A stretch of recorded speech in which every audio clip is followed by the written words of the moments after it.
Hello, everybody. Welcome to Homestory Cup 29.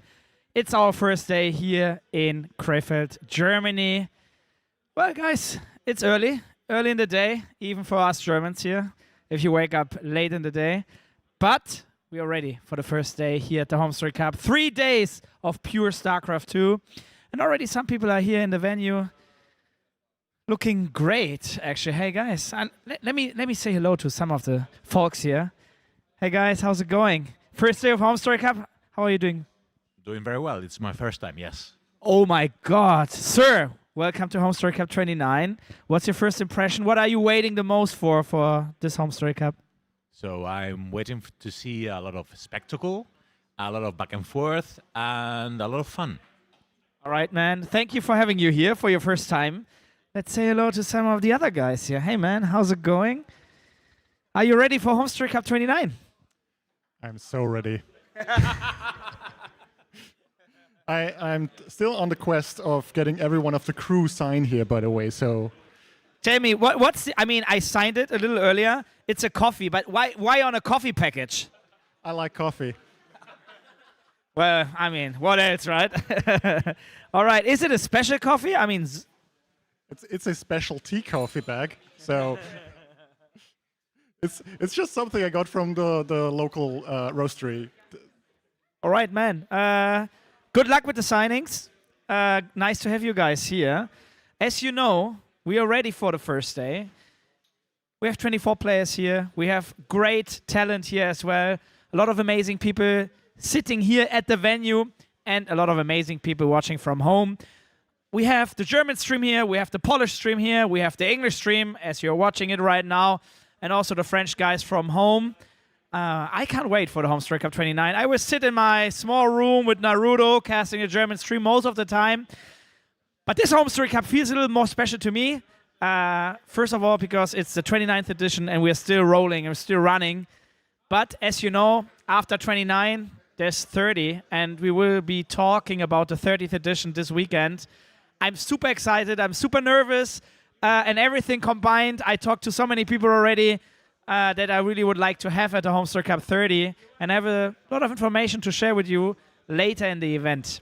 But let's start with the first day of the Homestory Cup 29. We have amazing people sitting on the couch. You know them very well. I think they don't need an introduction. Please say hello to these nice gentlemen. Hello, everybody. To Homestory Cup 29. Woo! I don't hear myself at all. You don't hear yourself? I don't hear myself, but I hear you. I hear you now as well. Hold up. Me. We're just going to do some live sound check. Test. Oh, shit. Yeah. Test. It's a thing. I just don't hear myself at all, no matter what I do. Crazy. Oh. Oh. I don't think these volume knobs do anything. Yeah. What? I'm turning them, but like, yeah, no. Oh, no, I can make you quieter. Oh, no. Maybe. I don't know. Hello. Professional as always. I cannot hear myself talk at all. Probably not Yes, you. same here. I can basically only hear Loco. Actually, Yeah? I can hear you a little quietly. I can't hear myself at all. Yeah. That's annoying because you start talking. Oh, suddenly I exist. Wait, how did Suddenly that exist. I think the man with the iPad is doing things. Yeah. Okay. Okay. Okay. Okay. Beautiful. Beautiful. We're alive. We did Yeah. Wait, you can hear yourself now? I can hear myself a little bit, but A little bit. Okay. I can't hear myself, but it's more important that we can hear each other so we don't talk over each other, right? Sure. yeah. But if you don't hear yourself, you're gonna be. What if I talk? What if I talk over myself? Yeah. I mean, that's a skill issue. I think you should be able to do that without hearing yourself. Dude, we are so bright. It looks like we've been out in the sun. Very nice. This is just the amount of sun we see walking from the hotel to, like, Tech Spa. Yeah. We're not used to it. I think usually the more light, the more you can actually see that you weren't outside because then your skin looks more pale. But I actually was It's outside. very red somehow, but maybe it's. Well, I am also sunburnt a bit, so it's... Yeah. Ah, okay. It's all right. Going outside is overrated, anyways. Yeah. I agree. Overrated, dangerous. Oh. What? I don't know. For some reason, you became very loud. I just... Oh, no, I hear myself now. Test. No, I still can't hear myself. I also hear cannot really myself. hear myself very well. No, I hear myself brilliantly now. I'm louder than you guys. Beautiful. Ooh, okay. That one wasn't great, but yeah, no, I think we're good. We're getting there. We are getting there. We're doing it live. Doing it live. The good news is I got told that the reason we started at 1 is so we didn't have to fill much time. So Supposedly the game was immediately ready to go. yeah, apparently so. I'll believe that one. Originally, I think you were going to be stuck with us for about 20 minutes.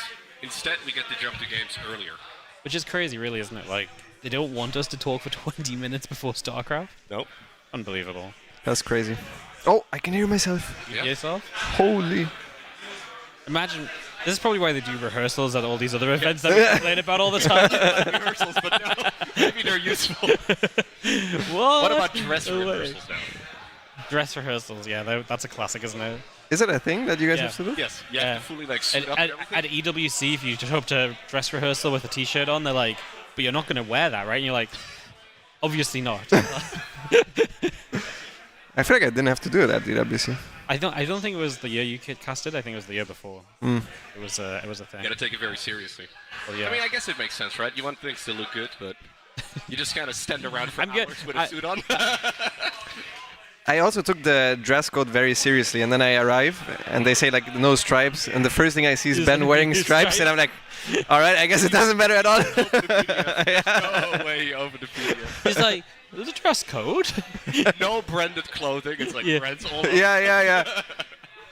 That's a classic. I was asking because there was like a little letter on my shirt, which wasn't actually, Yeah. the brand, and I was worried. And then I see you guys, and I'm like, okay, whatever, it's fine.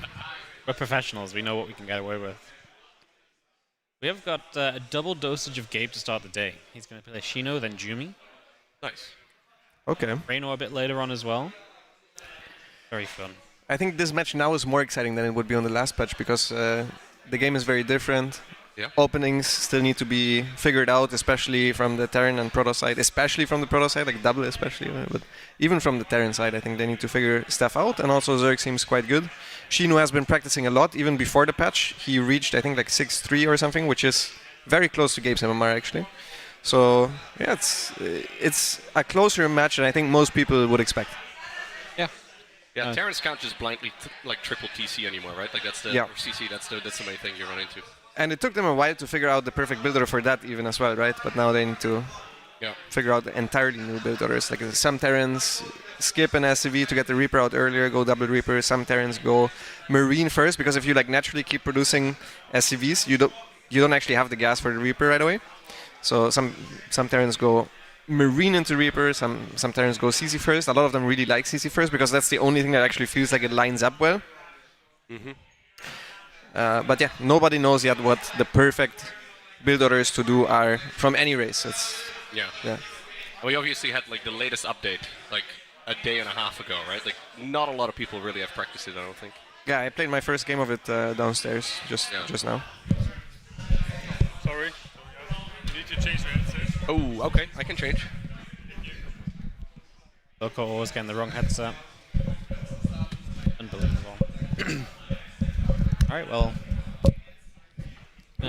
Back with us. Hello. Ah, I can hear myself now. Yeah? I am very loud. You're very loud. I think that was just how you were before as well. Yeah? Oh my Yeah. god. Okay, here we go. Dude, I had an ear operation right before the previous Homestory Cup. I feel like my ear has become like 10 times more sensitive, but we're good. Nice. I can hear myself now. Nice. Beautiful. Okay, the admin is leaving one of the booths. He's going to the other one. I thought if he leaves the booth and then disappears, that's a good sign, but if he goes to the other booth, not a good sign. Well, Hero Marine just walked by, right? A couple minutes ago? Yeah, but sometimes you do the vetoes before and then you just go to the toilet real quick before the match starts and then you hop right into it. Yeah. Oh, he's out? Do we have groups to show maybe? Or You're super loud for me, I'm super loud. And I don't know. I barely hear Wordy. I can't even adjust my own thing now feel because as we're crossed. we're crossed. Yeah. Do you need yours? Yeah, for me, I can barely hear Wordy. Wordy speak. Hello. I'm talking to you all at Homestory Cup 29. Test. Okay, One, yeah, two, thank you. three. Better. Beautiful. All right. I'm feeling good about this one. Feeling good about this one. I don't know for how long. What about the headphone setup? Yes. Yeah. And then somebody else is going to sit here in an hour, and it's going to be all out of whack again, but it's okay. That's my favorite part, when someone sits in your spot and then they're just like, I actually don't like hearing anybody, so all the volumes are down, or apparently they're deaf and all the volumes are really high up. This is your spot now, by the way. You know that? Yeah, I've sat here for the last 7 Homestory. Yes. I'm pretty sure. The only problem is, Roddy loves sitting here too. I have word from Roddy that he does not intend to make any appearances on this couch. Oh, okay. Well, at least then it's my headphones now. Sick. Easy. Your headphones until we get actual co-casters. Yeah. Yeah. It's okay. Just turn the boxes away. Actual co-casters. Well, instead of, actual players like you who are going to be busy soon. When do you play? You play tomorrow? I play tomorrow, yeah. And yet you're the first man in practicing today. I was practicing. Yeah, I wanted to try out the ZVZ cheeses to see if Edge first is actually good against everything. Because everybody makes a big fuss about it. Some things not being viable. It's actually so funny. Because I play Zerg and then I stream. And then people come to me, you can't Edge first anymore. It's crazy. It's completely dead. I'm like, what? Why? And then they tell me something and I solve it within one game. And I'm like what is this? People do love jumping to conclusions, right? Yeah, I feel like that's something we've definitely learned again over the last month. We just see one assumption and then it's somewhat proven and then it's, apparently fact. So far, the theme has been, everybody tells me, okay, it's different now. You can't do this anymore, or you have to do this. And then it is always, so far, been the way it was before. Every time. The response is actually just the same as just earlier, and I'm like, okay, well. But yeah. So far from the practice, we found one build that was hard to hold on a specific map, but most of the early pools we actually managed to hold with Hatch first. I also had I think Pig messaged me and he's like, dude, I think you need to drone scout now in ZVZ. I'm like, what? Why? Just why? What about the 4-player maps? They never make it through. No? Not in ZVZ? They don't exist. I mean, if you play a 4-player map in ZVZ, it's your own fault. Yeah, fair. Because you have enough vetoes, unless you're in the grand finals. And even then, I think you have one veto. And one of the maps is only a 3-player map, so it's not as bad. Yeah. It's a 4-player map, but they show you the two spawns. potential spawning locations, yeah. Beautiful. Are you ready to go? Are we getting updates on what's happening with the players or something? I thought we might even have like a... Holy hell. They are vetoing. Production, that was so insanely loud. I don't know. You're still extremely loud. You guys can turn production down on the right knob, I think. Is that what the... I think that's what the right I think knob this is mine, right? Oh my god. I think you're 2. So this is you guys. You guys just died, and I'm just chilling. Yeah, no, you're chilling. Yeah. What can I say? I hope that's better. I don't know. I picked the right setup. But now production is going to adjust their volume too. So now I can't hear them anymore, probably. That's how it goes. It's a bit of an overcorrection, but it's whatever. All right, we'll be jumping into the first game as soon as we can, guys. I do wonder how much has Hero Marine played? So you mentioned Shino has been playing a ton? Yeah, Gabe has been playing quite a bit as well. Okay. He's been streaming the past couple of days, so he should be familiar with the patch. He also played in all the tournaments. Okay. Yeah. I think Gabe's going to be good. Gabe always shows up. Yeah. Especially at Homestory. For sure, yeah. He does love this tournament. Yeah.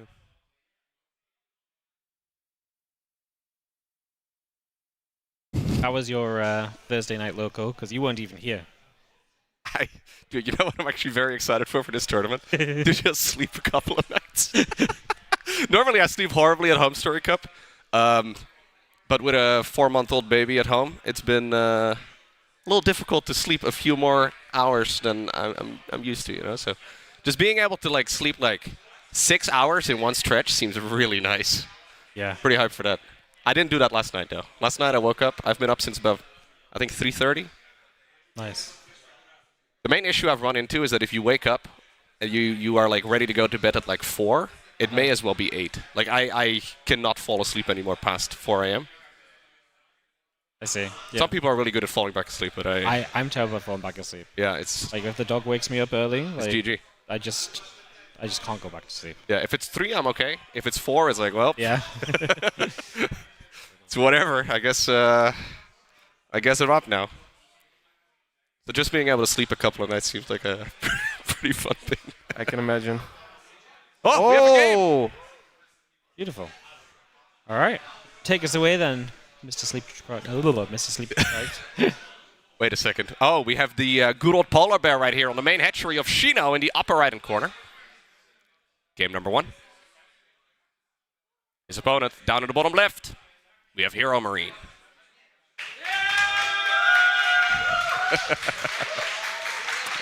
This is the wrong player in the camp, by the way. This is Cristiano instead of Shino, right? I think you're right, Yeah, yeah. I think you're right. It's going to be really impressive when he starts playing without hands or something, you know? Yeah. When he just gets up out of his Zerg's chair. been buffed this much, he can just stand up and walk away. I got thrown off by the polar bear for just a little bit. I'm like, wait a second. The polar bear is Clem, but no. Well, he's in the Mlem. Yeah. Yeah, he's a Frenchie. Yep. Usually I only see Clem playing with it. He's 15 hatching, 113. This is rookie numbers. What the hell? What time is a good hatch first now then? I think with the old larva, I did 110, but that was 25 minerals less, so it should probably be like 111 or something now. I haven't actually tested it on this one.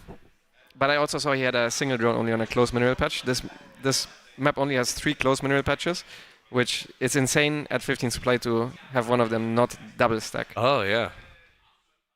Now he fixed it, but then now he's at 16 out of 16. So if now he wouldn't have 2 on a closed mineral patch, it would actually be crazy. Look. Cristiano. Oh, I hadn't noticed that yet, that you actually only have 3 closed mineral fields here. Yeah. Christian's reactions to the game is great. He's all tapped out, man. He's like, what? There's only 3 closed patches? He's like, what? Reaper opener here for Hero Marine. Oh. Oh. We're back. We're back. All right. Yep. Community is love. Community is life. I actually kind of vibe with the The theme? yeah. I like the T-shirt. Yeah. It's like Did you get one? Live I just got one. StarCraft, yeah. Yeah, it looks nice. Yeah, that's cool. Shino forgot his overlord, by the way. And he just took his hands off his keyboard and mouse.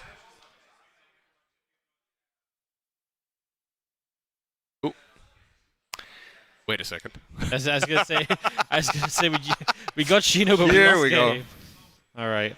So Reaper's already been very annoying. Has to double extractor here to save that, as we are gonna see the link showing up. But Gabe can obviously micro back, and the Queen will pop in a moment. Oof. Oh, that's You bad. lose the drone. So what do you make of like the 2 seconds extra build time on the Reaper? Like that's the most recent change that they made a few days ago. Is it actually necessary here? Like is this one of the reasons?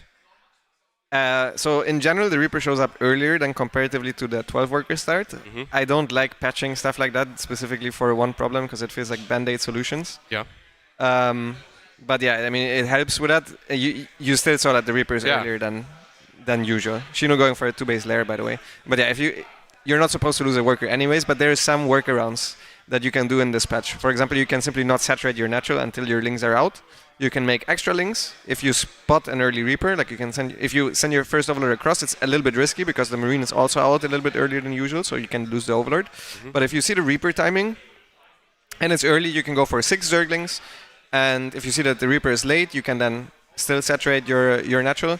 You can also, because of the way the larva works, if you send your first Overlord across, very often, if you see a Marine first or a CC first, you can make 0 Zerglings reactively. So there's a couple of things that are also nicer for Zerg in the early game, but yeah, the Reaper is more annoying to deal with, and probably even including the 2 extra seconds, it is still more annoying to deal with than in the older patch. Okay. Yeah, fair enough. Yeah, I was wondering because it's looking at the games, it usually seems fine anyways, even with the extra couple of seconds here. Now Shino obviously running into some problems here, but yeah, curious to see like such a rot solution to a problem that has like a bunch of solutions. His issues were because he made the Overlord too late, and that is something that will happen to a lot of Zergs because you're not used to making an Overlord at 19 before your natural is even done. But because the hatchery gives so little supply now, we need a ton of Overlords early on. Obviously, every race lost some of the supply of their main buildings, but for Zerg it matters the most because not only percentage-wise you lost the most supply, but also we make the most hatcheries early on and the earliest. out of all the races, so we lose that supply early on. So in the early build orders, you need a deceiving high amount of overlords, and that leads to a lot of supply blocks. I've seen it from all the top players that have been playing the new patch, that they're struggling a lot with the overlord timings. Shino going for a +1 carapace roach build of 2 base. Usually you do this with a 4th gas as well, but he looks to be going for a pure roach attack. With a 4th gas, it allows you to also add in some Ravagers, because that way you balance your gas income higher than your mineral income. If you were to only produce roaches, that leaves you with extra gas, and that means you can also afford Ravagers. Without Ravagers, usually you struggle at dealing with siege tanks on the high ground, especially, but also busting through bunkers is difficult. Let's see if Shino tries to do this as just like a run-by force, because Gabe is playing something similar to a 3cc 211. Of the old patch. It's basically the same build order, just it's an extra Reaper, because that way the build lines up nicer. And he spots the Overseer here. Shino's seeing the Medivacs, goes straight into the natural. No depot. Yeah. Yeah. He's going to be able to run straight into the base. Gets up towards the main base potentially if he wants to work depots there, but he's just going to take the SCVs that Where's are the up units? for grabs. Here the Marines from the main base. Going to stim on down, and Shino is going to try and kite away, getting SCVs as he goes. He gets 6 so far. A couple of Hellions going to take some attention as well. Get to 8 workers killed, but there's a lot more roaches coming. These Marines doing well. We do pull back a couple of hurt roaches, get them morphed to Ravagers for the heal up as well, so going to get some extra efficiency off those as we're back into this natural. Yeah, he's droning up now. The +1 carapace is a bit mistimed. It didn't time out nicely with this push. If there was +1 carapace, I'm pretty sure Gabe would just be dead. The new Ravagers are now done, but they're a little bit exposed. Gabe is going to try to hunt them down together with the SCVs. +1 carapace still not done. It feels so slow. Yeah. All the Ravagers are going to die, and Gabe will clean it up eventually. Shino has drawn up very nicely, though, behind this. So Hero Marine will need to deal some counter damage. In case you guys are wondering, by the way, whenever we say Gabe, we do talk about Hero Marine, whose name is Gabriel. That one final roach gets an SCV. 25 SCVs, though. Triple TC or CC good, but not quite that good. Yeah, I think it's okay now. Yeah. 20 workers, you're going to build back up. 10 behind's not Quick terrible. infestation pit is decent. I think you drop forever now. By the way, one of the big buffs for Terran especially is something that every single race received, and that is this new button that nobody asked for, and that is that all the units load up automatically into your units, into your medevacs, into whatever dropship you have. It could be Overlords or War Prisms as well. So it's a lot easier now to actually load up units cleanly, which was a form of skill expression for sure for Terran, and it is now extremely simplified. You simply press the button and everything loads up perfectly. Like the units smartly go into the medevacs. And that is especially powerful against these type of roach plays, because whenever you go for a roach into hive, you don't have anti-air. And what you can do, or what you're supposed to do already in the previous patch, and what you're also going to be wanting to do on this one, is you want to only move out with your non-tank units, and you want to keep dropping them. Exactly what Gabe is doing right now. He knows what to do. And that type of stuff is a lot easier to execute with that extra button.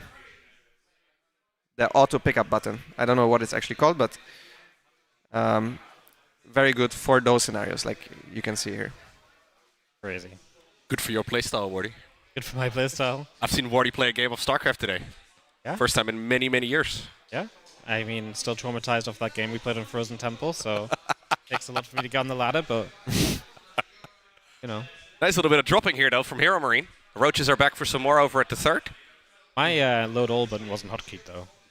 So. Yeah, they fixed the default hotkey a couple days ago. What is it? I have no idea, but it said it in the patch notes. I think it's X. X? Yeah, my X is on something else, I think. Yeah, my X is on something else as well. This is nice, though. Hero Marine putting in quite a bit of work. Yeah, that's the kind of button you hotkey to spacebar. It's just like spam load. Yeah. Just like smash the keyboard on my units and save cool. We're chilling. Yeah, I mean, the supplies are looking better for Gabe now, but the upgrades are very nice for Shino, and also his tech is very nice. He's just falling apart a little bit. It's very difficult to hold this type of stuff without Zerglings, because whenever you're out of position, you get punished way more with the roaches. They're simply slower to respond, and you're always going to lose a couple units extra. If he loses that, I don't think he's going to lose it. Oh, yeah, he won't. And he kills all of the Marines, so that's nice, but there's a push coming. No Ultras are on the way. He has 900 minerals in the bank. And he can't really spend it on units that are too strong either. When you play Roach, it's just getting dropped forever, feels... He does have a bunch of infestors out, right? He has a couple, right? Yeah, He's 3. got 3, but... I mean, that may help with this push, but this is the sort of scenario where... Oh, huge big fungal. That's kind of what you need. We are going to see a bunch of the Marines survive through it. We've got 2 fungals left, though. See what we can do. The Baneling Nest now under fire. The first Ultra is on its way, but only a single one. Creep lacking over here at the bottom makes it very nice for Hero Marine to push in. Already closing in on the hatchery itself here. Nice fungal again, but the siege tanks are dealing so much damage. Yeah, I mean, tanks in the back that you can't reach with the Ravager Bars for this long is so brutal in this matchup against Roaches. I mean, we're finally going to start cleaning up. The Ultra shows up, another nice fungal, but even if Hero Marine loses everything here, the supply is still in his favor. He's got 2-2 finishing soon, and yeah, you might be getting to Ultras, but it's not like these Ultras are super well set up. Kindness Plane will finish, but there's no +3 carapace for a long time. So there's still going to be an extended period where Hero Marine can just take control back of this game. Yeah, as long as he equalizes the upgrades, which he will in a second, Marauders actually deal quite nicely with Ultras, especially if the economies are similar, or especially like in this scenario when the Terran economy is ahead of the Zerg economy. You can see it here in the income advantage. Yeah, it's a difficult position for Shino. You can also start adding in Liberators because his medevac count is already really good, so he doesn't need extra medevacs, and I don't think Shino has the economy to transition into Corruptors, so Liberators will be hard to deal with as well, but even just Mass Marauders with some Widow Mines should be good against what the Zerg has. And the moment that fungal gets spent, he can't engage his army. This was a really good fungal though. He catches a lot of the medevacs, catches a couple of extra units, forces a lift up. He needs to keep making infestors now, because without the infestors he can never take engagements against Marauders. Yeah, if stuff isn't locked down, Ultras are not catching, Marauders are going to kite backwards. It's going to be a bad time. So yeah, we need to make sure we have these fungals available. We need to keep on hitting them, as we are going to see medevacs in toward the main base. And just going to continue trying to drop from like we were before. We actually have an infestor preemptively here. We will be able to fungal into the Lings and the Ultras. Let's see what we can do. Yeah, good pushback. Clean pickup. Did he ever get Adrenal? He was pretty broke and he doesn't really have Zerglings, so Yeah. I don't fault him for that necessarily, but he should probably get it at some point. Down. Now the Widow Mines lighting up a defense. This right side base is in some trouble. Hero Marine just keeps showing up in different places, and obviously with the ability to kite backwards. And again, unless those fungals are locking stuff down, we're going to have a pretty good time here. As these Ultras get kited, they die pretty quick considering their Ultralisks. I'm just going to be seeing Hero Marine, yeah, maybe low HP on some of these units, but again, the value is huge. He's going to maybe one more Ultra there, and the drop back into this side now is going to come in for a few drones as well, just keeping this chaotic when Shino really needs a few moments to stabilize. Hero Marine going 3-3 as well, which will really help out the longer that this goes on. Shino can't really afford the upgrades himself, so just slowly dying here. He is for sure, yeah. Whenever you start chasing off creep with the Ultras, they don't connect at all. You might as well just go back, honestly, unless you have a Fangel. Like the only way to ever even get swipes off to begin with is with Fangels or with flanks, but he doesn't have the units for flanks, so it needs to be with Fangels. So the moment the infestors are out of energy or no infestor is close by, I think he should just pull back. I think he overchased a little bit there, but I don't think there's any Zerg, to be honest, that could win from this position at this point. It's a rough spot. There's no creep. There's nothing going for Shino. He has a worse economy. He has the worst army, especially once the 3-3 is done, like you said, Loco. It's going to be really rough. Oh.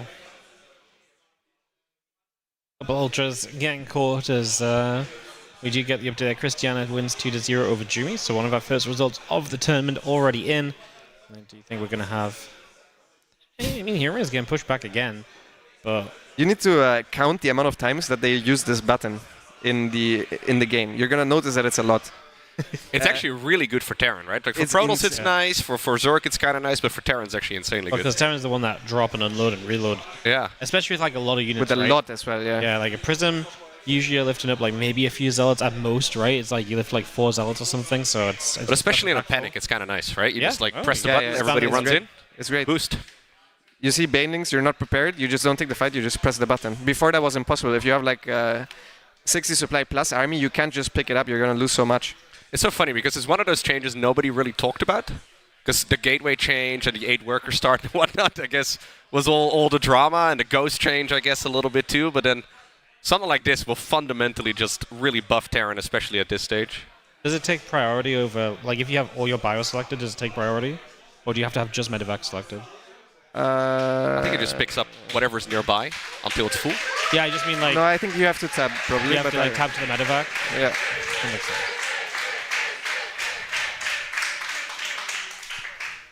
So you mean I have to click my medevacs, then click the button? Yeah, or you tab. You need to have Because now I think Marines and Marauders are That's- grouped the same, unless they reverted that. Nice. Because I think there were some issues because of that. Oh, interesting. Or I guess tap twice if there's Widow Mines, but yeah, clicking it is the easiest. The hardest thing is just getting used to it, Wardy. Like, just not doing the thing you've done always. Yeah. Just, like, actually doing it the That's- easier way now. I feel like that's one of those things that where you do it twice and you realize how good it is. It's like it's very easy to keep doing. Yeah. It's like camera hotkeys. Like you Dude. actually play with camera hotkeys the first few times, you're like, yeah, this is pretty darn good. Turns out we should just do this straight away. Do you guys like these sort of changes?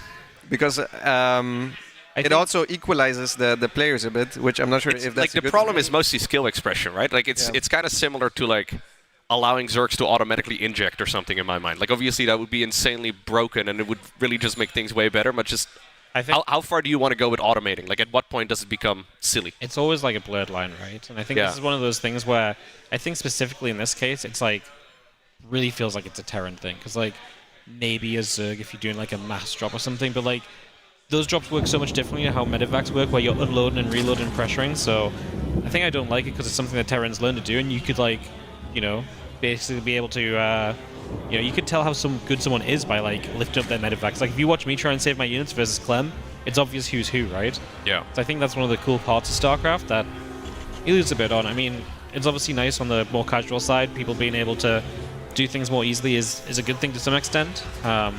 Just depends what you think you lose for that.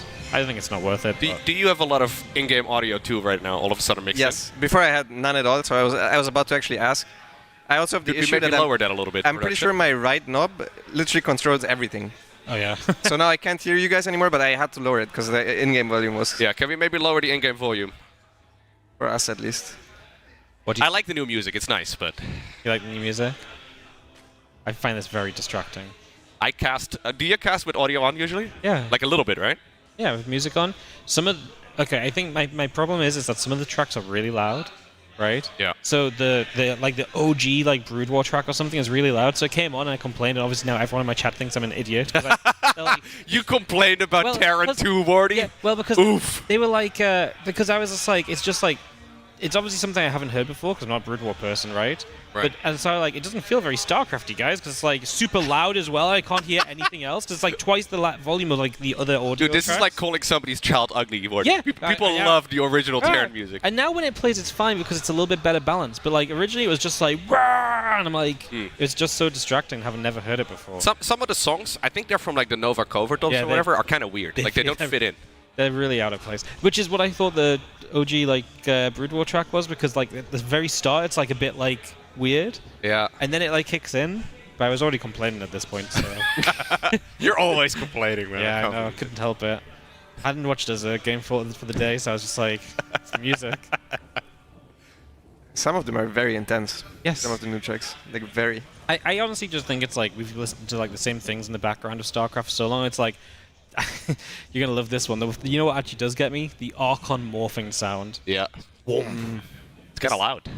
Apparently they've fixed it to be less loud. Oh. I disagree. Still too loud? I don't even know if it's loud. It's just out of place. Like you're in the middle. Like I can't help but hear anything but that when it happens. Like it's just like it really announces itself, which don't know if that was needed, but yeah, people like it though, so fair enough. I think it's just getting used to it. Like I say, some people get like thrown off by things more easily than others. Apparently, weird sounds do it to me. Do you play with audio on, like music on? No. Just listen to your own music? Yeah, I guess I don't play with music on. I guess I just cast with it on. I don't think there's a single player that plays with the music on. Just With the distract- in-game music. Yeah. I can only play with like the guitarish Terran music, like the Terran StarCraft. The original Terran music is sick, though. Like the original StarCraft 2 Terran, I mean. It's like yeah. really nice. I really like those.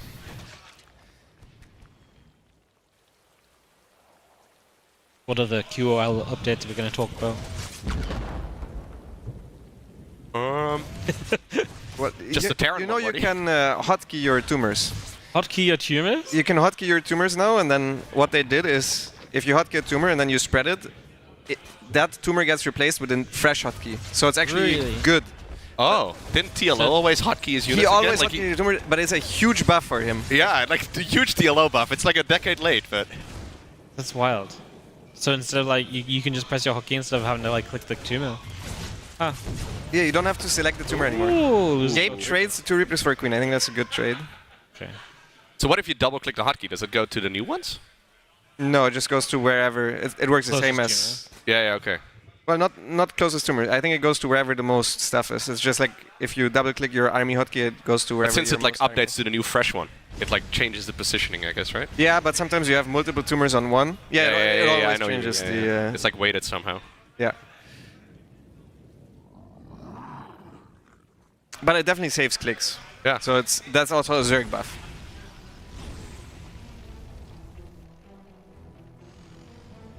I still forget to use it, but I think you should actually use it every game. I think it is.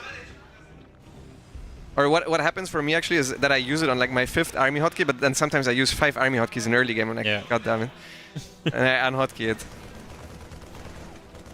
Running out of hotkeys here. When's the foot pedal coming back? The foot pedal. I have 1 open hotkey actually. I use 9 of the 10 hotkeys. I could use the foot pedal. Foot pedal for like active creep tumors though sounds like it makes sense, right? It sounds fantastic. Yeah. Good catch by the way from Shino. Holy. That's a lot of map control from Gabe just gone. It's not Going just nice. map control. He's going Link Queen Nidus, where the Hellions are super good against. Link Queen Nidus is something that only works if there is no vision really, usually in the main base of the Terran, or if the Marine is not patrolling. There is a 3rd CC, right? Yeah, okay. So there's going to be vision everywhere, but how far away is the Marine? This main base is huge. So if he puts the Nidus down, the Banshee is out on the map. I think this could work. I feel like all of the main bases are huge now. Okay, he just plants it down straight within a vision of Terran.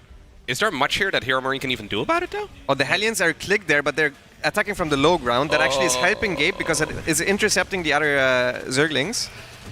Okay, we're gonna get out. Transfuse? We're gonna transfuse it. So Nidus is gonna be good. We are gonna be seeing the Banshee showing up. Nidus is gonna go down as the extra Banshee is there. Do we have any detection nearby for Tumor, those you need a tumor. Banshees? You need a tumor. He needs a tumor, otherwise he can't transfuse anymore. Yeah. Because he's gonna lose the creep. Why were the Zerglings not in Nidus? Yeah, was it, I guess he wanted to do the 2nd Nidus behind the natural or something? Load in. He needs to load. You can micro. You can micro the queens with a Nidus to dodge the Banshee shots. Just micro. Yeah. It's actually not as. The Overseer's gone. The Overseer moved. yeah. What's the Overseer doing? The Overseer's going to the natural. We're all armed Lock out in, here. Shino. This is you have the game won basically if you don't choke. Okay, the It's 3rd still orbital is also dead.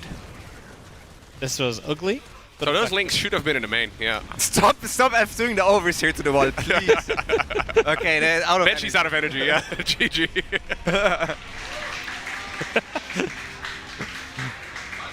You should have sieged it. Yeah. That was one of the worst executed Link Niduses of all time. But Imagine if all of those Zerglings were straight in the night as well. yeah, or if the Overseer was there at the start for the Queens to shoot the Banshees down too. Or a creep tumor. Creep tumor also. A few reasons, a few ways that this could have been. Yeah, very but different. Wait, what? I think he did the hard work before. Till Number now. one, He's playing Zerg, you know? good. Yeah, he picked the correct race and loading screen. Also selected the correct strategy, and then he also surrounded the Hellions, which made it hard for Hermine to scout, because if Gabe sees there is no drones, then maybe he, Yeah, I think getting rid of the Hellions is just... Getting the Hellions was huge for sure. Imagine where the 2 Hellions were shooting Nidus, it could have been 6. Yeah. And then they actually can beat the Zerglings And then they fight the Zerglings. at the wall. Yeah. Yeah, and he also lost the queen early, right? That also was rough. He lost the queen earlier. No down. But kill the 2 Reapers, I'm not even sure. For that build, I think it actually is not a bad trade. Because the Reapers add a lot of DPS in. And they help with scouting as well. Another intense track. In the bottom left of the map that I don't know the name of, it's Shino. It's Wavebreaker. Is that what it's called? I don't know. Wavebreaker? No, this is not. It's Washout? Washout. I get confused. We have a little graphic above the minimap. The observer doesn't see it. Yeah, we can't see the name. There's a little graphic on our screen. Upper right, playing in red, it's Hero Marine. I have to look at the wave. This is like the activation sound for the audience. You say the name Hero Marine, people wake up. Yeah. I have to look at Wavebreaker because I feel like the rocks on the minimap look very similar.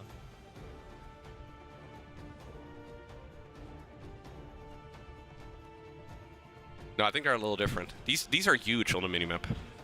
Yeah. There used to be a lot of flat people on this map. Remember the TLMC version of this map? There was like a little graphic of super flat people. They're gone for the most part. Yeah, Wavebreak isn't on the map pool, so that probably would help.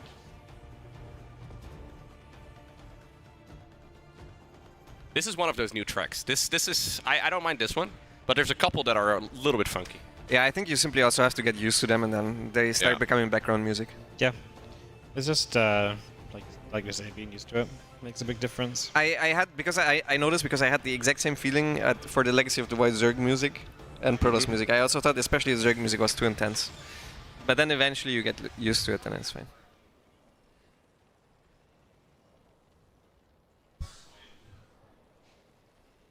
This main base is actually not huge, right? I feel like most of the maps are ginormous. Yeah, this one, yeah, it's not too big. The one on Sanctuary also isn't too big. Yeah, it's a bit different from map to map. Gabe going for a Reaper expand. Is it going to be double Reaper again? Let's see. This is also learning for me. So 2:18 was the Reaper timing. Did you guys catch the Rex timing? Probably not. No. I'm assuming this was 13 to 18. Okay. You mean probably not. This is not the kind of thing we look at. No, it's true. But it did sound a little rude, but it's okay. You're right, though. Definitely did not catch the Rex time. Lambo has perfect analysis on his casters, and you're trying to call him out on it, like. No, he called us out. Well, he knows you. Did you catch it? No, probably not. You don't look at these things. You fast forward the replays every time, like. Very true. Haven't looked at a build time in 5 years. Right, now my audio is. Yeah. You too? Okay, cool. And it's probably on stream as well. Should we cast like that as well? It's the EDM version of the song. Or of the music.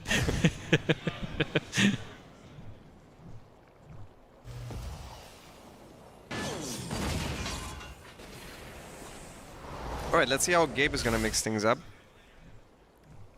Did go for a second gas and a starport this time, so it's going to be a 2cc opener. I have seen him play a lot of mech, but he might reserve it for better Zergs in the tournament, as there are a couple. And this might just be a safety precaution. He could be going 2cc Hellion Banshee, put a lot of pressure early on. The Zerg early game feels very scuffed right now with the 300 mineral hatch and the 175 queen. So trying to apply pressure early I think is not a bad play. Your opponent most likely is going to have less queens than they would in the previous patch, because we're simply a lot poorer. So yeah, I don't mind the build choice here from Gabe. I think it is mostly though because he lost the map to a cheese and he doesn't want to lose to a cheese again. And with this build he's safe against everything no matter what. He's also patrolling the Marine this time, which I think you should always do, and he didn't do it last game. So it's mostly an oversight on his part. This is also an important match for him to actually win, right? For the group stage, because only 2 people move on out of the group. Like, losing a series like this would actually be super painful for him. Who's the second good player in this group? Is it Rainer? Yeah, Rainer, Hero Marine, Cristiano, Jumi, Shino, Holy Hit. Yeah. So this is an important match for him. Where Cristiano is very good, Jumi is good. Yeah, first place also is very important. And yeah. If he starts losing series here, he might be behind Rainer even if he beats him, and that's obviously the worst case. But yeah, he's probably going to keep some of his mech builds for Rainer. And he's going to try to play only bio here, which is what we're seeing. A lot of Overlord pillars again, right? In the natural. Yeah, it's not cool to make anti-Zerg maps anymore. Man, I can't hear you anymore, Wardy. Yeah, you're gone for me. Okay. Yeah. I'll just... Oh, no, you're back. I'm back? No, I think you were just talking quietly, and then the music was loud at the same time. Oh yeah, combo. I will talk louder, guys, I'm sorry. I'm not used to... This is difficult to defend, he just doesn't have the queen counts. How many queens are we looking at right now? 3. 3, yeah. Oh, that's rough. His drone count looks good, but he just lost all of his Zerglings to the Hellions. The Hellions run into the natural. 10 drones are on the way, but a bunch of them surely are going to get fried here. Yeah, I mean, this is an entire mineral line that's going to be going down as the Hellions make their way through. 10 workers straight away. The Queens are in some big trouble as well. This Banshee's still working on that Queen in the back. Good transfusion at least, but now a couple Hellions still up in the main base with some extra drones toward the end of this all. It's going Maybe 13, 14 workers, and obviously queen damage on top of that. And this Banshee still has free reign of the base because there's no detection available. Goes straight for the queen. He made a spore over at the third and in the natural, but not the main. No, he only made it in the third. Yeah, he didn't have one on the natural either. Banshee wins this fight too. Pain. Disaster. Yeah, I mean, it's difficult. I think you need to cut drone production a little bit in order to get out extra queens, especially if you realize you're playing against 2cc. But the sport timings tell me that I don't think he realized he was up against 2cc. Oh my god. Look away, Zerg players. Can we look at Shino's vision of Gabe's main base? Did he get a scout off ever? He saw the timing theoretically. But it's still difficult to know because he didn't see the top left of the base, so he didn't know if there was a third CC. Going purely based off timings is difficult now. Gabe feels confident to lift the base even though he only has 5 Marines, but yeah, it's... This base is going to die as well. Absolute disaster. There's no anti-air. Yeah. Yeah, that's pretty grim. One queen on its own again. The second queen on the low ground. Of course, no transfusion engine because all these queens are new. And yeah. Man, this is the Terran dream over here, though. Yeah, that's... There's Terrans watching this salivating right now. They're drooling. Yeah, seems pretty good. Seems pretty good. Yeah, 2cc, like 1-1-1 is actually kind of sick. Yeah, it's strong. It's also very committed, of course, but yeah, it's hard. If you like autopilot the Zerg, or you just don't see the third CC, like you're in a lot of trouble. Yeah, I think you need to change your mindset a little bit because in the old patch, you could be a bit lazy with your scouting. They played 3cc most of the time. Yeah. But now I think you should put a little bit more effort into figuring out what actually is going on. Because you simply also you're not familiar with the timings yet. Like, yeah, you used to be able to tell with the first starport unit spawn timing, you can tell if it's 2cc or 3cc. You can still do that, but you need to actually relearn the numbers. Yeah. I have not done that yet. GG. I doubt many other Zergs have, and Gabe takes the series, first series of the day. Very dominant in this last game. Yeah. Struggling against the early aggression, though, right? Like game number 1 was also with the roaches suddenly showing up. Not expecting those. I wish he would have had his Evo chamber on time. I think he would have won. Time. I think he would have. Those roaches were a bit tankier. It would have been a big deal. It makes a huge difference. Difference. Also, the other thing that he could have done, if he realized it was 3cc 2-1-1, is wait until the medevacs leave further onto the map. Yeah. And then there's like nothing at home, and then it becomes more difficult to defend as well.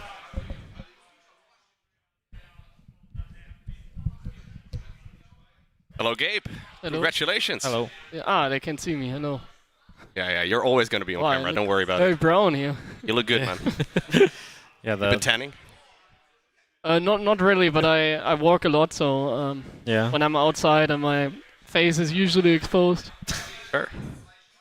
Naturally getting Not quite as much as Rotterdam. No. We prefer to stay inside as well, but... Yo, what's up, guys? What's up? We just watched Do you you have kill any a million questions first? Yeah, we're just waiting. The final game was very one-sided. Yeah, I mix it up, playing 2-base. I don't really know exactly how I want to play 2VZ at the moment. 3-base, like, getting cheese is always a little bit tricky because you don't really know the timings of things and how they look like. Because I was thinking about like a roach in, but then there was an Itis and there was... Well, the Hellions, they took the wrong path. I think if they got behind the wall instead, the 2 Hellions that I had left, they would have like defended the Zerglings to the front. I would have had more money and probably been able to defend that kind of stuff. So I thought it'd be a good idea to just play 2-base and save, and then Yeah, fair enough. In game number 1, you got caught off guard as well by a bunch of roaches suddenly showing up. Are like those early Zerg pushes just all differently timed? Is that the main problem? I feel like if you play like the 2-1-1, you can defend anything. It was a little bit tricky because I had a rally point mess up since the beginning. So I lost a couple Marines, but I don't think it's that scary, no. Like SCVs are a good tank, and then like I don't think his build was very sharp because in those conditions he should have won. Yeah. But usually if I just execute well, I guess it like it's close. Like I only built 2 Hellions, so I was a little bit safer against roaches, that kind of stuff. Yeah, it was his build didn't line up perfectly. His +1 carapace basically was done when you guys completely stopped fighting. Yeah, so yeah. for all I the clicked fights on the it was- roaches yeah. exactly because of that. If he had +1, I think I would have that would have been really rough. Yeah. Yeah. So, what do you think overall about your chances in this group? How do you feel versus Rainer in particular? Because that's probably your number one opponent. I think against Reina it's going to be tough. But I have some stuff, a new patch, so there's still some stuff you can do maybe.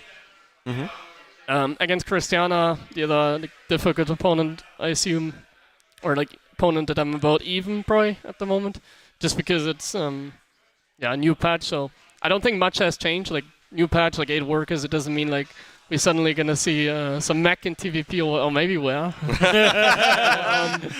Like I don't think much has changed really. It's like the same builds, but like different timings essentially. Yeah. Yeah. So And mech you have to get TVP is used to it, tough, and but like I said, if you get cheese, it's like dangerous. Yeah, you have to get used to it. Like you need to have a good build. And how much do you think the warp gate tax affects the PVT? Or do they? Does Protoss play without transforming their gateways, or how do they? They do. I think it's a nice change because as Terran you can play a little bit like greedier. For example, it used to be when you let's say take a third and they have 8 gateways, or even on when you move out like standard 2 base, they would just warp in like 8 zealots in your base with the warp prison. So that is like more expensive now. So they can't really put on the pressure as much while expanding, pretty much. But I don't think much has changed. If anything, I think it has gotten worse. But yeah. this is not my stream, so I'm not gonna whine yet. I don't think people mind it too much if you whine a little bit. It's fine. Yeah, it's fine. I mean, I always say. I mean, I don't call it whining. I call it having an opinion. So you can have an opinion. No, yeah, like the warp gate change is obviously nice. I think like without it, it would be completely unplayable. Yeah. The late game is probably worse now for Terran, right? Because the Disruptor one-shots the Ghost again. Yeah, they definitely have a counter. I don't know yet. Like before, it was definitely very good for Terran. Like 2 supply and not getting one-shotted, that was very good. Now I don't think if it's like still good. Probably not very good. I don't know if it's good or bad. Like if it's now more toss favored or Terran favored. It's definitely not as good as before, but I think it's still okay. Which I guess if that's the case, then it's yeah, good for the game. But then again, if the Terran says that, then it's probably Terran field. So I was wondering about the medevac load button. We were talking about it a little bit in game 1. Are you using it all the time? Yeah, I use it when I first tried it. It was working better. When like ever since I don't know a couple patches, this patch I don't know. Feels like it's not working for me properly. Like whenever I pick up, I'm a lot of times very disappointed in like which medevacs they choose. For example, if I hit the button with like 8 medevacs and I had like a couple units left, like 7 supply. So I pressed the button, and then like the best case would be like they go all in like the nearest medevac, but then they all just went into like the same medevac, and I didn't quite understand how that worked.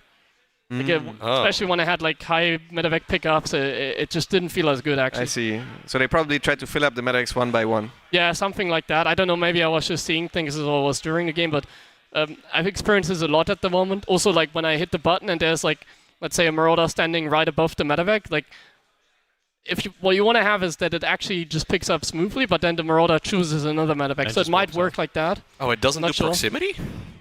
Like it's not No, like it doesn't. going for the closest I don't think by it one. does. Oh. When I tested it first, it felt like it did. Like that was working very smooth. At the moment, I don't know. It doesn't feel as smooth, so I'm not sure. Maybe they changed some things.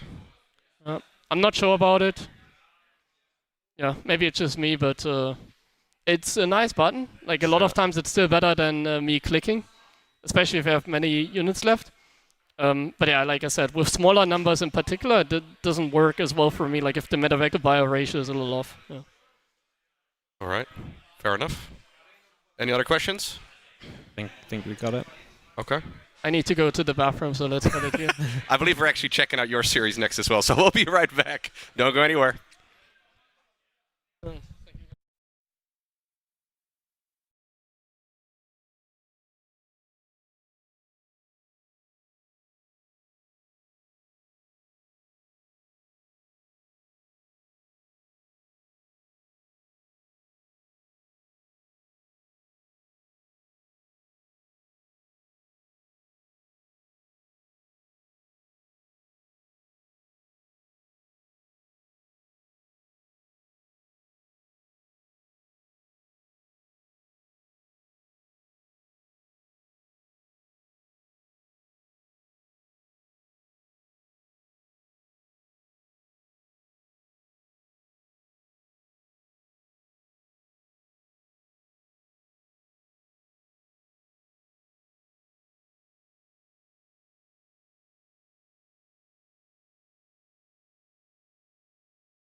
Welcome back, everybody, to Homestory Cup 29, as we are ready for more StarCraft 2.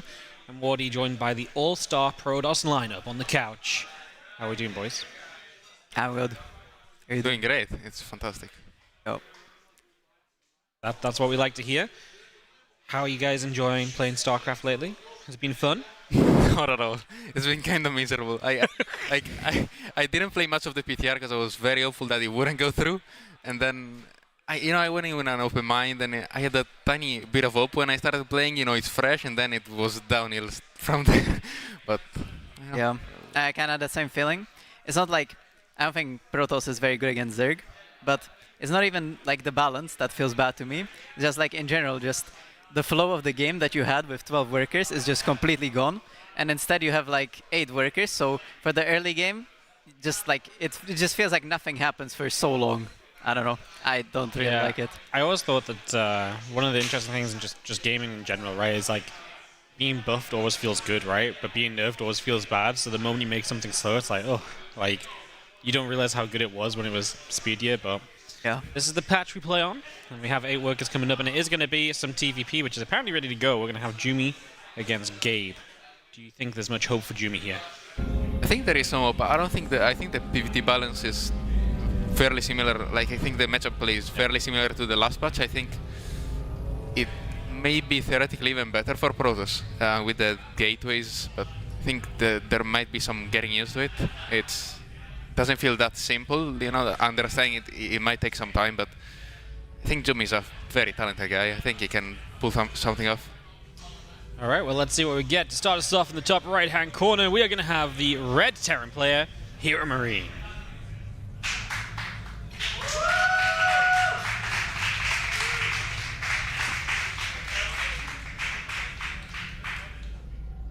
Don't fight for it, guys. And in the bottom left, it's for Streamer Zone, it's Jumi.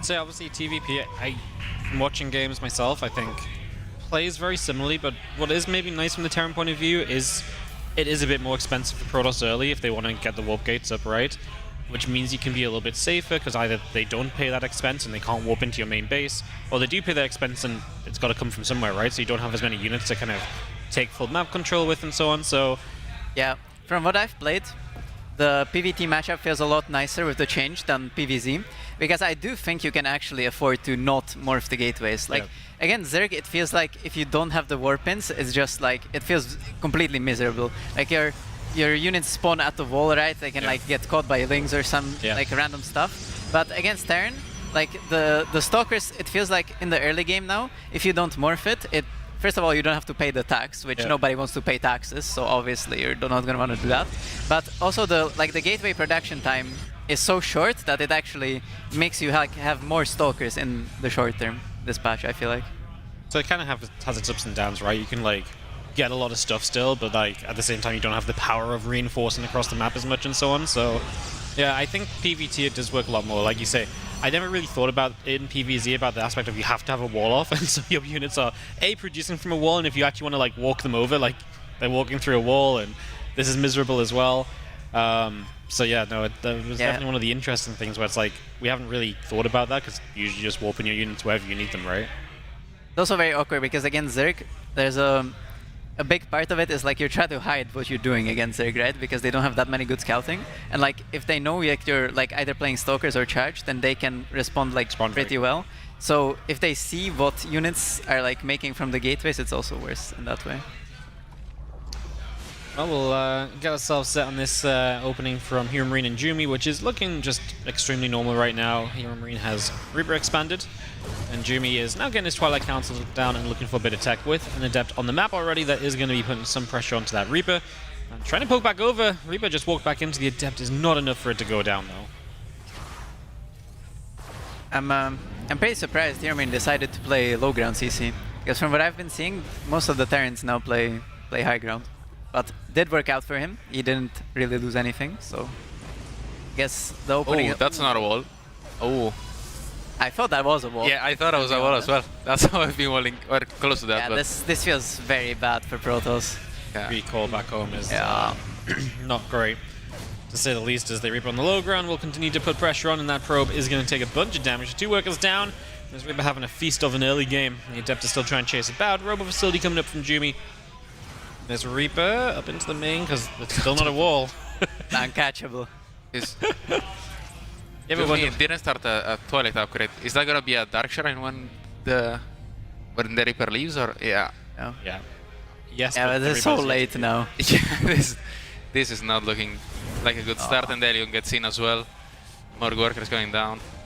Oh, it's awful.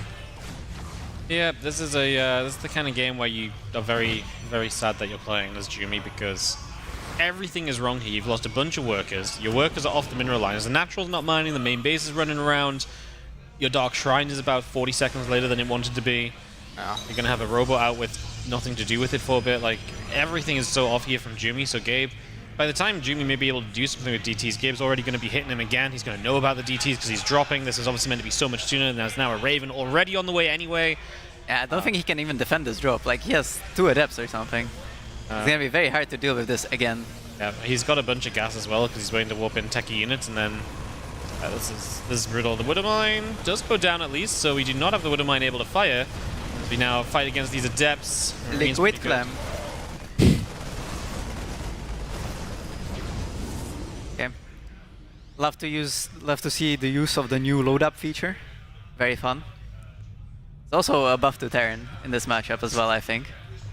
Yeah, I think it's a bigger deal against Zerg, but yeah, it's nice against Yeah. Proto as well, especially when I swarm with 50 Zealots. You just pick up that there was a clip of Gabe stream that he was very happy about that, very pleased with the mechanic. The oh crap, I'm completely caught off guard. I'm out of here move. It's it really is quite big. Like, when you think about it, it's like you have to make 1 click that you don't even have to look at your medevacs to do. The DTs get dealt with because the Raven's already out and was scouted, and yeah, does get some damage, but the issue is there's no real follow-up for Jumi. Like, he's taking a 3rd now, but he has no Twilight upgrades, he has very few units, he only basically has the DT Shrine. Yeah, with bio upgrades kicking in and obviously bio army just getting larger, we're gonna get to a point here where basically saying that Jumi can, you know, he's making an Archon out of the DTs, right? Charge is starting. If any substantial amount of bio goes across the map and hits that stim button, it's gonna be a wild time. Okay, as Protoss players, how do you guys like the Archon morph sound? Very interested in this. Actually, I haven't noticed it too much. Yeah, I think it's more noticeable for you know, spectators, because we don't really stare at their Archons. You don't stare at they're the morphing, right? Yeah. So this thing, like, I don't know why, every time I hear it, it just makes my brain stop. I noticed the animation changing. The animation? More than the sound changing. Yeah, because the animation is a bit different now that when the Archon pops. Oh, I've not even really paid attention to that. There's been a lot of changes like this. Yeah. Actually, this patch. It's kind of nice. It feels a bit fresh. Yeah, it's cool. Yeah, the Archon morph sounds just like, I'll be like, you know, casting a fight or what, and now like the Archons will morph, and I'm like, oh, the Archons are here, but they're still off screen somewhere. It's like completely meaningless.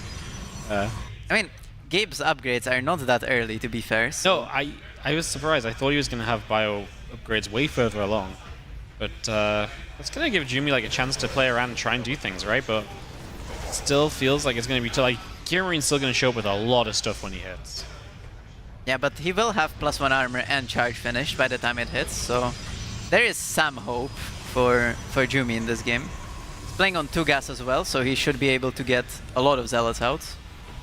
Is this one of those moments where keeping the gateways as gateways is going to benefit you because you are looking to essentially play defensively, but you can just spam a few more units now? Yeah, I think it does. I think also Jumi could have gotten away with getting a couple less gateways when you're playing without morphing warp gates, because you can make a lot more stuff than you can when you make the warp gates. But he's playing like a hybrid style when he has a few of them like steel gateways and a few of them warp gates. I think it's quite interesting that I think he's still banking on like getting a massive surround and disarming, while Gabe is maybe a bit late, he's not watching, because and I like his +1 armor, him going +1 armor instead of +1 attack, because it's gonna be better for this fight for sure. But I'm not sure if it's gonna be enough anyway. And there is a decent amount of Zealot here. But I think the Widow Mines also, the faster firing Widow Mines. Yeah, takes some of the micro away for the Zealots, right? So we are going to be seeing that was a nice lift up from the Archon, just saving it there initially, but we're not going to save it now. So the Archon goes down. Meanwhile, Hero Marine is going to get jumped on. I mean, the Zealots get the first tank very quickly. The Widow Mines do burrow up in the back. There's a couple other Widow Mines still available. They don't do a lot, but obviously now you're tucked in against the Nexus. These Zealots are going to be very minimal in their effectiveness. All the turrets are going to take some attention, and Hero Marine is going to run this force over. I think this is a game that was not won in the super early stages, but definitely put Hero Marine into the lead. And continued pressure, continued damage just made it difficult for Jumi, and you saw it there. Even if I think Jumi got a good fight, it was going to be tough for him to find a trade that was going to keep him in this game. And finding a slightly subpar fight is not going to do it. Gabe with the 1-0 lead. Yeah, I mean, when you play someone as good as Hero Marine, when the first Reaper and the first Hellion, like it was not even like it was 2 gas, 3 Reaper, 2 Hellion, right? Like it's like some workers, it's just 1 Reaper, 1 Hellion. Just killing like 6 workers, getting like infinite mining time. It just feels like after that happens, it's pretty impossible to do anything. And on top of that, Jumi was trying to play the D3 drop, so his thing was incredibly late, and then the medevac just shows up and scouts your entire thing, and it's like it feels so miserable, like you just want to quit the game. We're jumping into Olid Christianer. Olid going for proxy blink. Forget, Christianer has a pylon in Olid's main. I love that pylons in the main are back. Yeah. They've never really left, I think. Yeah, you know, because slow warping into the main in PvP specifically is still very good, right? But I don't know. Fast warping into your opponent's base feels so good. Yeah. I do think I was underrated before, but it basically just relies on your opponent not Forgetting that it's something, yeah. This setup feels pretty good for Christiani. He's one base himself, right? He's going to have Immortals defensively, which is pretty good. Obviously, there's a lot of value to be had with Blink, but especially if he puts some pressure on with these Adepts and does some damage, getting Immortals out and giving himself time against those Blink Stalkers feels pretty good. That's Holy Hit's going to have to turn around, but this is at least a good few workers going down. Even more if we actually hit the probes instead of the Nexus. Yeah, 3 probes again. It's pretty lucky for Holy Hit that the Adepts didn't, or like the Stalkers didn't completely move out, so it's not completely unplayable, but 6 workers is a lot at this stage of the game. Yeah, and Christianer has the perfect response back home now, so it's not like he can really die with Immortals and Sentry staying on one base. Yeah. It's gonna be tough for Elite, but it's gonna have map control. Maybe we can, I don't know, do something, pick off a couple of units, expand. Not sure. Yeah, like if the Adepts don't get into the main, I don't hate the spot of Holy Hit, because like if you have Blink against the Robo player, it feels like it's very hard for the Robo player to like do anything, because if they like go out on the map, you can just get counter-attack into recall, and then you just lose your entire like base, and then he can just get home anyway. But when you kill 6 workers in a 1 base economy, it becomes a bit better for you. Yep, that's a good force field on the ramp as well, just to hold us out. Stalkers don't even begin to get to do anything. Love Hallucinate Immortal as well, just in case. You know, gives you a chance of Holy Hit just hitting the wrong one and making some mistakes. And yeah, I mean, you're just getting nothing done with this initially. Are we gonna still try and send it? It moves up for a second, but there's just no way. Not with 2 Immortals firing on you. Yeah. I think in these situations, it's just you just have to hope the Robo player, like exactly what I said, is gonna happen even though you have less units than you're supposed to. Because like the 6 worker damage now is transcribed to like the 10 supply lead that Christiana has when he just has more units. But you still do have the advantage of the mobility. And I think Christiana is overestimating a bit how strong this Blink attack is. I think if he knew at this point, like he should probably try to go down the ramp already. Yeah. Yeah, he's just playing very patient. I mean, to be fair, setting up the ramp feels as though he's just staying very safe, and it's not like Holy Hit's expanding to kind of take advantage of this, but we go down the ramp now. We absolutely can be down here. We've got a Prism to micro too, so we are just set as... Yeah, the 3 Immortals with the Prism are completely unkillable in this situation. Like, there's just not enough. There's not enough Stalker, because if you want to fight this with the Stalkers, you need to first click the Prism and you need to click down the Immortals. It takes so long to do, even if you have a lot of Stalkers. And now then, here, there's not that many Stalkers, so... Nice spot, by the way, as well. So these Adepts see in the Twilight. and sees it researching as well. So Cristiano might be tempted to head over there and actually work his way through it. He also says, hey, if you're upgrading off that Twilight, maybe you're not doing anything back at home. So he starts a Dark Shrine as well, and to be fair, if DTs come up, there's also no detection from Holy yet. Yeah, I think basically any call with the Twilight is smart here. Like, you can just go Blink with the Immortal, and then you like eliminate the advantage of the mobility of the Blink player while still having the stronger army with the Immortals. But the DT Shrine also usually works because the player that's playing Blink like this, like getting the Robo is just so awkward. You don't want to spend 100 gas on a Robo for no reason. Yeah. I like Glaives as well now. Now that you see that the Twilight was researching was obviously charged, so they're gonna counter it like this and then go proxy Nexus. I don't know if this is necessary, but you can kind of do anything as Cristiano, so it doesn't really matter. He's just trying to match his opponent's proxy Nexus, man. Just Yeah. This is what PvP is. Like, it's fine. Yeah, I think the DTs are just going to end the game here as there is no detection anywhere to be found. So. Yeah. He even gets to warp them into the main base just for an extra little bit. Assault and Wound as GG is about to be called. Slice, slice, GG.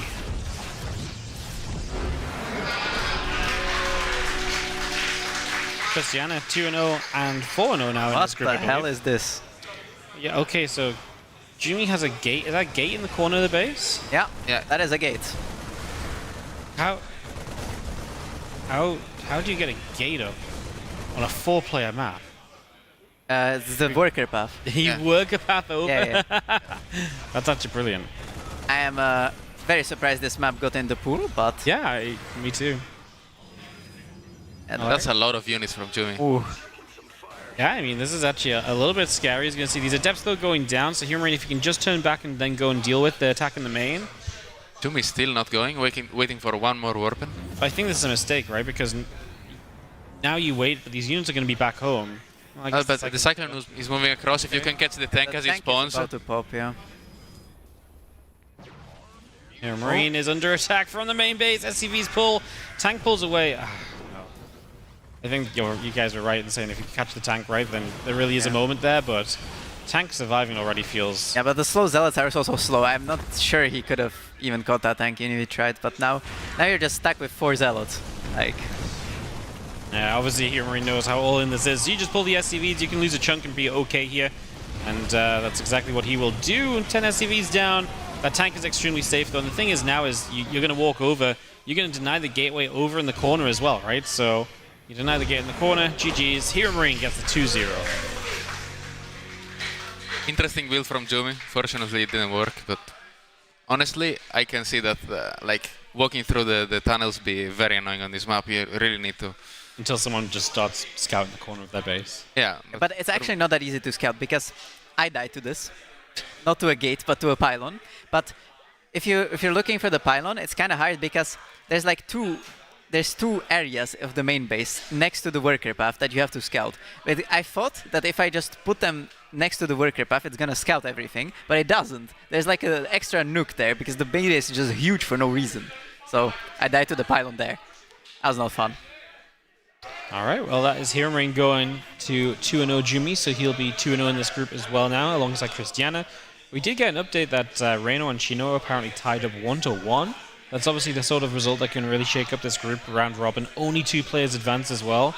And you got like Cristiana, who's very competitive. Like there's a lot of weird tiebreakers, right? Where if like Cristiana beat Gabe and Gabe beat Reno, or Reno beats Cristiana or something, like then it does get awkward and these guys, some of them potentially get knocked out despite having good scores, so... Yeah, Gabe already on the celebratory shots. Yeah, on the opening day of Homestory Cup 29. Yeah, it is interesting. It's also very big for Hero Marine that he won that series against Chino. Like, if he lost that game 3, then that already puts you in a very tough spot in the group. Yeah, no, these groups are brutal. Like 6-player groups with 2 players advancing is... You got to really be up there to get playoffs, and obviously someone like Gabe is looking for playoffs.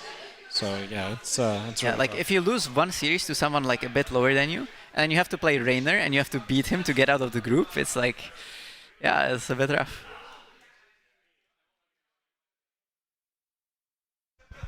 Yo. Hello, Gabe. Hello. I'm back. Oh. You're back. That was a pretty speedy TVP affair. Yep. What were your thoughts when the units walked in on that game 2 from the corner of your base? I was definitely surprised, yeah. I watched the replay, then I saw that he was going 2-gate. I thought he was proxy gating me, like in the center. Yeah. That's what I was assuming. So I didn't really expect him to put a gateway there. I thought it was just a regular proxy. Yeah. But I defended like the initial push like so well that I just knew I had the game won basically. So I could send my Cyclone and Reaper across the map. Like that was a safe call. I don't think the one tube that you don't have vision on, I should get a depot there. But he definitely got me with that. But I think he, like I said, the initial adapts just didn't do him as much. Like if he killed the reactor, if it got weird, I think he could have won it. Yeah, we joined basically like a minute before Yeah. the attack, so we were casting some. We saw when there was like 3 adepts on the ramp. Yeah, with he the went Zealoters, huh? like he went 2-gate and chrono boosted the depths across the map, and I was able to defend that very well. Mainly because I practiced this map. I know how to wall. At least I think it's the best way to wall. The wall that I built there, and he wasn't able to get in. Like Yeah. yeah. And game one was also kind of quick. I mean, you did so much damage early. The Reaper hops in. The Reaper wall isn't there, right? Yeah. So you're just having a great time. Felt pretty good from the start again. Just felt confident. Yeah, it was comfortable. I didn't think the DTs would arrive that early, so that caught me off guard. I thought he just didn't really have the money, the robo, and that kind of stuff. But yeah, I mean, it was fine. It's always weird because if you have a Raven, it's good. I didn't go eBay straight away. That was like a mistake. But if you have a Raven, it can only be in one place. And I thought I would just kill the DT that comes in front first, but he came in with the War Prism first. So you always have to like focus, and I ended up losing a lot of STVs because I just don't have vision. But I killed the DT in the front, and then even if you lose like 7 STVs, in that case, after the early game, it's totally fine now. Awesome. I was wondering if, because when I've played PvT on this patch, the Terrans usually high ground expand against me. I think you have done it before as well. Yeah. So I saw your CC on the low ground. Do you think like the Adept nerf made it so you can put the CC on the low ground now? Or I think, was it just... I think high ground is better, but I'm Big Gabe. I can do whatever I want. There's different rules when I play. Love that. Yeah. No, I think seriously high ground is better. It was a little risky, but I knew I could get away with it. Yeah. We had a round of shots and already feeling a little cheeky. It's a good mindset to have. You got your tougher games coming up soon, obviously, Christian and Reynold. Yeah, that's. I mean, I don't know how. Like against Reynold could go really badly. I don't really know. Against Christiana, it's going to be 50-50, like I've already said. It's definitely going to be interesting, and those are like the last matches, so I think those are the ones to really look forward to. Who do you have to play next then? Against Holy Hit, yeah. Holy Hit, okay. So Holy Hit then. Okay, well, we just got the news that Shino just beat Reynold. Oh, that's actually not good for me. That's not good for you. Yeah, it could be like a weird scenario where we had tiebreakers. Yeah, that kind of stuff. Like for example, if I lose against Christiana and he beats Christiana, it could be like a tiebreaker and it could come down to like maps. But now that he's beaten Reyna, oh, that's a tough one. Yeah. I mean, for him it's amazing, but yeah, it's like I don't like that. There's 4 players that can make it out of the group, really. Yeah, only 2. Yeah. Yeah, that makes your group a lot scarier. Yeah, now I definitely have to win against Christiana, and I definitely also have to take as many maps as possible. Well, that's like a good angle. Christiana or Reyna, like one of the 2. Good angle for you to get first in the group. If that's true. If you can beat Christiana, then you have a good... Yeah, my chances are better now to get first place, yeah. Maybe you don't even need to beat Rainer, just hope that he loses a map against someone else. Yeah, I like it. It spices up the group.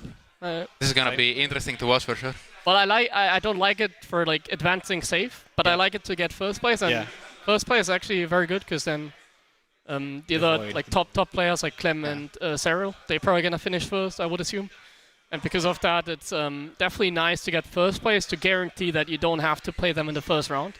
Because the first round in the playoffs is, if not like the most important like round in the tournament, because in this format we have quarterfinals, and then after quarterfinals is only double elimination. So if you survive the quarterfinals, you have 2 lives. So yeah, could be good to get first place. Yeah. All right, Gabe. Well, good luck. We'll see more of your games later. Hopefully we get you back on the couch. Yeah. Thank you, guys. All right. Thank you so much, my Protoss brethren, for I don't know why I'm counting myself as a Protoss. I am now. Feel for you guys, PVZ. Welcome. Yeah, I like complaining, man. It's like I feel like I'm at home with the Protoss at the moment. So And nowadays, yeah. yeah, nowadays it's a it's a good place to be. That was our second match of the day. There are so many more matches to come, so stay glued to your seats for more Homestory Cup 29 after the break.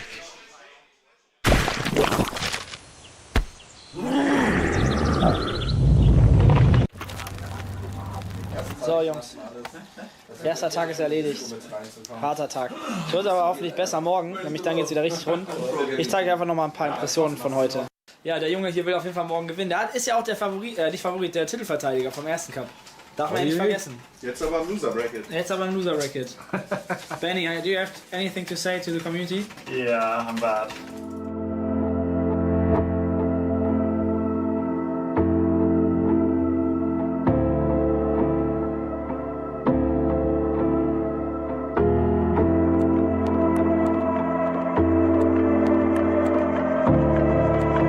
First time ever that a player wins 2 Homestory Cups.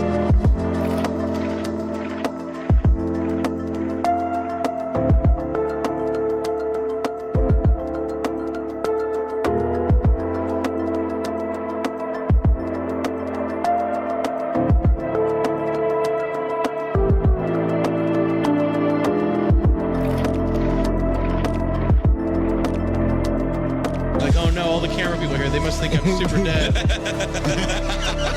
And Rain is going to be your Homestory Cup 11 champion.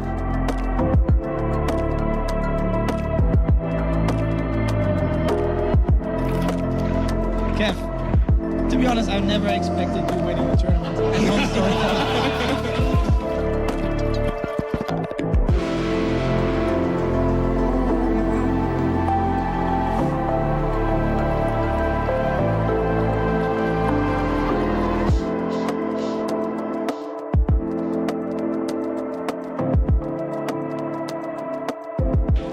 Zest is best once again.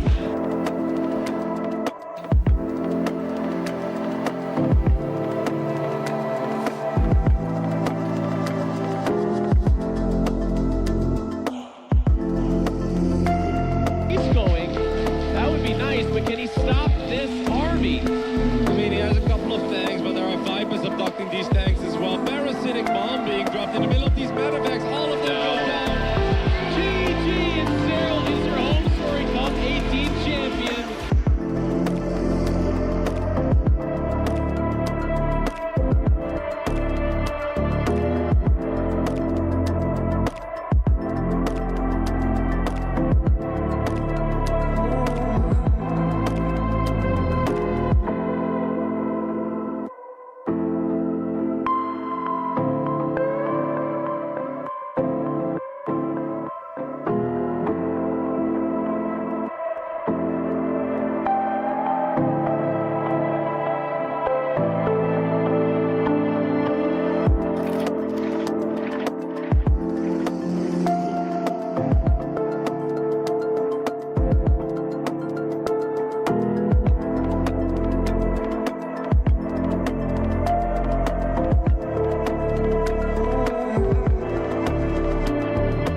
If I break it, it's gonna be...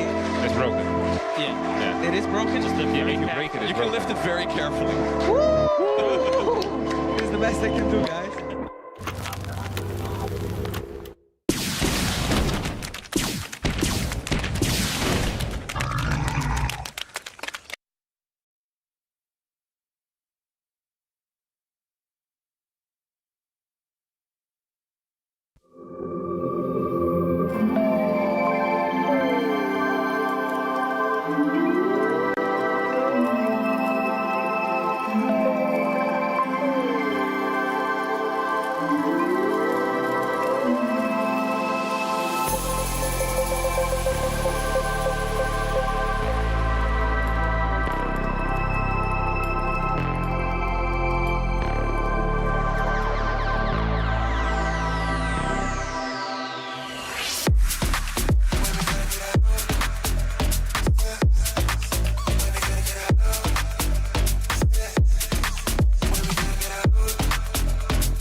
Yeah, it's good. Oh, hello everybody. Hello. I was caught off guard. My name is Loco. I'm joined by Hart, and the man directly responsible for the larva change. It is Lorimbo. Yeah, keep telling yourself that. We are finally casting some banger games at this amazing Homestory Cup. Christian and Reynor. Yeah? What do you think of this? Well, PvZ has been kind of all over the place, right? My main question is, can you win without going Skytles? You never could. I don't think it's that bad. I think right now you can do a bunch of stuff, especially after the latest hotfix. Yeah. You know, after the Lorimbo patch, the Lorimbo larva got nerfed twice. Give me back 9 seconds larva. BTR2? That was all you. All me. I was the one writing it From down. 10.7 seconds to like 9.0 or whatever. Twitter, I can see it already. Yeah. I already know Reddit's gonna demolish it tomorrow. It's like, it's terrible. So going on record, unfortunately, about it being a bad idea did not help my case. Because no, it might have made you look even worse, in fact. It may be all your fault. Yeah.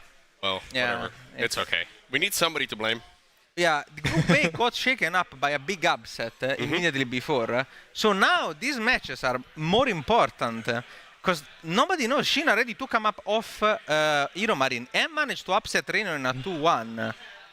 Who knows what's gonna happen now? Like this group is like, I thought it was not gonna be that close, but now like this big upset. My man Shin are really pulling off some interesting stuff. Yeah, would it be possible to have an overview of the group stage production? That would be really nice. Yeah, I mean... This group is all over the place right now. I don't know if it's possible, but... we're gonna get it. Yeah. While we're waiting for it, let me bait Loco into an age-old question. So I've asked this every single time I've casted with Loco. This is the third time. And every time he's got it wrong. So in the previous patch on 12 workers, 12 pull against 13-12. Which one is a build order win? You've never asked me this question. I've asked you on stream twice already. Really? Yes. Wow, look at that group. Oh, let's go. Yes, sorry. While he thinks about it, let's take a look about at the groups. So here we can see Cristiano with a strong performance 204, and Reynor being upset by. Wait, hold on a second. This is. Yeah, Shino 1-1, lost 1, so he's 1-1. Yeah. But why is Reynor 0-1 - 1? I'm going to be honest, I don't know what the third column actually is. Yeah, is actually, that game difference? I think that's the... Is it a map score? Yeah, no, the map score, yeah. Oh, shouldn't Reynor be 1-1 then? He lost 1-2. No, he won against Jumi. Against the Holy Hit. Oh, they already played that. Yeah. Okay. Yeah. Well, that'll be added. Okay. There's one game missing. Fair enough. There is a but the first two columns are correct then, right? Yeah. No, well, not for Reynor and Holy Hit. So Reynor should be 1-1 and Holy Hit is 0-2. Yeah. Holy who? So So yeah, as we see, like in this, you can imagine the 1-1 for Raynor. Shin and Raynor being tied up. In fact, Shino even coming up ahead in terms of score means that this match could potentially knock Raynor out of the group. Now that would be a very. That would be insane. Yeah, I think this is the updated version, right? Yes. Raynor with 1 point. Yeah, I stand corrected. Raynor does actually have the map score advantage. Never mind. But still, like. You know, another loss, too many map loss, especially after Shino to come up off Hero Marine. Yeah. This could get dicey. So only 2 people move on per group, right? Like that's the tricky part. So 6-player groups, but only 2 move on. So the top 2 spots are so important. Yeah. And Christiana and Hero Marine are very, very strong, right? Like this is not, I think, most people looking at the group before the tournament would say Raynor 100%. Yeah. But right now, it's definitely not necessarily the case. Well, Cristiano has been performing really strongly lately, even on ladder. He said he was feeling confident, and he's definitely showing up like. So basically, Raynor needs to win this if he's planning to go through, right? Otherwise, technically speaking, he can lose this and still go through, but it will become really, really dicey. He will then need to hope that Cristiano loses to someone else on top of Hero Marine. So Cristiano would have to not only be 2-0'd by Hero Marine, but also one of the maps others. So it will be really, really dicey. It's a very important game for Raynor here. I don't think he can drop too many maps even. Like even map scores are mattering a lot. Yeah, for sure. Absolutely. Yeah, so which one? 12 pool or 13-12? 12 pool. Wow, he managed to get the correct answer. I think he reversed psychology. He said, like, what would I normally guess? Wait, you've actually asked me this question? Twice, on stream, on Homestory Cup. What did I answer 13-12? Both times, yes. We're going to need receipts, I'm pretty sure. Yeah, but it occurred to me, you and I have played on ladder, and you clipped me and put it in like a YouTube short, and I was scrolling and I see myself lose. And it's you, I'm like, Ling Bane winning you. Was I nice about it or no? Yeah, I BM'd you. Because I legit thought you were a hacker, because I run up the ramp and you've researched Burrow accidentally, and I run all my lings into a Burrow. Oh, I remember that clip. Like, how does this guy have Burrow? I'm like mega all-inning him. Anyway, I'm not salty about it. I'm still happy. Maybe I was hacking. Who knows? We are starting off with the game. So we are gonna be playing on. Oh my God! Is this lockdown? I cannot see the map. This is washout. Yeah, it's very small for us. So sorry, guys. So we are playing on washout. In the top right corner, we have the Italian stallion, the pride of Italy, Raynor. Down in the bottom left, playing in blue, upsetting his group, maybe, potentially. I don't know. We have Christiana. Looking very strong. I don't know that he'd call it an upset, you know. I think he's confident. I think. Yeah.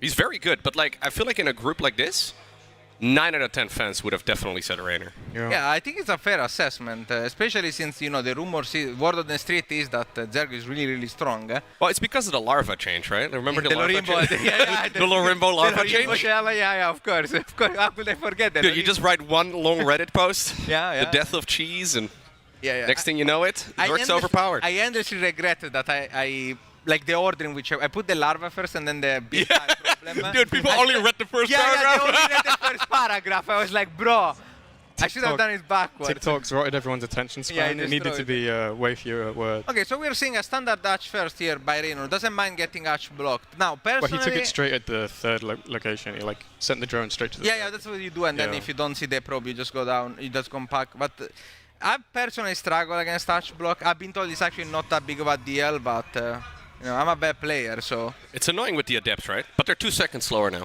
3 seconds lower. 3 seconds? Yeah. Oh yeah, the Reaper's 2 seconds. Yeah, except they miswrote that like 3 different times on the patch notes. So the first set it was 30 to 32, then the second was 30 to 34, and it was 30 to 34 all along. So they didn't even write it correctly 3 times. And that's the Lorimbo Adept. Yeah, that's the Lorimbo. Yeah, let's go. Everything is a Lorimbo patch nowadays. Yeah.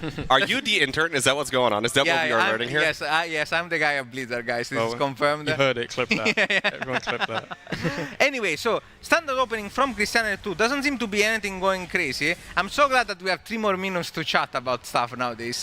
That's definitely... I am actually very curious, though, to see what Protoss are going to do against Zerg. So, like, over the last couple of weeks, we've really only seen... This probe is very... Are we doing a Stargate probe? What's the plan here? No. It might be proxy regular gateway, because I think it might be even the pilot. Oh, there's a Twilight Council. So, look, this is something we have seen. People go, like, Twilight Council into, like, Charge or Blink or whatever. and then they just proceed to lose. That seems to be how every Twilight Council build that I've seen over the last month has gone. Interesting gambit. Yeah. I do for that personally. You go Twilight Council, then you lose. That's every game of PvZ at a high level that I've seen this month. But now obviously we have the latest version of the patch. Well, this is definitely an interesting build, right? By using the new pylons and the fast warp in, it allows Christianer to skip the robo. So he can potentially, I'm assuming this is glaives, he could potentially hit a very fast glaive timing without having to invest the gas into the robo, which is usually annoying. Smells like We've got 200 gas though. What are we going to do with it? Dark Give Shine? DTs? Yeah. But then it's even too late for that. But he didn't proxy anything at that. Oh, it could be just a Christianer Archon drop actually, like a standard one. I was baited by the Pylon, you know, I thought the Pylon was gonna be important. But he's also not making a Templar Archives though. We have 300 gas. We're saving it for next game, it's okay. Oh, smart. Did he forget? I think he must have forgotten. Yeah, he's going 4-gate High Templar drop without High Templar. No, we're doing 6 gates? Glaives? Oh, now he starts glaives. No! Oh, okay. No, he forgot it. That's the only. Do you still go for it? I mean, what else can you do? Like, you can't put a star. Yeah. You know? That's, by the way, that's insane that Trainer sent the Overlord there and Christianer fucking smelled it and went for even farther away. That's a crazy game. Yeah, I think Christianer got choked up a bit here. Like you were saying, you know, when you said you were going to play here, and I said, is it actually that different playing on LAN? And everyone was like, it's way different playing on LAN. And you can start to see it now, like, you make mistakes. Oh, now we go Dark Shrine as well. Yeah, the Observer, by the way, let us, before, like, actually good observing, showcase the fact that Raynor knows there is no third gas, but there's no fourth gas, so he should know it's most likely gonna be glaives. Now, the follow-up DTs might still trick him. You know what's weird is Raynor might be expecting the glaives already to be done, and it isn't done, so he might like get reverse baited by the time it's delayed. But then isn't Darkshine bad, because you're gonna think, oh, maybe it's Darkshine? He's getting sport. I think it's actually worked against Christianer here, because by having such a late timing, Raynor thought this was actually DTs. The third really late. I'm way off on the timings on the new patch, but the third seems really late to me, no? By whom? By Raynor? Christianer. Yeah, it's super late. I mean, Christianer's build was kind of destroyed. Now he's getting also a robo. I guess for the Archon drop? Then I'm really confused about what the plan was here. Oh! Nice save for Christianer. That could have been really bad. I mean, I still think it's pretty bad, right? Like, he's moving out. It's horrible. Horrible for Protoss. Good time save though, like good reaction time. He's got enough Zerglings to counterattack and to defend at home. Like, I think he's totally fine here. Yeah, and Roach is on the way. Nearly done, so there'll be Roach speed nearly done too. Now, an important thing to notice for the viewers is that when defending glaive adepts, having a lot of links is actually as important as having fast Roaches. Yeah. If you only have Roaches, you're gonna get pulled apart by the faster units. Okay. So, let's see, it's an interesting shade. That's what you're saying about the Lings, right? Is the Lings are there to catch, so... There's a lot more Lings though, Yeah, They're coming the back Lings home are now. gonna finally... Christiana's really looking for drone kills, right? And no drone kills is kind of good for him. I mean, in some situation, trading for army can be alright, but when you're hitting this late, it's looking really, really tough. No third, right? Like, that's the big problem here. This is super committed. Raynor can drone very hard on the back of this. Now, does Raynor have a lair? Because if he does, he does, because he's researching Roach Speed, if he didn't, I could see a ward in which the Spore gets sniped by DTs, right? And then maybe you lose a hatch, and the game is still more playable. But Raynor is gonna shoot up to 57 workers, really, you know, using the Lorimbo larva. Yeah. That's an extra 3 workers there, man. Yeah. Would have only been a few more, but... It all compounds, it all counts. This game was only won by that. Yeah. I do wonder what Raynor goes behind this. I know a lot of Zergs are playing the Mutas because of the Arc Slop change. Yeah, that's really Arc Slop enjoyers all over the map. Rainbow Slop change, they call it. This is a lot of adepts though. Like, we are doubling down on our mistakes, which usually I don't recommend. Well, this goes 6 gates, huh? Yeah. So he's like definitely like committing really heavy. Oh! Did Raynor You can almost kill a hatchery with this many. He has to be really careful, Raynor, here actually, because the amount of links is running out. Yeah, the Roach trade very well, but Roach speed is not yet done. It's only about to calm down. He could potentially get a lot of workers killed. He's getting a lot. It's already a lot, yeah. 20 down already. Oh, Zerglings run in though. A good warp in by Christiana. He kills a queen, kills more workers. Raynor finding himself on the back foot here, struggling to keep up with his adepts' movements. Just so many adepts. Did he get overconfident and start making too many workers? I think he got baited by the larva. I think The Lorimbo larva, the man. Lorimbo larva. And now It's actually a nerf. Oh my god, this is a genius play actually by Cristiano. I think he might have cast a curse then, you know? Oh my god. I mean, we have a lair, so we can get a... yeah, but it's still gonna delay him so much, right? It's really rough. I mean, This is a huge problem, though. Yeah, he's getting pulled apart now. Like, he has to really start pulling up here. I have to say, he this is a cannot game, lose the lair here. I think he has a lot of saves confused it. energy. I think he's Yeah. okay. He's okay. He got a sentry as well to force field the ramp. Yeah, but I didn't manage to. That would have been Yeah, sick, actually. yeah. Killing that lane is such a huge problem because then Reno cannot attack without an overshield. Yeah. Yeah, Reno is trying to catch up on those drones. There's a lot of damage. We will remind this is still a very committed all-in by Cristiano, so yeah, there's no third losing behind these us, adepts is actually really bad now. So always double down on your mistakes. That's what we've learned here. You make a mistake, double down. But that's a Caesar mentality. Was the follow-up to an all-in, an even more committed all-in, obviously. And also, it's nearly always like the last thing you expect the opponent to do, right? Yeah. Like, because it makes no sense in theory, yeah. There's no way. He's got no workers, and then they show up with like 50 more lanes. You're like, okay, well, now I lose. I have to say, I'm a bit worried for Reina. This was a opener that didn't look super clean for Cristiano, and the game's still really close. It's, you know. Yeah, I think Reina a bit overconfident here after that really strong early game. Yeah, Cristiano's gonna run out though real soon. Like, you can mine on 2 bases for a little bit longer on the new patch, like a few more minutes. But we're still coming up on 10 minutes, and he's effectively on 2 base, right? Which is rough. Roach speed coming up means that he cannot pull, he cannot pull the same trick. And in fact, he even has to be really careful because this power push is potentially really problematic. Now, Cristiano has switched into the Robo, so the Robo here allows him to get a... with Immortals. I don't know what the pylon was for at this point, honestly. I'm very confused, honestly. It's the next game. Don't worry about it. I think he mind-gamed himself, too. He mind-gamed us. We have perfect vision, we still got mind-game. That's how good of a mind-game it is. I was thinking there's not many Ravs, but it seems like Reina's starting to fix that. Because the force fields are changed, right? So you need more Ravs than you think now. Yeah, but now I think like on 53 workers, I think just pumping out units here is the correct play. I don't think he's gonna get overconfident again. I think he's gonna, he's gonna be really careful. Blink and a third base coming up from Cristiano. That's he can never secure a third though. That's the problem. He needs to kind of like in a classic like diamond move, like sneak a base somewhere else in the corner of the map. Hope the opponent never I don't think it's one. I think he's got vision everywhere though. Like he sees every unit leave. Yeah. Reiner could throw it by being too aggressive, right? But there's really no reason for him, and I doubt that he's going to do that. Yeah, I don't think he's going to do that. A nice counter attack. Yeah. How many drones have died this game, man? At least 45. 50? 60. Oh, 45. Pretty close, though. Yeah. At least 45. I mean, I miscounted a bit, but pretty close. Yeah, but you did the same with the larva value when you entered it. This is insane. Yeah. The larva buff. 9.0 was too much. You went back to 9.9. Yeah. In the 9.0, it would have been over 45. Yeah. Limbo patch, yeah. So, very well played by Cristiano here. The counter-attack micro while defending was pretty good here, getting 60 more workers, but sloppy game from both, right? Ultimately, like this is definitely one of those new patch games where both players are playing kind of shaky. You're never supposed to say that. You're always supposed to say that they're strategically genius. Okay? There are no mistakes. That's true. Only strategic decisions. It's true, yeah. No, he meant to lose 16 drones there on top of the 29. He's freed up supply for. He's doing the sneaky base, but it's north of the natural. It's kind of sneaky on this map now. It's not where he was putting it before, right? It's going to get scouted instantly, not sneaky. Strategic variety. Strategic genius. Yeah, thanks to the improved mineral amount, this game is going to last long. We can cope a bit longer. Sorry, I shouldn't say that. We can strategically think of I think it's a comeback. literally about to end. I think that's the 4th time that base dies. Yeah. Yeah.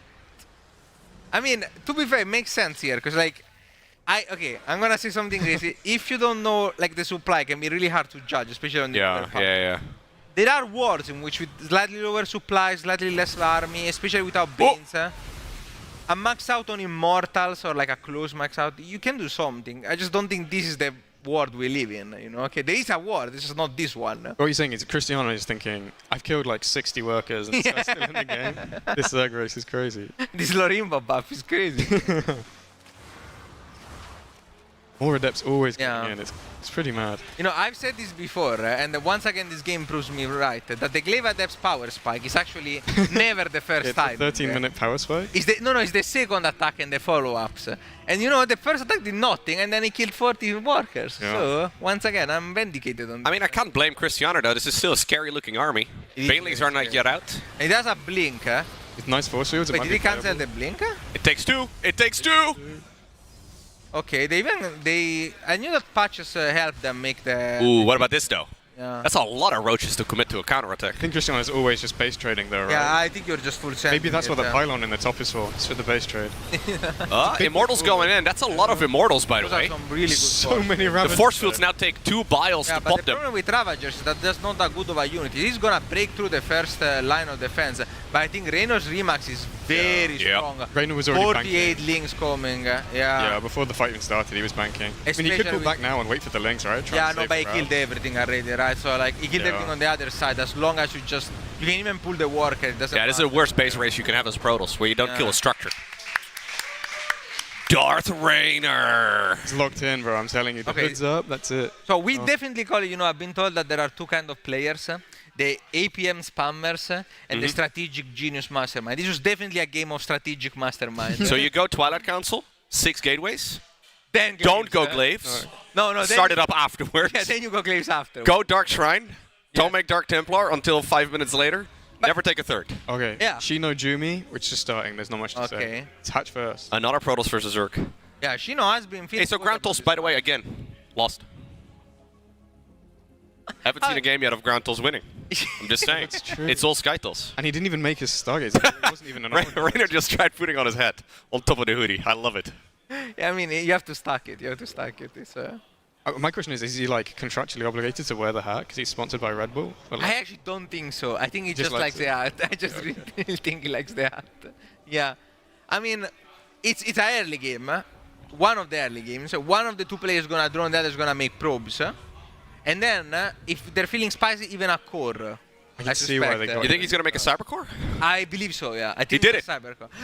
Oh my god. Strategic brilliance. Brilliant. I think Shino's going to make an Overlord. At 19. Yeah. No, he forgot. He After forgot. the throne. No. He forgot making an Overlord. 20 is better now, I think. No. Is it not? 19. No, He still 19 is Swift? better, yeah. Okay. Yeah. He's still not making an Overlord, by the way. Etchery's going to finish. He's going to get, like, I mean, two supply. It's not the worst thing ever because you can do one gastric to get one pair of links, especially against Protoss is fine, but it's still something. Now he's supply block, though. Yeah, you're just gonna accumulate. And he's got like 4 low rainbow larvae just sitting there. This is the strategic variety that we No, wait. See, 4. It's not 4 Lorimbo larvas. It's 2 It's two. Lorimbo Two larvas Lorimbo- and 2 normal larvas. Yeah, okay, fair, come fair, on, fair, man. fair. Sorry. They don't buff it that much. Maybe just like the force fields, we can turn the low rainbow larva red, just to differentiate. That would be nice. Yeah, we need in the different color every time. Yeah. zoom the camera in, you can hear them shouting loudly in a strong Italian accent. Like that's Yeah. But now, Larva. larva. But then I want my royalty cut, right? Like every game Zerg wins, it wins because of the Lorimbo larva. I deserve a cut. Yeah. That's how it works. Okay, we have another probe in the corner. If I didn't see. Yeah, but He goes Twilight Council too, man. It's really far away, so I think this one is DT's. These European Protosses are crazy. They think Ground Army is good. Jumi, already ahead of of the build out here, makes the pylon. Is he gonna go Twilight Council 2 with an upgrade? I think it's the teaser. I don't think 200 gas. We got Oh, he's making a Stalker. Power spike coming across too. But now he doesn't have the money for the. No, he made a Stalker. Okay, did all of the European Protoss players forget how to make buildings? There you go. That's like a 20-second delay, though. It's a strategic decision, loco. Okay. Dude, it's like we all lost 1,000 MMR, right? Like it's actually insane. Yeah. I mean, it's supposed to be a Zerg buff patch, but I've lost all MMR, so I don't know about that. No recall on these depths there. Yeah. I think. Oh, so that's why we need the Stalkers to defend the Lings when we lose. Yeah. He's already ahead. Yeah, so, okay, Jumi a bit. Okay, oh, come on, guys, don't be mean. Jumi a bit on the back foot here. That's why we delayed the Dark Shrine, because we were gonna lose the Adepts. It's part of the build. It's okay. We're gonna get massacred. Like we're gonna say like, oh, well, how dare these guys? So yeah, I mean, there is a spore coming up for Shino. I don't know where it is. It's at the third. Yeah. Well, there's okay. Okay. Wait, so these are anti-oracle spores, and he just made them. Well, it doesn't matter if it's anti-oracle or not. They do the same job, you know. They're not like the Lorimbo larva that scream in Italian. These ones. I don't think they are anti-oracle because he's making another one that isn't in a base. It's like a 5-minute third It's spore. in the natural. Oh, that's the natural one. Okay, my bad. Yeah. So, okay, well. Another pylon. Did he blink? What? Okay. Okay. We are So wait, are we just going to keep warping them in 2 at a time and then we commit when Blink is done? What's the point? That's the brilliance, because like at some point you just stop thinking about DTs. Yeah, it's true. Like, When like there's a 6 like blinking on top of your pylon or your spore crawler. I don't know if Shino got the scouting. Shino? Is he going to see? I think he misses it. He misses it. Yeah. This observe is amazing, by the way. Like top observing by the back crew. Eon Blue, man, he's going in. Is it Ion? Oh my god, he's the GOAT, bro, every time. We don't know. So we just save up DTs? Yeah, because, okay. This is silly, no! Oh, it's fine, that one's bait. It's so that he doesn't know the one in the corner. Oh, dude, now he believes that there's no zealots being warped in. He's gonna look because for there are probe, no zealots. But he's gonna look for the probe and find accidentally find the proxy, see? Yeah. He sees it now. He knows. He knows. He sees the blur. But does he know about the blink? Because the blink got bugged. No lair, by the way, right? So, like, no mobile detection. Yeah, he doesn't have no. Oh my god, I actually see the potential. With the blink, you can kill that spore. But blink is not yet done. Wait a second. Yeah, but it's gonna be done. No. By the time he gets there? Wait. It's more than 15 seconds away, right? He's waiting. Oh. I think it's fine. No? Just right click. This seems so. These fun. builds are so suboptimal, but it still works. And he saw the blur, but then he didn't do anything. Not suboptimal. Did you not read the script? Blink out. Oh my god. Dude, this skin, by the way, for DTs, sick. Yeah, it's the best one. Yeah, by far. Skin, right? You know there is a small chance for the base DT to have the double blade. Yeah? Yeah. I don't remember what the chance. It's like the Nova, like the. No, it's not that rare. It's like I think 1 in 3 DTs has 2 blades. Oh. No, but you have like a chance to spawn in a Nova Ghost as well, I think. Yeah, this blink. Ouch. That was a crazy blink, guys. Blink has been so useful. Lots of roaches in the main too.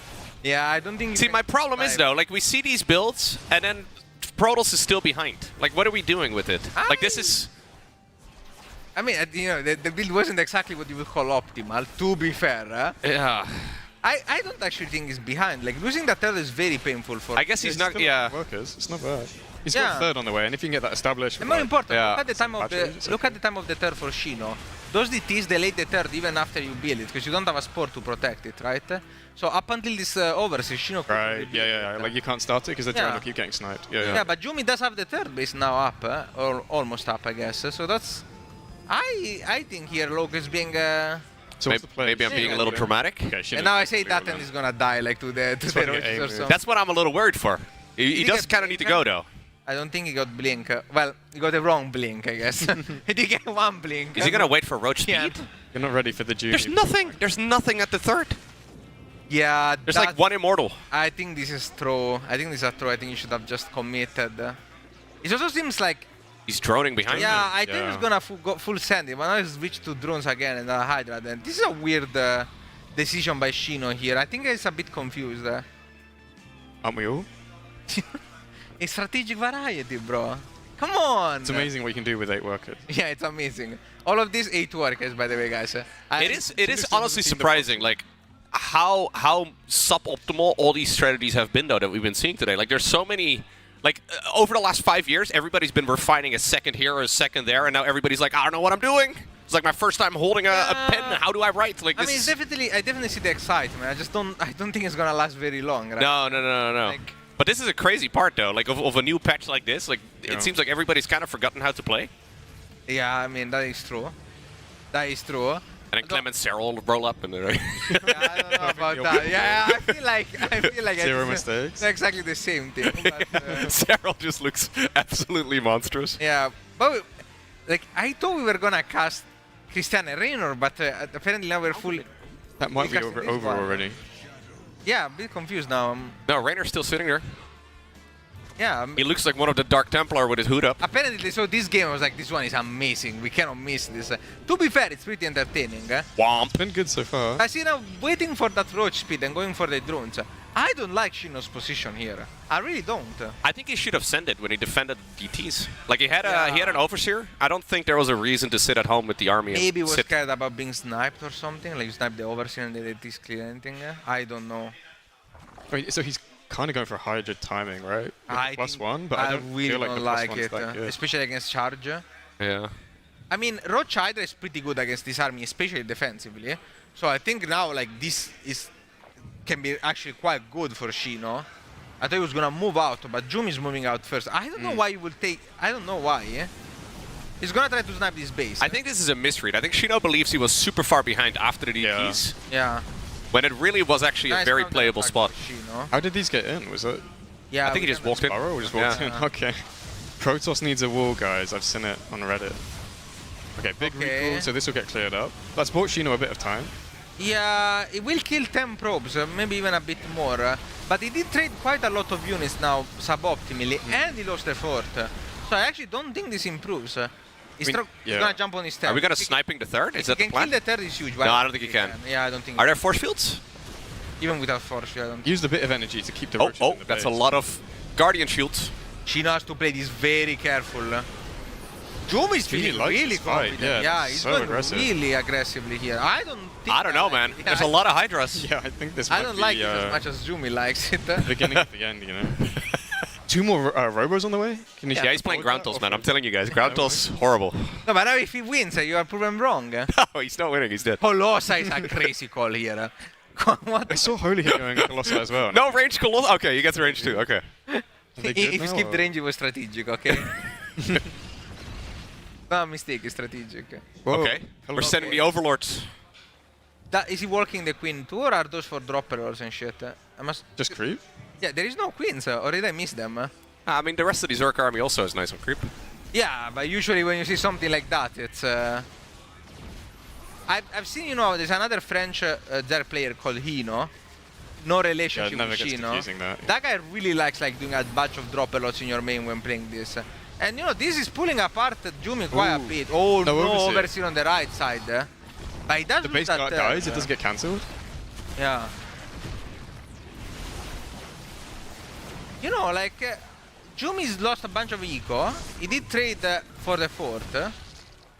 This army is not that big though anymore for him. The Colossi are not that still scary like Shino's spot, but yeah, they don't have range yet either. Just going back for full roaches, man. Roaches are actually kind of sick here. I think Shino's got this now. Wait, he did all of this without Hydra speed? Yeah. Explains a lot.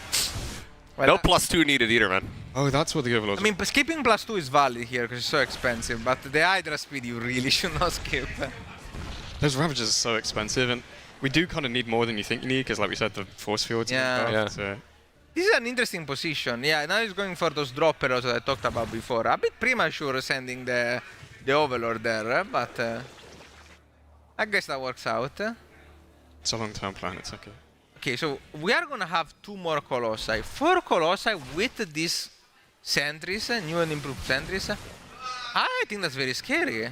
But these droppers are going to make a mess. I like the drop, but Shino's like still defending while he's doing the drop. I feel like if he's attacking while doing the drop... I think Shino has been believing he's been dead the whole game. And then he's like, how am I doing this? Am I a god gamer? Even he cannot think, even he cannot realize how broken the Lorimbo larva are. He can't conceive of it. Okay, dropper surprising and effective, actually. I feel like it's always disruptors here, right? We just go like 2 Colossus to stabilize and then disruptors. It's 4 now. Is it 4 now? Yeah. Okay, well, I'm way off. Raynor 2 odd Christianer, so second game finished. It's good for Raynor, and like we said, it really matters for the position in Group A. Now Christianer finds himself in the back. Oh no! 2 Immortals! Is very painful, and he has to be very careful with those Colossi. He needs to be careful here macroing them back. Jumi's map is shrinking, right? There's a lot of units in it. Oh, the load hotkey coming in, man. Yeah, and that third is completely undefended too. It's not even mining, really, so... Yeah, I think at this point, this split on the Colossi will seal the deal. Now that's an interesting. Once again, Ground Protoss loses. What a surprise. Loco vindicated. Yeah. I have yet to see a game where Groundtools wins, okay? That's all I'm trying to get at. Okay, well... I want to believe. Like, you guys are believers, but this is the most value you can get out of robo units in the game, and it's still not working. I think Stargate into ground is probably still fine. Yeah, I don't know. And I don't know about this Twilight.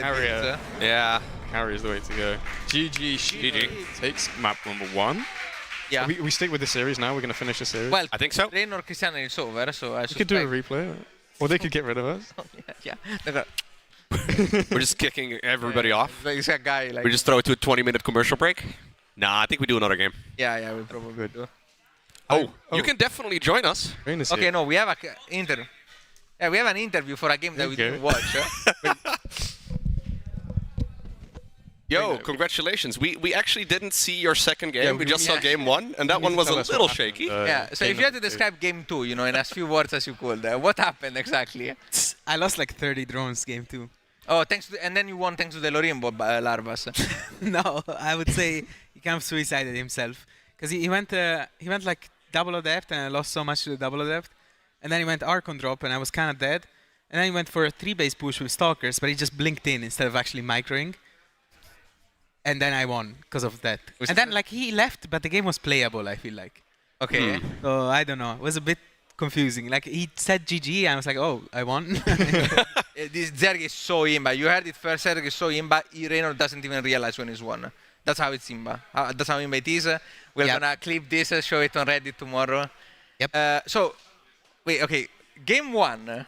Okay. That game was also a mess. Did you watch the replay of game 1? No. What? Okay. So, what can you walk us what you think happened? Because we know what happened, and we are just curious about your. I don't know. He probably just got supply blocked or forgot his gateways. But he didn't morph his gateways, did he? Or something like that? He forgot. So first he went. Okay, how do I describe it? Look, He went Twilight Council, 6 gateways, and then he started Glaives. And then Glaives after. Glaives happened after But then he the also 6 had, gates. like a probe at the side of the map, like from the start of the game. Yeah, but I saw that pylon. But he didn't work. He didn't use it. Because I killed it. Yeah, but he had this whole thing, and then like he forgot his like entire build. I think what he wanted to do was probably pressure with some adepts before Glaives. Yeah. And like actually hit with a big wave, but I saw the pylon. And I killed Okay. it. So I think his plan went to crap there. So you think like killing the pylon might have a... Yeah, I think it messed up his plan. Okay, so... Probably. Okay, that would kind of explain even the Glaives, right? I don't think he forgot his Twilight Council. I think that was his plan. Like make a bunch of adepts pressure while he's getting Glaives. No, He was floating. He forgot the Glaives. He was floating. He The could have Twilight the Glaives. He was just instant. forgot it. It was I don't know. Watch the replay and let us know. I don't know what to tell you guys. Yeah. We need a... Okay. So how are you feeling about the dispatch? Bit confusing, especially ZVZ. Yeah, feels like a massive coin flip so far. Okay, apparently we are going to a game. Yeah, you have to help us cast another... You don't have to if you don't want to. No, I'm absolutely not. That's okay. Hey, congratulations. All right, thank you. See you later, guys, then. Yeah. Good luck next. Okay, game 2, Jumi versus Shino. Yeah, I think so, unless they throw us a curveball. And Yeah. Production's on point. Wait. Oh, we can see something different in this stream. No. That was just bait. Okay, That was bait. we got tricked. That was bait. There's an insane amount of bait. I was about to say, like, production might have cut us into the game, like, after the early game a little bit, so Yeah, I don't have to sit watching drones mine, but... No. Unfortunately, we have to watch this. So how's the weather here in Krefeld? Finding pretty busy. You know what? Speaking of the weather, I think it's nice that it wasn't last week. If Homestory Cup was last week, I think we'd all be dying like here. 40 degrees. Yeah, right now it's a little bit better. Yeah. I mean, it was pretty funny as a South Italian to watch, like, you guys go crazy about it. Dude, we were all dying here. Like, you're used to it, man. Yeah, we build houses for it. I think that's like we are prepared for it. Do you have AC? No. Do people get it over there? In South Italy? I have no idea. Nobody can afford anything in South Italy. I have no idea if you guys get AC over there. Actually, Because people in Greece have it. Sorry? People in Greece have, like...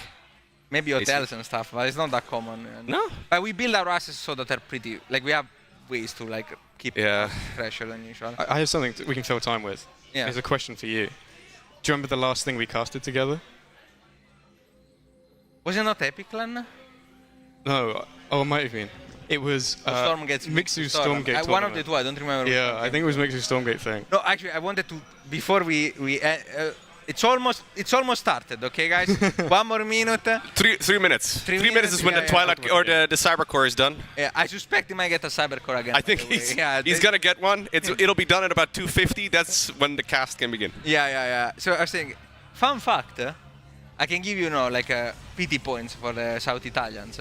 Yeah. I had to buy a keyboard for the first time in my life to play at Homestory Cup. I didn't have a keyboard before. A keyboard? Yeah, a keyboard. When you say that, How did you play at home? With only a mouse. With a laptop. You've been playing on a laptop? Yeah. This whole time? I beat 80 pro players in the world with a laptop, yes. What? Yeah. In fact, I perform better on a laptop. Do you have like a ball mouse as well? Like what's going on? No. But my mouse was free. He gifted me. It's true. I took because I had a $10 from the corner shop, and that's how I played. Wow. Like $10 mouse laptop. Dude, you're like 500 MMR behind I if don't you think like. so at all. I think you just got. Do you have a 60 hertz monitor too?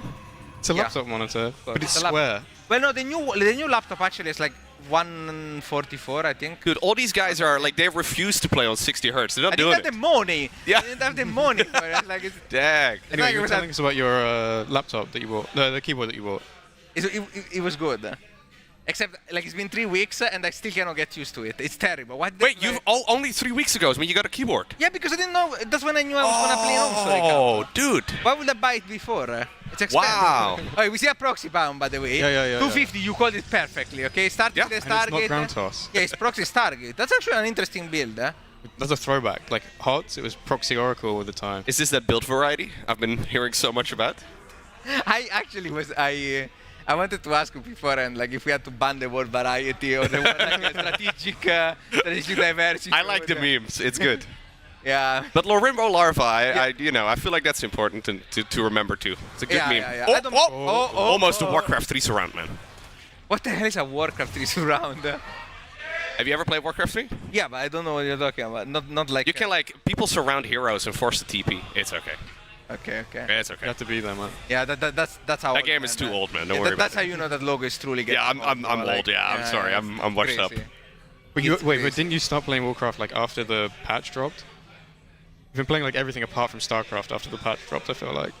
Yeah, because I don't like the patch, so I've been playing Minecraft. You don't like the patch, the one that like literally has your change in it? Yeah. How is it possible, man? Come on, man. This is like getting a Christmas present, exactly what you asked for, and then not liking it. Like, what do you expect? You got what you wanted? Okay. Don't like it. So, the proxy Oracle is gonna come in. Okay, so 2, 3, 5, I think. I'm gonna go 6. Oh. This is an exercise in counting. Oh! You got it. 7! Oh, everyone is Yo, wrong. Gen Alpha happy. So you're Yeah. gonna be. Oh no, wait, you're like a little. What the hell are you talking? How old do you think I am? Well, you say that I'm old, so you know. I How guess old I do you can think I am? Now, I don't know how old you are. Should we cut him open and count the rings? Is that how it's done? Yeah. So how old do you think I am? Like, go on camera, so you know I can make. Wait. Is this a proxy? 25. 26 or so. Oh. It's a proxy Nexus. I told you. Oh my God! I told you. He did it. That's how you do it. Bro, Jum is the master. You're bringing back the diamond builds. That's how you do it. Dude, the whole patch though, people they've been regressing to Diamond League, right? Like it's literally the whole patch. Yeah, you know. Okay. I have Is he going to lose the Oracle like a true diamond player? You know, a sentiment I've heard about, I've heard a lot of, is like, oh, you know, once you reset all of the strategy, the Diamond Leaguer will finally like climb the ranks. Because the reason why I was stuck in Diamond is because everyone else has figured the game out, and I just don't have time to get on. Yeah. So I always thought I was ridiculous, but as we can see, maybe they were onto something, guys. Maybe they were onto something. Bzzzt. No, I did want to show like something. No, okay, I want to do my job as a caster once in my life. I do think this is a smart build by Jumi, because with the early game nerfs, especially the Ash and the Queen, Queens are at a premium, and there is like a good argument to say that like it's very likely that you're not gonna find those 2 Queens or that sport in the main.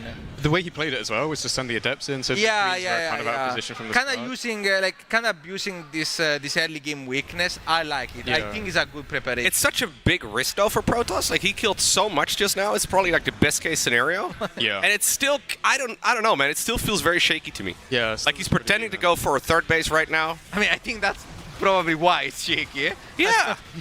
I would say that. But like this is the perfect start for Protoss, right? If you want to play somewhat of a macro game. Except the Ninja Nexus, you mean? Yeah. I rate the Ninja Nexus. It's a bit unfortunate the Oracles were out of position because he does lose all of these Adepts. Yeah.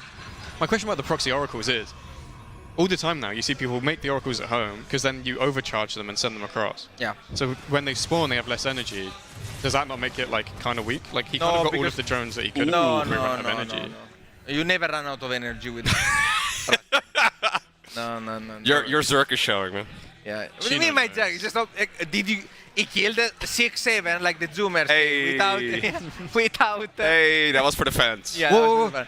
Without running out of energy. All the 34-year-olds. And then he F2'd the Lings away before they scouted that base. He was scouting it and then he pulled away. He nearly found it. This is so funny. I just think it doesn't matter because I think Jimmy might be about to die. No, he has the warping. Oh. Okay.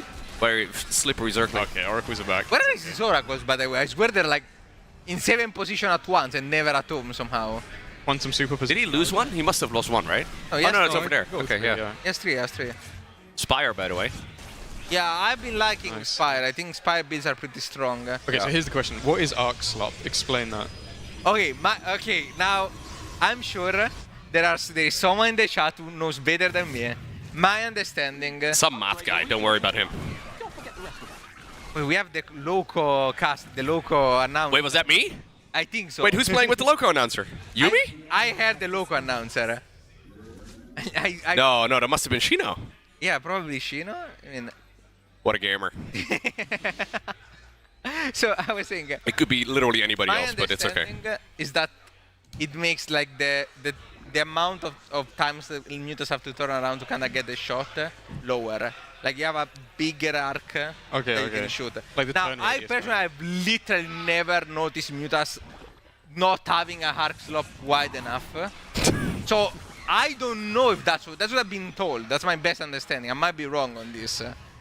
I think the other change is significantly better. The glaive bounce change? Yeah, that is actually really good. I didn't even understand what it meant at first. Yeah, I because it was very poorly worded, but it's really good. It's like when you A-click with Muta, the bounce is like the other ones bounce to what you want. No, so before you imagine what you wanted to hit, and then it magically goes there. There is a neural shift in your brain. So mutas are rushed here, getting countered by the Phoenix. Well, on Jumi scouting it, reacting immediately. Yeah, so I guess the Oracle saw it. What actually it is before, when you A-moved mutas, or even just focus fired, the first attack of the mutas, the attack itself, that had priority. Yeah. So if you A-moved, it will never hit a building if there were units. But the bounces were random. And they had no prioritization. So if I'm in a mineral line at A-click, it's always going to hit the probed. Yeah, but then the bounce will go to the Nexus. Will go into the Nexus, you won't see anything. Now it's just far more reliable. Like all the changes to mutas just make it way easier to get damage done with it. I mean, this is just pretty good because even like as a fighting unit, it means that, for example, they hit Marines instead of Medivacs or Marauders. This is a pretty risky trade here for... yeah, I'm not sure I like it. Are we sending it to like make more Zerk or like more mutas? There's no way, right? Well, we're not really close to max. I think Jumi was on the map or something, maybe. I don't really see the point of that. So funny, because the Stargate's proxied, all of these Phoenix have to fly like all the way across. Yeah, he's been still making Phoenixes out of it too. Proxy Phoenix. Yeah. Wait, does it not have a second Stargate at all? I think he made one? No, he made one, yeah. Yeah. Might not be hockeyed. He might not be No, he's been making 2 Phoenixes at once. Okay, Shino going into ground, so I guess he's going towards like Lingbane and then Ultra? I mean, I'm assuming his final composition is gonna be Lingbane Ravager. No, he's doubling down on air. Like he's going Muta Corruptor or something with Lingbane. I guess. I mean, you need to go Bane eventually when you're doing this transition, because otherwise you get moved way too easily. Yeah. The Hive, I'm a bit... It's for Vipers, man. We're going full Sky Zerk. Could be. I mean, it's good if you can get like the Adrenal on the Lynx, if nothing else. Yeah. This is so silly. It's gonna be spotted here in a moment. He's gonna finally find out where those oracles came from. I'm surprised he didn't check for it. I don't know how like he must have realized, right? Like they showed up way early. I think it might think it's the patch. It's like, wow, in this new patch, the fucking oracle is so fast. That's crazy. Yeah. It's a big warp in. Does get cleaned up pretty quick. Yeah. I mean, I'm not sure, like, who am I in this game here. It is Ultra. Yeah, the Ultra Skull was correct. But, I mean, you kind of need them against, even like Sky Tours. People don't really realize what you need it against, like, even like carrier Skytars. I mean, they're fine. You have to be careful with the supply. Right. I'm more interested in what like Jumi intends to do. Like, this is way too many. Like, is this optimal? Like, I feel like at some point you would have switched into Void Race. Too many Stargates, you mean? Too many Phoenix. Right. I think he saw the gases at that new base before like the hatchery was even saturated, and then I guess he's just assuming that it's just. Yeah, what are we doing with the gas? Is it just going to be mass muta? So the Corruptors already. Yeah. Ooh, Infestor. You know what you can do though as Protoss? Carriers, High Templar, Archon. Yes, I guess the guy that's been going Sky all along, carriers are not the call. But Archon and Knight Templars, yeah. Yeah, but if push really comes to shove. If you max out, I guess. Yeah. It's getting Flux Veins for the Void Rays. I really dislike the fact that he got so many Phoenix. Wait, is that me he's playing with? Your probes are under attack. No, TV. No. Oh. Ooh. Little hiccup. It's okay. Hey, isn't that your announcer logo? I'm trying to see if I can recognize my own voice. It's tough. How do you not recognize your own announcer? Am I feel like either this is announced and they're trolling me, or like I'm going complete. I've lost my mind. You may be right. Okay, it's a very good trade here. We're going carriers. What a gamer. But he's starting to thin out the like sky quite well. Yeah, but so he has to be now really careful. So this is a kind of a pivotal moment because the Phoenix do have utility against ground, but not insane utility, right? So you have not against the Ultras in particular. Yeah. I really like the fact that he traded some Phoenixes too. Like, he did it slowly, he did it well. So now I don't think he's unprepared for the ground either. And he can actually follow it up with his very strong attack. I would be kind of scared if I was Shino here. Yeah, I am for sure. Yeah. Like, yeah, he has a lot of Ultras, but I don't think he has any... Is that base in the upper right ever spotted, by the way? Still no. I don't think so. Dude, so Shino never checked for the proxy Stargate, and he never saw this base. He did check for the he base, sent it, but he pulled it away, yeah. Oh, that's a huge... Oh, look at these brave High Templar. Storming themselves and turning into an Archon. Yeah, I killed like 60 links there. That's crazy. Like something from one of the cinematics, you know? Oh, free Infestors. Free Infestors, yeah. Oh! Oh my god. And you were doubting the additional Phoenix. No, I mean, this amount is perfect. I was doubting, 26 Phoenixes. Yeah. I'm worried for Shino. Oh, the base is open. That's good. Do the Ultras even fit through this gap? Where is Jumi? One carrier, run away. Like, actually, where is Jumi? What? No way, he recalled to that. Oh, he recalled. He recalled. But he recalled to the closest by base, I guess? I think he might not have had any energy on the other. I'm not sure. It was in the bottom left. There's no way that was the closest Nexus. No. Huh? What just happened? Might have used energy on the other ones. That's rough. There's so many Ultras, it's crazy. Yeah. Very scary. I mean, even scarier if you had Infestors for the for the cloud. But all fungal as well, right? Like, they get kited. But oh my god, those Immortals are having a good time. Yeah, this is a really expensive trade here for Shino. This might look solid at a glance, and these follow-up links can actually get some damage, but he needs to be very careful because if Shino... Cloak? Can we cloak? Can we cloak? No, we don't cloak. We should cloak though. Can we please cloak? Ooh, that's a that face can actually live. Wait, do we just not cloak? Okay. No. What is going on? That's what I'm saying, man. Everybody's lost 1,000 MMR. Can we check if the Great Spire goes down? Yeah. Great Spire's gone. I think Shino is dead now. Yeah, I think you're right. I mean, he was kind of holding on to supply for quite a while, but now he's dropped like 40. Every time you trade the Ultras like that, it look like it baits you into believing you're winning, and then you just instantly die. Yeah. Can we, production, can we take a look for 1 second at the exchanges, the trades? Shift L? Actually, not as bad as I thought. Yeah, actually not as bad as I thought. Thank you, production. But Jumi's been mining more than Shino's thought. Only 5 Ultras died? I feel like I saw like 12 Ultras die. Am I crazy? I also had the same feeling. I guess there's a bunch here. Yeah. Low health. Ooh. Quick, burrow! Wait. What is going on? Oh, he warped him to the mothership. Okay. Did he burrow to let the Infestors through? No, he meant to, I guess. This is the greatest. I think he wanted to save the Infestors or something. Yeah. This is so much better than Reno Cristiano. I'm so glad we switched to this, actually. Prism goes down. Well, Rainer apparently lost a half-dozen drones to 2 Adepts in his game, is what he said, so. Yeah, but the Lorimbo are just too broken, you know? Yeah.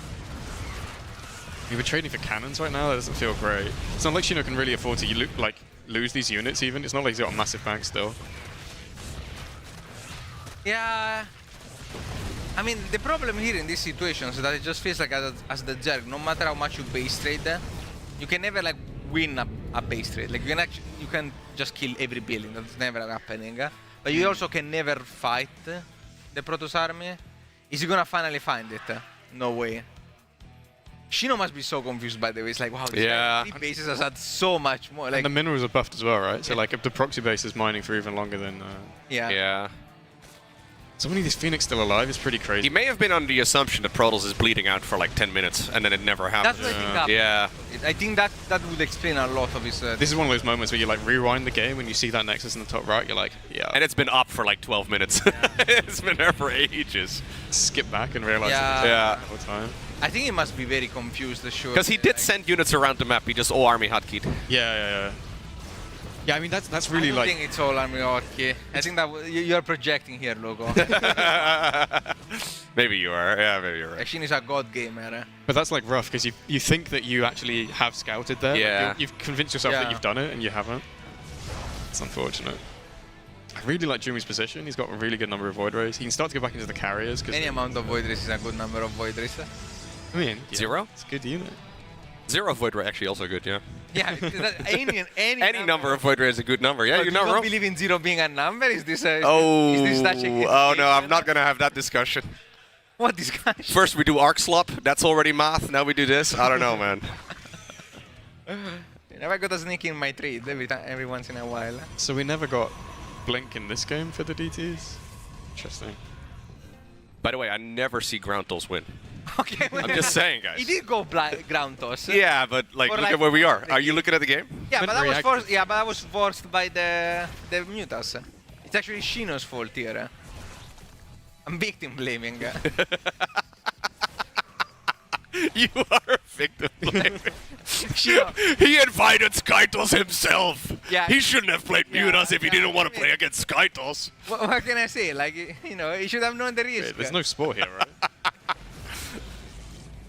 That's a lot.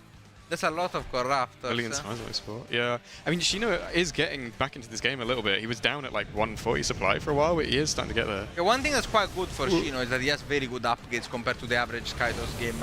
Like his upgrades compared to like the normal one that he would have are pretty good. I think this might be the beginning of the end, guys. I think split. I don't actually we split. So. Yeah. Gamer. Not that easy to push here as Jumi. The Vipers are unknown for the. Just fungal him now. Thank you.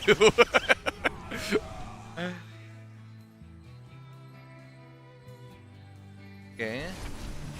Yeah, that's a very optimistic spine. Yeah. That's very optimistic. Do we need an upgrade for spines? Is that what we need now? The next patch? Maybe you can write a Reddit post. Yeah. That sounds like a terrible idea. Fjant should make that Reddit post. I always see him lose to. So you made the death of a cheeser. What about the death of static defense? The Bowen-on pads? The Bowen-on pads. Somebody get Bowen-on. Yeah, write a Reddit thread. 15 workers went down. I feel so sorry for them. Service actually trying to get us to cast the game, and instead we're talking about Bowen-on. I mean, Bowen-on's been playing AO2 for a while anyway, so it's like, I knew this game was gonna go badly, so he saw the writing on the wall. He was ahead of his time. Okay, so good harass here from, like, Jumi got a lot of harass. I really don't like Shino's position. I think he didn't realize how many workers he lost. I think it's that proxy base, man. Like, it's been a full misread for so long. Yeah, it's really rough. At some point, it stops mattering, surely. He still hasn't seen it, though. When it mines out, he still has no idea. There's been a missed recall to that base as well. Oh, we can do a crazy fungal parasitic bomb wombo combo comeback over here. Okay. Fungal, he can't recall. Ooh. Oh. What? Well, now he can. Why would you say that? Fungal doesn't prevent recall, no? It doesn't at all? There is a famous game, Max versus Lambo, where I remember, like, seeing Lambo get the perfect... It was on BlackRock, I think. No, wait, what was it called? Wait, is that only to the mothership? No, BlackRock, like not... No, even normal. Oh. I think. I'm not 100% sure if it's only mothership or both. I might be wrong on that. But at least one of the two, definitely you can. Does Jumi have a base to put these workers in? I feel like not really. another ninja base. You take the bottom left. Yeah, one. I might as well. It worked the first time. And the first one was so good. But how about the He second has this one? base in the bottom. He can. Why not? Yeah. We haven't really gone above like 80 workers either player this whole game. No, they both did at some point, but then they started losing them. Yeah. The problem is that it is true that you want less workers in a hand game, but that's when you're like already banking a lot. Yeah, Shino's never had a bank this whole Shino lost past, a lot like, of 10 workers minutes. that didn't remake them. He only remade some. So I mean, he's going for that, ultra late game composition. I don't like it. Can he control it? Is the question. But this now, like this final, this is like the final army, right? Where you make as many broods as you can and try and go for it. I feel like. Yeah, it's the final army in the sense that you lose with it. Maybe, we'll see. Pretty crazy game, though. Yeah, this has been a banger on it. Yeah. I hear a lot of feedbacks. Is that on like the Vipers? No, I don't hear any. Like, No, me neither. Oh, Yeah. just me hearing it. Just hear things. Yeah, mispositioning here from Shino, who finds himself a bit on the back foot. Yeah, but Jumi did set the fight up really nicely as well. He sort of split his And voids at the start. No, unlike before, he's actually, he remembered to use the mothership spells. Ooh. Alright. No more gas, though, for Shino. It's a bit of a problem. He's a The recall on the 2 immortals that immediately died. It really got sold out. I mean, for once, Shino's actually up in supply again. Yeah, that's true actually. I don't know, like, this supply is mostly links, and he traded that much for 24 workers. So the army supply, I'm not so convinced is that good, but I mean... I feel like we've just been cooling this game is kind of over, and it seems to be swinging back and forth. It's like guaranteed to go to 30 No, this has been a sick game. I mean, I think there was a point where it was over, at least. I mean, to be fair, it started with like 16 drones killed on a couple proxy oracles and then a base that never got found. The fact that Shino is actually making this a really sick game here too is kind of incredible. I think Jumi has lost a lot of probes this game to random run by He kept leaving everything open. I guess he hasn't been able to afford like the... He's gonna... This is gonna be so funny. This is so funny. Oh man, now he learns about the proxy base. Can we see like Shino's Dude, this was literally like minute 7. Didn't even react. He didn't even react. He probably didn't notice. He probably thought it was a Zeller or something. Reno will have like non-stop laughter. He will have known. Here we go again. Yeah, another push in. Yoink. Abduct on the Void Ray. Okay. Jimmy needs to get his Templar towards the front for the storm and the feedback. How many High Templar does he have? I see only like 2. Void Rays are on the right at the moment. He's got 3 High Templar. He needs a couple more. Does he? Feedbacks onto the Vipers. Like the Archons are the important thing. Not really. Like the Templars are obviously good, but don't want too many. I don't know, man. He's kind of struggling here. Dive Raptors go in. Parasitic Bomb. Okay, he's pulling a logo maneuver. Yeah, smart. Or trying to. Not Wait that. a second. Hold on. I'm cooking, but he is also dropping in supply. He's lost 30 workers to the Void Rays behind this. Yeah, but losing the anti-air here is a real big problem. Because these Void Rays now... He also had like a lot of Void Rays on the other side of the map. Yeah, these Void Rays are completely uncontested. Careful with the carriers, man. We don't chase. I don't think he chase. He definitely chases, I think. Definitely, yeah, just to snipe the... You can kill the... Like, you have no idea how many Corruptors are coming, though. You kill so much Chico. We know. You know. Okay. I don't know about chasing this. I don't know. I don't know, man. You guys told him to chase. Maybe you should chase. This much. It's like when you're backseating someone and then you're like, okay, yeah, but not like that. Yeah, it's like, okay, chase up. Making me feel dumb in the process, too. It's okay, guys. What if you fucking showed up in the main? Would you have called that chasing? Come on. Somehow blinks the carriers in and we're like, well, what? Like, you... I still like it for Jumi. I mean, Jumi did a lot with the Void Rays. Obviously, he like lost the fight, but he's killed quite a lot on the other side. Like you're chasing a burglar and the guy jump off a building. Well, you follow him? Yeah. Protoss players do. Did we lose the Hive, by the way? Oh yeah, he's rewinning the left now. He lost most of his tech in the main. We've lost so much tech this game. It's really painful. that's actually a big problem. Surely this is over now. Like I don't see a way for Shino to win this.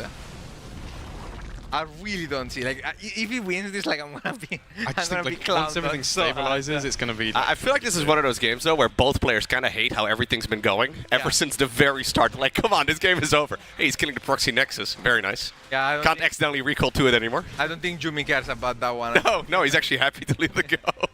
Like, wow. Dark Shrine. That's what we need. Went behind. Went behind. Yeah. Yeah, 27 minutes. You know, if he's this good when you're behind, imagine when you're ahead. Okay, so how much longer do you think the game goes? 30 minutes? Yeah. 32? I think like he's gonna like quit out at 30 minutes or something. He's gonna lose a bunch of drones to DTs, or like he's gonna try one more push. He might even quit out now, honestly, if he's still dead enough. It's rough. I mean, yeah, this base might get sniped. Oh, even a couple Brewlords going down would be As bad. long as you have like the big, the decently sized army. Yeah, you never leave. Yeah. You always kinda cope. You can do something. Jimmy splits on the power bombs have been pretty nice. Losing those infestors is so painful. Shinra's flowing a lot of money, but I don't. Well, he's not no pool, so. In game 3 after this one. You proxy gate. Proxy gate? Yeah, you fall like like proxy. 2-1, zealot. like a no, 2-gate zealot. forge. Oh, he's only just now getting +3 air for the armor. That's crazy. I mean, he got the shield, so very early. Yeah. Which is technically better. On like these big units like the carriers and stuff, like you don't get through the shields that often. Dude, that cheeky pylon in the top right has actually been like... Is he still there? Yeah, it's still there. He's been warping in a couple zealots at a time. It's dealt so much damage. I saw so many links there, I swear. Yeah, he keeps pulling links away from that section of the map. They got F2'd back again. It's like there is a curse there. It's like a shroud on top of that base. It's like makes it everything there invisible. Just They're gonna need a break after this game, by the way. Like, I'd be exhausted after playing this 30-minute. Bit of a banger. I'm really dreading playing myself. Luckily, I don't have. Yeah, I'm sure your games are gonna go to. Yeah, my game against Showtime. I'm going late game, guys. I'm a late game monster. I'm known for that. Have you ever seen the 28-minute mark? I'm gonna tell you something more crazy. What? My highest rate in ZVT is late game. Yeah? Yeah. Damn. I'm actually pretty decent. The only late game I can play. Okay. ZVT. The other two, hopeless. But ZVT, pretty decent. I'm excited to see it. Yeah, against Clem, for sure, bro.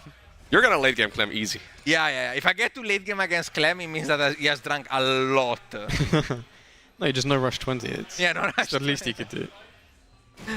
I was thinking of asking him to play Protoss for banter, like, I'm so easy to beat, why don't you play off-race? Maybe even Zerg. His Protoss is very good, though. Is really good. Yeah, but like on the new patch with all of the random stuff.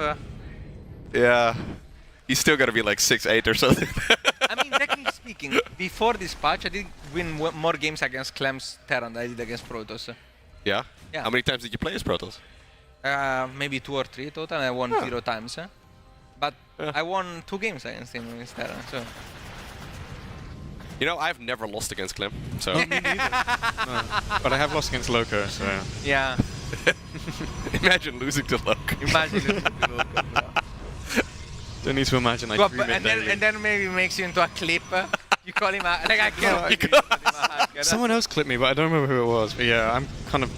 To be fair, that was like permanently astoundingly stupid for you. Why do we have the hero marine flexing? What's going on? The fan cam? It's more interesting than the game. It's for the Gabe fan club. Thank you, Gabe. Thank you, Gabe. That's why they call him big. It's worth a sub or a dono to the Twitch, no? Yeah? Yeah. You're telling people need to pay extra for that? I'm saying if they pay extra, we might see more. Yeah. They should do like Summer Games done quickly. When it's like benchmarks like for the next Homestory. Like if you donate $1,000, if you reach $1,000 donation, like he flexes both biceps or something. Hero Marine fans are crazy. GG. 31 minutes. There we go. I've got to say, pretty happy with how Jimmy played that. He didn't like rush at the end and like push too far. Jimmy is the ultimate camper. He's never moves out. Come on, it's like him and Geralt. Like, he was never gonna throw this game like that. It's not feasible. What if his expansion was spotted now? That would have been a completely different. The game would have been so different. The fact that expansion actually mined out is crazy. Yeah. Now and it takes like 15 minutes or something, like 16 minutes or something for a full base to mine out. Yeah, thanks to the extra minerals. Once again, to the Lorimbo patch. Yeah. Okay, so we're predicting the game. Your prediction for game 3 is proxy gateway. I will do that because hear me out. Okay. First off, if you win or if you lose doesn't matter. You are like your testosterone levels are so high after that. Like you are immediately mugging the other guy. Like the other guy, like is like, True. It's over. Like he has to retire. So you actually playing the long game because you have one less opponent like in the future. Mm-hmm. So, yeah, you have to retire after that. Number one. Number two, you have the mental tempo advantage, you know? Like, this was like a 31-minute game. It's so incredibly long, it's tiring. And then you hit with a quick punch immediately after. Tuck. But what if both players think that way and we have a 10 pool? That's what I was thinking, that's the problem. Yeah. But then it's full gum. 10 pool, 12 pool, you're super dead. Yeah, before the patch, you would actually have a game there. Yeah. But now, thanks to the improved variety TM, we actually get the equivalent of a coin flip. Yeah. Or rock, paper, scissors, I guess. But I love gambling. That sounds really good. Yeah, that's what we were missing. But I proposed. Every game, you start with a random amount of worker, and your opponent also starts with a random amount of worker, not necessarily equal to yours. Now you have variety. Wanna see me beat Serral 12 workers against 8? I still don't think you do, sorry. ZVC? Yeah, it's very hard. And very hard to lose, I think. Wow. 12 versus 8. Several playing on your laptop? Serral playing on my laptop. No, you play with a keyboard. Yeah. That's the real nerf. Yeah. It's so hard to get. I don't know how you guys play with keyboards. It's crazy. It's so hard to get used to. So, do you have a keyboard with, like, just regular keyboard buttons? Like, just flat buttons? Kind of like this? Yeah, like that. No. Like, my laptop, yes. Yeah. Like, the one I bought is like a normal mechanical keyboard. So you've been, oh man. Yeah, I've been playing like this the whole time. Do you use the touchpad as well? No, I'm not that crazy. Get Holy Hill on the touchpad. I'm pretty sure I could get like Master 2, or at least before the patch I could get Master 2 with mouse only. Not that because I've done it. That's how I know it's true. Like. Okay, my prediction for game 3, pool first. But is there proxy gates on the other side? Oh. Pool first versus proxy gate would be insane. No shot. No, it would be so lame. Yeah. Is Jimmy Cannon Rush? I feel like his Cannon Rush is not bad. No, not really. Maybe not worth risking. Switching Bonan. Get Jumi out, get Bonan in. Tag team. Spawn on with a steel chair. Bonan appears out of nowhere. No one expects him. No proxy gate. No pool first? Not yet, anyways. Can be. We could 10 pool or 12 how do you know pool. it's not pool first? I don't think it's going to be. No way. No, okay, it's just but cooling like, it. how He do you know? knows. Yeah, it's just knows. It's the procaster. Nah, there's no way.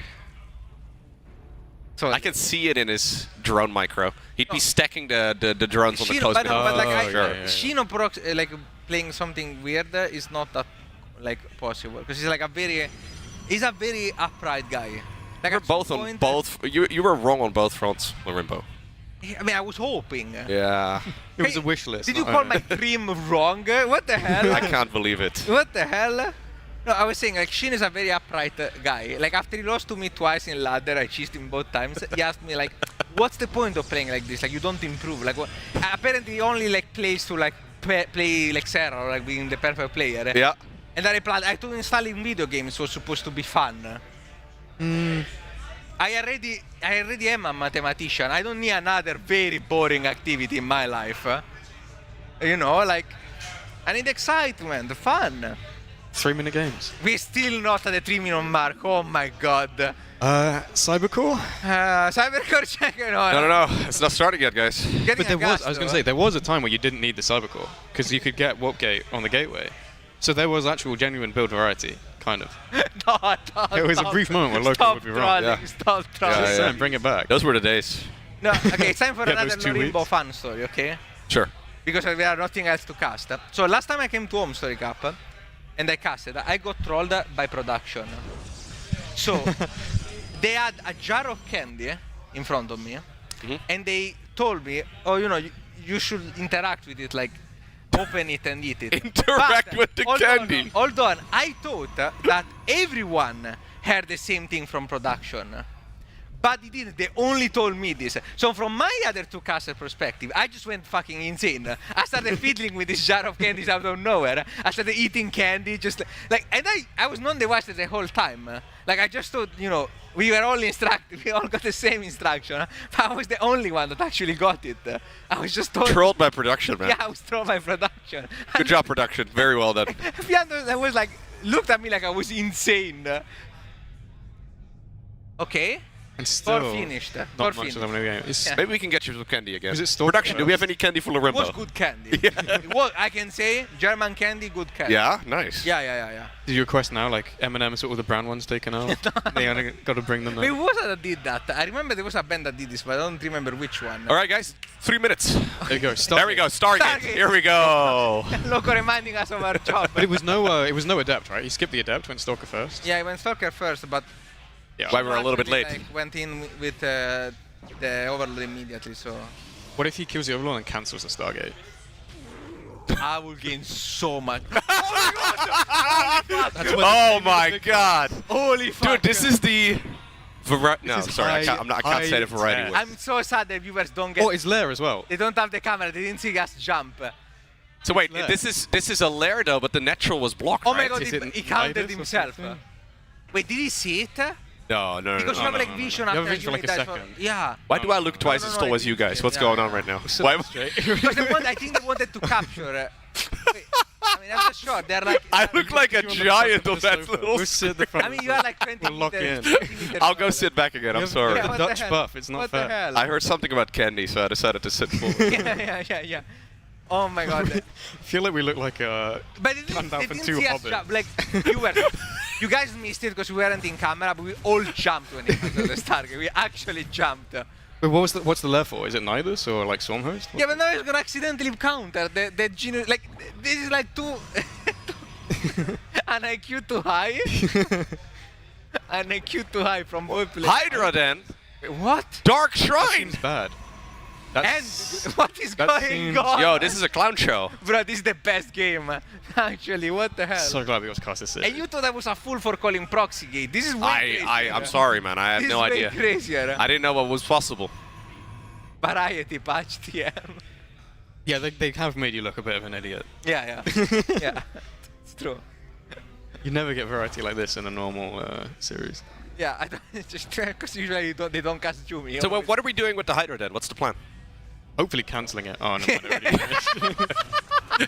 That would have been another. So are we doing a Hydra be a timing Hydra, attack? yeah. Like, what's, I honestly don't It's a know. Hydra Ling all in on 3 gases. But it's not going to work, right? Because we're going No, Glyph the Depths are going to tear him apart. 4 gases on 40. Wait, how many Adepts does he have though? Wait a second. Did he make any? He made 3. It's fake glaives in case Overseer goes in. What is going on? Why? What? How many gates does he have? Okay, there we go. But now his shrine's going to finish and he has no... Wait, he's got 5 gates? gateway cooldown. 6? No, he's got 6. 6 gates, yeah. This is like the match of will builds. 4 gas. I mean, 4 gas Hydra is a thing. That's how Miomaika played it. I missed the gas timing, so it's fine. How's his first fight gonna go?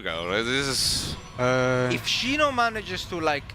He needs to get his Hydras together. Yeah. If Shino doesn't fight immediately and start getting more and more units... Oh, over at the 3rd. It's bad. Oof. Because there's 3 adepts in the natural, which is at the 3rd base location. So Shino has to chase the adepts in the main and kill them with the Hydras, but he's going to lose a lot of focus. Yeah, now you're working. These are disaster for Shino. It's a very bad Drop the spaghetti. situation. Not good. 10 drones Especially gone because already. now you're also stuck on an army that's not very good. And an eco that's not very good. He's got like 0 workers. I mean, with You could just send it though here as Zerk, no? Like, can't you just send it? You have to, yeah. Yeah. Not, in my opinion, not. He has to, though, no? Yeah, what are you gonna do? Yeah, but like... 33 drones though. I guess. So I guess sending might as well send it. I guess that's true. But He is making more drones. But like, this is a Hydra push with no Hydra speed. okay, no, It's pretty sending rough. it with more drones is psychotic. Now he's sending it back. That's a psychotic thing. Reverse send? Yeah. I didn't realize he had less than like 35 drones there. This group is fucking insane, by the way. Like His whole group is immense. Yeah. Shino beating Reino and then looks like he's gonna maybe lose to June. beating June. What the hell? And the DT is in, and there's no... We have 1 overseer. Yeah, but it's... Oh my god, it's overworked. I think Shino is fine. No way, no way.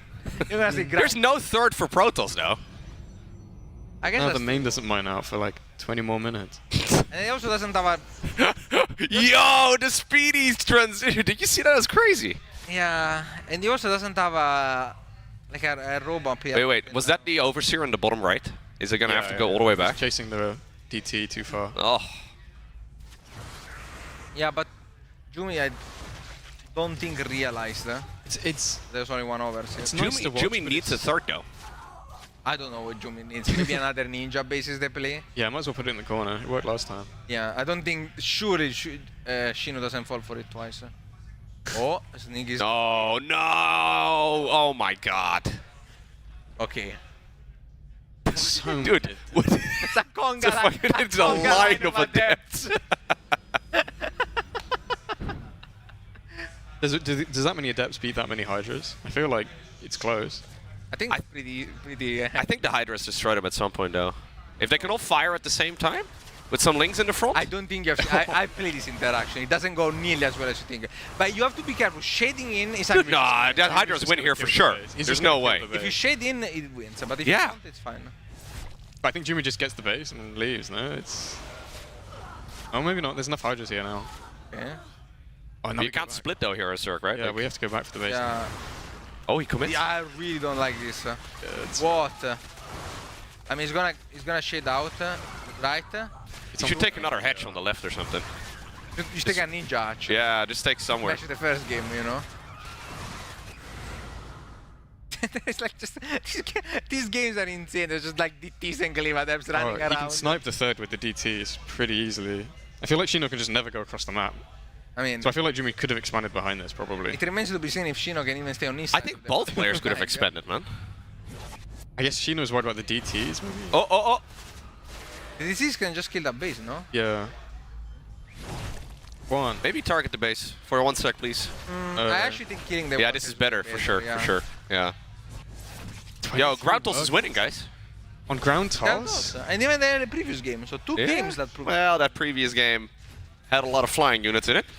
Yeah, not at the start though. I feel like we're moving the goal. It literally started with a proxy Stargate. Okay, I feel like I guess that's true. Shino pulls all the boys. Just pull the workers. Let's go across. You pull the workers. Might as well. They're not getting any mining done. They're not Terran here. With the Come on adepts now. and the DTs here. Yeah, that's the next Lorimbo patch. There is a proxy nexus. There is a proxy nexus in the bottom right. Oh my god. It fully is. There's a lot of Zerg though. He kind of needs to go. Like he's waiting for the rest of his army to show up. How does he get past the sentries? Yeah. How many sentries we got? 2? Back with overcharge, I guess, like energy overcharge, might be okay.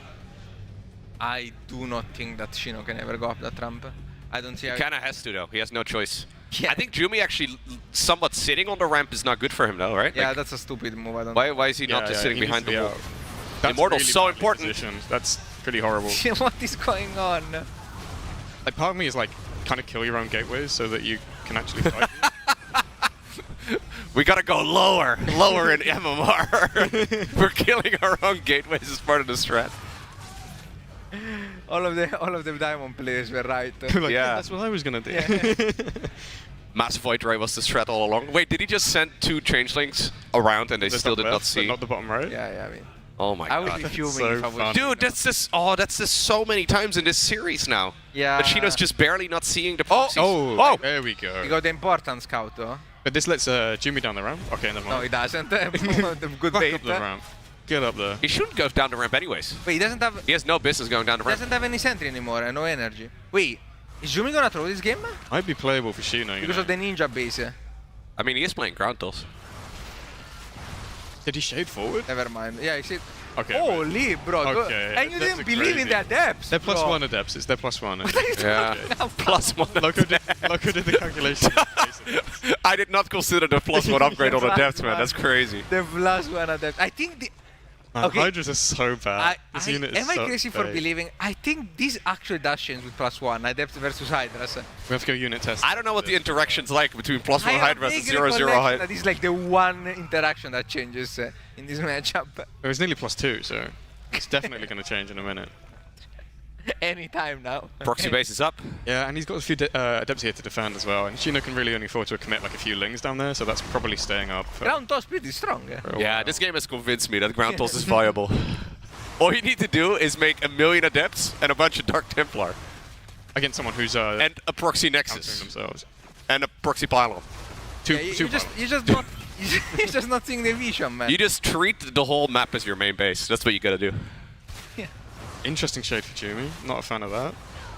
What is going on again? Colossus is actually insanely good here. Yeah, I mean, yeah, I'm sure. Why not? Why not at this Dude, it's killing everything. Charge slots would also be insanely good. Just any unit. Loco, I'm just saying. Archons would be bad, you or could- Storm okay, would be hear good. me out, Loco. I have a business proposition for you. I'm ready. All along, you could have casted like games of like 5k to 6k, which, especially if I'm playing, always look like this. And instead you're casting the boring game. Like you're playing Serral versus Max, but who are these people? If you have a sick game, send it, man. At this patch, I have no sick games anymore. Anytime, So, anytime. Giove, on the Lorimbo patch, Lorimbo quits the game. Can't believe the Lorimbo patch has you dropping MMR. That's crazy. Yeah, it's my last gift to the community, you know? 12 workers? We're back to the start of, well, not this game, obviously, but like the patch before, we'd be back to the start. I don't remember 12 worker starts. Yeah. It's a long time ago. Can you believe it took us 30 minutes to get back to 12 workers? These patches are crazy, man. This is unupgraded Lings against +2 adepts. That feels like it's got to be bad, right?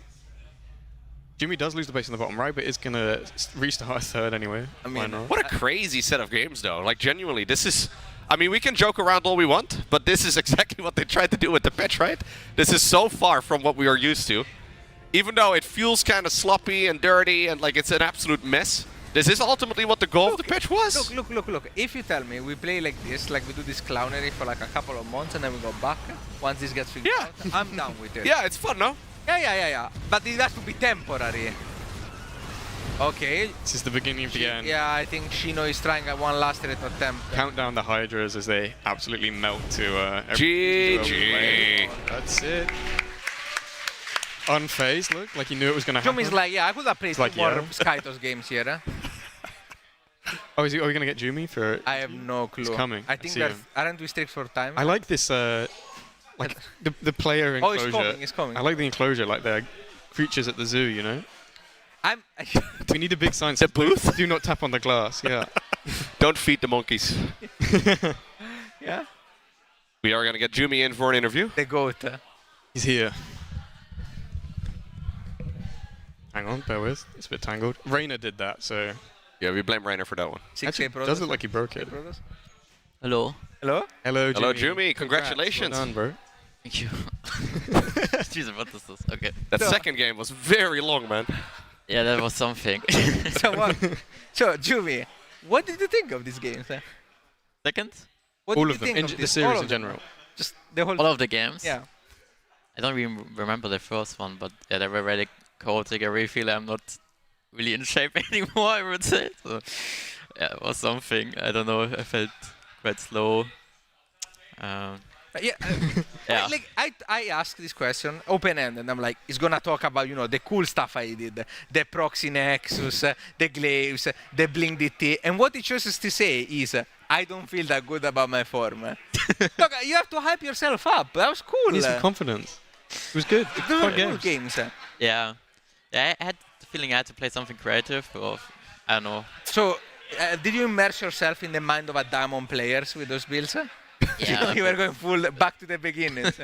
Also, like I think the proxy nexus in game 2, he never found it. Like, No. Yeah. So he had circlings so around, close, but he pulled them away like this close I know, to skeeting your base. Because he was scouting there earlier for the proxy Stargate, and I saw with my probe that You he also was there didn't with find his the links, but he Stargate. didn't saw my probe. And then after he left the base with his links, I just made the nexus there.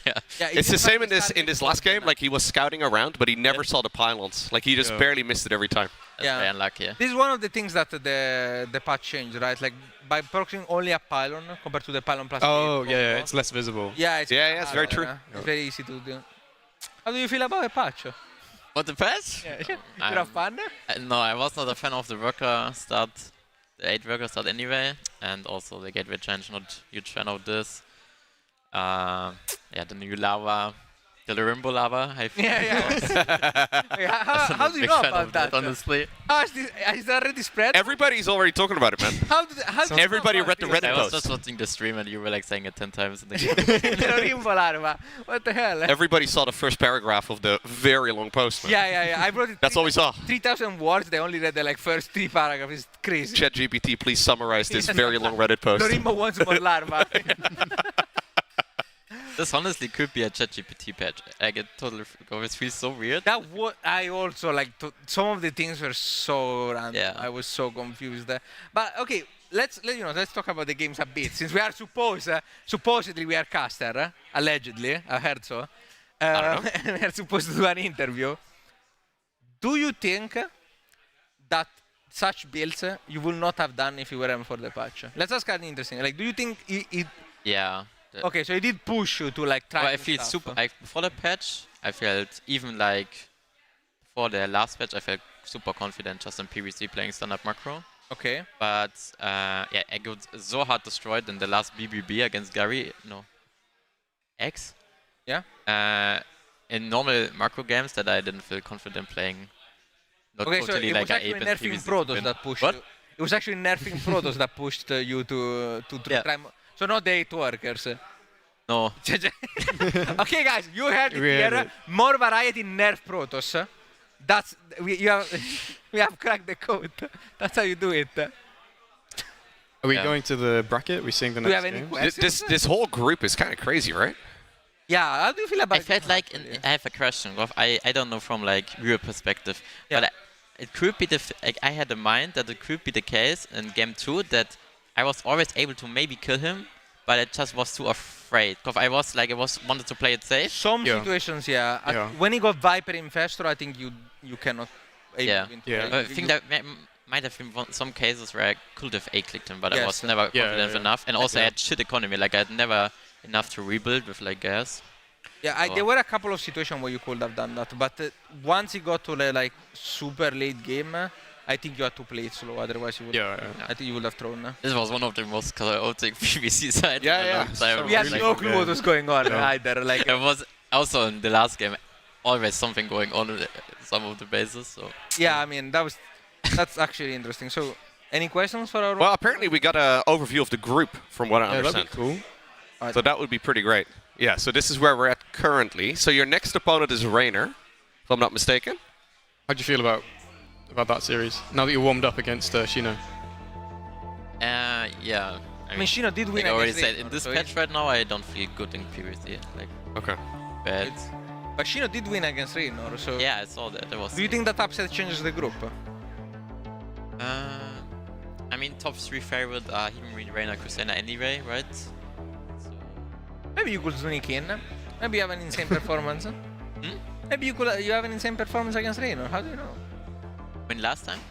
No, he's if I had. qualify out of this group I'm today. saying today you could have an insane performance against Raynor. Not sure, but yeah.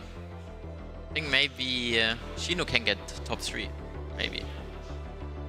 Okay, yeah, I mean technically, yeah, with the higher map score. I don't know if it's. I think it's map score before head-to-head, right? Surely. No idea. Oh, it's head. Yeah, it's map score. Yeah, it should be. Like that's what the third column is, right? Yeah, that's map score. Yeah, I don't know. Have Shino and Cristiano played yet? I didn't see. Yeah, it. You're not feeling too good about your own chances? He said no. I don't know. I already lost against Christina. I think I would have had to beat him to get out of the group. And I lost against Humrin. So I have to beat one of them. Have to beat one of those two, yeah. And then I guess perform well against Raynor maybe. Yeah, but then wouldn't. Yeah, then it all depends on Shino Cristiano, right? Yeah. Shino can make it up. Yeah. He needs a strong performance against Cristiano. If Shino takes down Cristiano, this whole series or this whole group is insanity. Yeah, it will actually end up. It's even funny. It's very possible. Depending on Hero Marine Raynor, and which I think is the fourth one. Like, so the next game is gonna be Hero Marine Raynor. I'm not exactly sure about the order. Yeah, it's a mess. Yeah, I think there is like a huge potential here for like a very shuffled bracket, which I didn't expect. Yep. All right, if I make forecaster. What fun! Yeah. No other questions. No, I don't think so. No. Yeah, Good luck with your next series. Thanks for the games. Congrats, and Right we'll be now, right back with the next series here in just a second.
One word about Homestory Cup?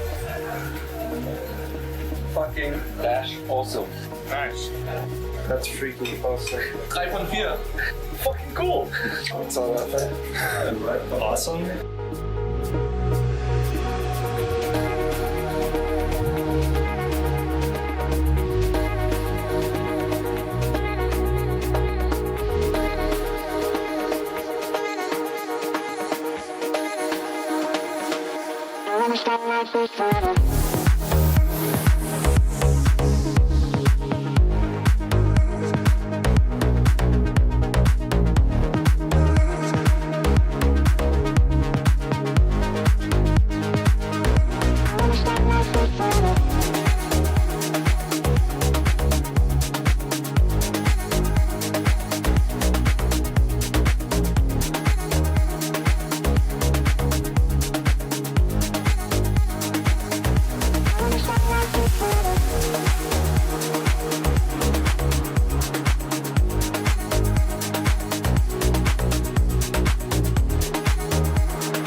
Welcome back to Homestory Cup 29. My name is Loco. I'm joined by historian, Mr. Echo Soldier. Thank you. Previously known as Eco Soldier. Yeah.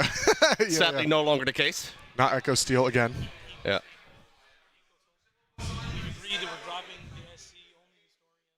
Yeah, exactly. What a guy this Loco is. I'm a big fan of StarCraft 2 history. I think big I'm fan of wearing that the channel. wrong headphones, guys. I cannot hear you guys at all. Can you hear me? Yeah, I can It's hear you. pretty low. It's pretty low for me as well. Technical difficulties. Oh, I think it's possible he's using the one that's for me, you're using the one that's for the left, and I'm using the interview one, but It's okay. yeah. Reaching for the win. I like that. Those are really well-made signs. Sprinting towards victory and building up to success. I like it. Oh, that's Linda. Yeah. All right, she does actually a lot of really cool Was that art. Linda? Yeah. I've actually got a piece of hers at home, which is a couple of random like pencil drawings I picked up at a Homestory Cup once. Really? Yeah. Dude, some people can just take a pencil and draw stuff. That's crazy. I'm really bad at it. Imagine just being able to take a piece of paper and a pen and actually being able to create something. But you paint at least, right? Like you paint the Yeah, I can't do that though. Don't. Yeah, valid. We're not. Yeah, no, I don't want to. The amount of like anger I felt seeing your first painting, or first model painting, because I've done it for 10 years. I'm like, yeah, it looks better than mine. Cool.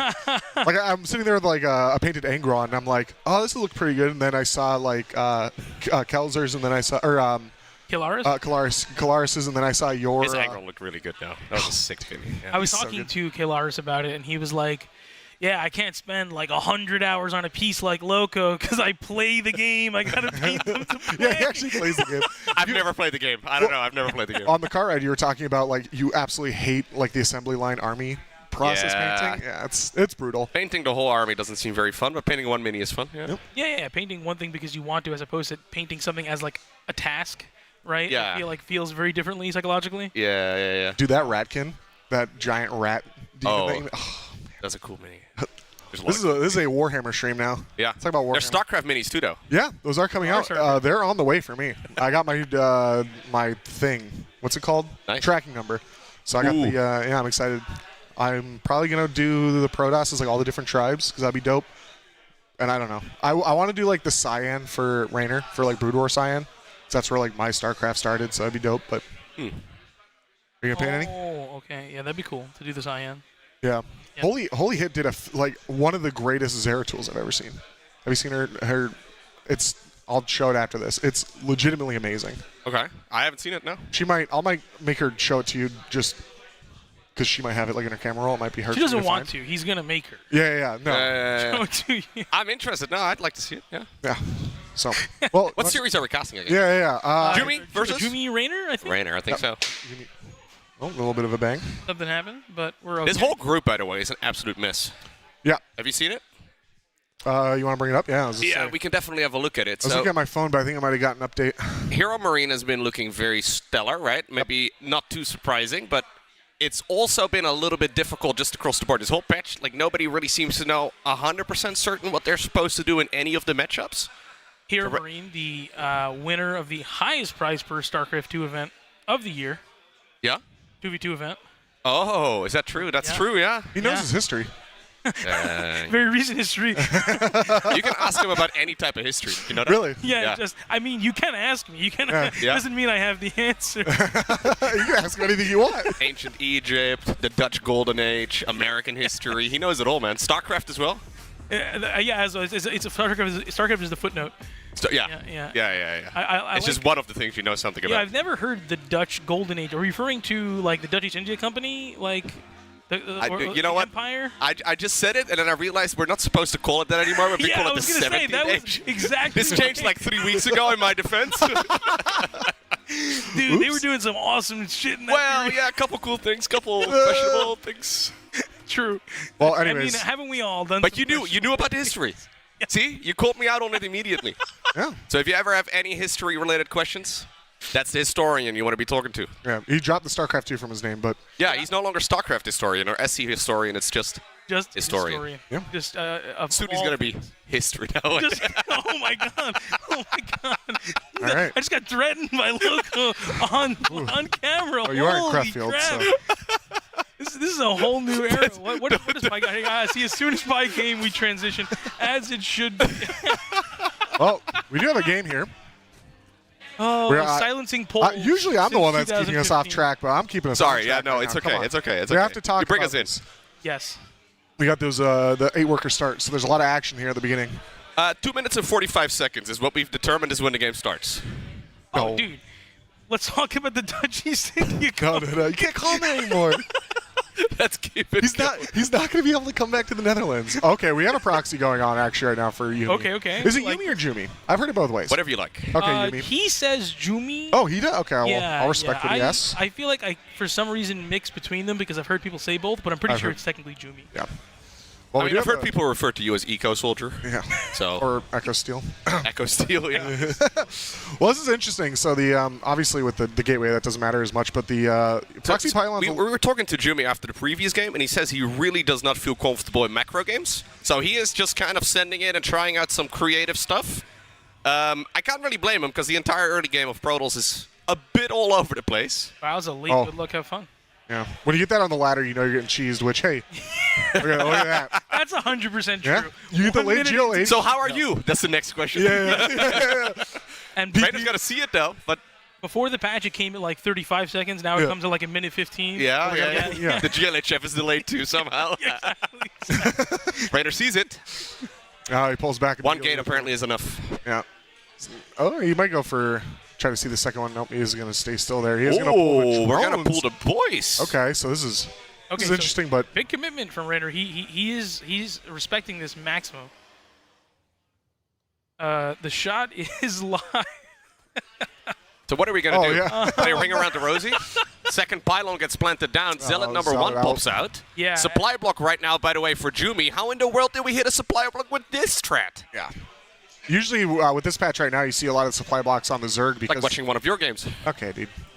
Which you're going to see soon on your little viewer tournament. It's going to be great. Anyways, what I was saying was Zerg usually on this patch has been hitting supply blocks just because the supply you get from your hatchery is not I mean, the this same is a anymore. disaster for Rainer. Yeah, right? this is I mean, horrible. He pulled so many drones. He didn't accomplish absolutely anything with them. And now he's only taken a little bit of bruising on them. I don't think he's actually lost a worker yet.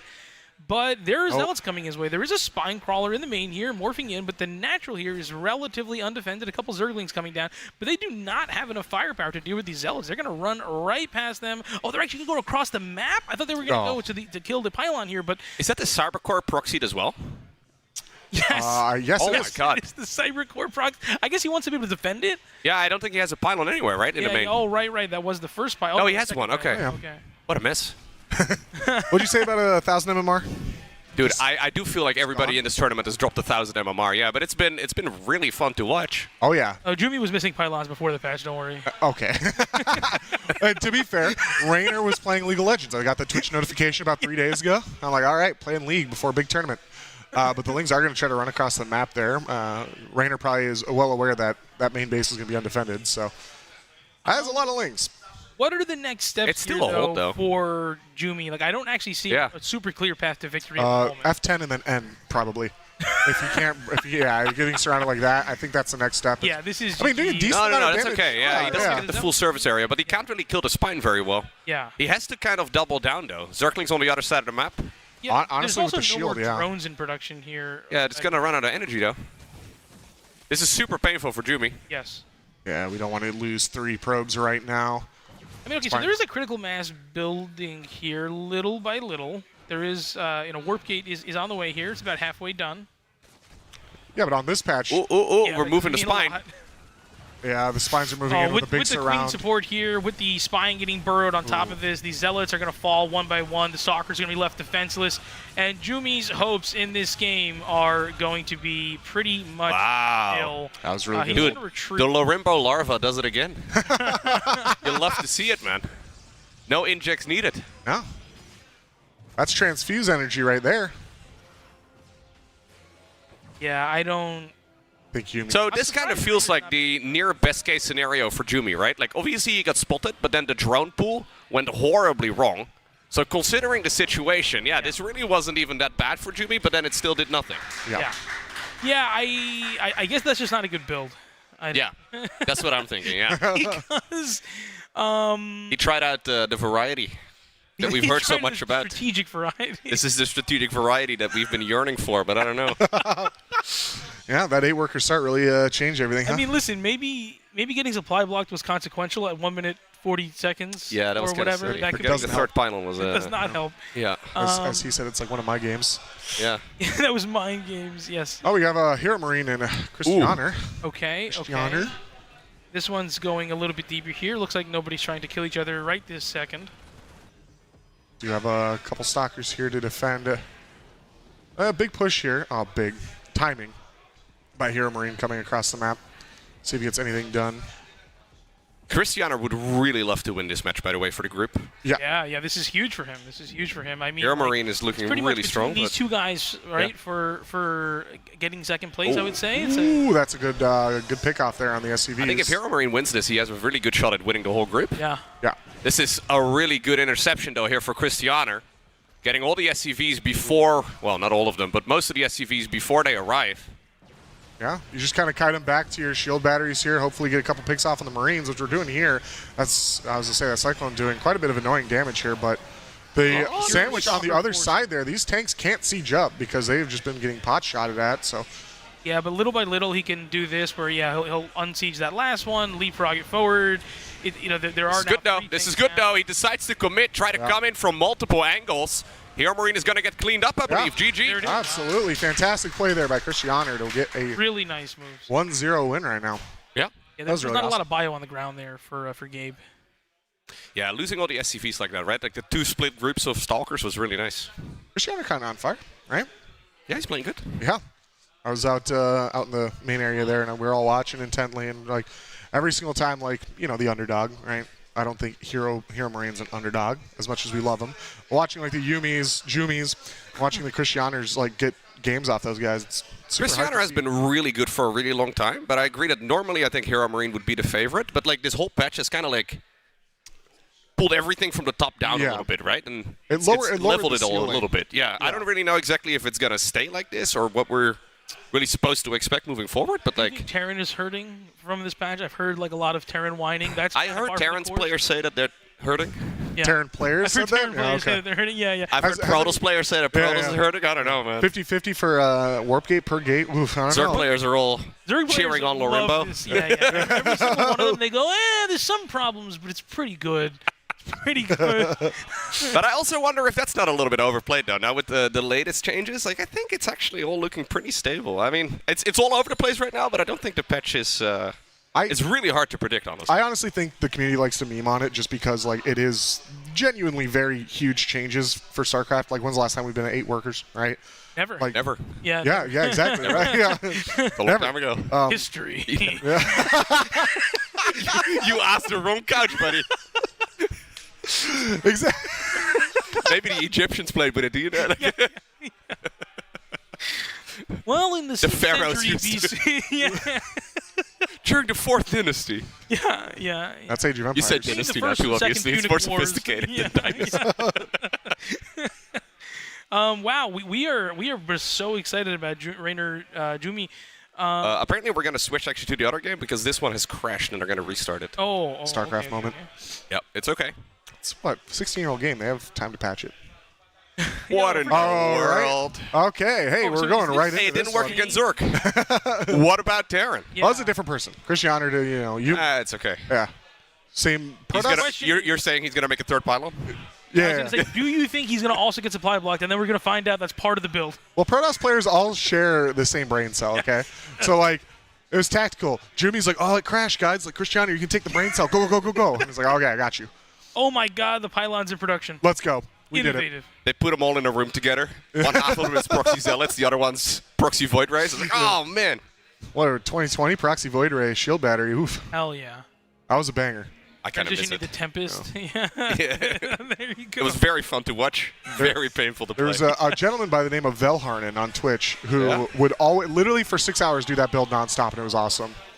Straight to Master League. Yeah, straight to Master League. Is he going to get a zealot stuck? I hope not. Oh, better rally. I've already rallied. It's good. Okay. I couldn't see it. Not been scouted yet. Oh, okay. Oh.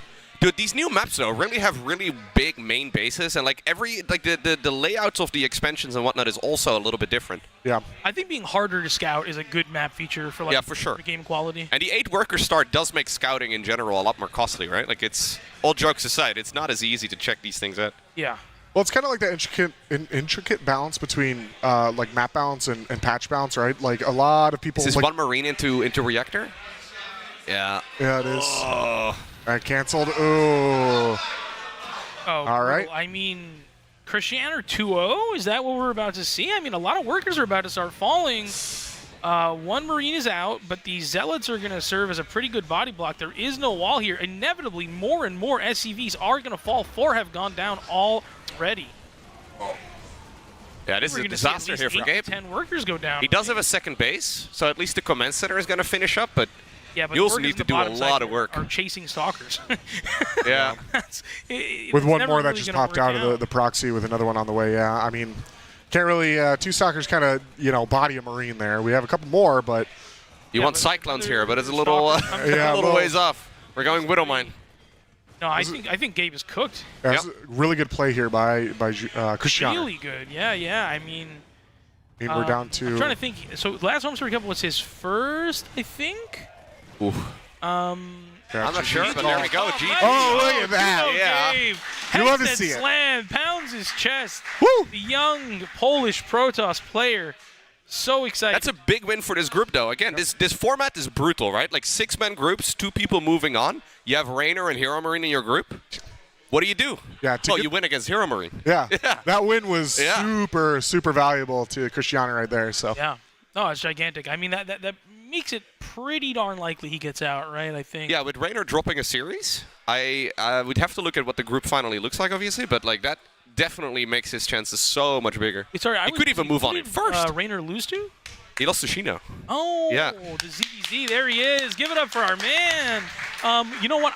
we have to shuffle headsets. We've done the headphone shuffle. Yeah. We did the goof. Okay. All right. You can have this one, maybe. Oh, you're going to do all the... Okay, that also works. Okay. Hello, congratulations with your win. Yeah, I'm actually super surprised. Like, I was actually super lucky in this both scenarios. I got bit order wins, basically. Especially in the game too, but I was expecting that he's not going to scout the natural base. We jumped in game 1 when the SCV pool happened, and you were picking up all of the SCVs with like one group of stalkers, pretty much. Yeah. I was actually surprised that he made that kind of build because I played like 10 times Trigate against him. Okay. And like on the ladders? I don't know why he did that. Just did it again? I was expecting just like macro game from him. Because I'm not really feeling confident in macro game against Gabe. It seemed like your stalker movement on the map there in game 1 was really what kind of clinched that for you. The positional play was excellent. You were able to collapse in on both sides of that force. Game 2 was an unfortunate one for Gabe. It was basically just a bit order win. Yeah. But hey, a win is a win. Yeah. Yeah, for sure. Like, I'm actually super frustrated because I lost against Raynor in the second map. I killed like 30 drones. He made 80 drones even, and I still lost the game. Like, I'm actually very surprised about it. Okay, Christian, hang out with us. We're gonna hop back into Raynor versus Jumi. You want to cast a little bit with us? Yeah, sure. You don't have to, man. If you wanna step out, you wanna maybe relax for the next game, but that's all up to you. You can leave it. I prefer to cast, like, actually. Okay. Yeah, hell yeah. Oh well, it's maybe gonna be a quick one. Is this I've seen this before. Strat? No, but it's 3 gates. Okay. So game 1, Jumi went double proxy gate and it didn't work. Now I guess we've come up with the solution. Triple proxy gate. Oh, but it's a 4-player map, and he's doing it in the middle. Yeah. Okay, so this We're would be definitely cross scouting first. Is this a build, Christianer, or is Jumi just doing some crazy bullshit? This is crazy bullshit. Okay. This is not going Yeah, it seems like no Protoss is really happy to play macro right now, right? Yeah. It would work if Raynor would go for triple hatchery before pool. Well, this is fear and faith, nobody's right? playing like that. Triple hatch before pool? Yes. Have any of them been playing that? I remember a couple of Zerg players did that in Heart of the Swarm. Yeah. Okay. Yeah, no, I remember Cats had a build like that, like a million You know what? years ago. Yeah. I remember a guy that he made proxy gateways in my main, and he was lucky enough that he found my base on the location because usually you have to search for the base, right? Oh, okay. Oh. Sure. We're deep in enemy Are territory. we gonna do shield batteries or like what's the plan? Maybe, I mean, I think the shield batteries. But he doesn't have a cyber core, does he? No, but yeah, that's true actually. I have no idea what This that is when pylon Jumi learns that you need a cyber core to make shield battery. You didn't read the patch notes. Oh my god, it's so many zealots. What is it? Is 5 zealots? 6 zealots? I think you have to go with like 6 zealots. Where'd they go? Okay, yeah, they're just sitting out of vision there. Oh, they're running around actually. Okay, so it's gonna be like 9 zealots when this hits on the field. I think he has to go straight to the main. Yeah, I think you ignored his base, right? Oh, yeah. he escaped the vision. But what does the pylon do? Oh no, it's. I think he just was almost supply blocked or something, and he just, he Yeah, just threw it he had down. to. No, but right now you have to go to the main. Yeah. You can chase the drones. This is a mistake then. Okay, Jumi trying to get some damage out here. One Zell's getting picked off. Another one's going to get picked off here. I think he has 8 on the field right now. Is he going to the main? Is he going to the main? Yeah, but this is 9, quite okay. late. It will give enough time for spines to The be done. SimCity's pretty good here. The drones are going to get pulled to create some body blocking for the queens here. A little But bit. maybe there is some potential. Like if he kills many drones. So there's got to be a lot of dead drones, though. A lot, considering the investment here. The first few zealots getting pretty low here. Hold positioning. But yeah, only 5 workers going down here. A couple lings, not enough. Yeah. Okay, well, GG. I was going to ask if he was dead, but Jumi knew it. It was a fun one. That was quick. Yeah, I you, guess guys. we are going to go ahead and thanks for chat joining with us. Rainer real quick. Thanks so much, Krishander. Congrats on the victory. And looks like you're standing pretty well in this group. Yeah. Okay. Hell yeah. Good luck. Good luck. Yeah. Congrats, bro. Okay. That was a very quick second series as well. Yes, it was. Yes, I feel it like we was. just sat down. But we cast 2 series, essentially. In about 20 minutes, I think. Yes. Yes, indeed. There he is. The man himself. The Elder Remedy. Spectacular series right here. I was asking if I have to do an interview, and they said yes. I said The interview's going to be the same length as the series. What am I going to? What am I going to say? You know, like. How did you feel? I was very confused about the pylon. Yeah. We were very confused So about the pylon as we well. thought he was going to build shield batteries, but he didn't have a cyber core, so I don't know what the plan was. Maybe he wanted to make me not scout. I think that's like my only thought process here. Like, so I don't send the links away, you know? He did brilliantly sort of like loop the zealots around to avoid the overlord, which was cool. It didn't really get a lot done I saw after 7 that. zealots come by my base, and I had like 30 drones and 3 hatches, and I was like, alright, adios, I guess. Yeah. Well, game number 1 was very similar, but then with 2 gateways. Yeah. Yeah. You know, he So let that didn't go well, though, for you, because you pulled the drones, and then it didn't do much? It looked like you were in trouble for a sec, but No, then... but I wanted to keep his zealots there. I think Yeah. it was, if I just get my spine up, then I think it's easy peasy. Oh, okay. That's why I kept the drones there. Okay. So do you think if he runs the zealot straight into the main, you're cooked? No, because he can't do that because I have the drones there. Otherwise, Yeah, it's not yeah. the pylon. That makes Oh, sense. so the Maybe drones I were snapped just the there to zealot buy coming time? out. I see. Ah. But I don't want to say I expected it, but I was smelling it because from the vetoes he just let all the big maps slide. Like to me that doesn't make much sense because probably the longer the game goes on, the better it is for me. So yeah, I was smelling something fishy. I thought he could maybe do it game 2 as well, but then it sounded a little bit crazy on a 4-player map. Yeah. Yeah. Then I saw the 7 zealots come by. But it was a third gateway. That was innovation. Yeah, that was quite something. It's, So, you know, the patch is obviously very crazy. There's a lot of talk about it. How do you feel about the map pool, though? Yeah, I don't know. They seem interesting, especially like the 4-player maps. Seems this map was a bit confusing to me because there's not a lot of bases, even though it's a 4-player map. So yeah, I was kind of regretting it. I let it slide when I got into the game, but then he did the proxy, so whatever. I don't know how many bases. He get. Don't need a lot of bases. Yeah. Well, there you go. Easy win. You could say that. Yeah, Jumi did say he wasn't too comfortable in the macro game, so he just kind of, I guess he's just sending it, trying to... I kind of flamed him a little bit when he came back, because I feel like last 2 games against Shino, he could have killed him like 20 times, both games. Yeah, And it was just very slow. It was just 1 zealot here, 1 DT here. Yeah, you know, yeah. he was taking his time, he was enjoying it, I felt like. But, Bit of bullying? He was doing a bit of bullying? Yeah, I feel like he was loving it. You know, the Protoss players love that when they run-bys do damage. They feel like they're outplaying you, you know, and you see the run-by coming, but you can't do anything about it. So are you saying you don't enjoy when your run-bys do damage? No, my run-bys are very well thought out. I would like to think. Okay. I'm gonna give Jimmy advice. He has to think more about the run-bys. He should have just ended the games. Yeah. He was up 50 supply both games, and he was like, run-by here, run-by there. Yeah. And then he almost fair. threw the third game because he didn't end it. Yeah, it was That's a very really slow good game. against high Yeah. guns. We All the did not games were need slow. the Ninja base. We did not need the Colossus transition. Yep. I told him a little bit of that. Maybe Yep. some advice. That was the Hydra game, right? Yeah. Yeah. That was a bit much, I felt like, no? Yeah. Literally 8 adepts win against 20 Hydras or something in this day and age. Yeah, give or take. So something Give or like that. take, yeah. And the +1 and the +2. So how do you feel about PvZ at the moment? Like, do you like it at all? Seems good. It feels like a lot of Zerg players are complaining, but then Protoss is also complaining. It feels... Yeah, Protoss players, they got a bit used to the last patch. They need to, you know, fall back to their usual level. But it was only like a year and a half. Yeah, it was only a couple of years of me playing as classic. Well, it was Oracle, Blink, Stalker pretty much every game, right? Yes. Yeah, like, the best part about last patch is that, like, for example, I'm playing as classic, and I know he's gonna do two Oracles, Yeah. and he's gonna do some Stalkers, and then Storm, but I just can't punish it, you know, and the moment Tempest come out, unless your name is Serral, you're cooked. Yeah, okay. That was the last patch. So then Yeah. they need to get used to doing a little bit of different stuff again.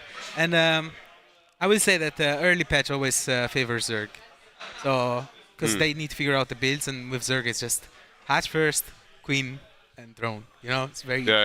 It flows very well. So yeah, I don't know. So far it feels good though for Zerg. We'll have to see. I think early game got harder in all matchups, but if you can get your setup going, it's better now. Fair enough. Awesome, man. Well, thanks so much for joining us on the couch. Good to get your take on that strategical variety of the series there. That's it. Yeah. And I think that about does it for us for now. It does. Yep. We are ready to go to a quick break. We'll be back in just a moment. Don't go anywhere. Bye-bye. Thank you. I wish I had like a lighter to spin my little can opener. I'm just waiting for the chorus, man. I'm not going in game before the chorus. And on your face, let me know that she needs me. Truth in your eyes, saying you'll never leave me. Oh, they show the kitchen, yummy food. Dimaga is looking for food again. Yeah. He ate so much already. Dimaga, so many eat. Dimaga, leave something for us, man. Looks like Vin Diesel from Triple X. Yeah. But yeah, show. Show six Wow! So Whoa, nice. Dimaga six-pack. Dimaga six-pack, so Yeah, nice. six-pack. Ooh, shit. Oh, yeah. It came out of a place of love. Did I make any money this weekend? No, absolutely not. However, Juanito, because you came here on the very last moment and we're so happy to have you. Here's a little Jigglypuff, my friend. Thank you, man. I have my Jigglypuff, man. It's beautiful. We love Thank you, you. boy. Thank you. Have my Jigglypuff, man. I'm happy. Can't lose anymore. Be good. We had some epic night at the club yesterday. We should ask Nama for the epic 9. Huh? Yeah, saw a lot of good dancing moves from the players. So. Ich will Turnier gewinnen. He just said all the time. No. Yeah. So dance.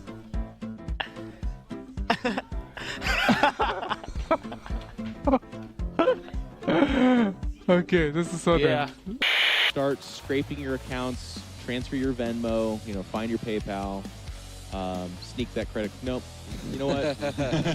Too Don't. soon, Jeff. Too soon. Be honest about it, okay? Tell your mom where this money's going. To a German company. Yeah, right. TaKeTv too. Together it's. No, I don't want cookie. You don't love me? Come on, man. You don't love us? By our powers Stop it. combined, No, I don't we want make cookies. one heart for esports. Come on. I don't want the cookie. This looks awkward if you No. don't take it. It No. already looks awkward. Yeah. I'll make it more awkward when I eat it. And you call me fat on stream. I'm not gonna eat anything. All right.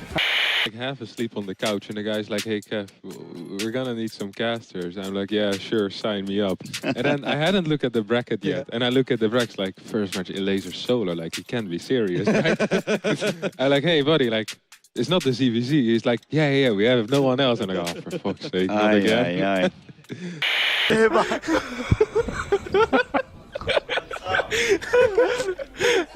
Okay, hello, comic. Hello, comic. Hello, Kamek. Comic, hello, buddy. And Isa, hello. Yeah. So- Now this camera. Oh, no, this. Okay. Oh, change this Oh, camera. they're trolling us. Soft, quiet music, and I tell you, It's just a beautiful game. I just want people to love StarCraft the way that I love StarCraft. And then there's like a smooth transition to his stream. It's like, fuck, it's so stupid. It's from the live stream, I guess. Yeah. So now everyone is a sub in the channel, right? It's slowly becoming at least. We should have Hurstum check on that later.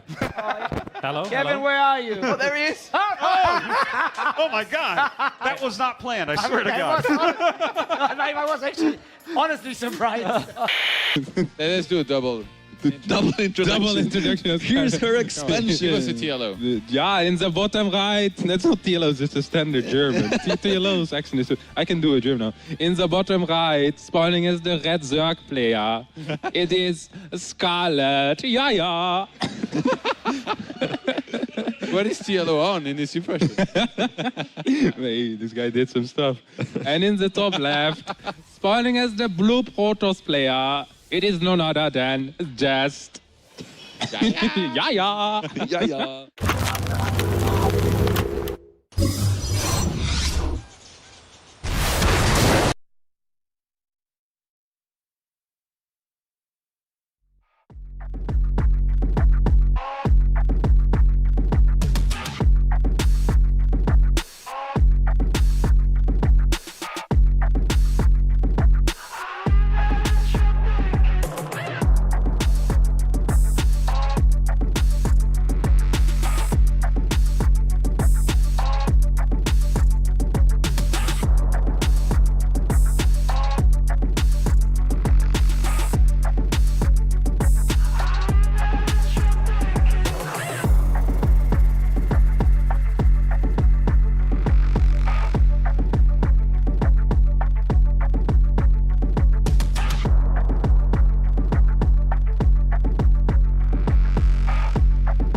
Welcome back to Homestory Cup 29 with myself, Hostum, and I believe Lambo, who's not here yet. What? I lost the thing. I don't think it was there in the first place. Really? Okay. Yeah. Someone ate it before. Someone ate it. We're gonna figure out who ate it for you guys. Yep. Because we can actually just check it back in the VOD. Do you want me to do this? I think it was Echo that was sat there. You think he ate it? I'll check if it was there at the start. Okay. I'm missing my what do you call this? Like a wind? It's a noise canceller. I forgot what they call it. We're gonna figure out who ate it. It's a pop, like a noise popper thing. Yeah. I bet Echo ate What it. we called it. Yeah. You think he ate? I know. I think that's. Is that not one series too far? I think you need to go forward again. Okay. Well, we can check going where all the way back. Yeah, I want to see where it still was there. Fair enough. We can make it. Oh, Wardy. That's me. You ate it. No, that's me. I'm in the same spot. I still have mine. Okay. Oh, it's still there. It's still there. Yeah. Crazy. It's not on the far right though. You can't see that. Your eyes aren't strong enough for that. I think you've just swapped the middle and left No. headset. Yeah. Oh. Hello. Hello. Yeah, you're right. It's possible that Let Alex ate it already. I'm missing my pop filter, Lambo, so we're trying to figure out who ate it. There you go. It's been a great start, Lambo. You missed. Wait, this was gone from the beginning of the game. Yeah, I told him, but he's just double checking.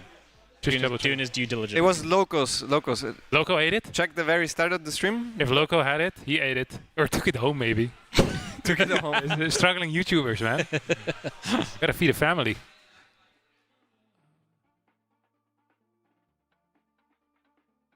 You got another 20 minutes to skip forward. Oh, yeah, you can see that. I didn't even know that. How about you introduce the games while we're at it, Wardy? Come on, we're doing some investigative journalism. You tell the people what they're about to watch. You're the procaster. Hero Marine Reno, right? I don't know what we sat down for. I just know it's my turn to cast. It is Gabe. It's here! There? No, he's gonna change it. Wait. Yeah, he got They're told gonna give to him a change different headset. one. Yeah. They pranked him. Crazy. Okay, well, we'll keep that rolling while we figure that out. We're going to watch Rainer versus Hero Marine. At the same time, we also have Christianer taking on... Shino. Exciting game. These are the 4 people that can advance and they play against each other. Can Shino still advance? Yeah. Shino can still advance if he beats Christianer, and I believe... Hero Who did Marine? he beat? No. No, Rainer, I think, needs to Jumi. lose. Because He still has to play Jumi then, no? Or is this the last match? this is the last match. Oh! So Rainer, I guess, needs to lose because Shino actually beat Rainer. Yeah. Wow. Yeah. I'm very excited for that. Rainer, Hero Marine. And you know what's interesting is Hero Marine has beaten Rainer before. That is very interesting. I would also expect so, but when did he beat him? Probably last Homestory Cup or the one before. I feel like he beat Sarah last Homestory Cup. I think. I think he beat loads of them. Yeah. He's very powerful when it comes to Krefeld.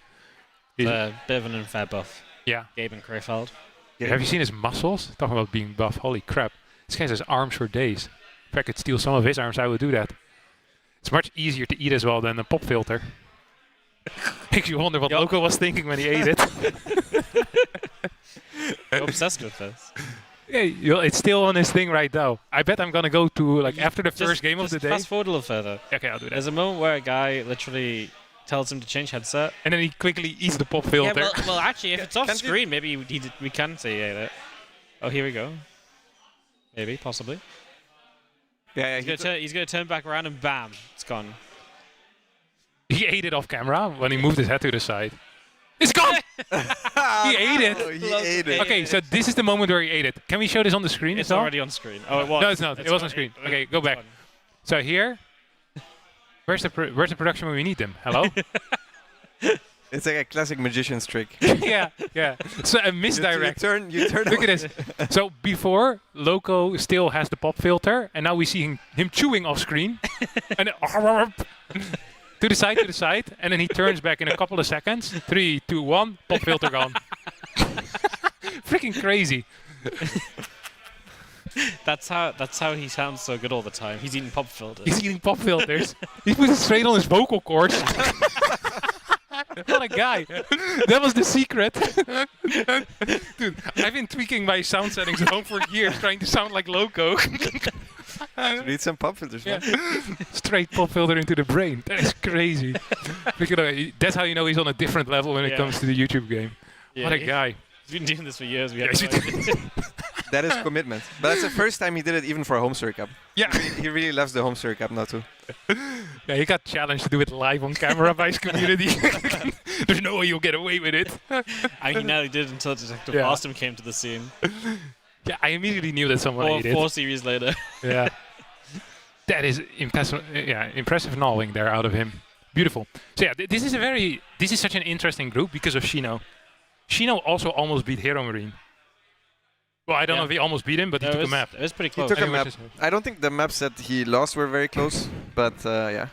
I mean, if his build was better in that first game with the Carapace. Yeah, he could have won that for sure. I think even if Shino didn't beat Rainer, this would be looking very interesting because already Christianer beat Gabe, Rainer beat Christianer. We could have been looking at a three-way tie this way. Yeah. The way we have it set up right now, it's not going to be a three-way tie, but most likely the person that loses here is going to be out. Yeah. Most likely. It could still be that Rainer loses and then Shino, or Gabe or Rainer loses and then Shino wins and then Shino's map score is a bit worse. All right, well, we are going to kick things off as we get into our opening game of the day. In the bottom left-hand corner, the blue Zerg representing Basilisk is Raynor.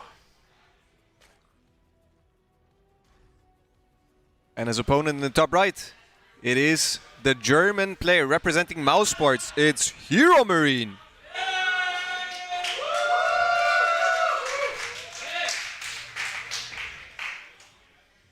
Is Rainer wearing a cap and a hoodie? Yeah. Yeah. That's a hell of a setup. That's a hell of a setup. It's the angle as well. I considered doing this to get rid of all the distractions. Ooh. I will get you some horse blinders next time. You know, I once read a book. It's called Moonwalking with Einstein. And it's about an American journalist that wants to compete in the the memory championships, pretty much. Yeah. And when he practiced, he used horse blinders not to get distracted at all. And then at the actual championships day, he realized that it was being broadcast by like ESPN channel 17 or something, and he said, I couldn't get away with it, like putting them on, because he felt too embarrassed to do it. So after practicing for a full year with the horse blinders on tournament day, he went without it. Oh no! And it was a disaster. Still won. Still won. Yeah, it's because the Americans really sucked at memory, apparently. Oh, I see. All the Europeans always made fun of the Americans for being really garbage. So it was more of a challenge, like, oh, you're completely new to this. Within a year, we'll make you the American championship. It's one of the funniest books I've read on memory. It's also the only funny book I've read on memory.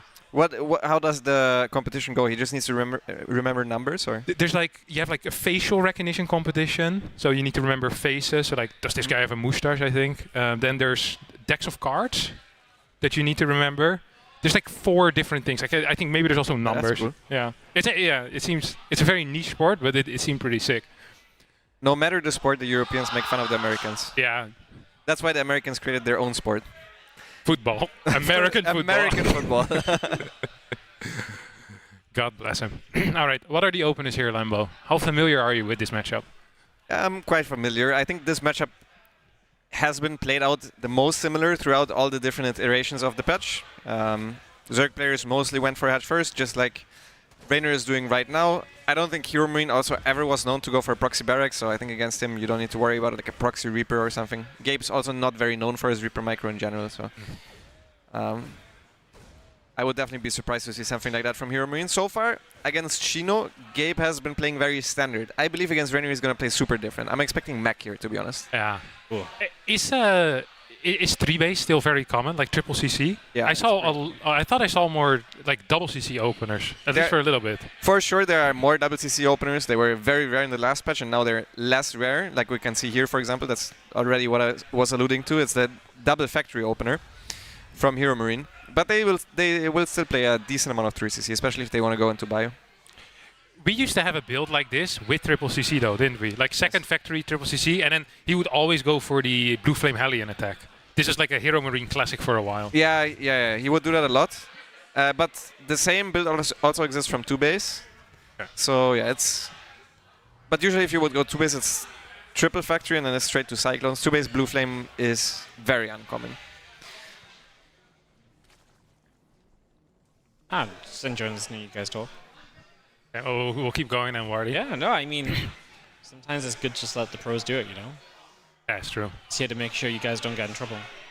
Are we going to go a third factory here or a third CC first?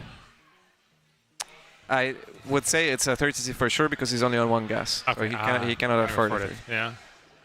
Third factory. This build also looks super weird to me. He's getting a second factory just for a cyclone. I saw him play this exact opener in maybe a weekly cup or something where I watched him play against the Zerg, and he was just freestyling there, but it looks like he didn't really adjust the build or too much. Is the goal just to kill like 3 overlords and then go home? I mean, I think you need to do more damage with the 2cc double factory. Is it? I think it's to poke at the queens, most likely. Well, he's going to bring those Hellions up, and Cyclone 2 is well on its way.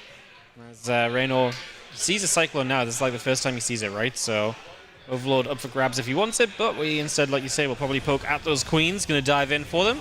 Locked onto one. Other queen taking quite a bit of damage, but here the Lings are trying to help push this back, and they are going to kind of force this army into a corner. This is a good defense there for Raynor, no? Yeah, this was good enough. Didn't lose any queens, I think. It was only Zerglings, and he killed a decent amount of Hellions, which means that now it's going to be super scary for Gabe to actually go deep on creep again, since his Hellion count is quite bad. And he only has 1 factory Hellion production, so it's not like his Hellion count will go crazy. Dude, if the Zerglings are coming from behind, he's in big trouble, and that's exactly where they're coming from. This is a good position for Hero Marine to get into. It's not a lot of surface area, but this is terrible for him overall. Yeah, losing absolutely everything. Obviously, the Lings maybe couldn't do much, but the Queen's been in range of that corner. Yeah, so good. Being able to deal damage and then units not being able to get away. Gets done what you want to get done, and Hero Marine loses pretty much all of his momentum early. Third CC is going to finish in a moment or so, but it's also going to be something of a challenge to kind of get out and get that third CC, especially as Reyno hits Roach Roaring. Roach has got on the map. He's going to be able to take a lot of map control. Horrendous start for Hero Marine, honestly. Like, the worker count doesn't look that bad, but he's playing mech without any air units, which makes it a lot easier to play against. There you go, Lambo. Who's looking like an idiot now? No air units. There's 3 starports on the production tab, Lambo. This is a mega gamble. Basically, he's scouted, banking on it not getting scouted, and I don't know why he would put 2 in the main base and 1 in natural for maximizing the possibility of getting scouted. But I mean, he wants to hide Banshees, basically mess up Banshees and then win the game that way. I think it's a really high-level mind game. If the Overseer goes into the main base, Raynor will only expect double starport Banshee, and if it goes in the natural, just 1 starport Banshee. And both times Raynor would be wrong, because it's actually 3-port. I would expect 2 starport. With this starport timing, there's also no reason to go for a late starport if you are going Hellion Cyclone. Medivacs don't make sense, Vikings don't make sense. So I think Banshees are the most obvious choice. Raynor not reacting yet though to the starport that he saw. Would you Spire here, or would you Hydra then? I think I would Roach Hydra and probably try to kill. But Spire is also a reasonable. Yeah, against triple starport Banshee for sure. Okay. He doesn't know that though. I would expect double starport Banshee here. Right now the response is nothing. What is the queen count, Ian Blue? Can we have a look at that? 7. It's a good number of queens. It's not a crazy high number of queens though. Like, you can imagine a world in which 10 Banshees fly across the map. I mean, unexpected. Yeah, 10 Banshees going to have a wild time if he gets to 10 Banshees. But even with like 4 Banshees or so, right, you only need a couple queens out of position. You get 1 or 2 grabs, and then it's very hard to mass all the queens up and have enough. So is 4 Banshees a double volley? No. I think so, right? Or is it 5? Against queens, I think it would be more, yeah. I think it's like 5 or 6. I think it's 4. How? Did he not see the starport? Like, did he not? I mean, maybe he thought it was an eBay. Yeah, maybe he's. I mean, it looked like a starport. That doesn't look like an eBay at all. It doesn't look like an eBay at all. Yeah, I don't understand why Raynor thinks that's an eBay. I can't believe he thinks it's an eBay. That's what an eBay looks like, right? Yeah, come on, Raynor, get it together. I'll print them out for him tomorrow. Little cheat sheet. Hold it on the side. God. Some of these high-level players really have no clue about this game. Yeah. Should teach them to pause, because I think in the help tab you can also see the structures. Make some use of his F12 hotkey on his keyboard for once. Oh, here come the Banshees. Yeah. 1, 2. Ooh. 3 shots through a transfuse is not bad. Yeah, actually a 2-shot. It is a 2-shot. You're right. Yeah. But you're good. This is sick damage, no? And there's really nothing that can be built that can deal with it. Yeah, he's not ready to build anything else, and losing the first few queens is Oh, rough. this is- But the Roach Ravage has a lot of potential, but there's more Banshees here, so Hero Marine is going to start playing cleanup, and I mean, Reno's going to need a lot if those Banshees across the map are still working. Was this enough damage? No, right? How did Rainer only lose 5 workers so far? Did the 2 Banshees run into, like, Spore? I think so. Yeah, probably he lost 2 Banshees. Or the Spore.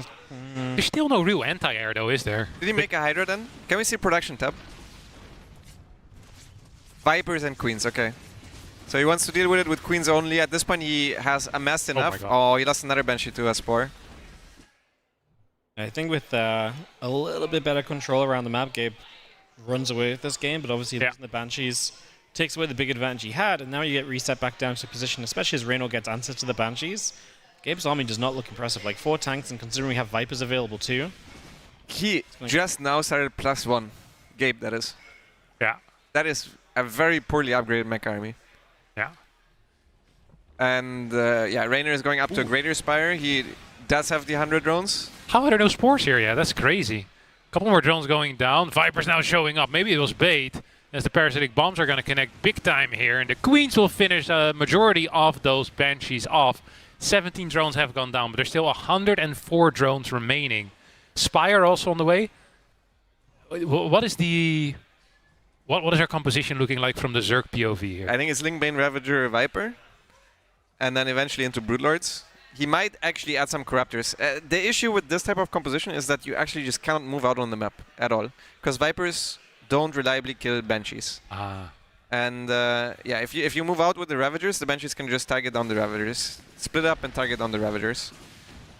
So as long as you play defensive, this type of composition is really strong. But the moment Rainer actually wants to do something, it falls off really hard. Oh, nice morph. There goes your 7th base. Good luck mining, buddy. You're only on 6 right now, idiot. How many does Gabe have? 4. Man, that's enough. Yeah. Yeah, Gabe just got into the 4, but maybe not for long, as the Ling's going to run in. This planetary just finished morphing, so it can no longer lift off and kind of get away. And if the SCV repair's not enough, that's an issue. Meanwhile, we're actually just losing Hellbats as well, as the Lings get every SCV that's on this base, and the planetary now gets super low, and indeed will go down. So that goes the 4 base. As we are going to push in on the bottom side with the Cyclones, but as Reno reinforces, it doesn't feel like this army's going to last forever. No, but the army fight didn't look too bad here. As long as all these Cyclones do not die against the Ling reinforcements, I feel like it's not that bad. There's a few Hellbats makes the damage helps, but it's not enough. That was pretty rough. But this is a push. 5 tanks. It is a push. That is definitely an army right there. What the hell are they doing out Is here? this a good army? I don't know. I wouldn't go that far, but... I'll be split. There you go. This was the worst split of all time. But the split that did nothing. But yeah, Rainer didn't stagger the parasitic bombs enough. You need to stagger them a little bit before they actually finish anything. Tipo! Oh, it's bait. Oh, it's hero playing. Yeah. Oh! He wants them in there. The army here somehow died. It looked kind of invincible, but Rainer managed to take it, pick it apart. In a shocking turn of events, the 4 tanks and 2 Helmets got taken out. It looked invincible. I mean, this was like 3 god-awful things happening in a row for Hero Marine. His position is terrible now as well. It felt like for a little bit with those Banshees, you know, he was making something happen, and Rainer felt confused, not sure what to do. Well, you definitely caught Reno off guard, and he kept it going a little bit, but yeah. You're not supposed to actually be able to trade cost effectively against mech with Zerg. And if you have 100 drones, it should be even harder to trade cost effectively with Zerg because your actual army is so small. Yeah. Especially considering he also has a lot of queens, or had a lot of queens at the very least. So it's even smaller, you're saying? Yes, he has 7 queens still. So your actual army supply is Tiny. 80. Yeah. And you should not trade that negatively against 80 supply of Zerg. Planetary maybe in a bit of trouble here as the Banelings try to go for the SCVs. Corruptors dealing with the Banshees. Planetary manages to stay alive, but 16 SCVs find a swift death to a Baneling.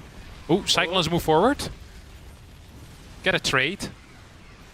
Yeah, I mean, Bane's just throwing themselves at SCVs right now. It just feels good, right? Gabe is going to struggle to... Especially because he's not been trading super well. Like, having basically nothing in the bank right now just means the next wave of Reyno's going to be so tough to basically stop. What is the path to victory here for Hero Marine in a hypothetical world? Rewind function? What? Rewind? Go back? Ah. Yeah, I think this one is a bit tough. I think you have to basically pray that the Zerg stays AFK until you max out, and then you need to take a lot of consecutive good fights defensively. Yeah. But I don't think Raynor is gonna let him max out. Raynor also has superior upgrades. He has superior tech. Gabe's army really is just not that good. Like, Gabe's army's not even good for sitting back defensively and like the Zerg overextend into him, right? Like, he's got a pretty low tank count. It's mostly Cyclones, so... Yeah. Yeah, it doesn't feel as though Reyno should ever give him that much time. Reyno's maxed out right now. He's got a Great Aspire on the way, but if he traded now, he could rebuild on the back of it and look good. He's just going to run by this base to start off with, though. That's a really nice link run by. He's going to kill a lot of these SCVs before they even move. Actually, all of them just die. At the same time, Baneling Ravager hitting the planetary at the 3 o'clock. That base is going to go down as well. And Hero Marine's army is in shambles. His economy is in shambles. He is just dead. GG gets called as Raynor wins game number 1 here. A real gamer. If Hero Marine loses the next one, he really needs to hope for Shino beating Christianer, and that's not looking too hot because he's already down a map. And this state of the game, for me, after looking at it for 1 second, looks also bad for Zerg. I think this was a link flood, wasn't it? No, it wasn't. But then why is there a full wall? That looks terrible. Yeah, I don't know. Maybe just momentary. Oh. Because he YOLOs 2 adapts and you run, wall. Yeah, you run back across. Now we're talking. We're gonna need a Templar Archives with this if we're doing an Archon drop, no? Do we have one? Oh, there we go. How many drones died in the early game here? To the 2 adapts? 5. Okay, yeah, that's a bad start. It's a bad start, yeah.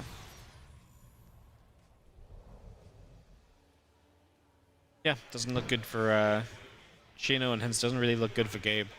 Yeah, so in case you guys were hoping for more variety from Christianer after a patch, he just takes the 100-100 techs and still plays the same build, 100 minerals and 100 gas delayed. Warping in his 4 High Templars to morph them into Archons. Yeah. Exact same build, YOLO's the first 2 adapts. He's significantly delayed though. Isn't he? 5. Oh no, wait, this is actually a normal timing. I think 6:05 is what we were seeing as a finish. Yeah, this isn't half bad then. It's not too bad. I mean, it's a 2-base build. Shino's just very, very, very low on workers. It's gonna go for Hydras behind it. How many queens does he have? You usually 3. can... 3? Yeah. I think he's dead. Shows the queen count. It's 3 right here. 5. I kind of was off by 2. Very significant. That's very significant, yeah. Percentage is significant, but absolute numbers, 2 is not that bad. Clearly meant he had 3 queens ready to fight the Prism. No, that's not what I meant. But I appreciate you trying to save me there, Wardy. That's very kind of you. I wouldn't have minded if this would have just gone into like a Hydra Ling all in. At this point. Like, there's 0 chance they're going to win a game. No offense. But there's actually always a chance against Christianer because he YOLOs into you. So you can like defensively all in and he will attack into you. Oh, what the hell? Or this is terrible. War Prism. Oh my. Archons? Oh. Got away with murder there, these Archons. Yeah, but that's still really good. Yeah. Yeah, no Prism pressure takes a lot of the wind out of Christianer's sails and gives Shino a lot of time to get set up after this now. Does he play this without a Forge, Christianer? He's just going... That's what I mean. You don't all in into Christianer. You can make comebacks by simply all-inning defensively. He will run into you. He's just raw dogging the push. Absolute beast. No upgrades. You'd think that he would get +1 at least, no? Yeah, it should be worth. Okay, here's the upgrade. Yeah, but it's going to be too late for any type of push. So then we'd expect Storm to start anytime soon as well. Yeah. I don't know about that. I think he's at least gonna pressure across, you know? Yeah. Is that thunder from the map? You heard it? I didn't hear any thunder. I heard a thunder though. It might be outside. I don't think we would hear it even if there was a thunder outside. Thunderstorm. No, maybe it's the map then. It's probably the map. Oh yeah, it is the map. I heard it here. Oh yeah, I hear it now. The ambient sounds. It's very quiet though. Oh yeah, here. You guys just listen better than me. It's crazy. Adept is going to get a wall behind it, so the Lings will not break through just yet. It's a nice little bit of pressure, as obviously Christiana is, for the most part, out on the map and looking to shove forward. Christiana should 100% not attack here, by the way. Like, if he attacks and it works, that's good, but it was still a mistake. If he gets Storm, he wins the game for free. Yeah. He obviously is ahead from the early game, so he's going to try anyways. The Archons are getting good shots off. The Archons there is a lot of Zealots. The Lings from behind just died to the Archon. Yeah, he just has too much. It's just too much. You're right, though, because if you just back away from this and get Storm, how do you ever do anything as Shino? Yeah, like Shino is actually the one winning. Yeah. I feel like given how bad the situation was, Shino actually handled this quite well. Queens were properly in the front, tried to go with Lings from the side, maybe to try and catch Immortals. It didn't work out. I feel like the drone pool was well timed as well. I mean, this is a frustrating loss, but yeah, wow. Christiana with a win. Can we get quickly into the other game because it's super important now? Yeah. The loser of this basically is out, right? Out. Yep. Christiana is through, guaranteed. Christiana is through, guaranteed, yes. Because he's going to be 4-1. 4-1. And the other guys are 3-1. The other guys are both 3-1 because Rainer lost to Shino. So Christiana is in a good spot. And he wants Hero Marine to win, or I guess just Christiana doesn't care anymore. Is he first place always? No, not. Oh, I guess if you're talking about first place. I mean, he came here to eat the cake. If he wants first place, he's probably cheering for Gabe to win. Yeah, I think so too. Because he beat Gabe. And also he has a better map score. Can we go into the other game? What the hell's going on here, guys? Hello? Oh, we do a winner's interview with Christiana? I like it. Beautiful.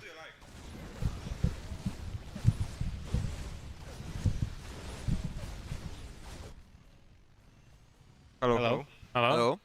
Nice to see you guys. And I see it too. Man, every time I see you, your arms grow bigger and your skill becomes better too. Yeah, I wonder if that's a coincidence. Well, I'm trying to be consistent in the gym because it helps me actually thinking in the games, you know? You get more power and you feel better about yourself and then you feel more confident in your games as well. I like it. We saw a big pop-off after the Hero Marine victory, now a little bit of a pop-off as well. Did you expect to perform this well here today? Not really. No? You've been doing well though, no? Like you've been look strong on the ladder? I thought that it's going to be close to make it out, but eventually it won't happen. But I knew it's going to be close, so I prepared very well. And actually it did work out. I'm glad to hear it. Any questions, lads? What do you think about the patch so far? Do you think your build is worse in ZVP, the Archon drop, because of the tax? I think Archon drop is a little bit worse than before, but if you execute it well, it's not really a big difference. Because the thing that annoys me is that you have to pay 25 gas for each gateway, and it delays my build. Especially with the Adept nerf. So basically my build overall got nerfed. Yeah. Because of the Adept, because of the gateways. But when I did it against Shino or Raynor, it actually worked quite well. Ooh. Oh, Raynor getting a huge round there on the Hellions of Humor. This early game is looking awful for Gabe. Yeah, I think he might just be dead, no? Yeah, he already lost a lot of SCVs early and... Wow. Yeah, it's over. GG. Damn. That means Gabe is out, right? Yeah. Are you first now, do you know? Or second? Second, probably. I don't know. I don't know either. I'm second because I lost to Raynor, but he lost to Shino. He lost to Shino. Is it map score first, or is it their comparison? It's probably map score. Map score first. Yeah, but Raynor took a map against Shino, no? He did take a map. But was he perfect for the rest? Win against me, so probably I'm not first. Let's have a look. See what Mr. Liquipedia says. 8-2, and Raynor now is 9-2. Raynor is going to be 9-2. Yeah, 9-2. Yeah, so he beat you. Yeah. You're going to be second. That's very tough as well, because Clem and Cyril in the other group. Woo! Against who would I play? It's someone from group we don't know. Random. We don't know. So it could be. So most likely, based on seeds, Clem, Cyril, or Lambo. If you go by seeds. For me then. I'm hoping for you. I would as well. I would as well. Because otherwise it will be very tough. Yeah. Okay, yeah, there it's the confirmation indeed. Hero Marine out of one of his favorite tournaments. Raynor gets first place despite a poor start against Shino. Does manage to win the 4 games afterwards. Would have been a shame to see Raynor already get out. Yeah, that's for sure. And Christianer, how are you feeling in this tournament? Do you think you can go far? It depends against who I'm going to play. Like if I get Sarah, I know I'm going to lose. But if I play against Lambo, maybe I have a chance. What about Clem? How's PvT? I'm all-inning all the time. You're all-inning all the time? Yeah, because all the proxy pylons are very strong. Like I'm also like doing proxy gateways, proxy pylons, proxy stargates, all that stuff. So basically, if Clem goes for an SEV scout, you're cooked. No, not really. No? Okay, it's still. Okay. Yeah, because two base all-inning is a little bit hard because I can still make a pylon in my base, so he can scout. Okay, cool, nice. All right. Any shoutouts you want to do? No. No shoutouts. All right. In that case, I think that's it, no, boys? So, do we have another interview or no? Unless Reno's going to join us, but not sure. Yeah, we want a Rainer interview too. Yeah. Okay. All right. Thank you so much and congrats. Well done. GG's. Yeah. All right. Oh, what a beast of a man. Yeah, that second game of Reno Gabe looked horrendous. The Lings got in and killed like 6 SCVs early. Yeah, I wanted to go in, but at the point where we jumped into the game was already over. Yeah. I don't know how that happened. Yeah, we can have a look at Group B, see what's coming up. Whoa. I think this is a group of death. Yeah. I think this is the most difficult group. We have Clem, Showtime, Elaser, Arogfire, Sebastebes, and Lurimbo. What are you smiling at me for? They forgot an S in Sebastes. Oh, yeah. There's meant to be an extra S in Sebastes. Sebastes. Hey, what's up? You had a rough start here today. Yep. Why is that? I just lost the ZVZ. But it's supposed to be... Yeah, but ZVZ is rough nowadays. Because all the other Zergs also have the strong tools. Yep. It's very telling that I only lost 2 maps, and they were both ZVZs. That is indeed very telling. You think they should nerf Zergs more then? Larva. Rainbow patch, man. What happened in game 2? Because we joined when you were already winning. Against who? Gabe? Against Gabe. He went for a very quick Reaper. I don't know if it was like a 12 racks or something weird. But the Reaper hit fast, and then he went another Reaper. And then he went Hellions after that. But I know that if he goes double Reaper, his Hellions are late. So I went for a run-by with 6 Slings, and I killed like 1 or 2 Hellions and the 5 workers. SCVs. And then I said, okay, this worked well. I will just do it again. Yeah. I did it 3 more times, and he just died. Did you just say you killed 2 Hellions with 6 Slings? Yeah, it was very, very weird what happened there. Okay. Maybe my links hit different this patch. They hit different. Yeah, that's fair. What did you think of Christianer? He advanced together with you. How did you feel to play against? I don't know. I think he threw the second game for sure. First game was a bit weird with all the glaives and stuff. But even second game, I don't know if he said anything about it, but I wouldn't have left. I checked the replay. Like when he GG'd, I was like, GG? Nice. I checked the replay, he was actually in a decent spot, you know. He was up in workers. He was, yeah, I don't know. Yeah, I think I wouldn't have left. Okay, that's fair. Did he not say anything about that? No, we were mainly talking about his games against Shino and just how he's feeling in general. How is he feeling? Good, because he's going consistently to the gym and it helps him focus in game. Dude, have you seen his arms? Massive. Yeah, freaking logs. Every time he wins, he also goes like this, and he's in front of me, so I see it every time.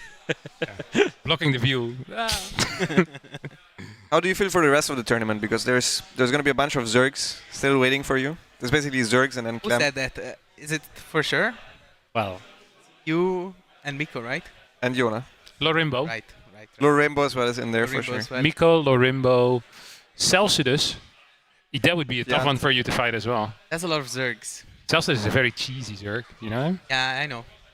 Scary dude. Very scary. Need to figure out the ZVZ within the next day.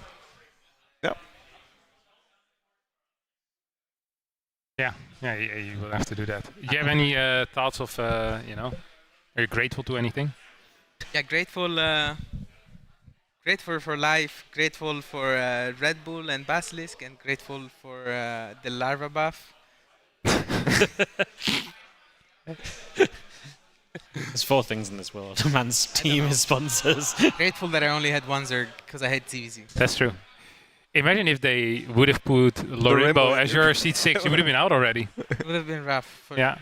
Larimbo is seed 6. Celset is a seed 5. Dude, they could have made your Group of Doom Fiant seed 3 instead of Hero Marine. ZVZ's in your rock, paper, games, scissors, I heard now. Huh? ZVZ's rock, paper, scissors, I heard now. But I'm not very good with rock, paper, Why do you keep losing then? Because I always throw rock.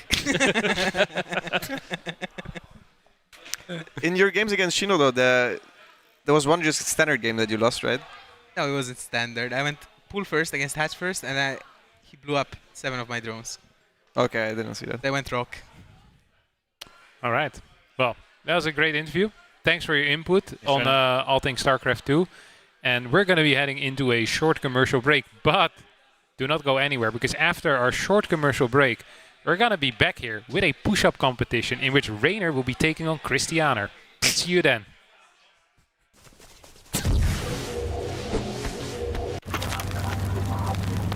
Wish I had like a lighter to spin my little can opener. I'm just waiting for the chorus, man. I'm not going in game before the chorus. Smile on your face, let me know that she needs me. Truth in your eyes, saying you'll never leave me. Oh, they show the kitchen, yummy food. Dimaga is looking for food again. Yeah. He ate so much already. Dimaga so many eat. Dimaga, leave something for us, man. Looks like Vin Diesel from Triple X. Yeah. But yeah, show. Show six Wow! Oh, so Whoa, nice. Dimaga six-pack. Dimaga six-pack, so Yes, nice. six-pack. Ooh, shit. Oh, yeah. It came out of a place of love. Did I make any money this weekend? No, absolutely not. However, Juanito, because you came here on the very last moment, and we're so happy to have you. Here's a little Jigglypuff, my friend.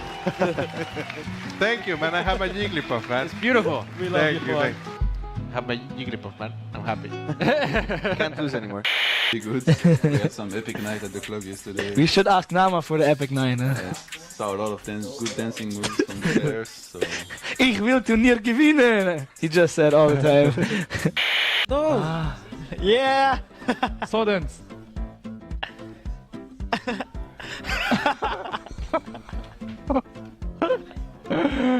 Okay, this is so dance. Start scraping your accounts, transfer your Venmo, find your PayPal, sneak that credit. Nope.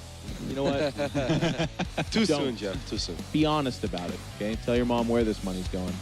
To a German company. Yeah, right. TaKeTv too. It's kind of nice, like. Together it's... No, I don't want cookie. You don't love me? Come on, man. You don't love us? By our powers combined, No, I don't we want make cookies. one heart for esports. Come on. I don't want the cookie. This looks awkward if you don't take it. It already looks awkward. Yeah. I'll make it more awkward when I eat it. And you can't be fat on stream. So I'm not gonna eat anything. All right. Like half asleep on the couch, and the guy's like, "Hey Kev, we're gonna need some casters." I'm like, "Yeah, sure, sign me up." And then I hadn't looked at the bracket yet, and I look at the brackets like first match laser solar, like you can't be serious, right? I'm like, "Hey buddy, like it's not the CVZ." He's like, "Yeah, we have no one else." And I go, "Oh, for fuck's sake, not again."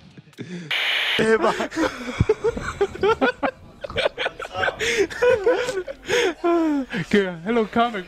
Hello, Kamek. Hello, Kamek. And Kamek, Ija. hello, buddy. And Isa, hello. Yeah. So- Now this camera. Oh, no, this. Okay. Oh, change this Oh, camera. they're trolling us. Soft, quiet music, and I tell It's you, just a beautiful game. I just want people to love StarCraft the way that I love StarCraft. And then there's like a smooth transition to his stream. It's like, fuck, it's so stupid. It's from the live stream, I guess. Yeah. It's So now everyone is a sub in the channel, right? It's slowly becoming at least. We should have Hurstum check on that later. Hello? Kevin, where are you? Oh, there he is. Oh my God. That was not planned, I swear to God. I was actually honestly surprised. Let's do a double. Double introduction. Here's her expansion. Give us a TLO. Yeah, in the bottom right. That's not TLO, it's just a standard German. TLO's action is... I can do a German now. In the bottom right, spawning is the red Zerg player. It is Scarlet. Yeah. What is TLO on in this impression? Hey, this guy did some stuff. And in the top left, spawning as the blue Protoss player. It is none other than just... Yeah.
Erst knackt's, dann knallt's.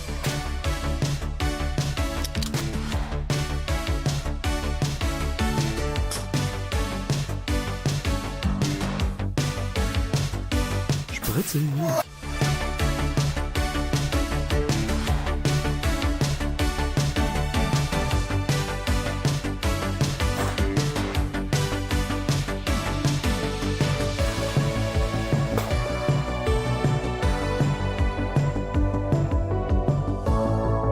Narbe Cola.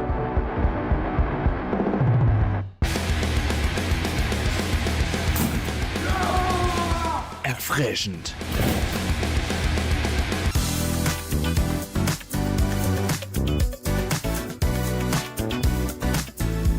Original Genuss.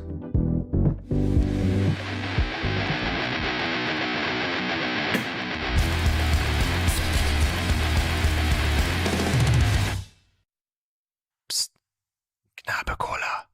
Jetzt auch hier in der Bar.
Lima, it's the first event for quite some time where you do well. No? No. No. Where did you win? Online. A lot of. Ah, boo. And you have your game soon. Yeah. I don't know when. I don't have a computer. But 7. Where's my... yeah. Oh, look, he's looking. Oh, yeah, No. 7, Wait, someone took it. I serious, I'm not kidding. I had a watch. Yeah, your girlfriend, which is your wife, huh? yeah, well, yeah. You call it friend? It counts. Easy. Easy. This is the biggest troll interview I've ever had. Okay.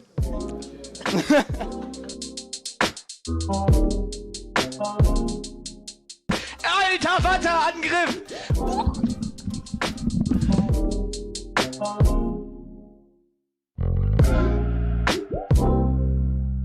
Ich soll meine Socken mal waschen. Holt euch alle in.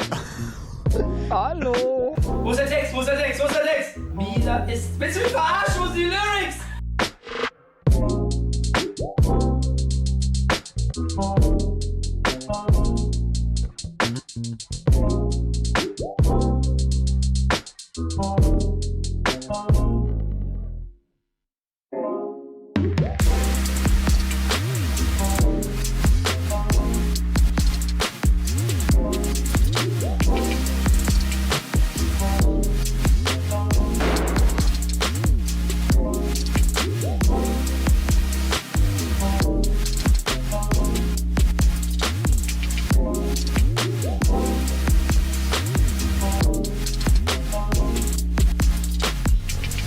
Dennis, erzähl mal, was da los ist. Ja, also da gibt es so also wir haben hier eine sehr gefährliche Nachbarschaft, muss man sagen. Deswegen sind wir heute auch mit dem vollen Team hier angereist, damit wir halt überhaupt eine kleine Chance haben, falls es zu einer Auseinandersetzung kommt. Also wir blockieren die Straße minimal. Weil wir halt so leicht, aber wirklich nur minimal die Straße blockieren. Aber wirklich, wie ihr seht, da ist ja noch Platz für den einen oder anderen Fußgänger, wenn er durch möchte. Ich musste heute einen Knopf aufmachen von meiner Hose, weil ich so fett geworden bin. Ich möchte euch eigentlich was ganz anderes erzählen. Erstmal...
Hello, everyone, and welcome back to day one of Homestory Cup. We're around here. I'm Linda Lee. And guys, what about us going for a walk in the bar to see how is everybody having their time around here? So let's walk a little bit. Come on with me. Hey, we already, in this day, like actually today, I brought my Mexico shirt. If you can see it right here. Exactly. Because the vibes of this event are World Cup vibes, aren't they? Right? So we're here with one of my favorite Latino gang friends. How are you doing today? How are you enjoying the event? And tell us a little bit about why are you wearing an Argentina shirt when you're not. Well, I'm so happy to be here. It's my fourth time here at the Homestory Cup. It's been a blast, like the crazy games we have been having because of the 8 workers patch.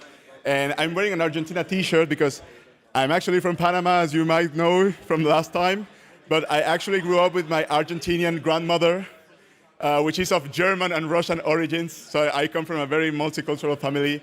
And so since I was a kid, supporting Argentina all the way. Sorry for my French friends, because I speak French, so I am a part of the Frenchy community, like supporting Clem and everything.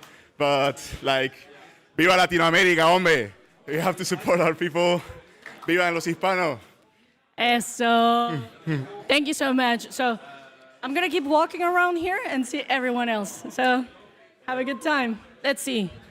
Ooh, actually, a very big part and a great part about Homestory Cup is that you can come watch the games and also have the games yourself, because a lot of people here plays tabletop games. So I really enjoy not only playing but also watching. So let's watch a little bit of what are they playing right here.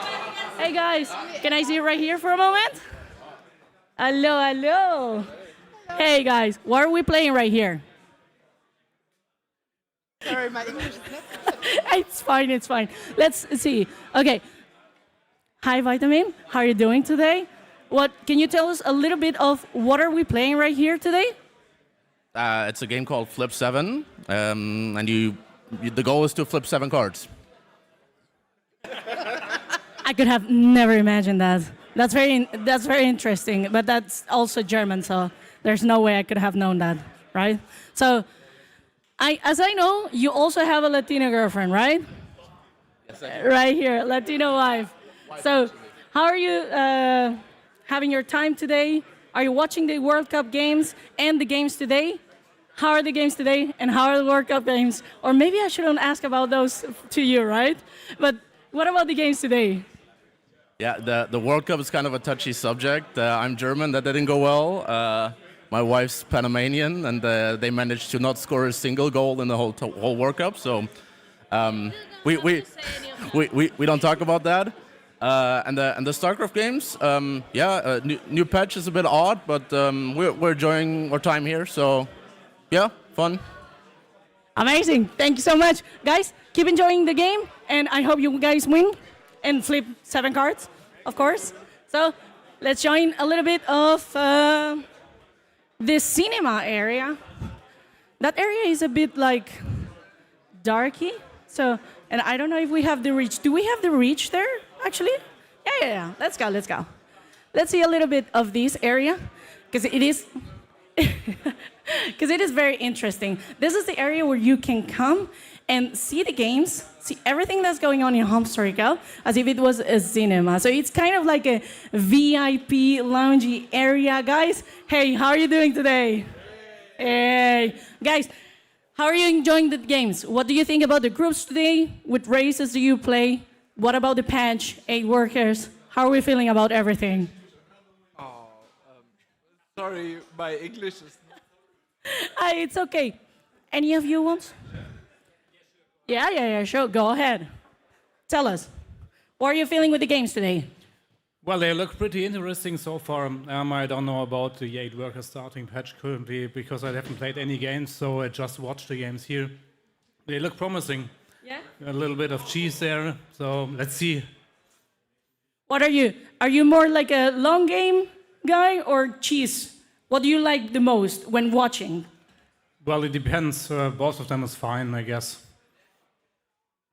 Perfect. So, guys, enjoy the games and see you soon. Let's see. Come. I think we do have a pass and we can visit the players downstairs, maybe. So, let's go. Yeah. Let's come visit. Yeah. Depends. It depends because we don't have the connection down there, but we have some players here. Is it okay if we go in here? Yeah, let's go. Knock. Hey. Okay, we have one of them that is not playing, and we're gonna say hi to him. Hey guys, we have also Showtime here, our favorite products, German products. And hey, how are you doing? We're gonna dox you a little bit right here. Okay, Toby, would you allow us to ask you, how are you feeling today? What do you feel about your group? Anything that you want to share with us today? I feel so, a bit tired to be honest. Group is difficult, I think, not easy at all. New patch is a lot of unknown things for me, so I'm a bit, I'm not sure what's gonna happen actually. Okay. But just hoping for the best, I guess. Perfect. Thank you so much. And we will allow you to keep logging in. And this is what we have around here. Some of them, we're playing right here. And they're playing also right there. So allow me to close the door. I think bar is not so busy right now.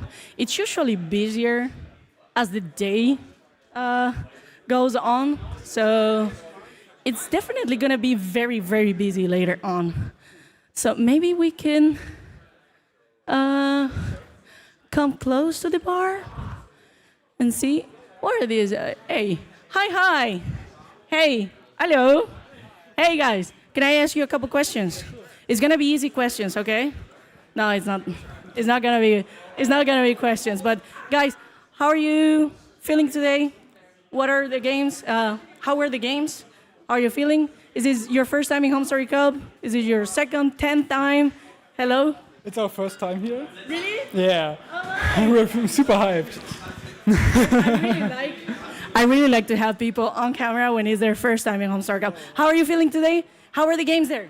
Really good. We sadly arrived a bit late because our train went. Our train was also delayed. And here, what race do you play, by the way? I usually play mostly Terran, but I play all races. Okay, nice. And? I only play toss. Only play toss. Yeah. Okay. How are you feeling about the new patch? I haven't played enough games. I'm not familiar enough yet, but so far I'm a bit shaky on it. Yeah. Okay. So you're a new player. And how are you enjoying the event? As a new player in StarCraft? Yeah, you're hyped? Yeah. It's gonna be even better, like a bit later, with more games, more fun, of course. So thank you guys so much and keep enjoying. Let's see. There's still nobody in the foosball, and I really want someone in the foosball. So If there's anyone who wants to like join for the football, that would be amazing. Because that's one of the best parts of Homestory Cup. Football goes crazy, and it really goes hard of the people in here.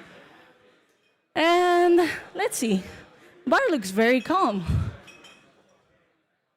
What else do we have here?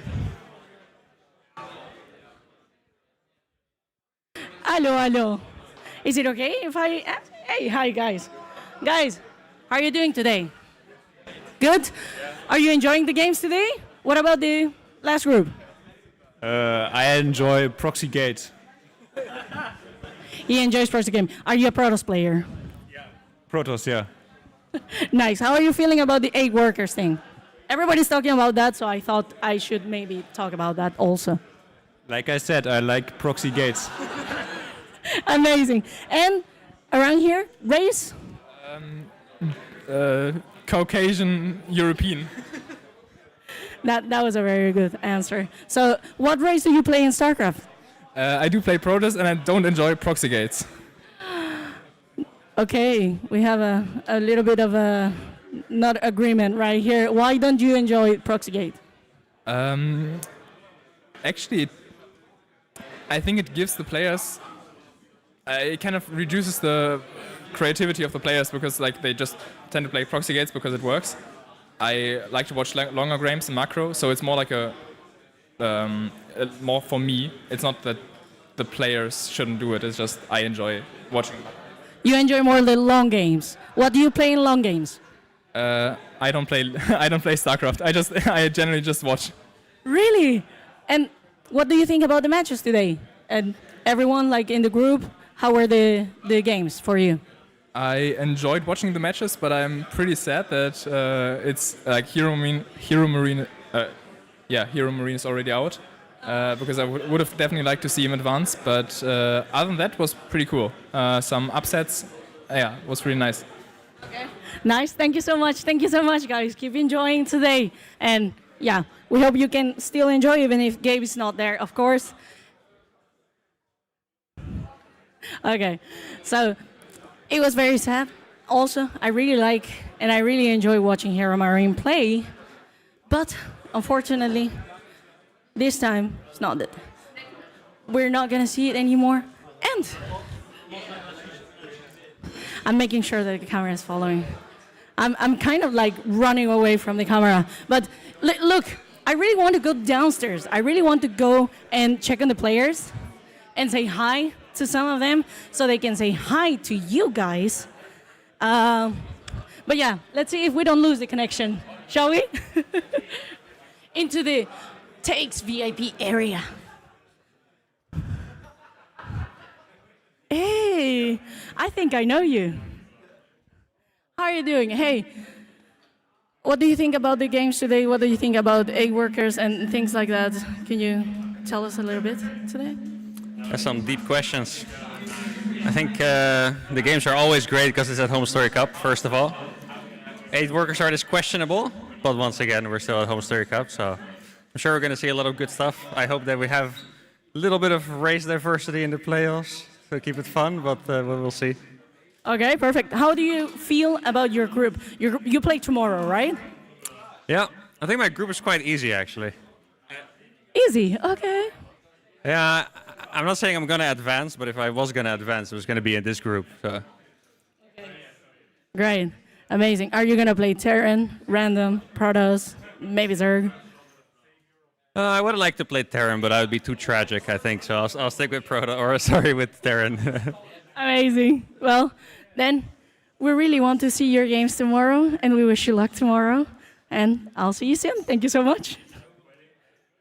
Okay. What else do we have here? We have the poker table, if you didn't know. We have a bunch of people playing here and say hi to the camera, because we barely see these guys. They're always playing poker, which is great, of course. I don't really know much about poker. We also find someone here, very interesting. Rotti? Hey, how are you doing? Enjoying your Knobbecola? Danke. That's amazing. Rotti, how are you feeling today? How are you feeling about the games? What do you think about the games tomorrow? Feeling really good. I'm still a little bit tired from yesterday because, in the old days we came to do Krefeld to misbehave a little bit. And now we have all these activities planned on a Thursday. So we played 2 hours of padel. Then we did a top secret activity that was also intense. And then we played 2 hours of football. So my feet were dying, but it was a lot of fun. It was a great start to the weekend. I'm very excited. Amazing. Thank you very much, Roddy, and thank you for your hard work for all the activities. See you soon then. Thank you. Let's get in here. I really hope we can see a little bit of the players. Yeah, we have some people playing right here. They're all busy. So sometimes I want to just jump in. Hey, ask them questions, but sometimes I'm like, yeah, maybe I'm going to distract them a little bit. So who is not playing the weekend approach? Let's see.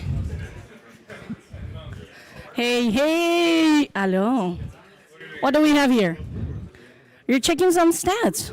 I'm plugging my stuff in. That's good. Perfect. Hey, Jimmy, how are you doing today? How was the group? How was your games? Yeah, how was the group view? Tell me. How was your games? Anything you want to tell to the fans? Yeah. I'm losing my connection a little bit. Yes. Good. Thank you so much. It's so warm in here. They have to play with this warmth, but yeah, still nice. We got to say hi to some of them. Let's get out of here, shall we?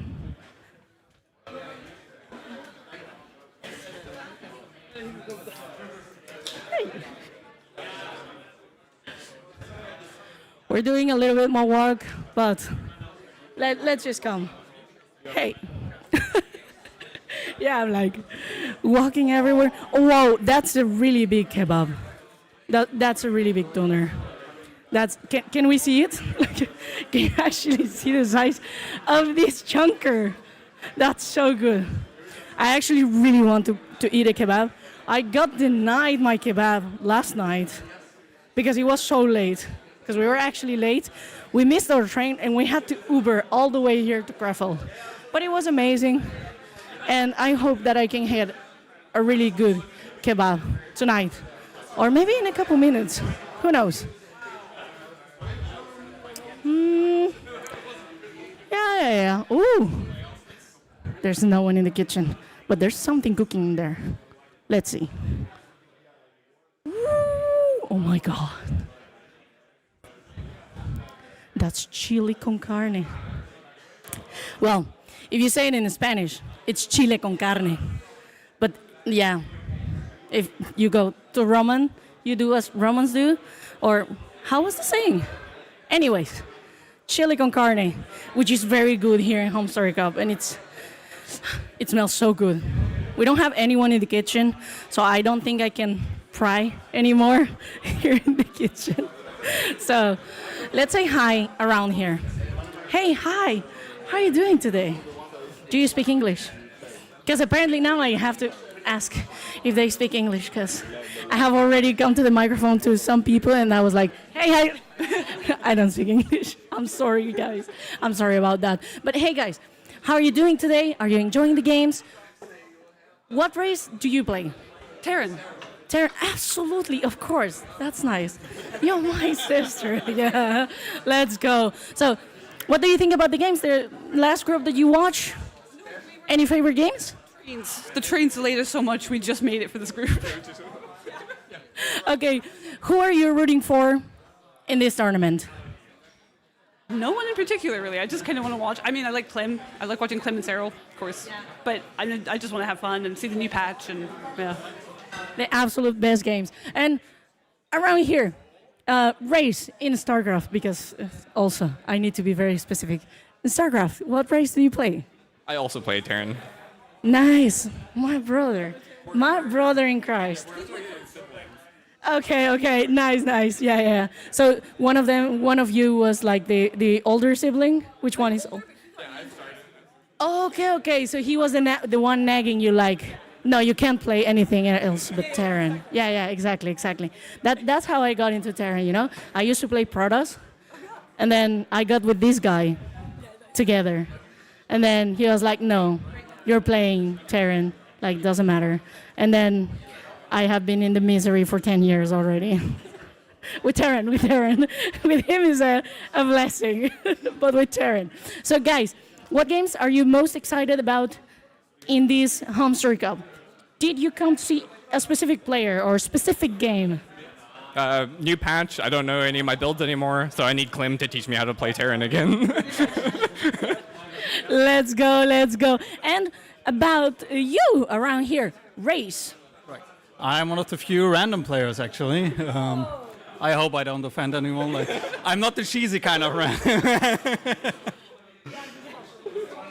Yeah. So, do you come to play to see like a specific player, someone you want to watch? Because then, as a random player, you want to watch several players, right? Yeah, exactly. I'm looking to several players, but I'm most interested at the moment in the Protoss players because I think a lot of their builds and their general playstyles changed with the patch. So I'm excited to see like who's going for Warp Gate, who's going to skip Warp Gate.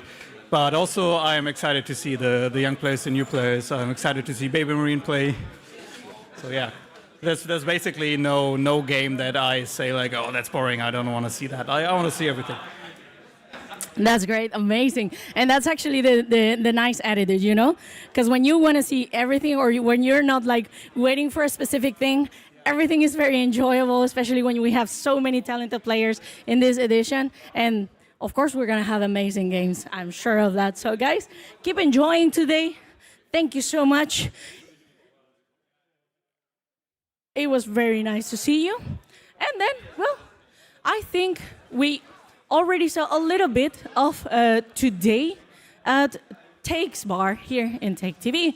So guys, we're gonna go to another little break and then we will be right back with you here in day one of Homestory Cup. So see you next time.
Before we're going onwards with the tournament, we've got another Grinch match. Same rules as earlier today.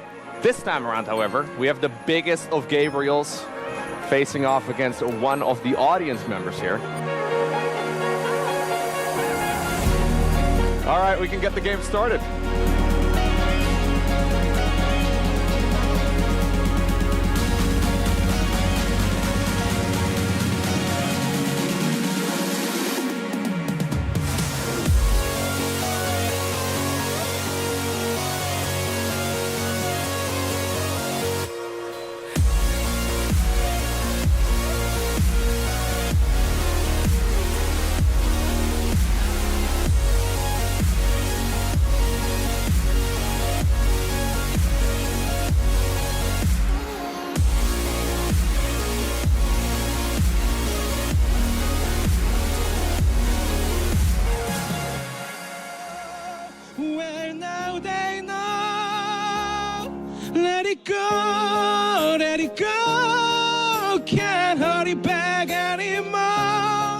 let it go, let it go.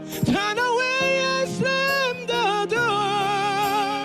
I don't care what they're going to say. Let the storm raise you.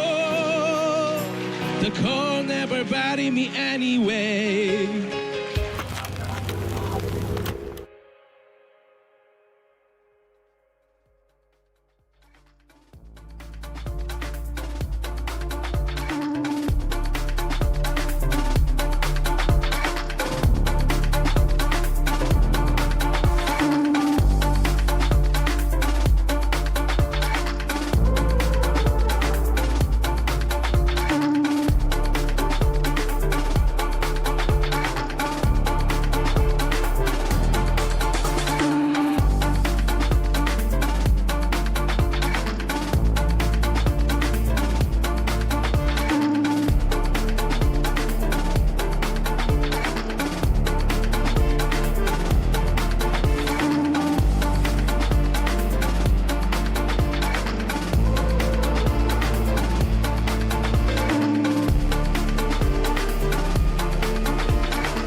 Hello, everybody. Welcome back to Homestory Cup 29. It is time for the second half of the first day. We've only done about half of the game so far. Yeah, it's 6:15 local time here in Krefeld. So we got a long night ahead of us, which I'm okay with. Yeah. I'm not bothered by that. I'm very excited for the upcoming games, guys. Are we going to end before midnight, you think? Did we? No, I think so, yeah. I feel like it's gotten a lot more reasonable over the years. Yeah. It used to be more degenerate in the earlier the first few Homestory Cups I came around, it used to run a little bit later, but we've been getting done before midnight usually. Yep. I remember being in America like 8 p.m. Central Time or whatever. I'm like, they're still going. Yeah. That is like 2, 3 a.m. So, but we know who you are. We know who I am. I was just here. Introduce yourself. Hello, I'm Empress Lily. There you go. How we doing, party people? Hope you're having a wonderful time at home and at Homestory Cup, guys. This is exciting stuff. Oh. I'm very looking forward to the upcoming games. Oh my gosh. Yeah, we got to here in a moment with, there we go, Elaser versus Arrowfire. Maybe a name that a lot of you are familiar with versus a name that a lot of people are not necessarily familiar with. Arrowfire, though, is a bit of a beast. He is. He brings the heat to the maps, man. I've watched him play a few times, and he's just awesome, honestly. I'm really looking forward to this matchup because he does bring the heat. He lives up to his name, Arrowfire, because he's fire, dude, honestly. I haven't seen him play too much over the last couple of years, but I remember he, at some point, overtook Raynor for youngest Grandmaster ever. And then he got overtaken again, I think, by Iba. Oh, Iba. No, yeah. Iba was like 11. Yeah. Oh my god. Yeah, like 11 in like 40 days or something. Absolutely ridiculous, but... Fair enough. Okay, you laughed Thank out you loud. very much, production. Thank you, production. Production let us know that Elaser is playing in pink. Yeah. I love that, though. Yeah, you know what? I love the little different That's colours good. going on. Pink Zergers You know what? cute. Red versus Yeah, they blue is are. actually boring. I agree. No, yeah, I love was a seeing a good little bit show. of a switch up with the colours. So here we go. Upper right-hand corner, game number 1. Playing in pink, it's Elaser. And in the bottom left corner, we've got Arrowfire rocking that Protoss nurse. I love the classic skins. Yeah, the original skin cool. I is said actually pretty right, sick. didn't I? So sorry. What'd you I was say? getting my lefts and rights mixed No, that was up. left. You're right. No, I said right? Right. Don't worry. It's okay. It's been a long It's day. okay. Left It's been a is where long your day. thumb is on the right. That's what my grandpa always says. And Well, I've got post-it notes above my desk. yeah, Actually, The left and yeah, I do. I you do. could just have like left. I I was just about could. to say, I I've did seen think people about with a like tattoo. writing it on, and what he did No, say don't that write So last even time, though you were not honestly. sure, you still decided to go Yup. with it. Hey, I like confidence is key, okay? Yeah, exactly. it. Just own it. But anyways, I think I mentioned the last time I was up here, and I think Hearthstone mentioned it before, but a lot of these Zergs in the early game are dealing with that supply issue of getting supply blocked. Just because your hatcheries don't provide as much, but with a laser, we know what he's famous for, so I don't think he's going to get too supply blocked here with these laser lords. I haven't seen him do that in a while, though. To be fair, I haven't really seen him play too much. But I was talking to him earlier, and he was scrolling through his like match history, and he's been grinding. He's been putting in the work. He's got a lot of games played on the new patch. I wouldn't be surprised if he's got more than any other Zerg. So he's been putting in the work. So I'm actually quite excited to see what Elaser decides to bring here. I'm not sure how much Arrowfire has been playing on the new patch. Like a lot of Protoss players seem to be struggling quite a bit. But so far, at least the theme of the day has been Proxy Pylons, Loads of Adepts, Dark Templar, and Skytos. Yeah, but Nexus is down at a normal location here with the Cybercore about Proxy to drop. Nexi. Yeah. Proxy Nexi. But there's the Cybercore and the Gateway at Yeah, normal we're getting that locations. cheeky wall in. Don't want to be playing wallless against a Zerg. Like, ooh. Protoss, it's kind of weird, right? Because the big thing was the 50-50 gateway cost change, right? Or warp gate change. And it feels like it only affects that early to mid game. Once you're at late game and you have the money to afford it, sorry, it does. I feel like it doesn't affect you anymore. So all it does is just kind of weaken the Protoss early game here. But once it's up and running, like it doesn't really matter. So we'll see how Arrowfire is able to handle that. Yeah, I don't know. I haven't really seen Protoss players win games with ground toss very much unless they go for something cheesy. That's kind of like my main concern with the new patch, I guess, looking at the new game. So it's going to be a Stargate opener here. But Stargate into like Twilight Council doesn't seem to be as strong. I don't know. Especially like the Blink Stalker follow-up with +1 that we used to see for a really long time just doesn't really seem to hit as hard. So I don't know if Arrowfire is going to bring something like that or if he's planning on doing something Void Ray or... I don't know. Yep. Like, what does a normal macro game look like for Protoss? I guess that's what I'm wondering. At this point, I guess the point of the Homestory Cup right now is kind of set the standard for what we're doing now in this new patch here. On the All Things Protoss Discord server, I've seen DNS's new, the 5.0.16 build for Skytoss being poked around there. So we'll see where Arog Fire decides to take it afterwards. The Stargate does finish up here. Nothing out of it yet. I reckon we're looking at. There it is. Yeah, there Oracle. we go. There we go. The classic Oracle. I think someone might want to expand to a third, but then again, I don't know anymore. I really don't know anymore. It's a confusing time in StarCraft 2, but it's very exciting as well, I find. Yeah. I think whatever decision Arog Fire decides to take, taking the scout here with these adepts and seeing what his opponent is doing, and if he can allow himself getting that third base there, because if he wants to go Skytest, he's got more income to go with that. He does lose one adept, though. Super annoying. Some really good The main problem you run into is taking the third Nexus is already kind of tough. Yep. So do you now keep that Oracle at home, or do you make a second one and expand with that? So this is like the most straight-up game of Protoss so far this tournament from what we've seen. Oh, he actually that was a good save. That was nice. Yeah, but now you won't have a lot of energy, though, to do any damage on the other side. So we have another pylon, second gateway. Yeah, he's actually just playing straight-up macro here. Yeah. Kind of rare. That's interesting to see. That's really interesting to see. I was going to say, it feels like nothing's really So he changed. has no energy. He's out of energy. Yeah. It's got to be a second one. Okay. Yeah, Third there is. is. Yep, third's on the There line. it There is. Let's go. We love third expansions.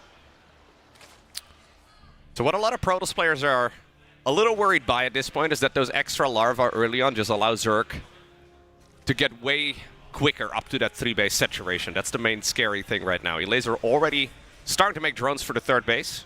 Just finished up. He's getting extra queens going. It's going to be really difficult for Arog Fire to deal damage. He's just going to go Twilight Council and Forge. Yeah. This is like the exact build you would play on the previous patch. Yeah. Love that.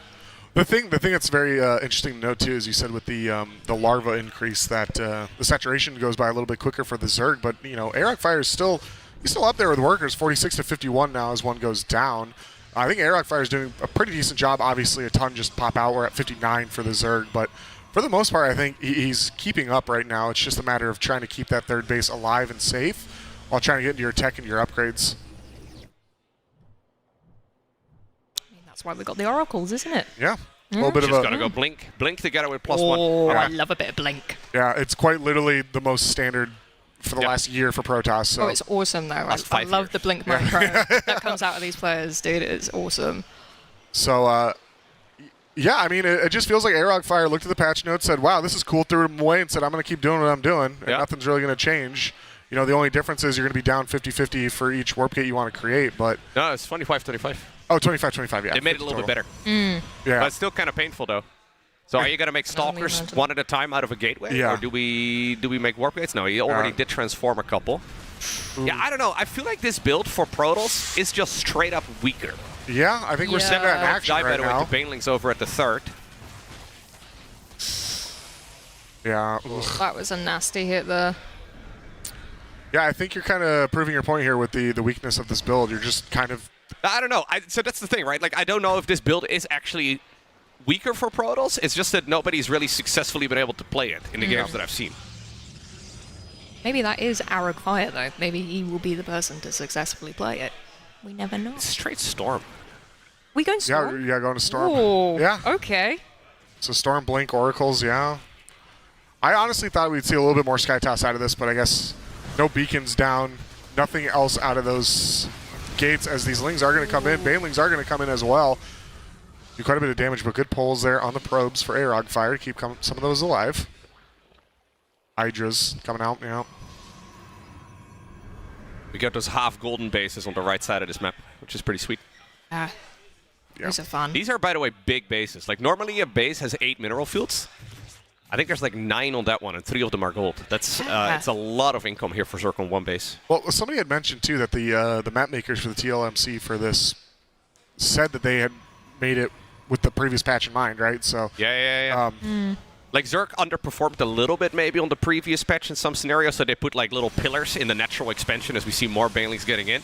But like, you do kind of get a double whammy. Like, Zerg gets a bit of a buff here, and then we also get like the Overlord pillars back. It's things like that that are like hitting right at the same time. Yeah, I've always it's always been such a hard game to balance maps versus unit statistics and stuff like that. And I think they've hit a pretty decent balance here with the new patch and the new maps here. This OV is going to get sniped out as well. Laser is more or less able to afford that as he's banelings. He's just rolling in banelings 2 at a time. Respect. Yeah, those are going to roly-poly their way on in, most likely.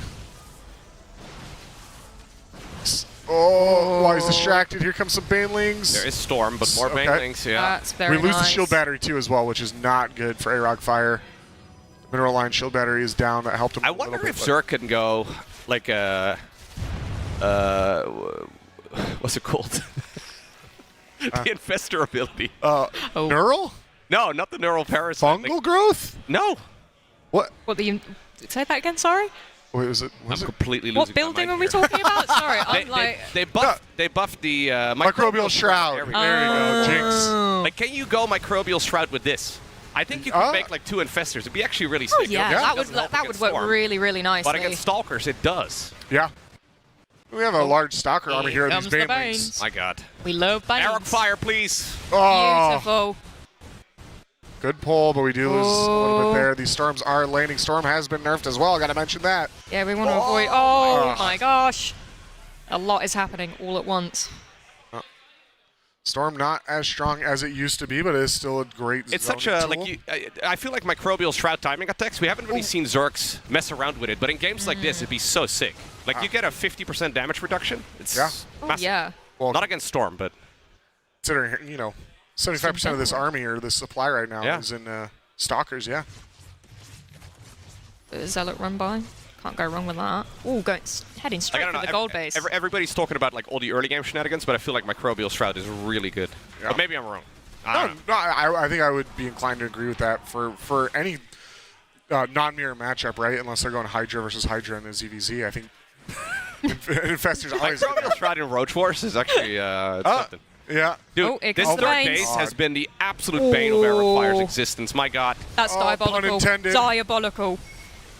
He does go in for a counter attack as well, but he laser doubling supply right now. A third base just cannot stay alive, and at the same GG. time, GG's GG's. called. The laser is going to Yeah. take game number 1. Nice one. Very straightforward, right? Yeah. Like, I mean, it was a super basic game.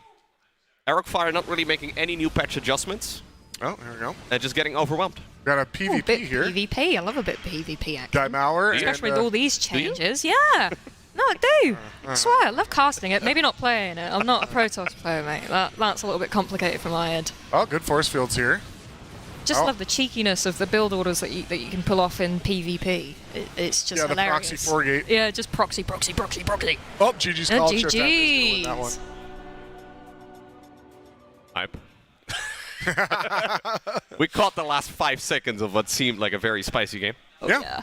Spicy PvP. What was the timer on that? It was like 7 minutes in when the GG was called, so. Banger. I didn't see the clock. That would be a very quick game now, wouldn't it? Lucky. Nice.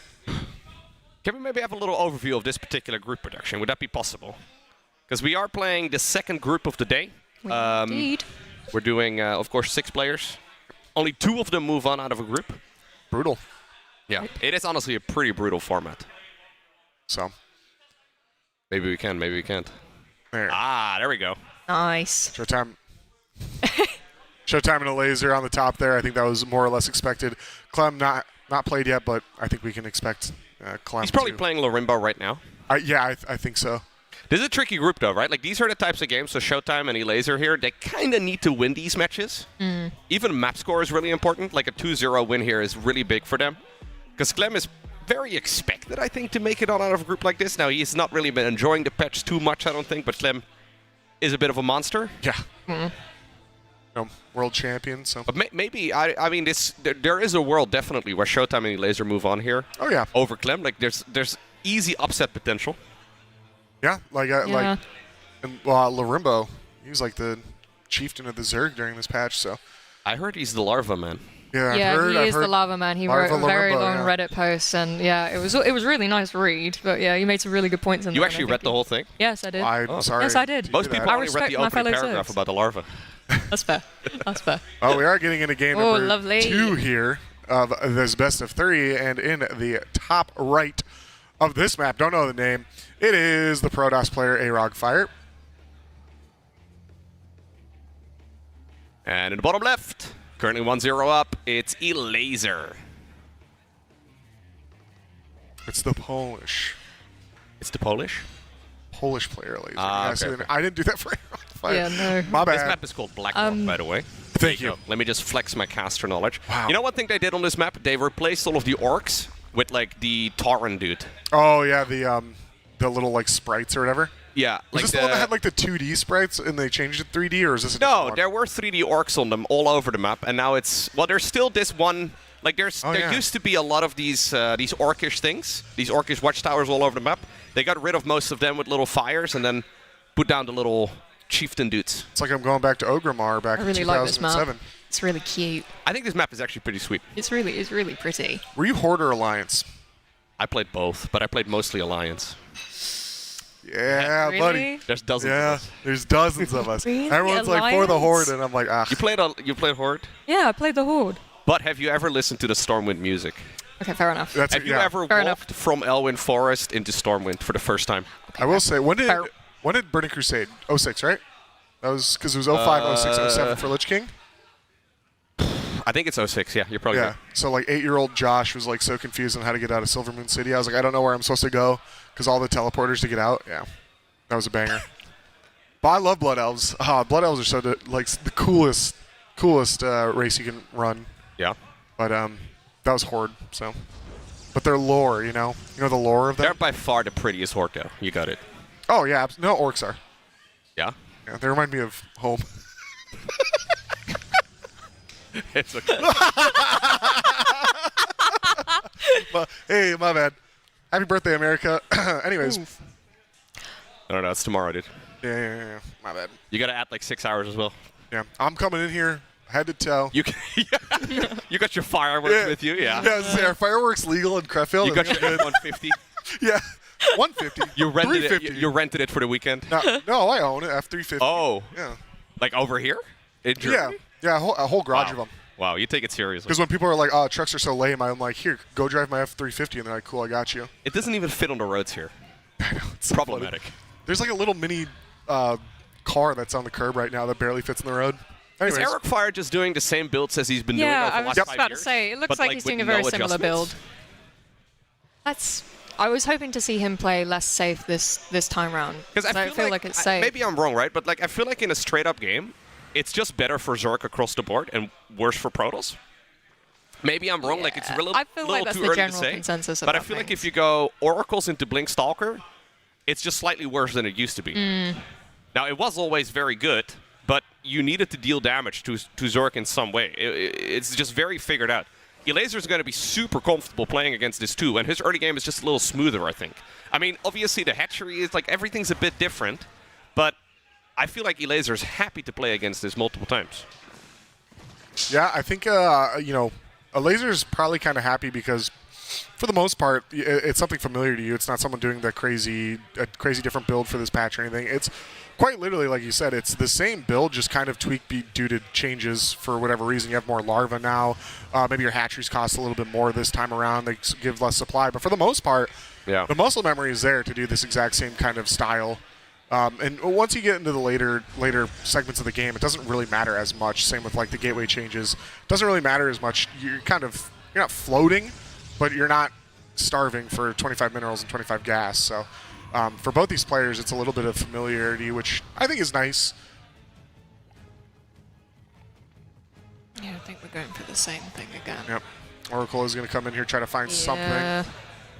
This time didn't have to interact with any lings on the way, so, things are different ever so slightly. Queen is here, though. She's ready. She's not happy about this Oracle, let me tell you. Yes. Oh, and we're ready with spores as well. Yeah, spores were Good lad. pre-made. Yeah, I think Elazer just kind of knows what he's going up against right now. So Yeah, spores he's were kinda dropped got the before gist. we saw anything. I think Elazer's super comfortable here. Yeah. Yeah, 100%. I think it's just going with the going through with the motions. Little larva snipe. There should be another that's a mess Oracle here around. somewhere, so this shouldn't be the end of the third. Gotta be careful though as Protoss. There's the Oracle. There's the Oracle. He needs it though. Like little slip-ups like this are really quite painful. Yeah. Now what's the follow-up going to be? Is it going to be another Twilight Council together with a Forge? Are we just doing the same thing? I think we're going to see more of the same. It's almost like mirrored, you know, to what we saw last game. It's a shame. This is what we've been seeing for the last 5 years.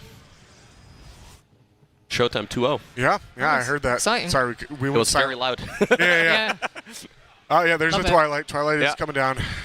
So Nice, okay. I would love to see some Sky Toss. Maybe switch it up at this point. There's the Bailing Nest again. We have like a carbon copy of the previous match. To be fair though, Fire really did not cleanly defend his third base at all. This third base is a little bit easier, I think, to defend across the board because it's just more tucked away and the map is very large. Yeah. But I mean, he should not be letting Banelings just wander into his middle line. Slow Banelings especially, like you just cannot allow those to wander into your base and kill like 20 probes over the course of Oh the game. yeah, no, it hurts. It definitely hurts. Yeah, I think you know, as we saw from the blind spores down. Charge. Oracle and Charge. Yeah, I was gonna say Charge is coming up now. Is that a fourth Oracle? Or is that a third? It's It's a sixth Oracle. Ooh, okay. I was wondering about that. Okay, cool. Nice. Maybe Switching saw things some up now. we saw some Glavideps work in the last group. With Where are all the Oracles? so. Where are they? Are they hiding? Oh, they're just chilling. Okay. Let's chill. Oh, There's two two out. coming Two back. out and about. Oracles Causing a are little going to bit get of scouted chaos. though if he's not careful. Overseer goes in. Yep. He moves them away, I think, before. Where are they? I think he moved them up. If they're in the corner. Oh, no, he brought them all back. Okay, here we're going to go. shoot lasers, I Squad. think, at the Queens and then at the hatchery. Yeah. Again, I the mean, crew, Queens, come on. Queens actually die very quickly to this many Oracles. Here we go. Yeah. Oh, very Before nice. he could even react there, gets one transfuse off, but it's not enough as these queens are going to get lasered Yeah, down. they're Honestly, I really like this disintegrating. here by A-Rock This Fire. is good. See, I told you he brought the heat. Oh, the spore. Look at that. We do lose one to a spore, though. One is at critically low health right now. Oh, Oh, here comes the Okay, this Banes. is much better. Oh, yeah. So what do you do if Proto, like as Protoss here, if this is not a Baneling or a Hydra follow-up, but a Spire? What if it's Mutas? Mutas. Phoenix? Yeah, but like you lose all the Oracles here. Like this Yeah, feels you would very lose all wrong. the Oracles. It is kind of like, This is yeah. such a big investment, but if you like go up against a Stalker. Muta opener, Yeah. I think I'm you just sure you lose. could, like, you know. The only thing Don't really, even know, I like, don't know. Blink Stalkers, Phoenix range is okay if you decide to go like full-on Sky Toss. Transition, you'll need the Fleet Beacon for the range anyways, but I think at this point, like, This Storm is good though. Yeah, Storm is about halfway done here on the way as well. Be nice to zone these people out. These Careful, people. careful, careful, careful. Oh! There's a lot of zealots though. Where are the Banelings over here on creep? Oh. A little bit of move commanding, a bit too far forward. Decent splitting here by A-Rock Fire though as well. Okay. Oh, beautiful micro. Oh, those Banes are so scary, though. Is this the whole Protoss army? I There's believe no way. so. We have a lot more somewhere. Four High Templar are on the way as well, but what are they going to do? I mean, zone them out, I guess. Storm is up in about 10 seconds here as well with these Templars ready to go, so. I mean, A-Rock Fire is doing a lot better than what he was last game. 100%, yeah. Last game, it kind of was just kind of a collapse. But he's adapting a little bit here. The Storm, hopefully, like I said, it's a nerf, but it lasts longer, right? Lasts longer still. And can zone out these Banelings. It's been nerfed a little bit, actually. Storm is a little weaker. Yeah.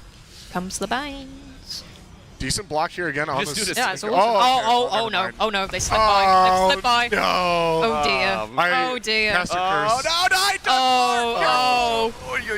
Oh, good. See ya. Good Storms to zone out what he could. But Here we go again, though. okay, Storms are coming down on the Banelings, but they're not Oh, going to they're get taking enough. some really bad hits off those It's summons. gonna Oh, my lose gosh. a lot. That is a nasty. And at this point now, A-Rock Fire is about 40 supply Really good below his split there. opponent. Here's more Zealots, more Banelings, though. And more Banelings comes just the picking up these Banes. Zealots. We just have Banes units of YOLOing at pain. one another. They're ready. Really great job picking off those Banelings right now for A-Rock Fire, actually. I think the Oracles actually are really good here, but they are not really optimized.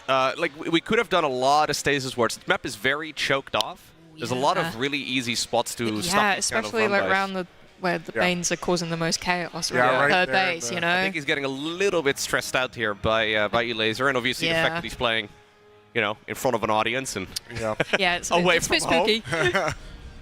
Because I think Stasis Sports would have been really sick here. Yeah.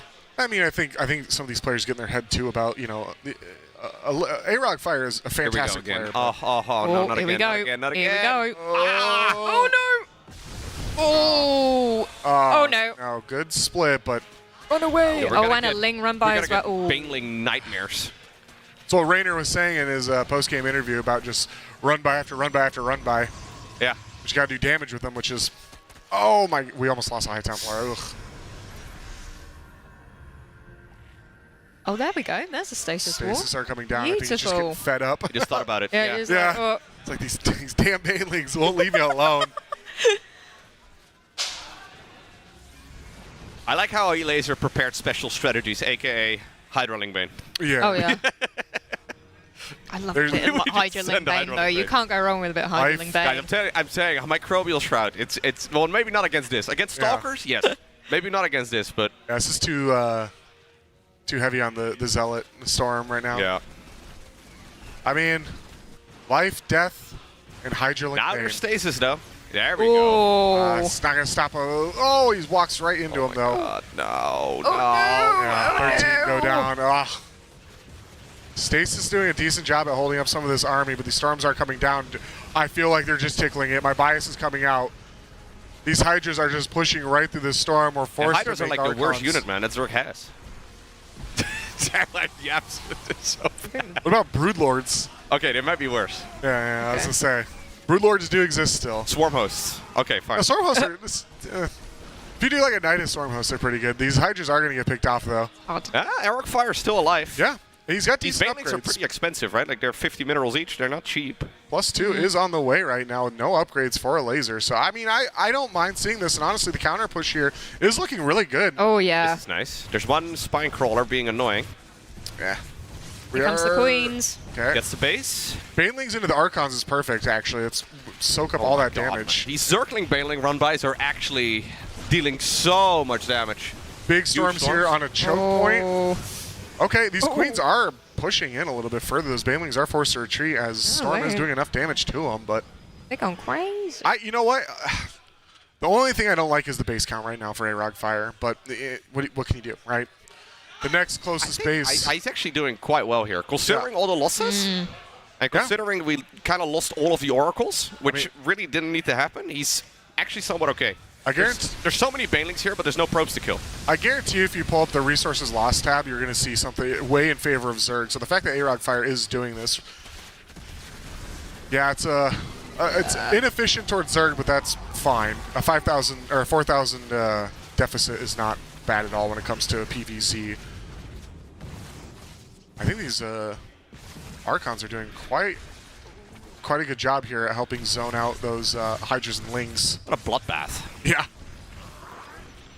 It's just constant units dying, Overlords dying. Charge-Lots chasing down these Hydras. Ooh.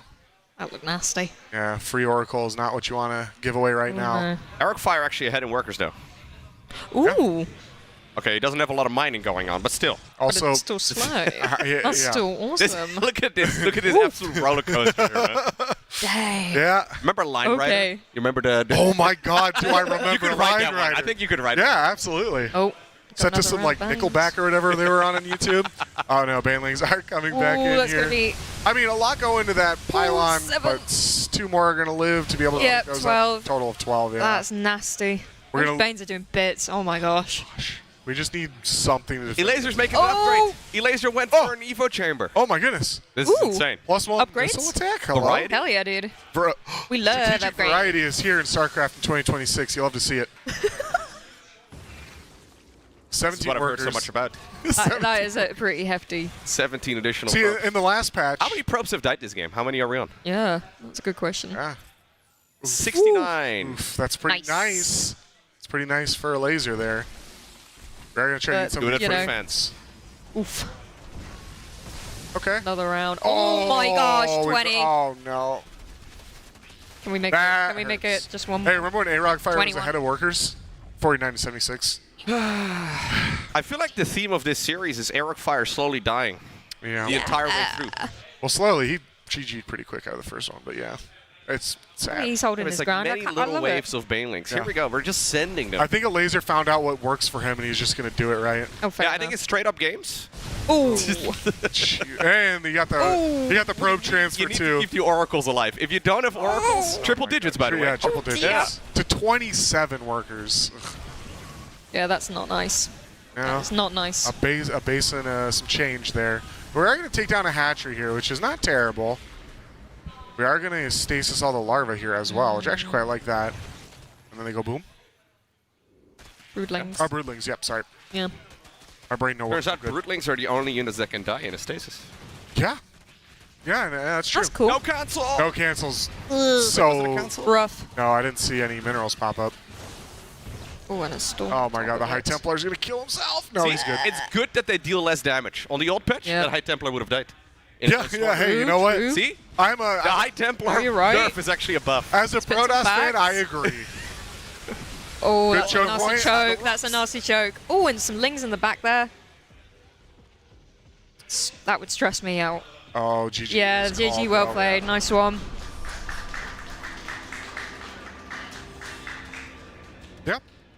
I Solid think games Good though game. here from Elaser especially, right? Like we haven't really seen him play too many matches lately, but he played a very basic version of Zerg. Like nothing Yeah. really. If Nothing he out has of the box. special strategies prepared, he's not showing them here. Yeah. Oh, definitely not. Very, very standard things if you're. Love Lingbane Hydra though. Yeah. It's a classic Zerg setup, you know? You No can't go upgrades. wrong with it. We don't No need those. upgrades, no nothing. Just classic Lingbane Hydra. Elaser's going to be joining us. Yeah. Yeah. Yes. Hello, Migu. Hello. Hey. How are you? Doing good. How are you feeling after that? Sorry? How are you feeling after that? Oh, I'm feeling good. Good. I like the game. You like a couple of banelings at a time?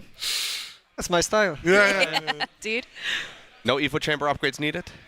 Yeah, 14 If you minutes. think about it, they help a little bit, but they're not game changing, you know. Yeah. Fair enough. As long like my mentality is that as long as I survive to this setup, I'm happy, and the upgrades sometimes put some risk, you know. Fair enough. Well, I meant to ask you too. With A-Rog Fire, do you think he was playing as if the patch didn't exist, and he's just kind of playing the Oracle into the charge, into the, the CIA?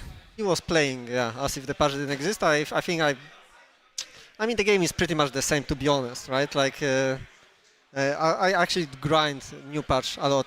For the past months, I didn't play that much. But for the past 2 weeks, I played so much.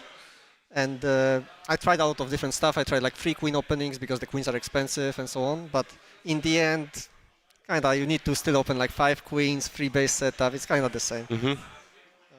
Do you think if it's a straight up game and everything is kind of normal, so it's just Oracle into Blink Stalker, for example, you play the same? Is it mostly? Does it feel similar to you? Is it as good for The Zerg? game is different. The game is different. They have different strategies. They can, for example, go 5 gate on 2 base, with proxy pylon, and they can actually hit a hard all in. But I don't know. From my mentality again, their aggression is weaker because their gateways were nerfed, right? Yeah. So I can play the same as before, just a little bit more greedy. So in the past I thought I have to stay on 60 drones. Now I can do the same on 70 drones. Yeah. Much better. Yeah. Well, I was going to say too, I don't think we've seen it, but I know that the warp-in times are now universal. There's no fast warp-in. So just one single proxy pylon would be really fantastic, but you don't see a lot of Protoss doing that right now, at least. So I don't know, do you think it's worth it at that point if there was a proxy pylon just sending charge lots in? Would that annoy you more than what you saw just now? Yeah, this was too standard, right? Here I felt comfortable. I think they have strategies. I'm telling you, they can open in Heart of the Swarm with 5 sentries, for example. Yeah. Really, it's there's some cool builds for sure. Not a bad build. They can open Stalker, Sentry, Hallucination, kill your Overlord. Then I have no scouting, and I don't know if they're going 5 gate on 2 base, or if they're going to Stargate Phoenix, or if they're going normal macro with double forge in main base. So I have no idea. This type of setup is, I think, stronger than it was before. And already before it was not many people played, but it's annoying to play against. But this very predictable approach is kind of this was counter. the standard before. Just it's better for Zerg, Yeah. If they play like this, it's easy. All right, fair enough. Yes. Well, anything you want to say to the fans? I mean, 8-worker patch. I don't know if you guys enjoy it. Interesting patch. I mean, it makes for great games. So. Does it? All right. No, I think yeah, the 8-worker change. I'm not a fan, but I'm a big fan of the patch itself. You know, Yeah. the warp Fair gates and the larva change is actually like nobody asked for it, but here we are. You know. Yeah. No, I agree. It's kind of fun. It's a nice change. The 8-worker start is a bit slower. It's I think whatever. like Yeah. if we got those changes, but with 12-worker start, man, I would be so happy. Yeah. Yeah. Yeah, it would be like actually, I just don't understand the 8. It definitely felt like a dartboard. Like, let's change something crazy up there. Like, 8 workers. Just do anything. Yeah, exactly. It's kind of Why just not? like. Are there It's any just, like you know. early pool builds that you can think of that would actually be decent? Yeah, like in ZVZ. No, I There's, mean in ZVP. ZVP, no. No. Not really. I mean, we have 4-player maps also. So on Yeah, 4-player yeah, maps, strategic variety. Yeah. Yeah, they nerfed the adept. I was looking at the patch notes, like the most recent ones where like they added, I think it's 3 seconds to the adept build time. It just seems really random, and the only thing that makes sense to me is that No, I mean, it makes sense because in ZVP, they are doing this like 2 adept run by. That is like very early on before you have link speed. okay. And it just gives like 6 drones because you have like 2 queens only at that time. You have That's the reason for the adept build time. yeah, because it's like broken in ZVP. Like, it's super broken. It's so early in my mind. Like I was thinking maybe it's because they want to enable some sort of early pool or something, but I mean, like we were dealing with it because we had like this broken larva, yeah. and so we could afford to make like 16 zerglings to deal with it. Right. Okay. Yeah, but honestly, it's like it was very hard to deal with. Ah. Okay. And now I can see that I almost have link speed. You know, in time when they shade in, my link speed kicks in. So actually, Okay. it's like it was a big nerf, honestly. Okay. Well, Fair. I was gonna say it's probably maybe have to do with the Reaper build time as well. Reaper. Oh, you mean PvT? Yeah, and PvT as well. Yeah. So. maybe. But I think are we done for now? So We are done for now. Yeah. Lovely. you can go hang out downstairs, and I think for everyone at home, we'll have I some think more he's got more games StarCraft to soon. play. Oh yeah, more games to play. Yeah. Good luck in the rest of Yeah. Lock in, man. We'll be Don't right relax back with yet. more StarCraft. Don't go anywhere.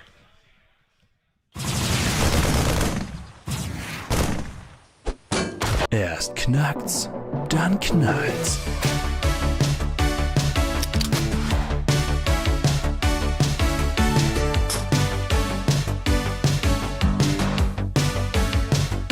Spritze mich.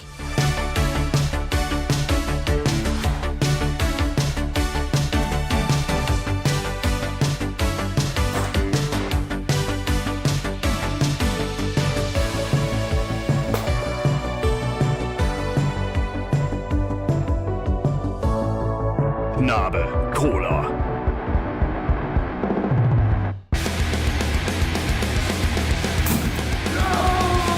Erfrischend.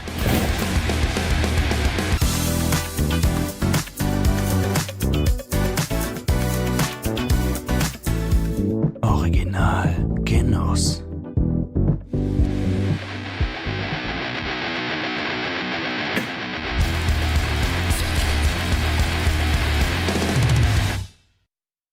Psst. Knabe Cola. Jetzt auch hier in der Bar.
Hello, and welcome back to Homestory Cup 29. I am Petit Drogo, and I'm sitting not alone anymore on this couch, as I am joined by Wardy.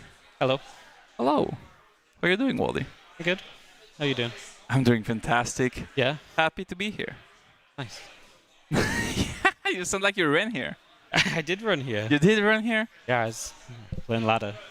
You're playing ladder. Yeah. With the new patch, Wardy is playing ladder. Are we talking about the StarCraft 2 ladder? What? The StarCraft 2 ladder? Yeah. Wow. That is fantastic. Can't say the same for me, but I'm here to watch some StarCraft. Anybody in the chat actually playing StarCraft? Or are we all LARPing, as we say?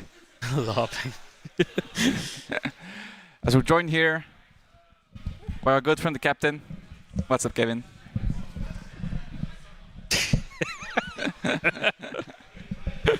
Hello? Is this the right way around or the wrong way? Or both sides work, no? Doesn't matter. As long as it's in front of your face. Okay, fantastic. Okay, what are we doing here? We're casting again. We're just doing the intro. Okay, nice. I have no idea what we're actually casting though. I ran up here. What were you doing? I was just yapping with the boys. Is it Clem Hurricfire maybe? It's a PvP. I think it's Hurricfire Showtime. Yeah. Oh. PvP. Yeah. Love that for us. Cool. Well, you told me PvP was great now, so... It's so exciting. I'm excited to hear you talk about it. Well, I don't really know what is good or what is bad, and that's what makes it so exciting. So everything is valid here. Oh, that's not Showtime. You're not allowed to wall the ramp. I think. I don't know. Why not? I don't know. It's just not necessary because adepts are so bad now. And because money is so tight, almost everyone that I played against was walling inside, and then you use like the second and third pylon to wall the ramp. If you're playing for map control, you can do that, but if you're not playing for map control, you need the third pylon downstairs to build batteries. I see. And then adepts might be strong again. Yeah, okay, that makes sense, but check this out. We're both doing it. So what if the people who play on the ladder, that are your level, are doing the incorrect decision, and the top players that are playing in the tournament... Hurricfire lower level than me now, I think. I'm not sure if that's true, actually. Mentally, I'm still higher level than him. Oh yeah, for sure. I feel like I'm better. Yeah, Hurricfire. Have you guys in the chat seen him before? That guy used to be a little kid. The last time I saw him was at... what was the dream hack that Bjorn's wrists blew up against Raynor? Was that in Jönköping? Yeah. Yeah? I think that was the last time I saw him. And he didn't look as young as his Wikipedia photo then, but he was still like pretty young, you know, like... Yeah, no, I did not recognize him. Is it the university now? All grown up. Isn't that wonderful? This is really interesting. There's no second gateway here. Shocking. Oh my god, you're such a nerd. Look at this. He only has one gate. So what's gonna happen, Kevin? I do not know. So, okay, I have a theory, is that if you're playing tech builds, you're not allowed... you're building the second gate in the back. Boo. Boring. Okay, well, then my theory doesn't matter anymore then. We'll talk about it when someone plays one gate. Okay. For now, I'll keep it close to the chest. Yeah, it makes sense. You can see these guys are really confused because we don't have as many probes as before. So one of them has 13 probes on the mineral, the other has 14. Some big decision. Strategy is back, by the way. Strategy is back. PvP actually is so fun though. I actually do think PvP's been great from what I've seen. I think this is a sentry. Showtime's gonna build a sentry with the backdoor gate. Ugh. Smart. Yeah, leave it to Showtime to make an interesting matchup. Boring. Go on, laugh as well, Barty. It's funny. I already laughed at enough of your jokes today. I mean, I laughed hard at the Loco pop filter. That's true. Yeah, but it was a good bit as well. Good bit. Yeah. And it took me like weeks to prepare. Like planting a microphone here without a pop filter, that wasn't easy. Hoping Loco sits in the right place. Make him turn around for 15 seconds. Holy crap, that was a lot of effort. Okay, is this... Oh, it's going to be the 3-gate. So this is the most popular all-in currently on the ladder. I think theoretically it's not very good, but what often ends up happening is that people that play it just win the game. It really makes you think, doesn't it? Yeah. I also think that the sentry here is also the correct play. So you go 4 Stalker, then 1 sentry. I'm not sure about that 5th Stalker. I am so curious what's going to happen here. I mean, if you're Showtime, surely you just produce continuously out of your gateways. That's what happens. You get warp gates, you get 2 more, maybe a robo, I don't know. Actually, affording the robo is really difficult because you're constantly building units out of the warp gate without morphing them. That's a key thing here, because then you can actually outproduce eventually. So you need batteries, then units. That's what we're gonna do. Poking a little bit. Arcfire did sacrifice a probe initially, so that pylon is not like the sharpest timing ever. Scary though for Arcfire, because if you poke wrong and you get force fielded in, you lose a couple units too. That's a lot of momentum down the drain, so he's got to pressure, but pressure properly, and he's just going to expand. Wouldn't you think here that if you're gonna go 3-gate into Nexus, wouldn't you build the Nexus on the gold base on the 12 o'clock? Oh, it's a gold base. Oh, Showtime is scouting that already. Oh my god. Oh, so far ahead. Like, so far ahead of us. The red player has more units than the blue player. Yeah, it is an issue. So does this just mean you can expand a lot in PvP now? What's the limit on this? Like, surely there's got to be an answer to someone who's just able to build a bunch of units and expand. Or is there not? There might be. You just don't know yet? Some people might know. Well, I mean, you say 3-gate's the most popular thing, but this looks... But I said that theoretically it's also not very good. Oh.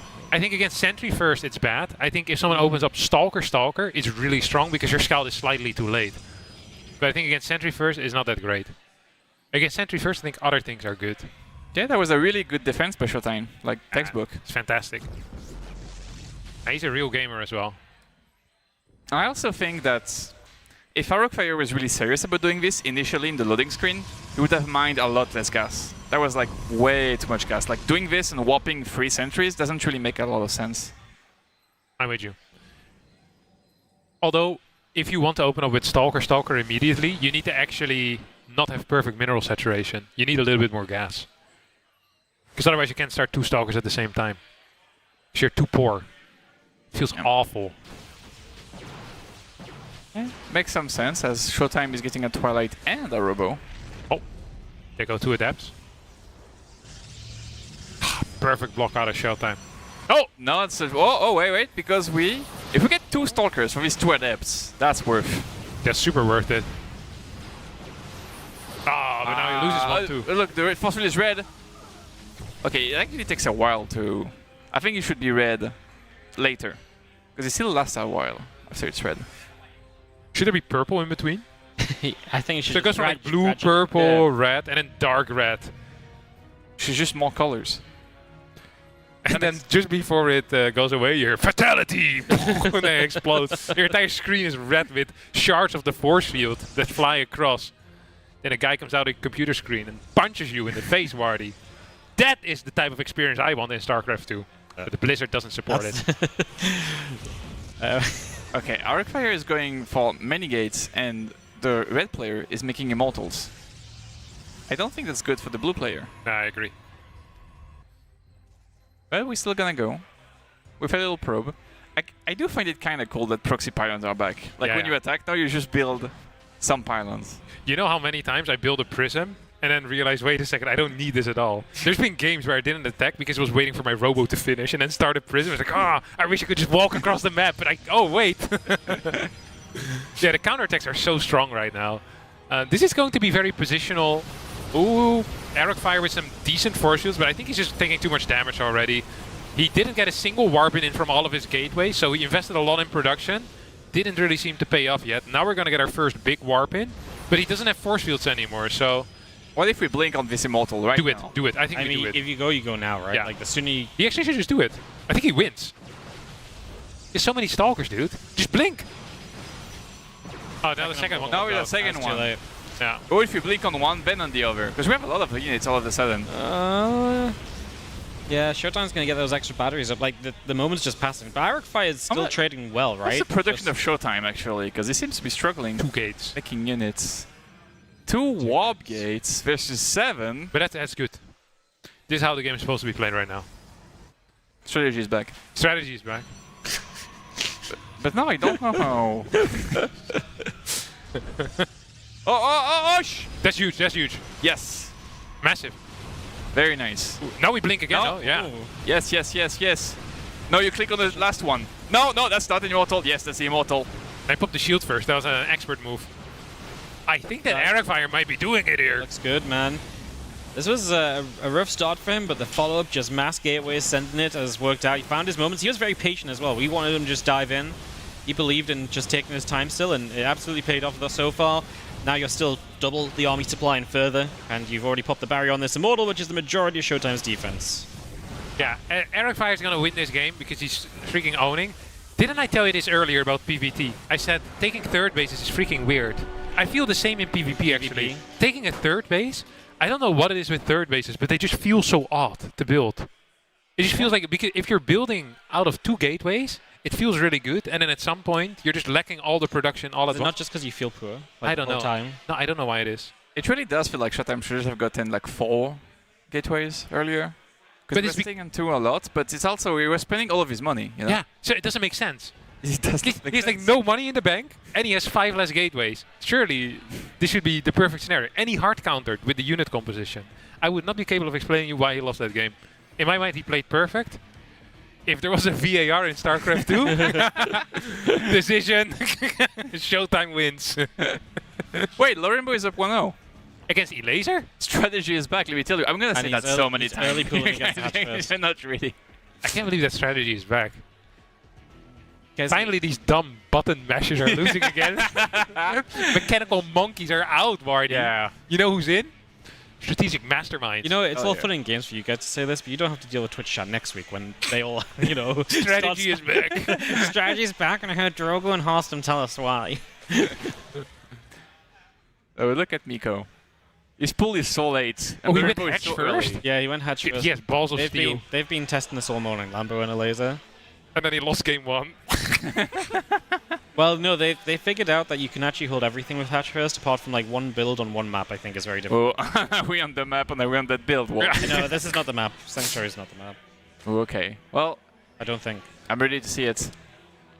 I'm not sure what pool timing it was from Lorimbo, because we joined a little late, but I think it was about 10. Yeah, look 10. So, okay. 10 pool is apparently the most dangerous. And we're going to see the drone pull from a laser instantly to try and fight this. Oh, Zerglings. We're moving with the Zerglings. Okay. Buying some time. More Zerglings now. Oh, they're kind going of to surrounded. Yeah. He's going to surround the Zerglings. That's not good for Lorimbo. Or it's not good for the drone man. I think you're okay with 4 4 drones. drones? Yeah, this is fine. This is fine? Yeah. Speed on the way for Lorimbo. And more links. So this is a fake hatchery that he's building at home, and he's just gonna keep flooding links. So his goal here, so the reason why he's running in is to confuse his opponent. It's like, hey, don't send any links across the map.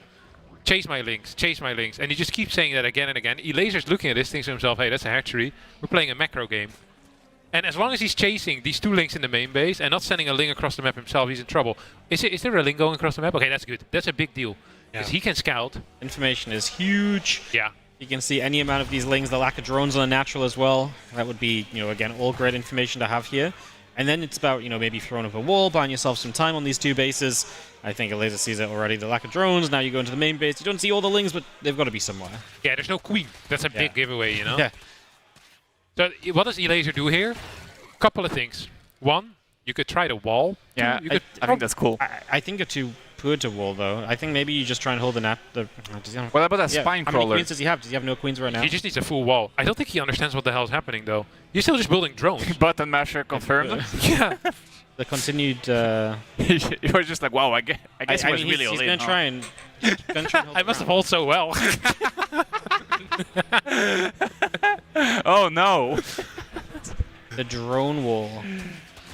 Okay, but surely you have to kill more than the hatchery. Yeah, but maybe Elaser doesn't know that.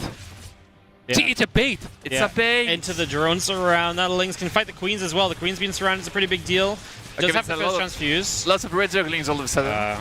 It's not enough for Lorimbo. Nah. That's the thing with Zergling with speed. They don't actually do more damage. Yeah, you think that they're better, but they're just as bad as the other guys. They're just faster. It's completely useless. Yeah. GG. Wow. You know when's the last time I had this much fun? No. Magnus Carlsen against Nakamura. There was a similar battle of the spirit. Really? Yeah. And Magnus Carlsen's like the button masher? I think Nakamura is a button masher. Oh, really? Yeah. Okay. Just high speed. Yeah, that's interesting. Okay, what do we have here? Oh, another Sentry Expand. So Showtime seems to have brought 1 build order to this tournament. The Sentry Expand. Dude, he's getting freaking rinsed over here by our boy with the 2 Stalkers. Ooh. I mean, they traded even HP, no? No, rinsed. Rinsed? Rinsed. Slimed. Slime. Both players getting a Twilight Council here, so this is this is just an opener. Nothing interesting, really. Really, Kevin? This is an opener. Yeah, but it's just like a standard game. I was excited to see some shenanigans here, but not being given to you. Oh, is this something though? Look at that, trying really hard to kill this battery. The worst part is there will be no consequence if it does die. Yeah, I don't know. Arcfire is just clicking to show that he can. He's really fast at clicking, by the way. When I was watching his POV, I was getting a little bit sick. Yeah, he's a fast player. Yeah, he's very fast. Oh, while we were not looking, Stalker died. Yeah. He went back to kill the battery. I love this proxy Darkshrine, by the way. I think it's a good play. Yeah, I think he's gonna sort of win the game. Yeah, it's a nice switch up here, Wardy, don't you think? For the proxy Darkshrine? Yeah. I think it's a good, like you say, switch up. Maybe you don't think about it as Arcfire, especially against Showtime. You don't even need a gateway now. No, you just that's build the a pylon. pylons. Yeah. Yeah, that's so. Actually. The DT buff is what we needed. And that's also part of strategy. Yeah. Yeah. It does feel very freeing, actually, not needing the gateway for fast warp-ins. Yeah, yeah. There's really no reason not to make a Dark Shrine if you think about it. Just yeah. make it.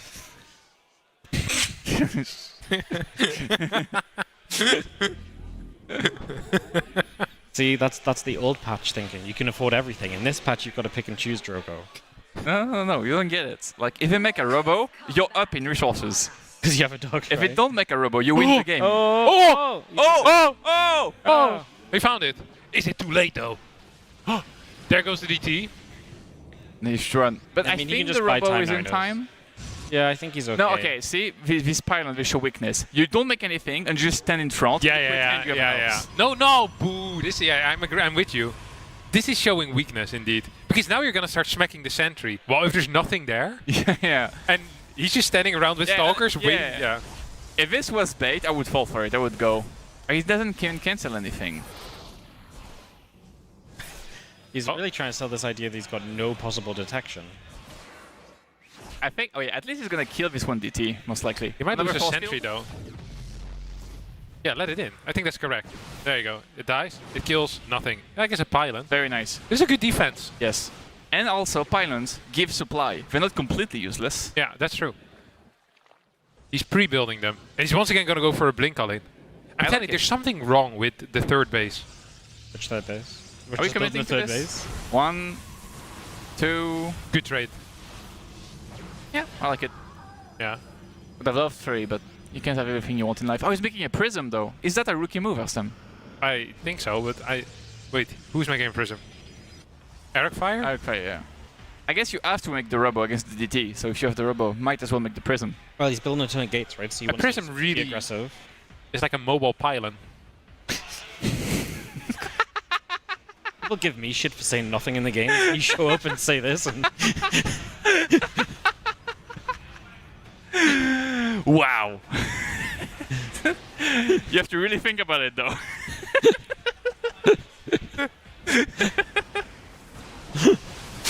Oh, wait a second. He's attacking the third base. Okay, so far he doesn't have that many more units. He has less even. He hasn't really had the chance to warp in off all the gates yet, right? So as he starts warping in now, the numbers are going to go up, but he's up against 2 Immortals already. So he's going to have to be but he's very supply careful block though, this. because the mobile... Okay, no, he's not. Okay, we have a lot of units here for our fire. 2 Immortals, 2 Stalkers are going to blink back. Watch out with the Prism. I was just clicking here and I think we just click and leave, no? Okay, but... Ooh. Because if you run now, the Immortals can't catch up.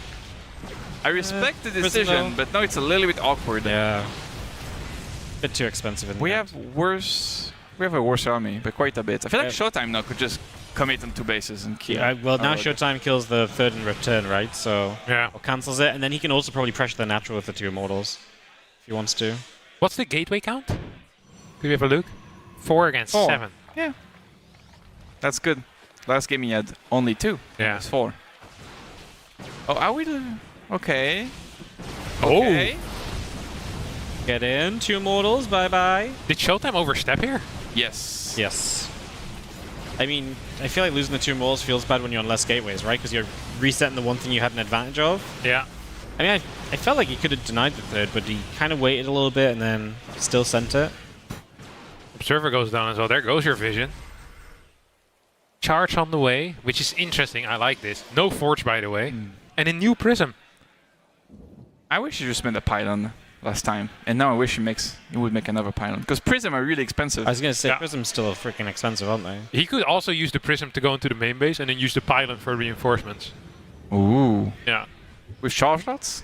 Yeah, so charge slots in the Prism, for example.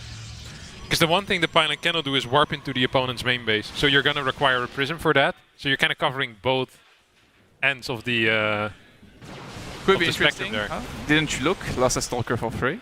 Yeah. But yeah, Arcfire is just gonna go again. I kind of like it. It's a little bit annoying to defend Dark Templar now that you have a 3rd base. Especially if it's a Prism. Oh. That's the max pack special. Yeah. Oh, you can recall. Yeah, what do you even do here? Commit.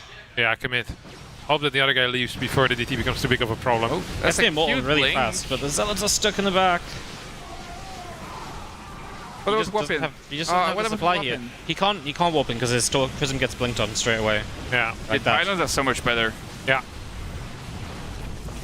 You never see a guy blinking for the pylon. Yeah. They have too much HP, simply. Maybe you're preposterous. Is Showtime giving up his 3rd temporarily? Yeah, where is Showtime running away exactly? Am I misreading the situation? Maybe just afraid without. This felt good for Arcfire in the Yeah, end. at the end of all of this, Arcfire is ahead by quite a bit. What happened? Down an upgrade, though. I think long term Showtime's fine with it, right? So he just didn't want to let his army. Maybe Showtime needs to well deal away. with Archons, though, now, Wardy. Okay. Like, imagine he pushes with 2 Archons. And then, oh, he never killed the Dark Shrine? I didn't even realize that. Yeah, but also, yeah, I think it wasn't that bad for Arcfire because I'm pretty sure he had like 2 Stalker on an Ops at his natural, and he just had to bring these back to the main base, and he actually cleared it pretty fast. Yeah. If this was like more than 1 Dark Templar, Showtime would have won the game instantly. Yeah. But now it's not looking too hot for the German player. Yeah. But, I mean, the moment he gets +2, he's going to be cooking. No?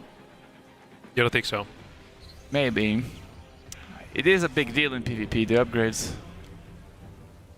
Yeah, he should be cooking, though to mention it. What is his gas count? Is he actually on 6 or 5? My eyes are too bad for this. 5. That's a good gas count as well. He's going to get a lot of Archons. Going to get some Immortals. Loses his Dark Shrine. Yeah, he's a Templar Archives though, Ian Blue, so he can still warp him in. Ian Blue doesn't deserve that. As we have cannons building, Arcfire is gonna want to go for it. He kinda wants to fight with +1, so he's not too upgrade down. But honestly, if you're Arcfire, you just want to take a 4th base and try to catch up with upgrades. It is a good army, though. Stalk's going to blink up, Zealots up in the front. Archon's obviously a big part of this, but you got to be able to get the Archons in range. They have short arms, so the ones in the back from Arcfire not quite where they want to be there, and Showtime is lingering with that Prism. He's been very passive with the Prism, just a DT hero there, but not, in fact he still has it as a good threat at some point here. Yeah, I think Showtime wants to use his +2 advantage. He hasn't started +3 either, so he's putting a lot of eggs in this basket. What do you think of this basket, Drogo? Sturdy? Weak? I'm loving this basket. Look at this. There's so many units in this basket. But not a lot of Archons in this basket. That is very true. 2 Archons against 5. Maybe he's thinking outside the basket. I think Showtime's in trouble, no? His tech doesn't look good, But he has but +2 attack, +2. Kevin. +2 with similar What's gonna win in the chat? Call it now. The Archons or the +2? I mean, 3 against 5. Well, all these Zealots of Showtime are stuck in the back. Oh, that's... The Archons are pretty good. It's kind of like sending a bunch of infantry against tanks. I'm like, don't worry, bro, you have really good guns. And the little bit of Prism Micro is nice. The longer this goes on, the upgrades Really good guns, have an actually. impact more. We are going to blink in for one Where's more the Archon. production? I mean, it's only a 1 upgrade difference now, so that helps as well. But it's still 3 Immortals from Showtime, which is a lot of firepower to get through. Zealots don't care so much about Immortals. If Arcfire can get a few more in, push forward, there's no Archons left to Showtime as well. Still pushing through. The Immortals might grow back, but Arcfire trying to hold on. Has to step back again. That's really nice control out of Arcfire. I just don't think it's going to be good enough as Showtime with the big guns in the back is dishing out too much damage. Dude, this fight lasts for like a minute and a half. Freaking Showtime cooking his opponent over here. This was super all-in, by the way. There's no fort behind this. 58 workers for Showtime. Arcfire had all the cards, but Showtime said, give them to me, I'll eat them, and now they're mine. So that's how most card games work. That was such a crazy fight by Showtime, because he fought into a concave, lost a trillion Zealot at the beginning of the fight, but just persevered and eventually managed to break open the position of Arcfire. Yeah. It really was a weird fight. I feel like Showtime is insane in this type of A-move battles, though. Like, he's just so good at pulling back at the right spot. Here we go once more. We get an Archon flank out of Arcfire, who's trying his absolute best. 2 Immortals in the back are dishing out a lot of damage for him, but Showtime just has too many big guns, too many shields on the Archons, and the Prism stays alive. GG gets called, and the series is all tied up. We are going into game number 3. Wow. What a strategy, though. It's back. Yeah, it is. That's a nice game. It was a fun game. Yeah, It's a very back and forth game. Yeah. Very back and forth. I think, yeah, both players played very well in this game. That was a good Starcraft. Really, everyone was a winner, if you think about it. Apart from the Prism. Apart from the Prism, because he died real fast. And got called out. And got called out, yeah. Prism's lost on this one. Yeah. That's about it, though. Prism boys are down. Prism's down. Yeah, making a Prism is just not worth it. No. Yeah, go ahead. Because like if you make a pylon, you're gonna lose it when you retreat. But when you make a mobile pylon, half the time you just forget about it and it gets blinked on and you lose it anyway. Also, it's very fragile. And it costs supply. Costs supply. You need a robo for It's it. got nothing going for it. Really, you could buff it again. Now that the pylon is better, make it 200 mineral instead of 250. What do you think about that? Yeah, I think it's a good plan. I think so too. It really should be. It was one of the problems with the Prism anyways. It's too expensive. Alright, you guys, we'll talk more PvP in a second, but right now, we can tell everyone in chat that they can exclamation mark, I think it was exclamation mark Discord. Yep, exclamation mark Discord, because you might not know this, but the next Homestory Cup is Homestory Cup 30. 30. And if you join the Discord link, you can get all of the Homestory Cup 30 info ASAP. Oh, it's like a newsletter, but it's a Discord. I mean, yeah, I guess so. And I guess like it's just, you know, you get all the updates and stuff if you're interested. Yeah, so yeah. So yeah, I guess kind of a news. I want to get updates. Yeah, me too. Exclamation mark Discord. Homestory Cup 30. I mean, you guys probably don't need an exclamation mark Discord. You'll just get it. Yeah, I can do it right now. I don't have my PC with phone me. on me. What happens when you type it? If you have not joined, you should look into joining our Homestory Cup 30 community Discord and stay informed about all future news regarding Homestory Cup 30. You want to read the link, Drogo? I am good. Thank you. You want to do it? It's gone on. It's too late. Oh, it's back. You gonna read it? What? The link? The link? No, I was reading a first-time chatter said he looks miserable and it's throwing off the vibes. But which one is he talking about? That's absolutely me. I wasn't smiling as much as Halston. It's throwing off the vibes, Wardy. Come on, get it together. I feel like Arcfire for Showtime deserves better. It's an unfair advantage, though. Like, he's about to get more sleep than usual, and I sleep worse than Krefeld. Like, he's going to feel great, I'm going to feel terrible. Like, no, but Wardy always loved life as well. I also played, like, 2 games of StarCraft before this. Like, there's a reason the vibes are dying. Yeah, Wardy's not a strategical mastermind. He always relied on mashing buttons. He's so angry right now. Yeah. He's absolutely fuming. I click much faster than him and I'm not winning. My opponent was a strategic mastermind. What's this map? What's this map, Kevin? What is this? What am I looking at? It's a beautiful map. I don't actually know any of the map names. This is Washout. Washout. Yeah. Washout. Wow. I mistook this one for Ravebreaker, but Ravebreaker's rocks go different, and it's also not in the map pool. Yeah. Easier way to tell, but yeah. I got these two confused in the TLMC a lot. It's a fake pylon. You know, I thought about this as well. I was thinking the problem with a fake proxy pylon is that the real threat isn't there anymore. The proxy robo? Yeah. or Proxy Star, they all suck. Yeah, but if I'm playing against Arcfire and I see a Proxy You're Pilot, still afraid? Yeah, I'm gonna cut my pants a little bit. Yeah, that's true. So for the people that do not know, Arcfire, I think for the past 8 years, in legitimately 90% of his games would play Proxy Robo. Maybe even more. And I'm not even over-exaggerating here. He would always Proxy Robo. Every single time. You would know it was coming, and he was still like 6.2, 6.3k on the ladder, so very decent rating indeed. But yeah, in the current patch, Proxy Robo feels extremely weak, because you can't really afford everything. Like, you can't afford Unit 3 and 4, for example, which is a serious issue with the Proxy Robo, because if the other guy just builds like 4 Stalkers, runs across the map, you have nothing there. Which could be problematic. It very well could be. See what Showtime's plan is, though. I feel like if you're Showtime, you kind of know that it's fake. Just the way the probe was moving. It's a little bit weird if it was a real proxy. You're putting your tournament live on the line on you thinking that Arcfire's probe moved a little bit. Also, the dodgy. fact that you saw the pylon. Oh, that's a big tell, actually. I think it's a much bigger tell, Drogo. Why would you lead with that? God. Oh, Showtime's going to go for the push, though, isn't he? 6 Stalkers, plus a 2 Warp in. Late Nexus.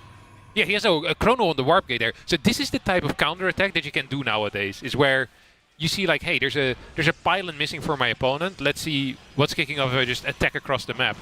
Whoa, is Battery going to finish in time? Ooh, no! Should I misclick a little bit? Yeah, I thought he had that Stalker at least. Now he's going to lose a Stalker. Is he? Oh! Force was not necessary. I don't think he needed the Force. Oh. Oh, so wasteful. Noob. Yesterday I played a game where I hit 4 force shields, none of them caught anything. Noob. Wait, so Showtime is not even really attacking. You just made 6 Stalkers? No, but it's pretty, what you call it, committed. Because I think you cut like 2 workers or so, and then your Nexus is also going to be like maybe 10, 15 seconds later. So, I mean, this is not like a huge deal, but it's still... Like, you're going to be a little bit behind, and you don't want to be behind against someone that all-ins a lot. It's very scary to be behind against someone that's going to all-in you off of 2 bases. Yeah. Especially because the man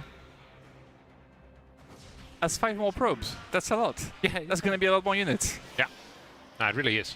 But good thing that Showtime is going to have a little bit of a faster blink, and if you use them well, you can come back. Yeah, it's possible. In this new patch, you can always come back if you're smarter. What is the chance that Showtime is going to build a robotics facility before a 3rd base? This is a sign of mental weakness. Yes. I would say... How many sentries does Showtime have? Just 1. Just 1. Ooh. He's going to build it, isn't he? Okay, but no. Like, you see this unit count, 3 sentries. You don't build the robo. I refuse to believe it.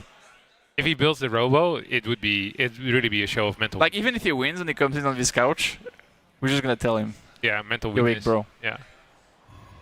So the robo is really expensive. The laser 3rd base. It feels very awkward to build. So whenever you can get away with skipping a robotics facility, you always want to skip it, pretty much. Like that's the rule in PvP. And Showtime is doing a great job not building it. Arcfire is gonna move out with a proxy pylon. I think he has 3 warp gates or something like that. Gonna put some pressure. Yeah, he's gonna have a 3rd one very soon. That is a little bit annoying to deal with if you don't find the pylon. But it's also Showtime is not taking a 3rd base. Both players are just kind of making units and walking around each other. Showtime has way more Stalkers though. Look at that, 13 Stalkers to just 8. Uh-oh, Arcfire, we could be in trouble. His blink has finished up, but he's going to need some big warp-ins here right now. No battery to help out. No pylon nearby either. Showtime, does he want to chase? How hard is it going to go? He's just going to keep pushing. He's going to go. Put some pressure on, then he blinks back to the right side. Can get this pylon straight away. That means his blink's on cooldown. He can spread into the concave here. A couple force shields will come in from Arcfire to help him out with the Guardian Shield advantage as well. Showtime now has his blink back. We lose a couple of the Stalkers. Does Showtime have enough to stick around? I don't think so. I think he's got to go. Yeah, very now close fight. Chased. Yeah, but I think chasing is also scary. Great control of the Arcfire here, by the way. This was really well executed. Yes, he played that really, really well. The move back with the Stalkers to the natural, the way that he microed that, was actually really impressive. Kudos. Now we get Robo Forge. Oh, look at that. Robo Forge for Showtime, who's transitioning into a mid-game. And 3 more gateways for Arcfire, who's transitioning into another blink all-in. Yeah, in theory, Arog wins this. Yeah. pretty hard. But you have to remember, a warp gate is very expensive now. It's 175 minerals, 25 gas. That's true. Very committed. Very committed. But Showtime, I think, is also going to be over. He's going to get a Dark Shrine. No I think he reason- scouted the lack of a Robo, and then he went Dark Shrine. There's no reason not to get it. Yeah, this is correct. But I think it's a bit late. Should have gotten it even earlier. Yeah. Really, as soon as you're a little bit behind, you should just get a Dark Shrine. Yeah. Yeah, I'm with you. Oh, this is such a huge... oh, no target fire there. It's going to get like 3-4 workers as we get the Stalker attack over here on the third base. This isn't the committed one yet, though, is it? This is just a little poke, seeing if he could maybe get a sentry or something. We're going to get a Robo behind this and a Forge. Eric Fire is transitioning into an actual mid-game here. He's down in Stalker count right now, we're about even. Spreads out. Just going to see a couple Stalkers going down.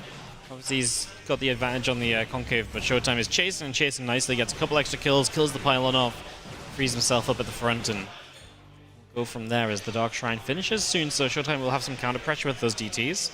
But he's down a bunch of workers, so Eric Fire, if he keeps massing up some units, might be looking good.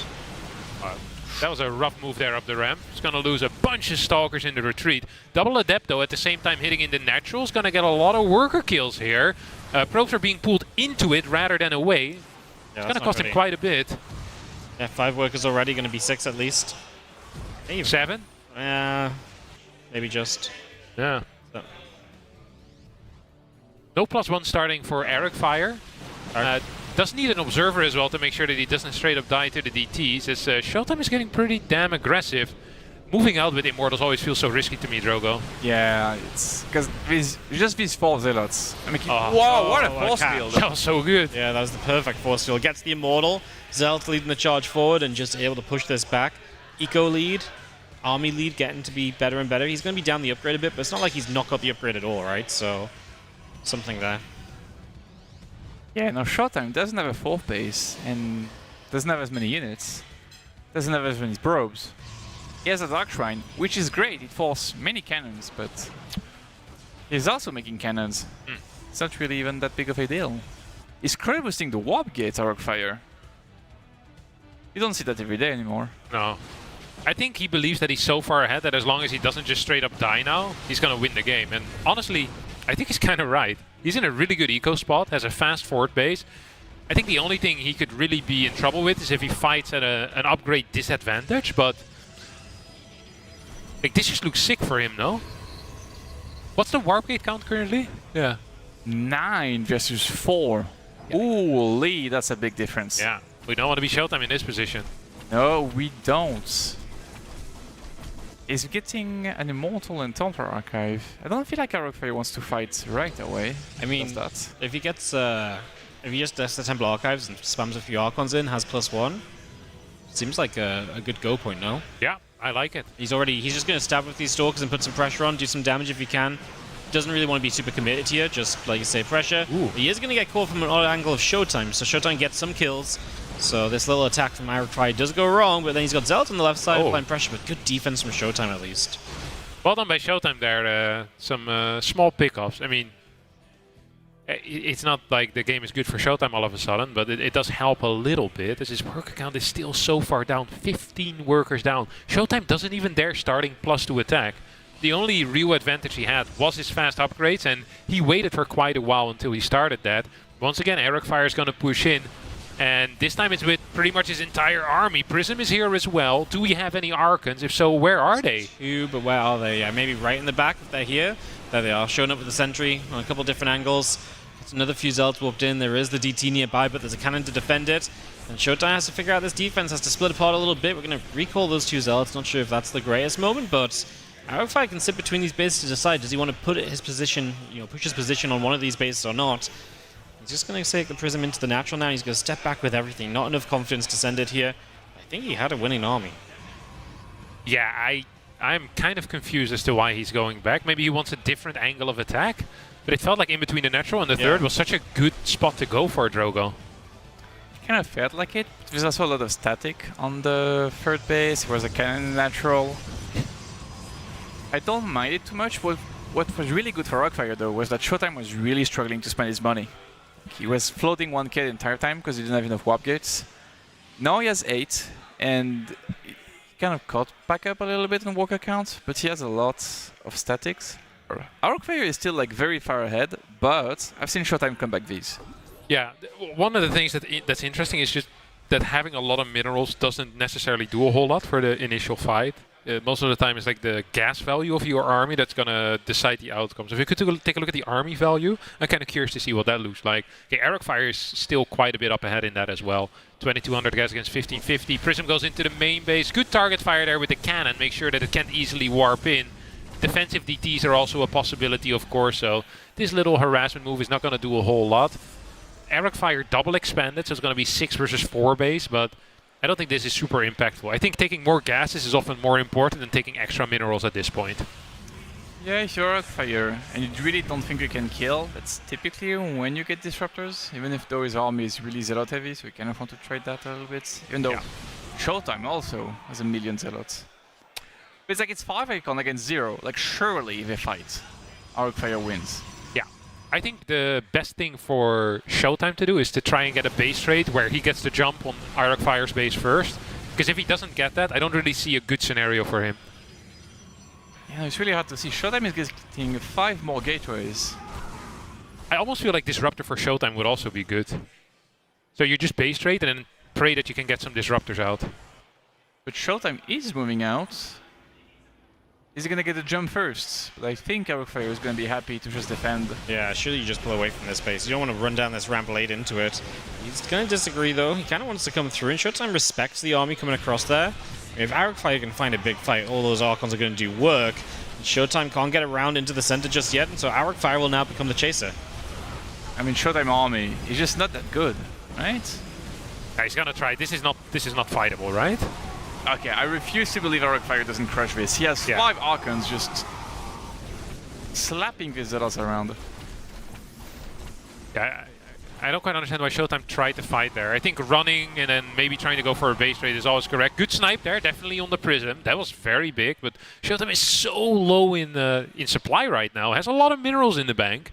Somehow needs to find a way to bully this army back home, even if it's just temporarily. Arcfire is just going to bring it back home himself anyway. He does not believe in his army advantages in this game at all. He's had it a couple times. He's missed those chances to really send it.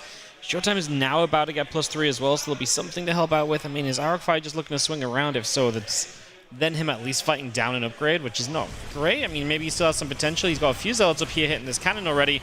Actually going to end up this fight happening. The Stalkers blink over, a couple Archons in the back from Arcfire, not able to take part, and Showtime does have the upgrade lead in the DTs. He doesn't have chasing forward as well. Yeah, no Observer here is rough because that's a lot of damage out, but now 2 Archons on the right side going to be awkwardly placed as well.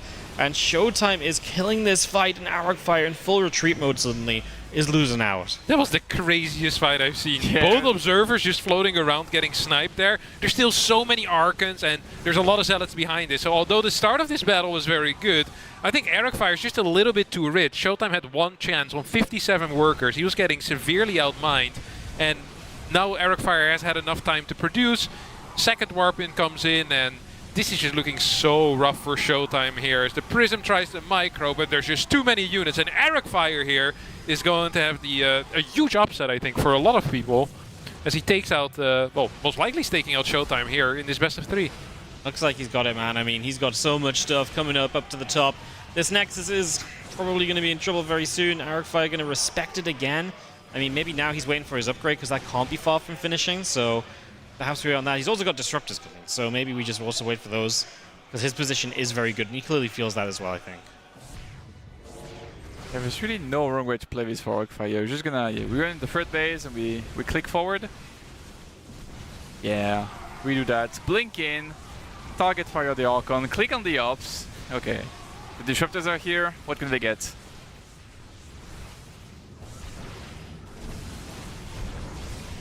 I mean, this is a nice couple Disruptor shots just zoning. Showtime going to give it up, and Arcfire with the celebration as he gets the victory in this best of 3. Ah, he was very happy. He was very happy. Yeah. I mean, so he should be. It was also a good series. Yeah, that was crazy. Well Beating Showtime in the PvP is very difficult. Very difficult, and I think he did it with good play as well. He played very well. Yeah, very good micro in critical. His micro is phenomenal. Actually, such good control. He had some great engagements. I love his unit control. God, I hope we get a winner's interview with him. I think he's a walking over real here winner right now. Oh yeah, we're getting a winner's interview. Yeah. You're excited about this? Yeah. You like to talk to the winners? Yeah. I like to. You know how they always say, you become the people you surround yourself with. So I surround myself with people like Eric Fire, who's a huge winner. Woo! Hold on. Crazy performance, man. Yeah. Did you expect it? Not really, no. Yeah. Me neither. Me neither? You had no belief? I didn't believe in it. What was your plan going into the series? We saw some heavy usage of the Blink Stalker, of the 2-base stuff. Was that kind of how you imagined it would go? Yeah, I mean, my plan was basically to do almost every game 4 Stalkers and do some mind games around it. Like sometimes 3 gates, sometimes nothing. I even wanted to go like Stargate Proxy, but that was a bit too much, so I didn't do it. I thought about DTs as well, but I didn't have the occasion, I felt like. In the second game, when you scouted the DTs, you did your little 4 pylon wall. How did you feel like your position was after that? Yeah, we had, I think in the end I was ahead, but at the moment, I mean, when I was in game at this point, I didn't know at all. Okay, yeah, it's kind of. Because like it feels like when someone is doing DTs, they always have a good echo behind it. Yeah.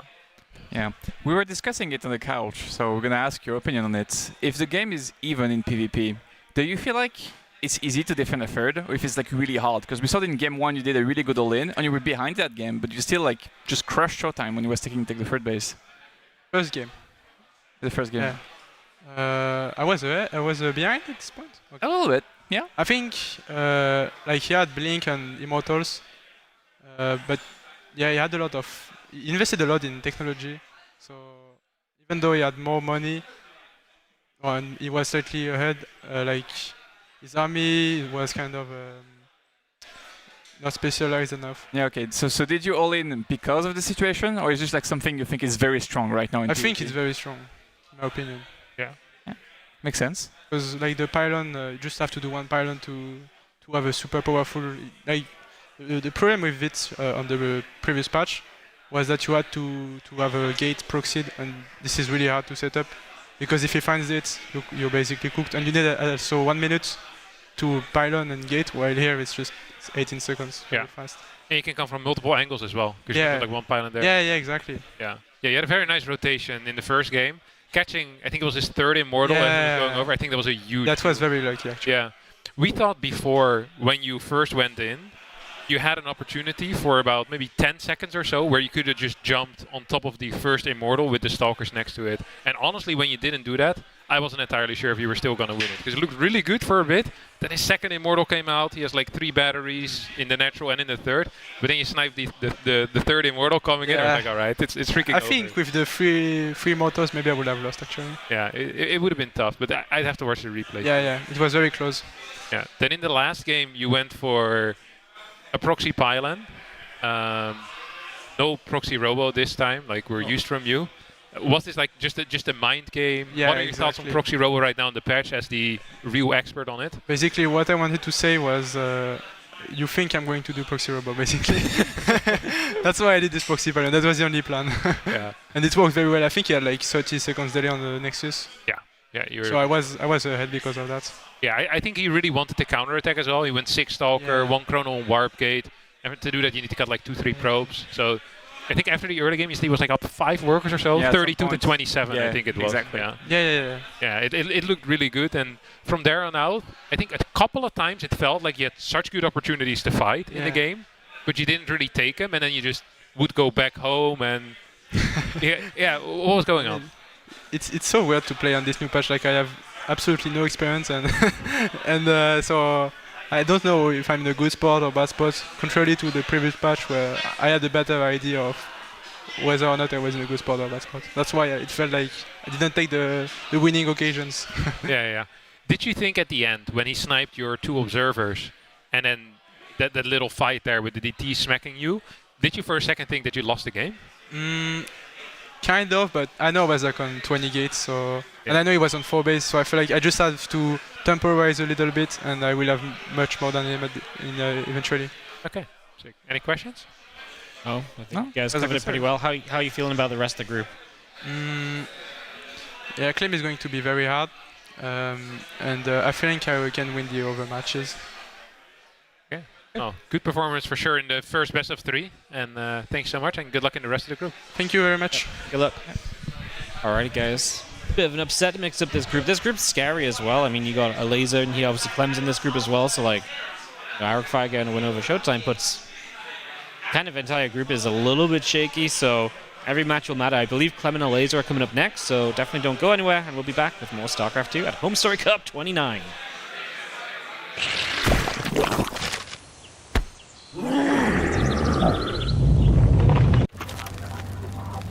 So, Jungs. Erster Tag ist erledigt. Harter Tag. Es wird aber hoffentlich besser morgen, nämlich dann geht es wieder richtig rund. Ich zeige einfach nochmal ein paar Impressionen von heute. Ja, der Junge hier will auf jeden Fall morgen gewinnen. Der ist ja auch der Favorit, nicht Favorit, der Titelverteidiger vom ersten Cup. Darf man ja nicht vergessen. Jetzt aber im Loser-Bracket. Jetzt aber im Loser-Bracket. Benny, do you have anything to say to the community? Yeah, I'm bad.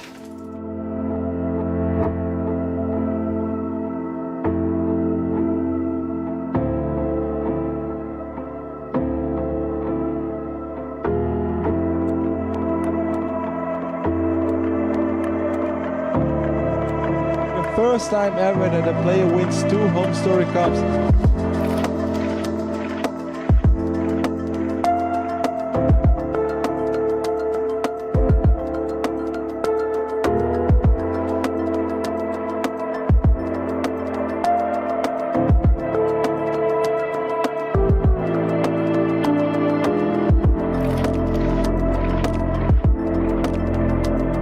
Like, oh no, all the camera people here, they must think I'm super dead.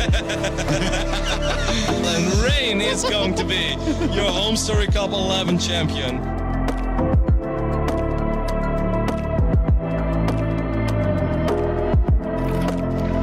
Kev, to be honest, I've never expected you winning the tournament and Homestory Cup.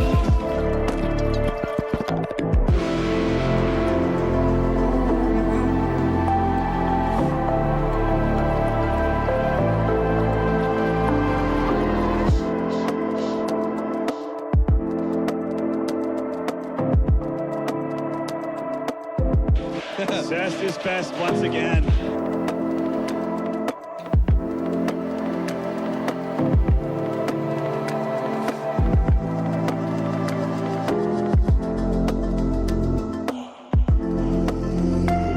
He's going. That would be nice, but can he stop this army? I mean, he has a couple of tanks, but there are Vipers abducting these tanks as well. Parasitic bomb being dropped in the middle of these medevacs. All of them go down. GG, and Cyril is your Homestory Cup 18 champion.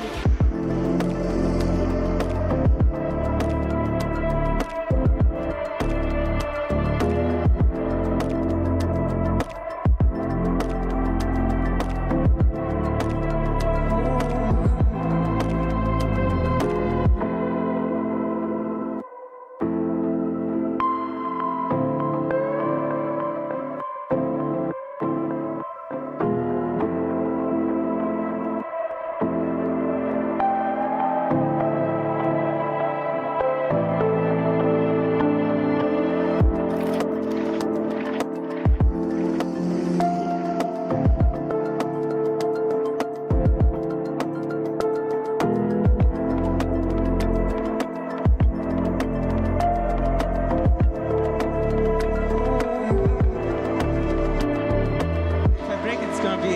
It's broken. Yeah. It is broken. Just lift it. If you break it, it's You broken. can lift it very carefully. This is the best I can do, guys.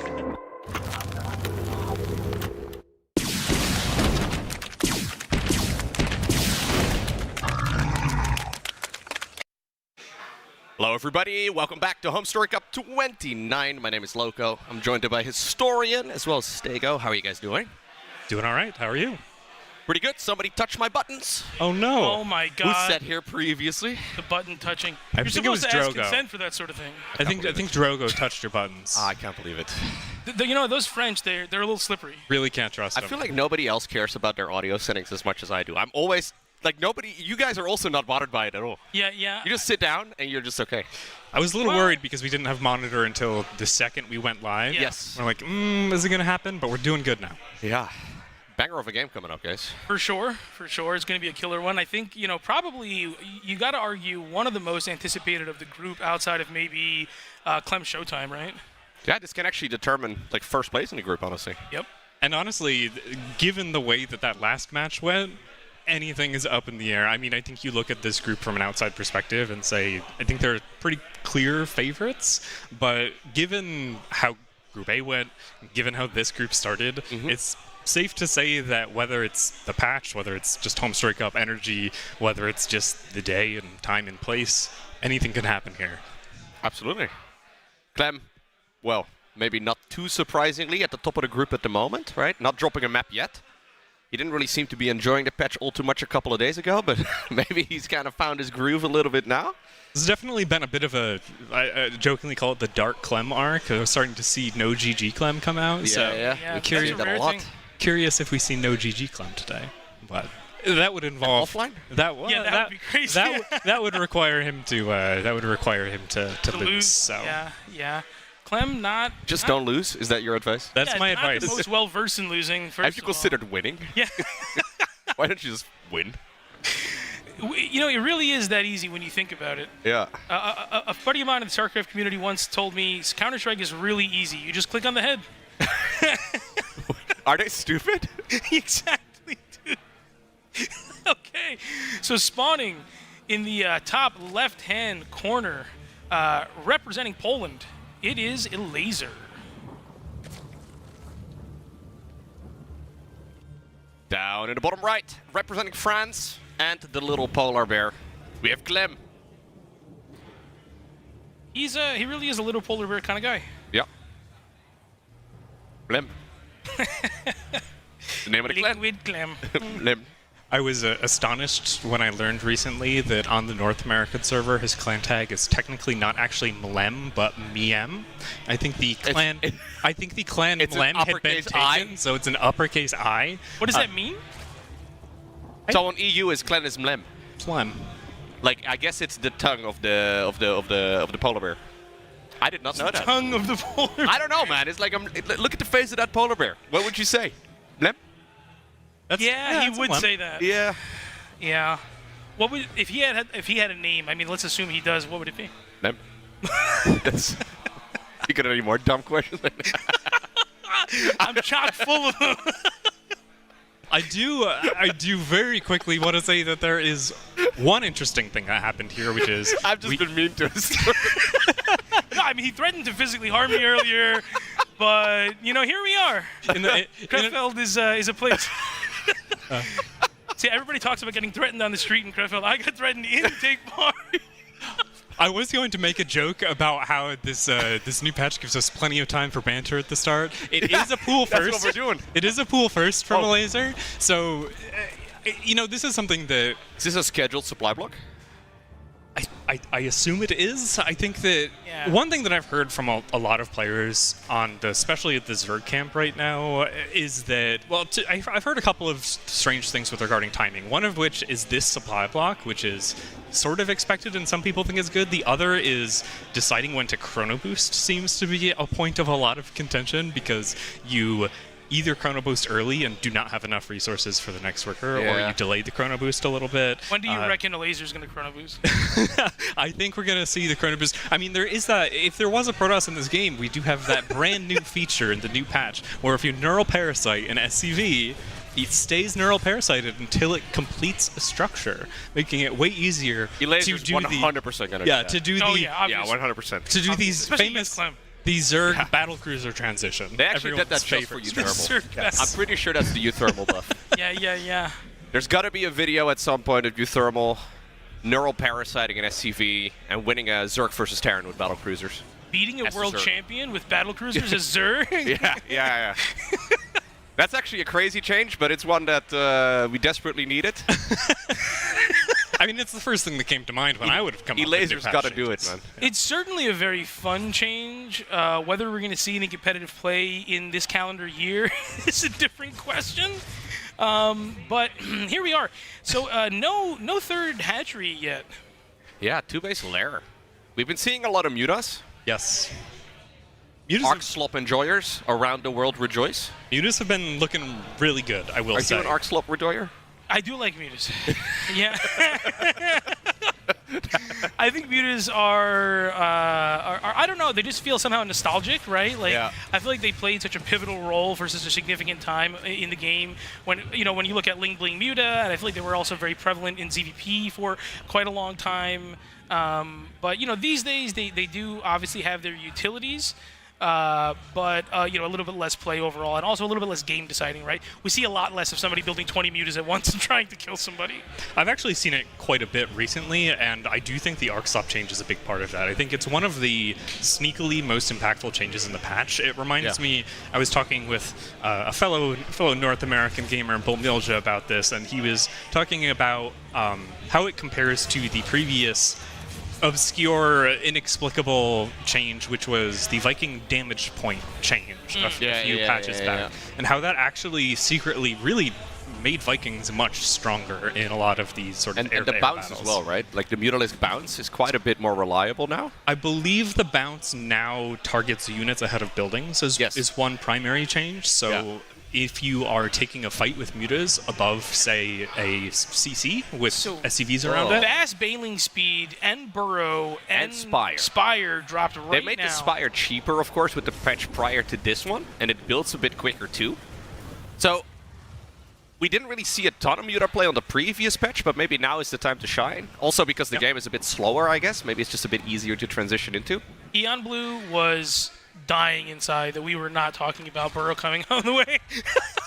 He was circling the cursor around it. Sorry, Eon. Sorry.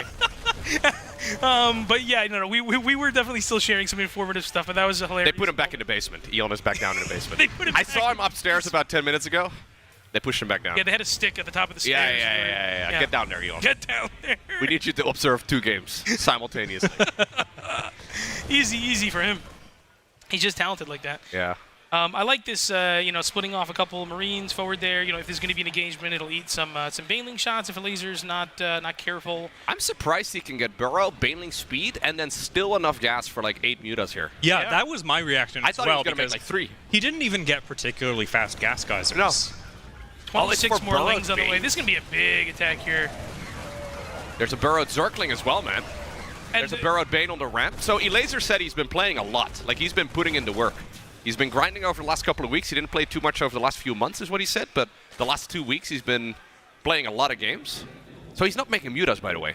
Wait a second. This is a quick Spire without mutas? I wonder if with this push, he kind of made the gut read to lean more heavily into the Banelings and the Burrow play rather than commit. Yeah. So I'm wondering, like, are we going to see? Yeah, okay, the mutas are there now. But also still very few Banes. I guess maybe the Banes are going to get made right now before this engagement. Because I have to imagine if you're making these mutas and you went fast layer and you delayed the third to do that, there has to be a target. Right? So can Clem even really move out here? That's like what I'm wondering. There's Banelings burrowed. He's seen them. He's got 3 command centers. Massive overstim, by the way, by accident. We've seen like 7 drones made in the last couple minutes, so there really is not a lot of... But like, I wonder if he just sees the floor is lava now, you know? Like, he's seen mutas here now. He's seen burrowed Banelings. How scared of you are...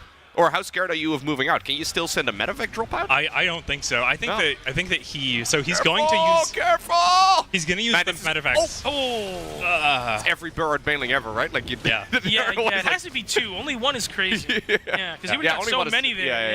Yeah. I think the big thing is that he needs these medevacs because he does not have missile turrets at home. He needs the medevacs to be able to move units back and forth. Another one to triggering. That's beat the so mutas. annoying. We do have one now. Okay, we caught a couple. It's not about killing the Marines, it's about sending a message. We only damaged them. Go back and tell your friends. Yeah. Back off!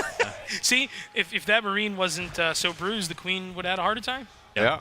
I think this is a really strong playstyle on this new patch out of a laser, which is basically put on some early aggression and then just commit to crazy economic growth in the back. I mean, these medevacs are going to get chased down here now. With the boost, is going to give them some breathing room. The bunker is going to be nice enough to retreat you here, and with more bio coming down from the main of Clem.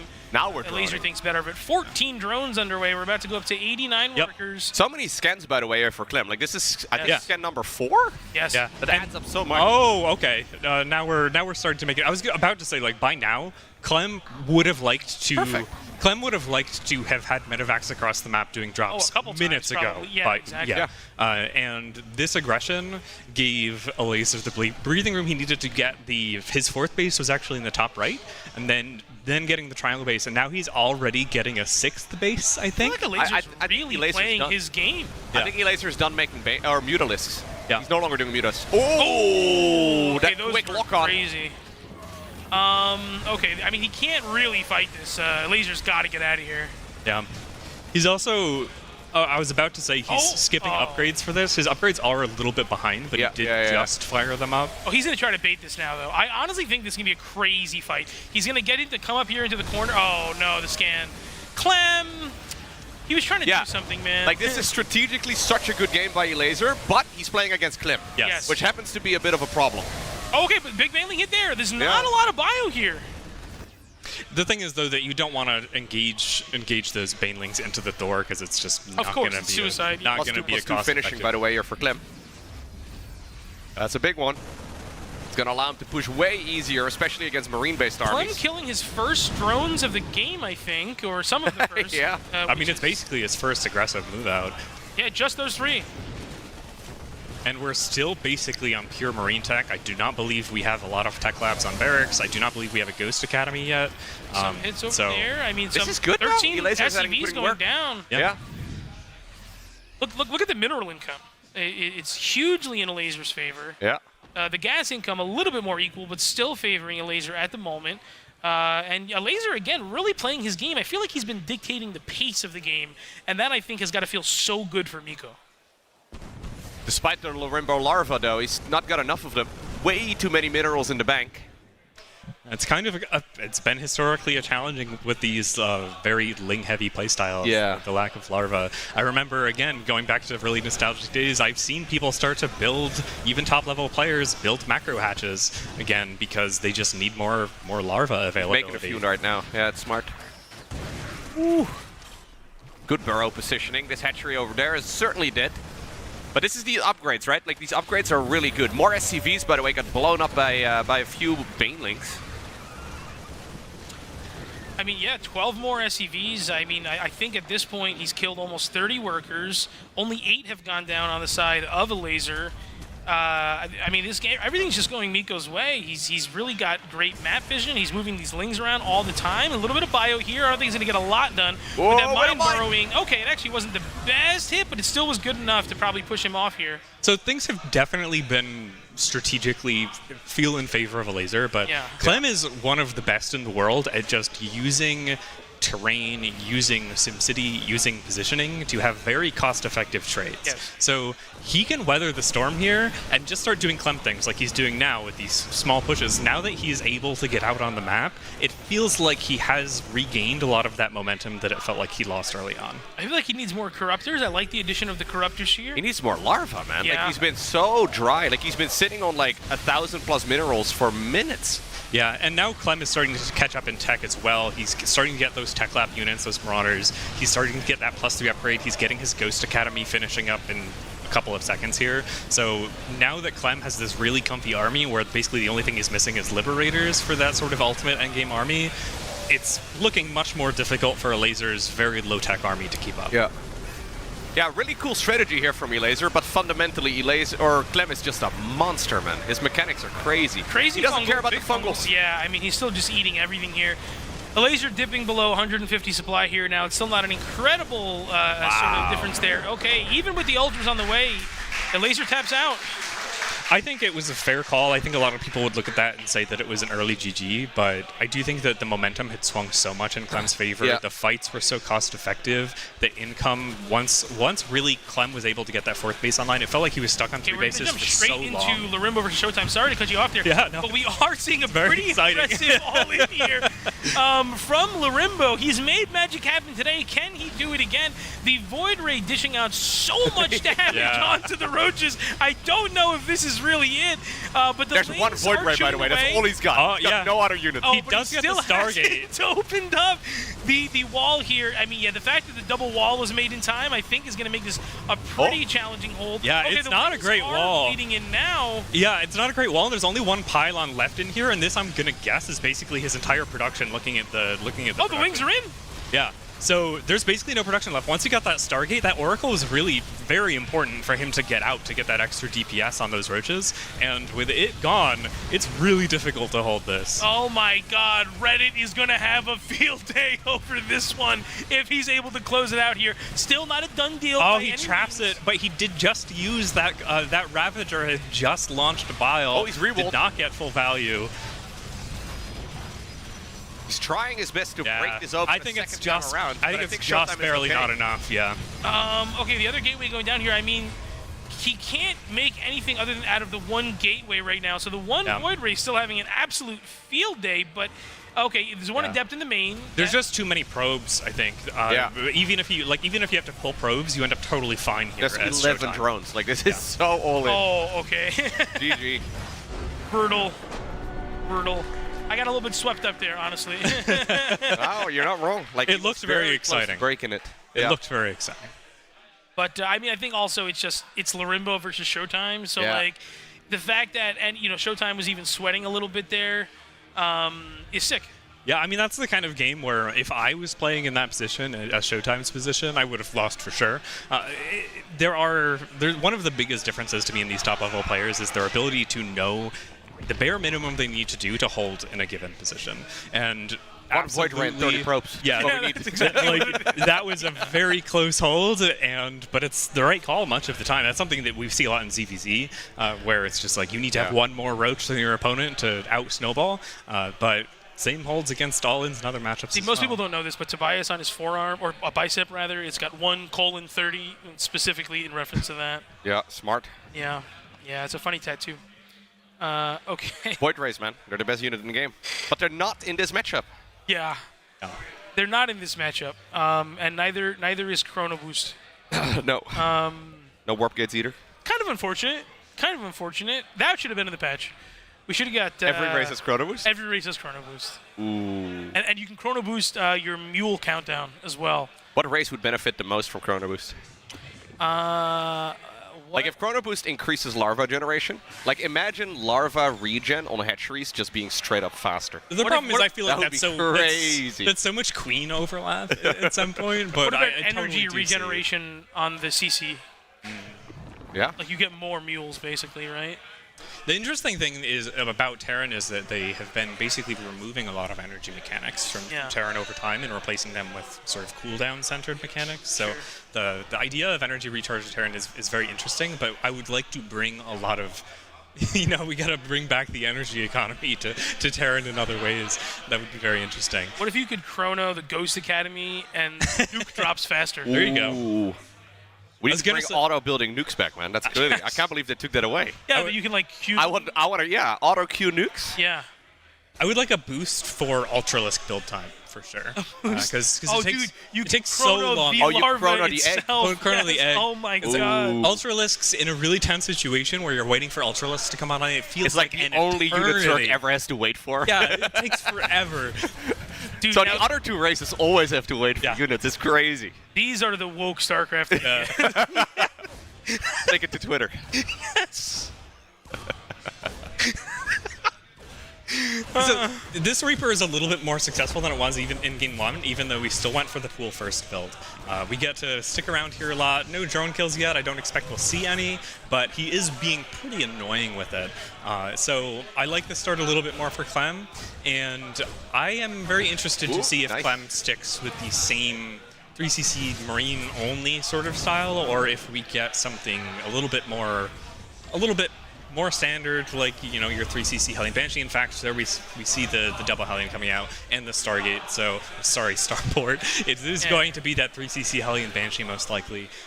Strategic variety is what I call this really build. like what he laser did in the first game, though. Like, it was honestly really strong. It's just that Clem is too good at the game, right?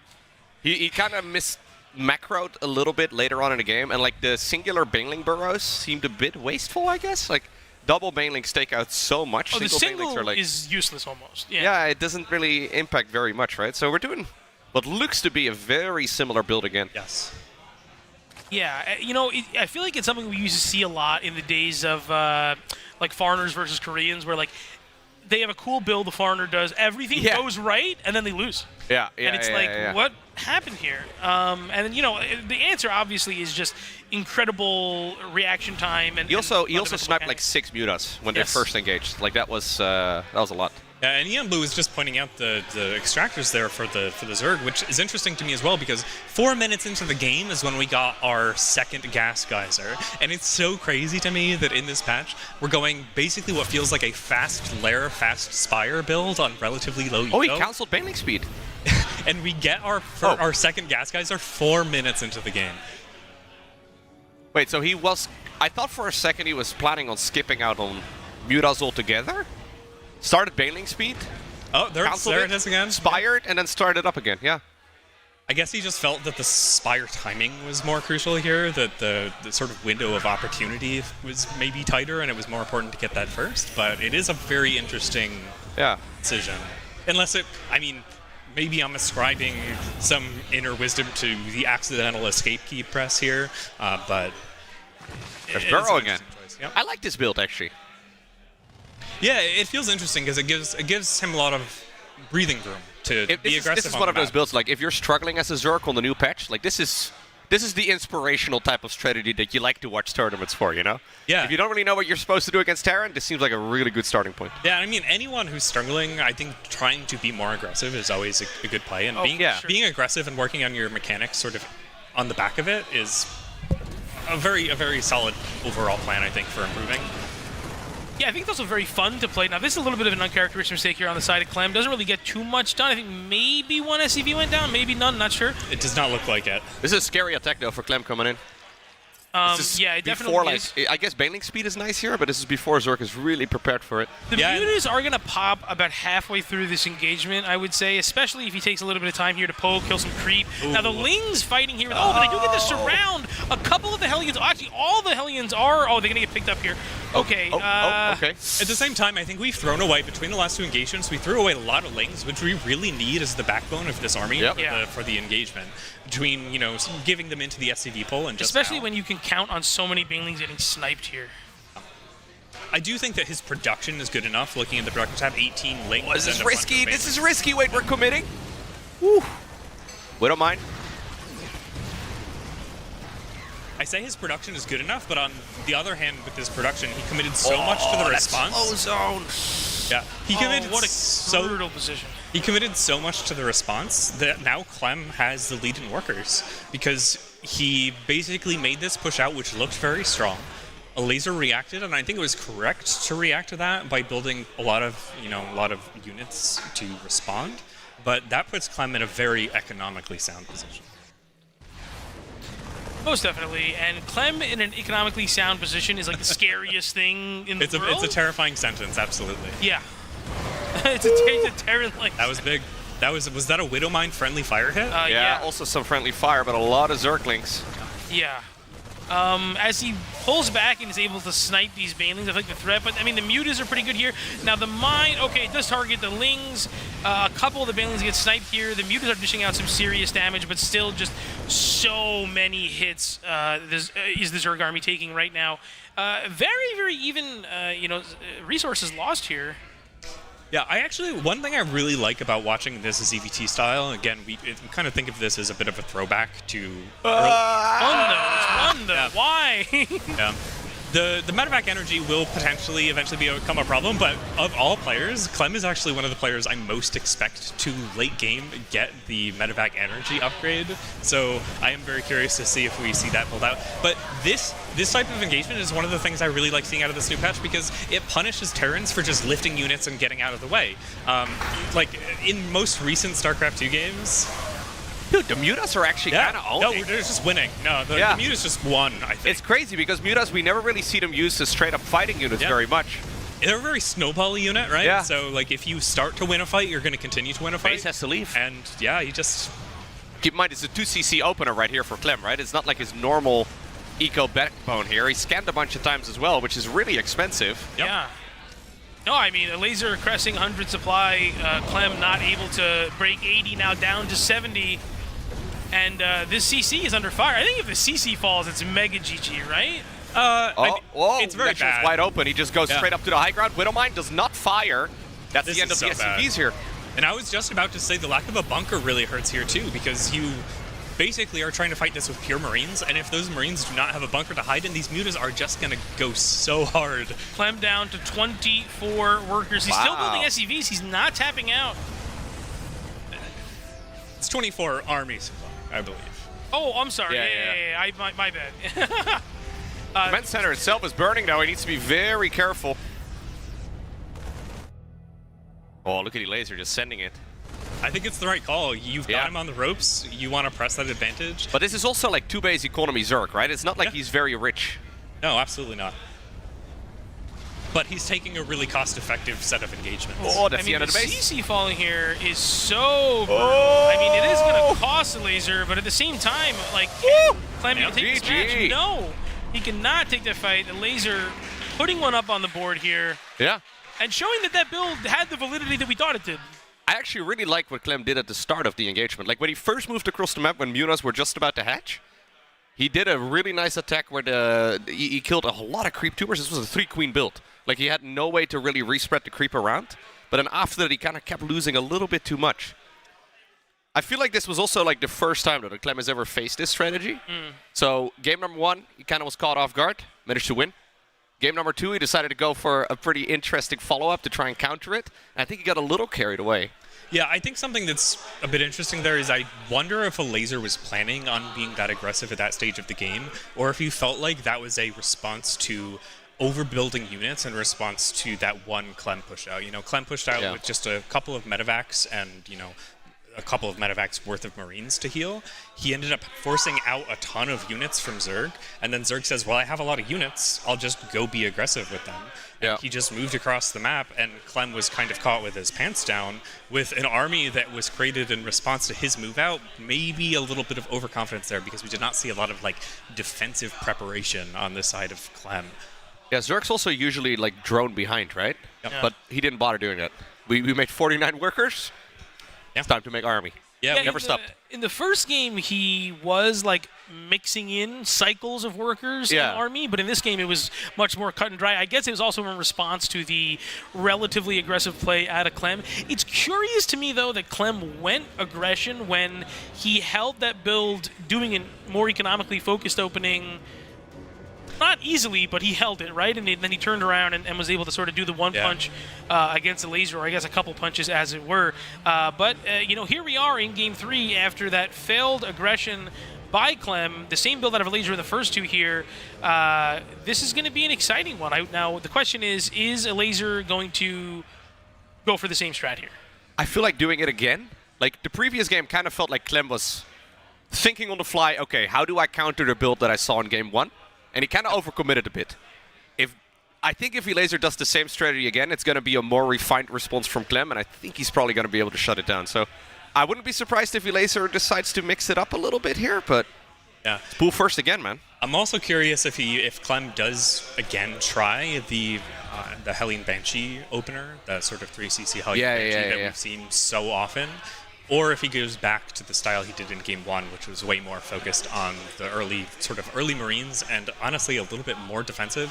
Because one thing that, you mentioned that Clem was a little bit aggressive there, and that's something that Hellion Banshee opener lends itself towards, because you want to put on map pressure while you get your 3rd CC online, and you have the mobility of the Hellion Banshee. But at the same time, the response from a laser was just so smart and just, having that killer instinct to move in. So I think both players have room to improve on either set of decisions from those first couple of games. Laser's so good at the beginning of patches especially. He's also always at the forefront of figuring out what you're supposed to do. Like a 3 queen build on the previous patch is unheard of. You never see 3 queen builds. Yeah, and a laser also, one of the sort of interesting things is you don't see him playing a ton of cups. And you mentioned that he hadn't been playing, maybe a ton in the months leading up to this. So maybe he has been playing a lot in the weeks leading up to this. And that definitely lends itself towards, new patch.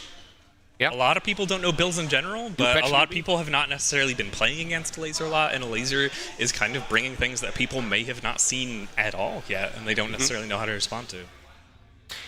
Yeah, I do wonder, if Clem really maybe was feeling the heat more than we even recognized in that first game, and maybe that leads us to the decision of doing the all-in. Like, oh man, if I play that slightly differently, I take too much damage there, and then I'm not really in a viable position anymore. Like, is he truly threatened by it, or was it just maybe an on-the-fly strategic decision, strategic variety? Clem remembered the tweet. Oh yeah. I've talked with Clem a little bit. He knows about strategic variety, for sure. Did you guys also get very loud in-game audio music, by the way? Like, the sound effects in-game are very loud for me all of a sudden. I wouldn't say it's super loud, but, like, relatively loud? Yeah, it's gotten a lot louder over the course of this series. I feel like I hear you guys less and less. Somebody's just slowly turning you know what it volume is? up. Eon Blue, it's like, we want to hear about the burrow that's halfway done. I can barely hear you over the Reaper shooting, man. I was like... Strategic variety? I hear it somewhere in the distance, but... Have you guys seen the Nova Fan Club, by the way, on this map? Wow. Oh, yeah, I've seen an observer or two zoom into it. Hell yeah, we love it. That's Chet right there. I really love when map makers get to sneak fun stuff in, because we all know that there are a bunch of maps in this map pool that had some sort of fun Easter egg elements, but then to put them in the real ladder map pool, the fun police arrive and you're not part of the Nova Fan Club. Listen, he's a married man. I am not a. I hate. Don't tell my wife. I do normally hate fun, but in this case, I like these fun little maps. Normally hate fun. I do hate fun. It's well known.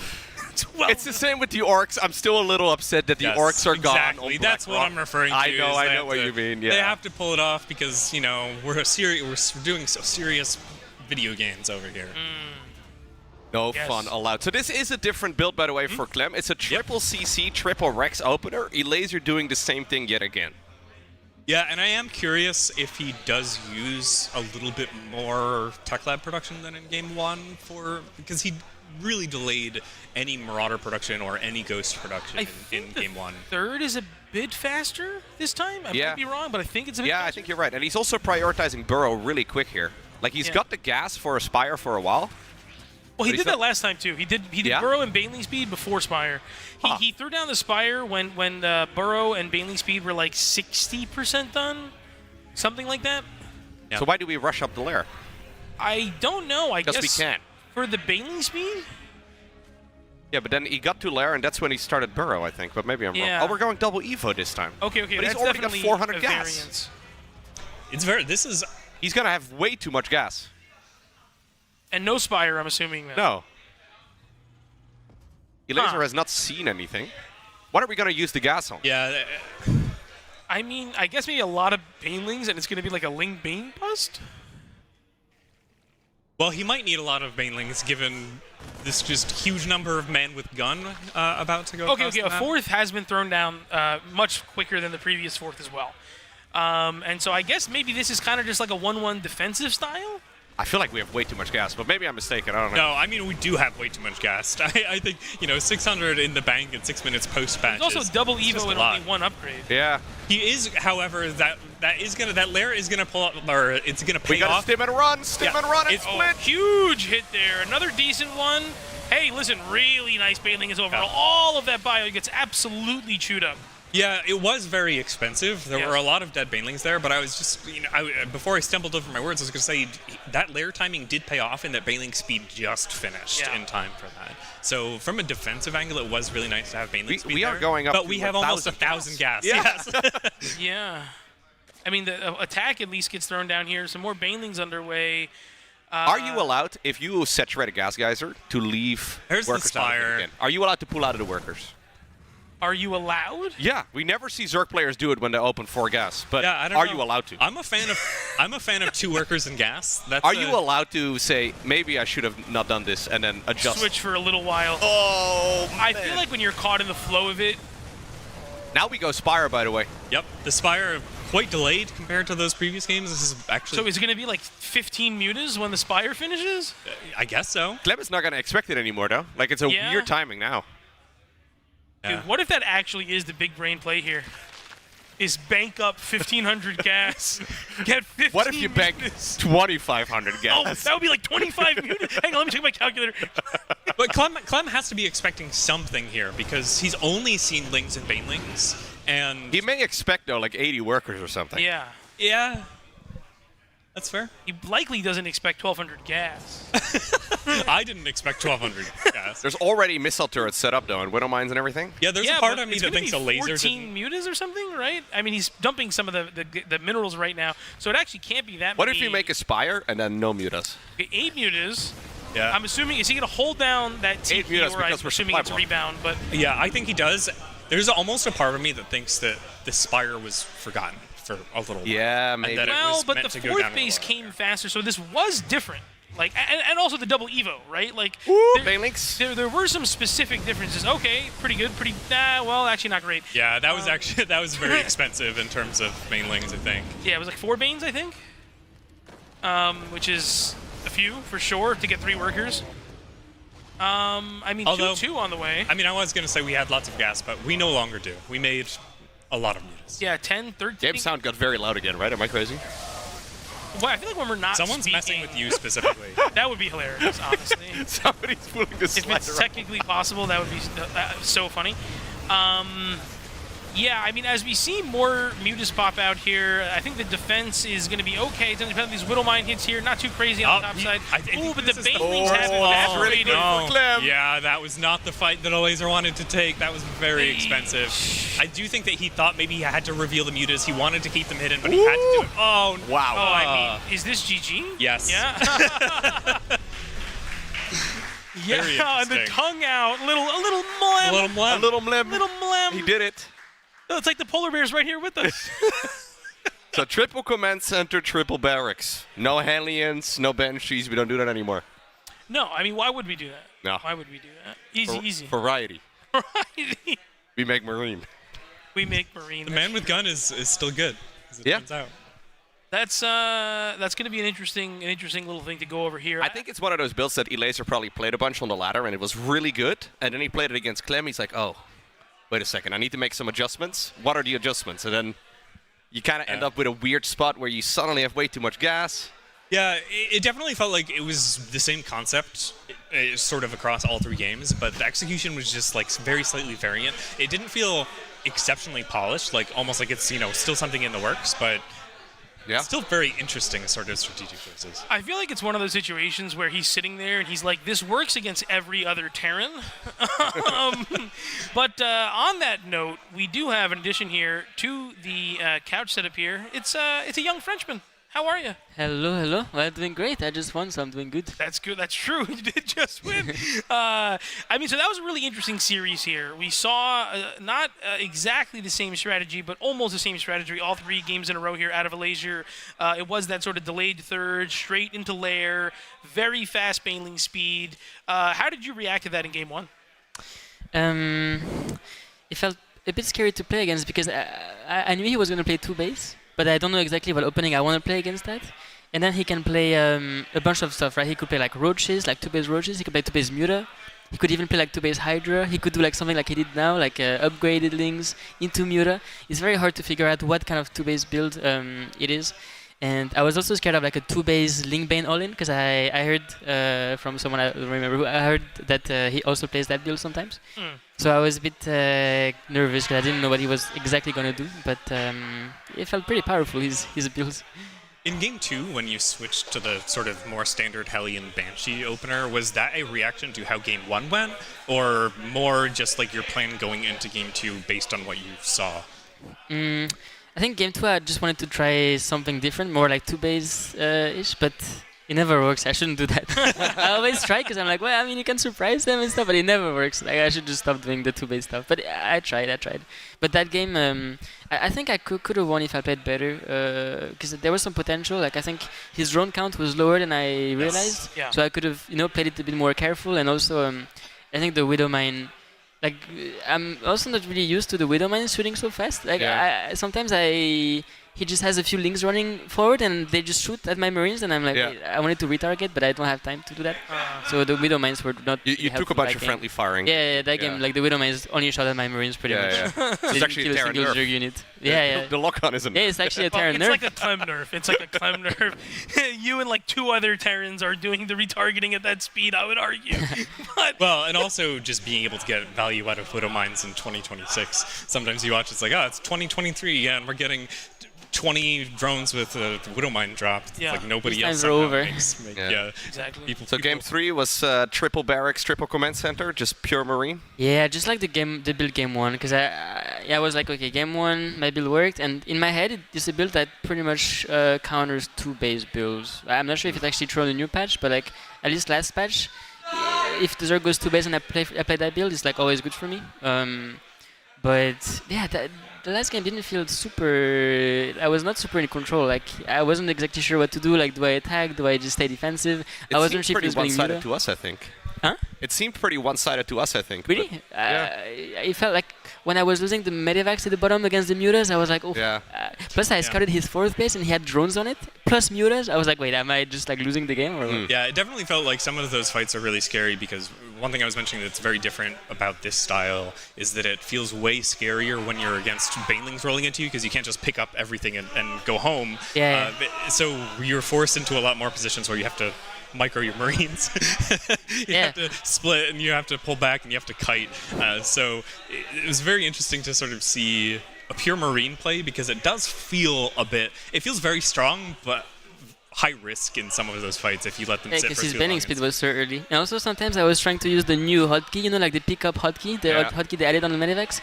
And it's like really good sometimes, and sometimes it's a bit troll because if the Medivacs are not exactly on top of the Marines, they're kind of gonna like run around each other, and then it's like really, really weird. So Hero Marine mentioned the exact same thing. Oh, yeah? He said it was working better a couple weeks ago, and that for some reason now when he presses the Wait, button, maybe? like the units, sometimes he mentioned like if he has a Marauder right underneath the Medivac, sometimes it will go to a different Medivac. Oh, right. Maybe there's But something he wasn't wrong sure with exactly that. how it worked either. Yeah. Because it's really useful, like most of the time. Yeah. But sometimes it's kind of it's a bit troll, so I don't know. Yeah, he seems to mention the same thing, where if it's a lot of units, it's fine, I think, but if it's very few, he'd rather like right-click the Medivac instead. I don't know. Doing the old way. I've heard some rumors that we're in a dark Clem era where you're a little heated in some of these online games. You might not be that happy with the way that the patch is rolled out. Is there truth to that? Are we in the dark Clem era? No, we're not. But there's maybe a little bit of truth to it. I've been a little bit tilted in the past against Poros last patch especially, and this patch I feel like TVZ is really tough. I'm not sure about the current version of the game because it got updated, like it keeps getting updated, right? Yeah. But there's a little bit of truth to it. Yeah, I've been a little bit tilted sometimes here and there. To be fair though, last patch TVP. It was hell. It was hell for the Terran. You don't like the 6-minute 30-second storm on 5 base? Yeah, they have like 8 bases against 3 Terran. You have like 4 bases and you're sitting there in your corner and the Protoss is the whole map. Yeah, I know. It's a bit silly how it works. But at the same time, like sometimes it's frustrating for Protoss as well because the Terran gets his maxed out army, 3-3, the Medivac upgrade, and then it feels like your army is unkillable. So like I think the matchup is just a bit like it's too extreme, Yeah. Would you say that the radical changes we're seeing in the game inspire you to get back in the workshop and to really start like figuring out how you want to play again? Yeah, a little bit because I mean when you get some change, especially like worker change in that case, like all the builds change, right? So you kind of want to figure out what builds are good and does the stuff that I was doing before still works. Usually it doesn't work. Like in that case, it doesn't really work anymore. But I have to like try to reinvent a bit myself. So that's always cool, but at the same time, I'm not a big fan of the like going lower on the worker count. I don't love that change. So at the same time, it's like I like change, but I'm not sure about this. Not sure about this patch. Yeah. So congrats on the win, Clemma. We do have something pretty exciting to share, or so I should say, Stego and I do. As some of you may know, we put on an event last year called SC for All out of Philadelphia, Pennsylvania. Stego, my man here, is my production lead, my production director, one of my biggest supporters. So wonderful to have him here with me to share this with you all. But we've got something to show you. Production, take it away. Come on, man. And with the local DBC news, LL Cool J with a triumphant comeback. Morris but tonight, don't call it a comeback. I've been here for years. I'm rocking my pants, put suckers in fear, making the tears rain down like a monsoon. Listen to the bass go boom, explosion, overpowering over the competition. I'm towering, wrecking shop. When I drop these lyrics that I make you call the cops. Don't you dare stare. You better move. Don't ever compare me to the rest that are all get sliced and diced. Competition's paying the price. I'm gonna knock you out. Mama said knock you out. I'm gonna knock you out. Mama said knock you out. I'm gonna knock you out. Mama said knock you out. I'm gonna knock you out. Mama said knock you out. Don't you call this a regular jam. I'm gonna rock this land. I'm gonna take this city bitty world by storm. And I'm just getting warm. Just like Muhammad Ali, they called them Cassius.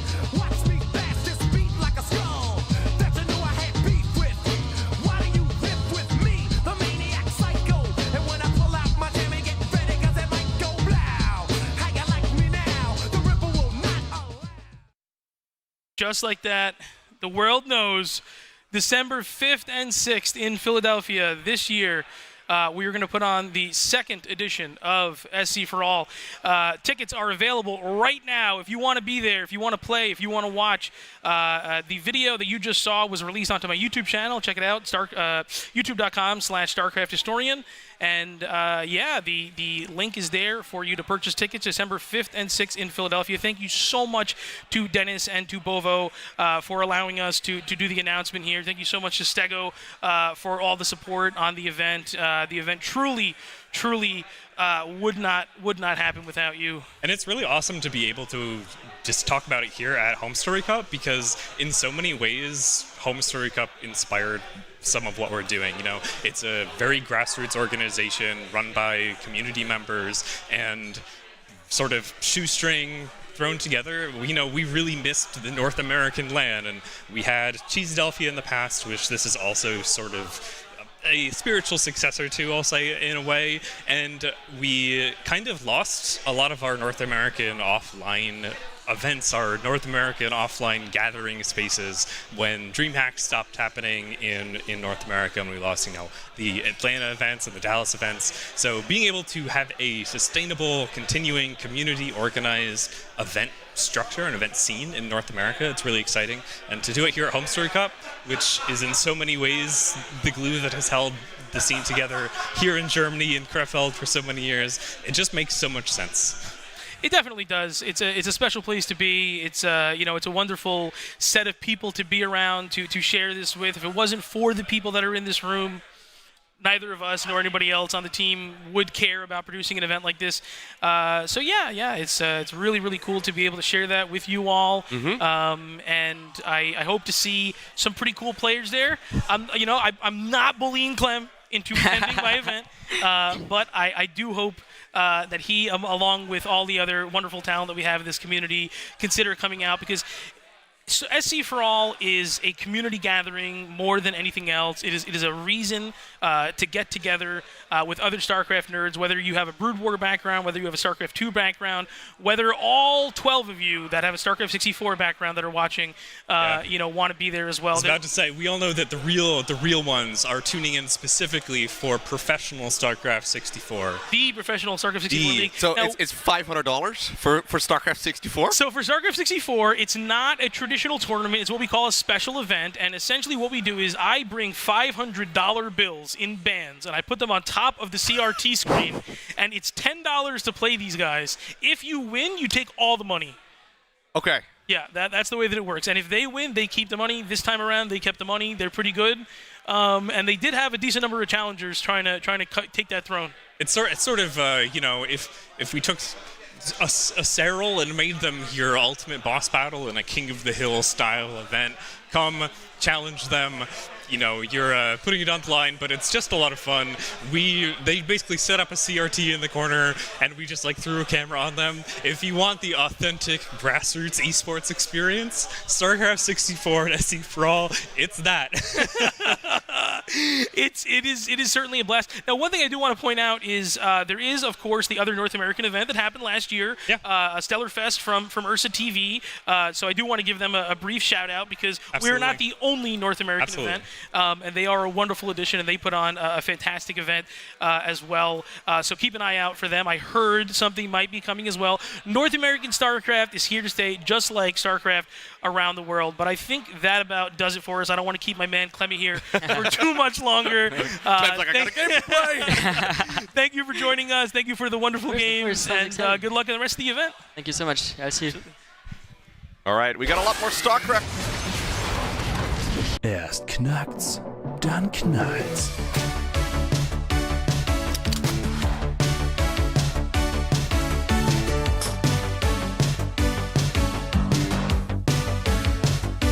Spritzel.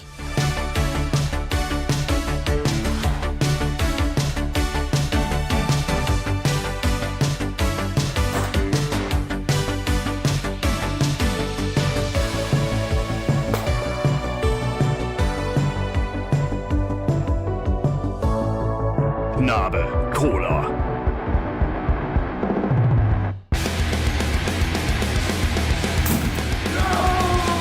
Erfrischend.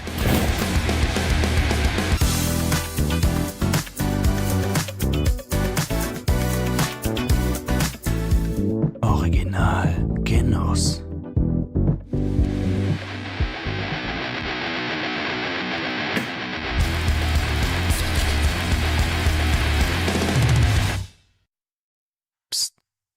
Nabe Cola. Jetzt auch hier in der Bar.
Welcome back to Homestory Cup 29.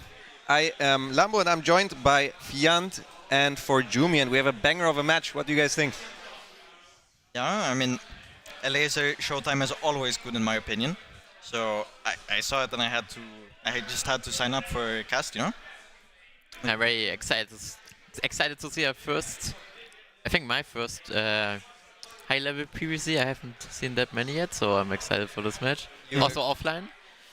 You don't want to see You don't want to see it? Okay. Yeah, so we'll see what strats getting pulled out. We see some more macro based by Showtime, or maybe some like the T game, like against Rockfire, something sneaky. I don't know. Yeah, I mean, I saw some high-level CVP earlier. It was some Shino guy. Oh my god. Yeah. Versus some Doomster guy, I don't know.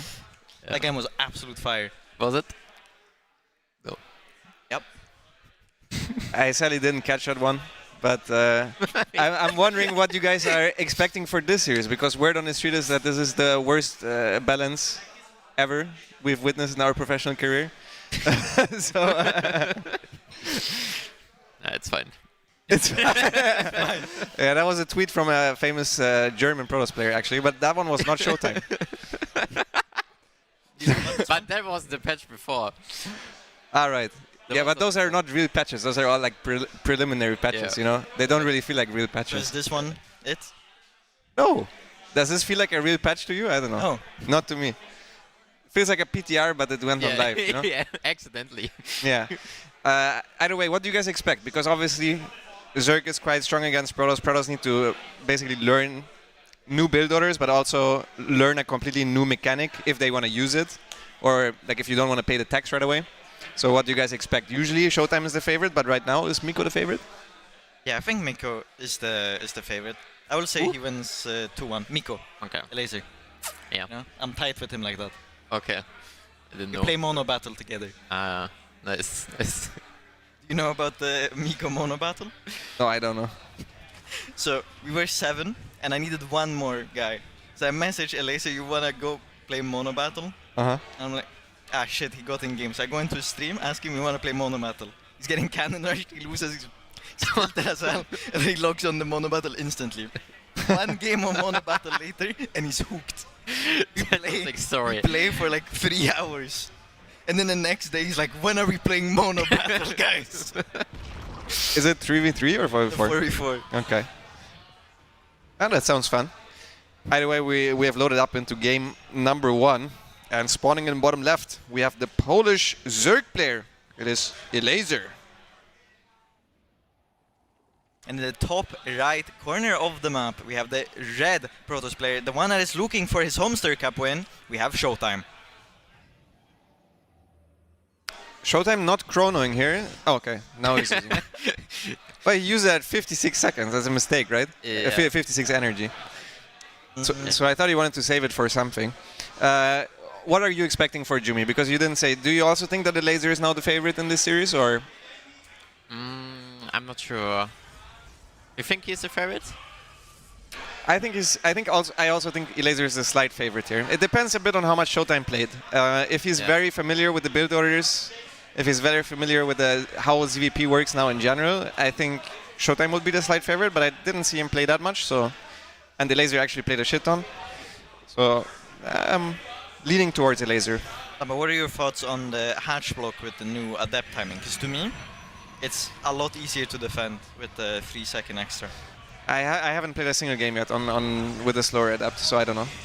It's not actually that much slower because you chrono it, right? So it's 4 seconds less, but then minus 50%, right? So it's 3 seconds. Well, it's a 33-second build time, but you also build 2, right? Yeah.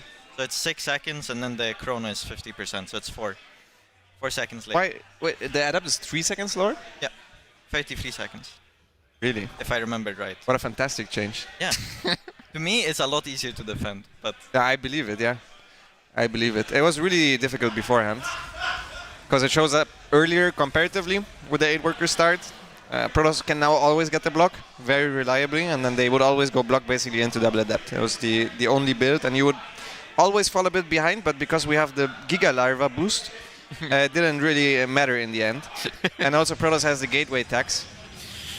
The gateway tax, yeah. You like paying your taxes? Not really. First, 50-50 was so insane. I'm not sure still about 25 still feels. The 50-50 one was actually free. If they decided to make gateway units. They had no money. 25. I mean, but that was completely ridiculous because there also the warp gate was on the gateway itself. So you couldn't produce units when you were researching it. Yeah. Yeah, I don't know how they did the match to make this work out. Like, especially like in PvP. That was fire. I got illegal like points for winning on that match. Amazing. Plus 15 or whatever. And the first patch there was also that you had to open the gates again by yourself, right? And that's not the case anymore. Like, I mean... oh, the adepts. Double adept going into Elazir's third base. Elazir went for a very early speed, so speed is going to finish. Showtime with a bit of a misstep there. I think he had focus fired that drone that went out of range and then didn't pay attention anymore. Maybe there was a Zergling run by on his side or something. 3 drones, not that great for the first 2 adepts. Yeah, there was a Zergling run by. Oh, that Zergling has a kill. Did he lose a probe? Can we check? Yeah, oh, that's a very good start for Zerg. Oh shit. And now the Oracle can't go across. I think it's a huge mistake that Elazir made 2 spores.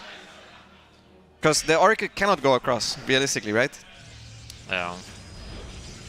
It has to stay at home. Even if you don't take a third base, if you have a Stalker with this wall, the Stalker is going to die to the Zergling. So you have to stay at home with the Oracle. So I think Elazir should have delayed the spores. Either way, this is a phenomenal start for Elazir here, who has skipped extra queens. So he's a very, very healthy drone count. Is he at only 2 queens right now? Yeah. He skipped queens forever. He's not getting punished for that because the Oracles are stuck at home. This spore is a bit late, which is good, because he doesn't need it yet. So very good start overall. Yeah, he's gonna start the lair, and he does not have a roach warren on the way, so I'm assuming this is gonna be some type of Hydra or Muta. I'm leaning to the Hydra though. Yeah, for sure. I feel also this map is quite difficult to defend for like aggressive play. At least in my feeling. I haven't played much on this map yet. No, I definitely agree. You have a huge surface area, right, up towards your third base, so you can get a nice concave as a Zerg if you're attacking. Elazir producing a lot of Zerglings, maybe trying to deal some counter-aggression the moment both Oracles leave. But if Showtime spots it with the Oracle on the other side of the map, yeah, he goes for a very early shield battery as well. He's playing it very safe. He sees the amount of Zerglings as well on the other side. As long as he doesn't move out with a second Oracle, that is quite bad for Elazir. He could already have been at 66 workers. Instead, he's doing a low economy Hydra all-in. But if the initial Zerglings don't do that much, it's not going to be that easy to kill Showtime. And Showtime not transforming the gateways into warp gates right away, I think this is the correct way of playing. I think a lot of Protoss players, they just basically pay 25-25 and then they also play with a worse warp gate than before, because the cooldowns are even longer than they used to be. I do this. You do that? The Oracles are not at home, so he's gonna lose a lot of Stalkers and a lot of probes here. It does come here eventually, but there's just a large amount of links and everything is gonna die at the third base. Yeah, I mean, that's the downside of not having the warp gates, because now you can't panic warp in a couple units. Yeah. That's why I like to do it. Yeah, there's only 3 gates and he has a lot of Hydras on the way. 3 batteries. Really good for a laser. There's not gonna be that many units out for Showtime. I'm also quite surprised that Showtime decides to go Blink Stalker when he should know that he likes to play Hydras. Especially on this map, I feel like it's gonna be super tough to hold. Yeah, but Hydra Lingolin, Blinkstalker is, I think, better than Charge in the early game. Yeah. But obviously not if you lose all of your Stalkers against initial links, and I don't think it really matters what you do. I think Elazir's start was just a bit too good. He has just way too many units. Blink is done now, so Showtime can start saving some Stalkers, but all the shield battery energy has already been used up. Once again, none of his gateways are warp gates, so this is really all he's gonna have. Then he's gonna have a couple extra Stalkers rallying in. It's not like there's gonna be a huge Stalker warp in that you're gonna see at any point. And Showtime calls GG, and a pretty clean 1-0 for Elazir. Yeah. I guess that feels good for Elazir, because that was never, besides the early game where he lost like a couple of drones, but that was not even that bad for Elazir. I think the early game was insanely good for him. Yeah. I think after that early game is like 80-20 for Zerg already. Yeah. Gonna load into the PvT between Clem and Irokfire, and this looks like a 3 racks going across the map, and Irokfire is defending it quite cleanly, I wanna say. He does blink into Oh, a slim no. bio, though. This is... Why do Protoss players do this? Why would you blink in there? Jumi, explain to us. You're the Protoss Why expert. would you blink there? Well, you see someone running, so you wanna hunt, but then you get too much confidence and blink into the stim. But I can tell you, you immediately regret it always. Yeah, regret is kicking in right now for Arokfire, as he lost basically all of his stalkers. So yeah, Clem managed to trade out his units quite nicely, and Arokfire is on a very low worker count himself. Lost 12 stalkers there. Didn't lose any workers against the T-Rex, that is nice. And now there's also no bunker. There's no bunker, no tanks. So if he had a bunch of stalkers left over, maybe he can do something. Focus firing down the Marauders, okay. Still no bunker started, is a little bit surprising to me. That's crazy. And we have a proxy pylon, so Stalker. Both of them are also floating a lot of minerals. If he could warp in a round of Stalkers right now, that would be huge. And it's not even all in, by the way. We have a third Nexus, almost finished at the third. Yeah, this looks so good for Clem. Or for Arokfire. I mean, it looks bad for Clem. He doesn't have a tank on the way either, so he's not really gonna stabilize. Now he makes a bunker. I feel like it's a bit late. Nah, just a bit. He's gonna finish. Yeah, it's gonna finish, but now the medevacs are out. You know, like it would have been more useful earlier, is what I mean. Honestly, I will still say Clem is ahead here. Go like 50 SUVs against 55 probes. Oh, now we get Zealots. Oh, the SCVs are pulled because the bunker isn't quite done yet, but the first two medevacs are out. I think they should put an end to this. The Zealots are dying at the front. Good target fire with the Stalkers. Tries to get a couple of SCVs. The bunker gets MVP. Yeah, for sure, yeah. Yeah. The question is how much damage. We're going up to 8 gates and charge. Do you think there's anything we can do with that, or do we need to take more? I think he should go like Coloss soon or something. He has no. He has 3 gas. He has to pay his taxes. Yeah, he has to pay taxes. This is really scary now. Okay, never mind. He just leaves.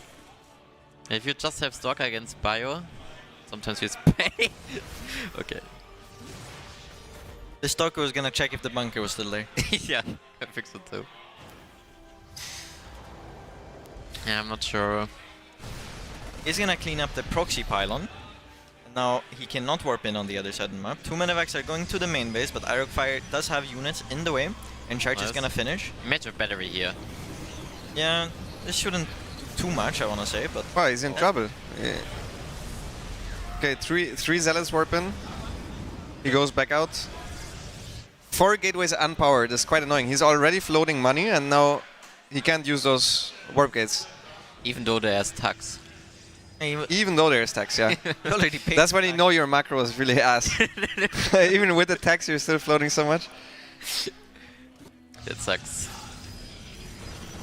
Yeah, that base is gonna die right away. Oh, Clem left wing. Yeah.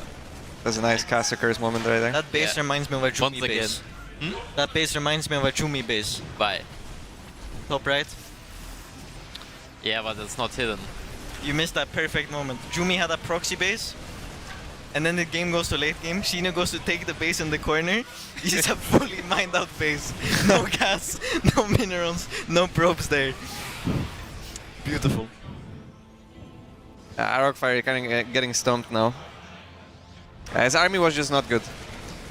He committed quite hard on the Stalker counter aggression. He didn't have any upgrades behind it. He didn't have any tech behind it. Clem now also has a third base. Yeah. If you think now about how bad this blink was into the stim, if you would have not lost as many Stalker there, the game could be look totally different now. But I guess it was the. He's gonna dive the Colossus and is gonna die, and there's nothing that's gonna kill this bio army now. This 4th base is just gone. And I think Clem can just A-move him at this point. Yeah, it's toast. How do you guys like the force field color change? I like it. The longer it goes, yeah. You like the bile change for the force field? I mean, I don't like it, but I don't think it's like broken or anything. It's just so random. Yeah, this is the type of stuff that could end up being broken like a year from now, and Protoss figures out, oh my god, we can just play Stalker Sentry after all. Yeah. They figure out some new builds. But for now, it's not that impactful, but in my head, I just don't know why. I don't actually just know why they like. Weren't we here for Heart of the Swarm, where it was Stalker Sentry every single game and it was terrible? Yeah. I feel like we forgot. Either way, Arok Fire is dead. He's down 50 supply. We're basically just waiting for him to tap out. He's pulling the probes against 1-1 Bio. 2-2 is also on the way. Yeah, not much more to say for this one, honestly. Yeah. We like I'm waiting for the GG so we can go to the other game. Okay, here we go. Thank you very much. GG was called, I'm sure. So this was also a hatch block. Question is how many workers he Can we get a shift L? What has been lost so far? What can we check what units have been lost so far? Thank you. 2 adepts, this time for 3 drones again. And 6 Zerglings as well though. That's a lot better. That's a lot better. We also don't know how much mining time was lost, but this time he didn't lose a probe himself at least. Okay. Yeah, he's gonna go for 3 queen and an early lair again. Let's see if it's the same build or not. Oh no, you can't go there on this one. Oh, now he's getting angry at his own hatchery. Sure. You're supposed to inject this, not hit it. Maybe the hatch is French. Yeah, I don't know about that one. He's gonna make a 4th base and a baning nest this time, so it's not gonna be the same build that we saw last game. He's also droning up. He's ahead quite a few workers, but 4 adepts are looking to equalize it. Yeah, what is your opinion on the new maps? You like it? I saw them at first and I thought I hated them all, but then I played on it and it's fine. I don't mind it too much. The fact that the most people always dislike the 4-player and 3-player maps, I feel like, and it also mostly gets retroed. It's interesting that it gets in. No, like we have 2 maps, right? With 4-player and 3-player. Yeah, but that's just programmers that dislike it. The way the maps get chosen is. Yeah, I know, but the people on Team Liquid fucking love 4-player maps, man. Let me tell you, if they see a 4-player map, I can already tell you that shit is gonna go top 5 at worst in the rankings. Like if I'm a map maker and I want to win money on this, I'm putting 4 spawns in the map. I might just make a map with 2 spawns and then 2 fake spawns. I'm not even gonna use them. Meantime, Showtime did show up with the 4 adepts, and he did get a lot of damage actually. Very big damage. As he's making all of his gateways and he's taking up 2. And we see charge getting this time. his production. It is charge this time. I think that is a lot better in this game as well, where it's a normal Hydra Bane. If you go straight for Storm, it's always the best against Hydra Bane. We'll see if he tries to do a pressure. Pressure I'm not that much of a fan of. I think the pressure got nerfed quite a bit if he tries to go across the map. Especially if he uses like a War Prism. Like if you use a Pylon, then it can hit at a similar strength because you don't spend the money on the War Prism. But if you still go, if he goes like Prism first now, then he tries to attack, I don't like it. Ooh, the Spurs actually gonna get an Oracle kill there. But something I don't understand is why Protoss go across with 3 Oracles when they're looking to do damage. Like usually when I play Protoss, I just leave behind the low health one. For the links counter 1%. Yeah. I think Salad Vampires also get now to another level since the warp in is way faster now, so Protoss will like even more enjoyable now to make just a pylon. Yeah. Like top left and top right, and then you warp in over and over again. Quite a decent stasis trap. 5 workers. Like after this early game, I think in the old patch, I think Showtime would A-move Elaser in this scenario. Especially with the amount of workers Elaser went up to. With the gateway tax, I'm not sure, because this is like a 10 gate, so it's very expensive to morph all of those. Yeah, he has 10 gates exactly. And one of them is not even morphed yet.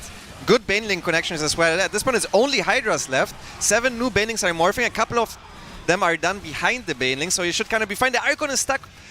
Oh my god, a single Zergling is killing that Archon right now. No. That was quite bad. I'm telling you, I don't like that attack. I actually think after this early game, Showtime was in a fantastic spot to just play a defensive game like he always does. But that attack was bad, like really bad. He also traded gas units for no gas units from the Zerg. So I think now Elaser is in a good spot again. I think before that attack, Elaser's spot was very bad. Yeah, also 10 gates is very committed on 3 base. He took the first base after, and he's not been probing at all, so it was quite committed. But who has... this game, we have the Ling MVP. Last game, it was the Bunker. That Ling was a bigger MVP than Bunker, let me tell you. I think Clem would have won that game without the Bunker as well. But it's still not that bad for Showtime, I think. Elaser is going up to a very high drone count. Well, what Hydra count is Elaser at? And what Baning count? 14. Okay, so he wants to make a couple more Hydras, and at that point I think you only make Zerglings and you go pure Ling Bane Hydra for the rest of the game. But Showtime has a very healthy high Templar count already. And once all of those have enough energy for 2 storms, which is quite soon, it's going to be very difficult to break. And I don't think Elaser is going to attack before. And we have the Oracle still alive who can make stasis traps, which is also very nice. Yeah. Like, generally, if you play Hydra Ling Bane and you play against a guy that goes straight into Storm, I think it is already, on the old patch, I would say at the very least 70-30 in favor of Protoss. I think Hydra Bane is really bad if you're not playing against Blink. Like, really, really, really, really, really bad. Yeah. Here it's now a little bit better just because everything is a little bit better for Zerg. But I still like Showtime's position, to be honest. Yeah, I would like to see a fleet beacon soon, so we can slowly go into Sky Toss. Yeah, I want to see the fidget. Or just a mothership, to be honest. Just yeah. I want to see the fidget spinner. The fidget spinner? Yeah. Does it spin? The auto attack from a fidget finger? Yeah. Sick.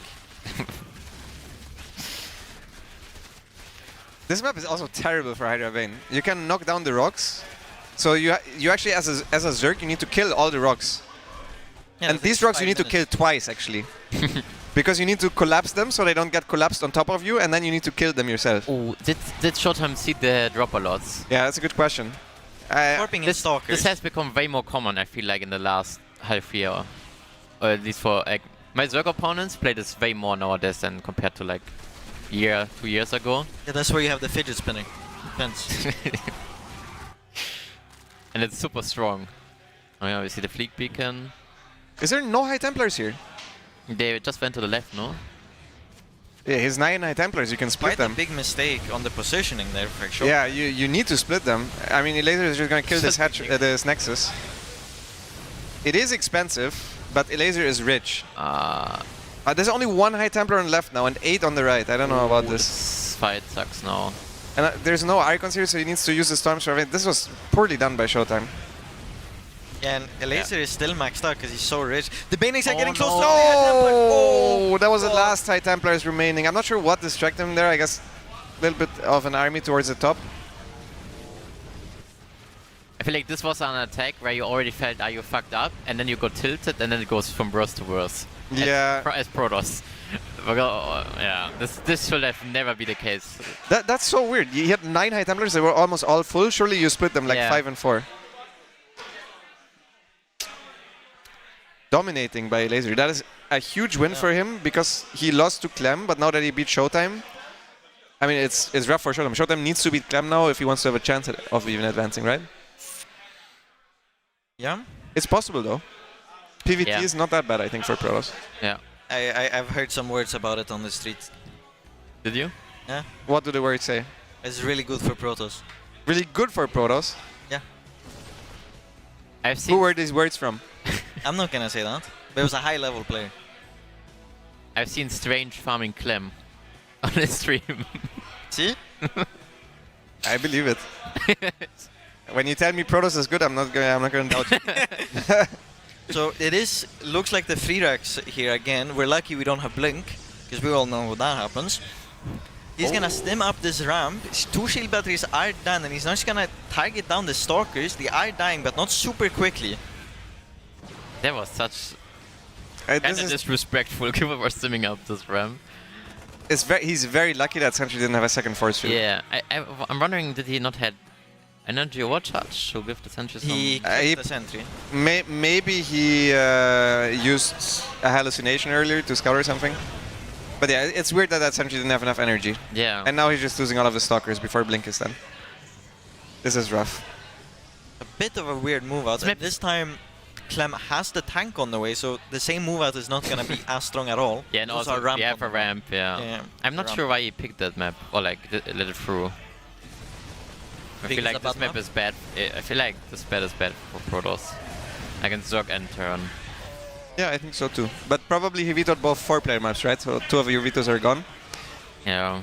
Because 4-player maps also suck for Protoss. Not against Zerg. Yeah. Because I also think this is good. And then what else? What is his last veto? I'm not He's sure. gonna stem up this ramp. This time he has 2 medevacs. The Stalkers are going down again. He's gonna pull the probes. I'm not sure he's actually gonna get on top of these units with the probes, but they are scaring bio units away. He's gonna kite and kill Stalkers on the way out. Yeah, he's just down 30 supply.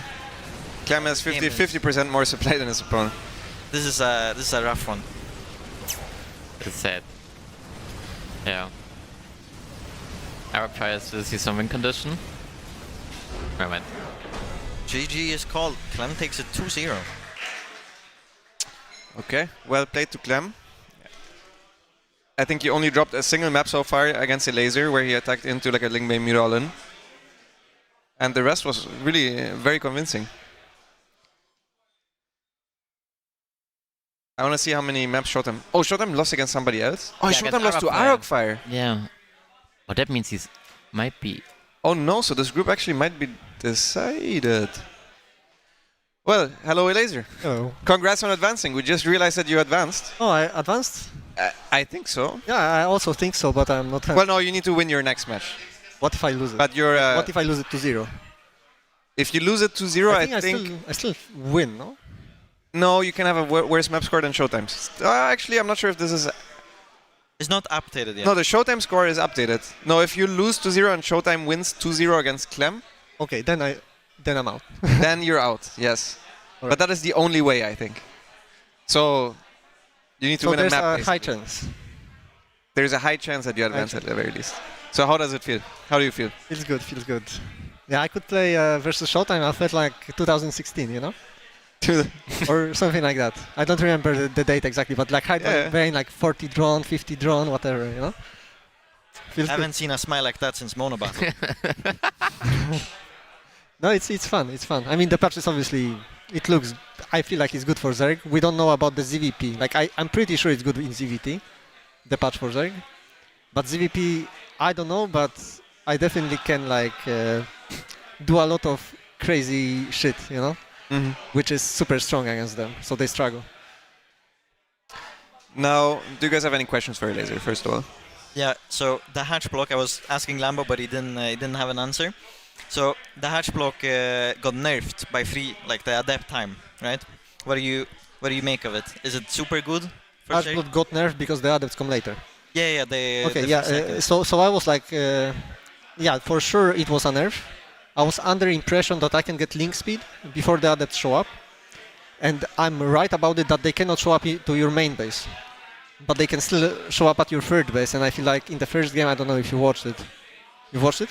Yeah. Yeah, the adept killed a bunch at my third base, and I guess I should just get like 8 Zerglings at the third base and like 4 Zerglings in the main base, something like that.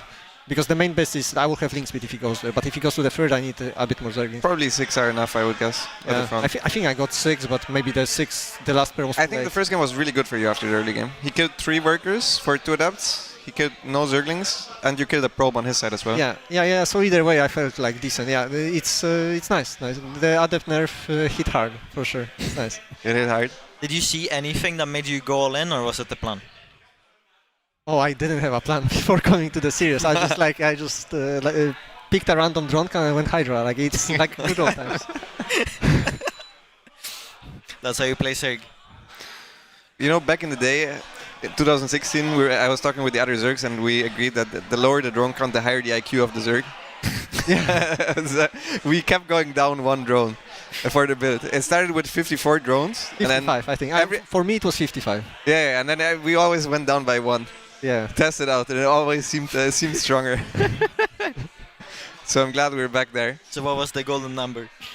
No, 55 was the golden number, but then I think it went down to even 48. Anything between 48 and 55.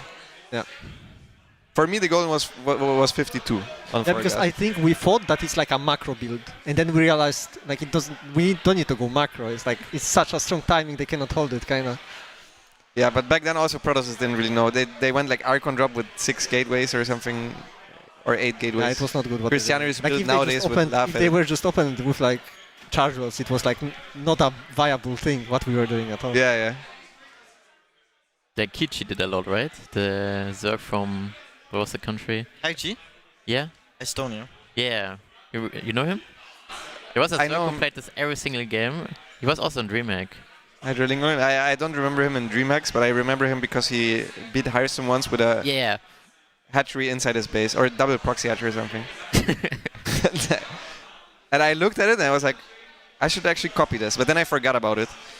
So I never copied it. But that guy had some good builds. Yeah. Anyways, you're probably going to finish second, most likely. And I think your potential opponents from the other groups are all Zergs in first place, most likely. Or it could also be Skillus from my group. How do you feel in ZVZ? How do you like the matchup overall?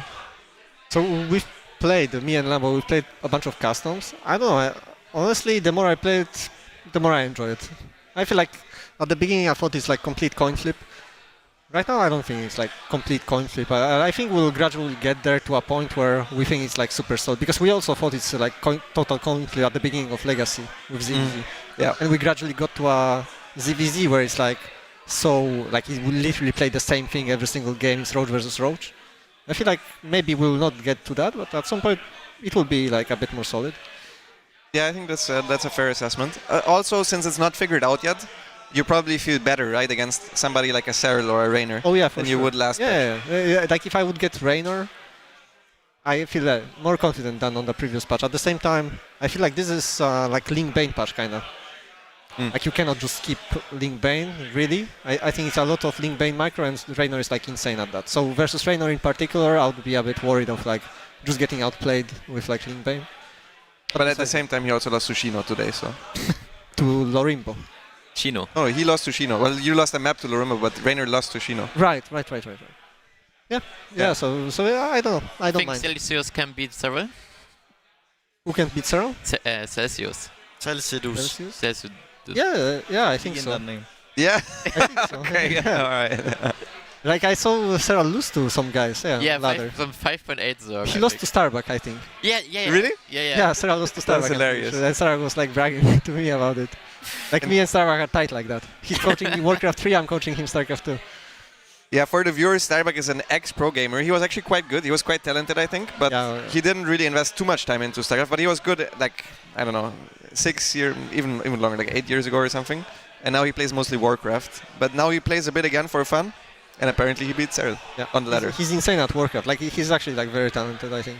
If he was playing, like he would probably be our level or something. Like he's very good. Okay, Miko, do you have any final shoutouts? No. No? Okay. Yeah, then without further ado, thank you guys so much for tuning in. To the intern. Oh wait. For the balance patch. Thank you very much to the intern. we all love you. We all love you. All right. Thanks for the larva. And I'll throw it to a quick commercial break. When we're back, we're going to be back with more Homestory Cup 29 action. Stay tuned.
One word about Homestory Cup?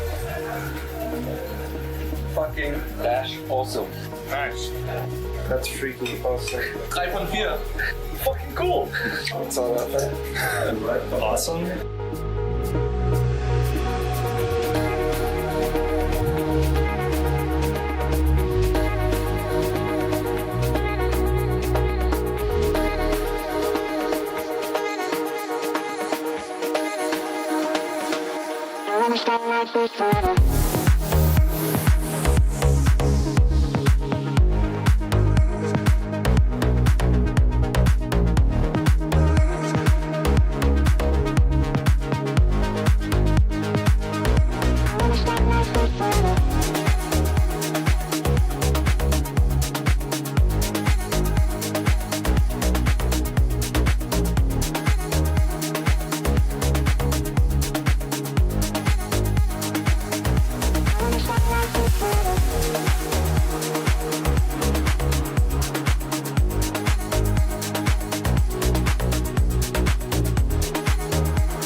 Hello, everyone. Welcome back to the first day of Homestory Cup 29. My name is Loco. I'm joined by Drogo. We're also going to be joined by Wardy, but he's actually playing StarCraft today, and he's in the middle of a match.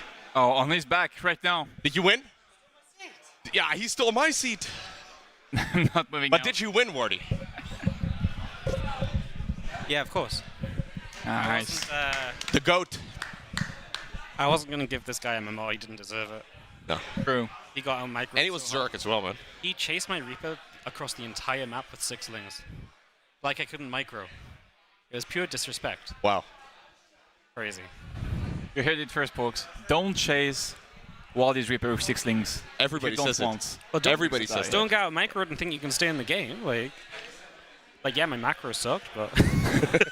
You had 1,200 minerals, but the links were dead. I had 1,200 minerals, but this guy got outplayed at minute 3, so he should have been out of here. Like, You decided to stick around. Disrespectful. building stuff's for losers, man. Just micro. Speaking of killing sixlings with a Reaper, we're casting Clem. What a segue. What a transition. You're a professional. Thank you. Professional. Me too. Against who, though? You guys remember? Showtime. Showtime. Yes. Nice. He's not going to kill Zerglings, I don't think. I don't think so. Showtime switching to Zerg?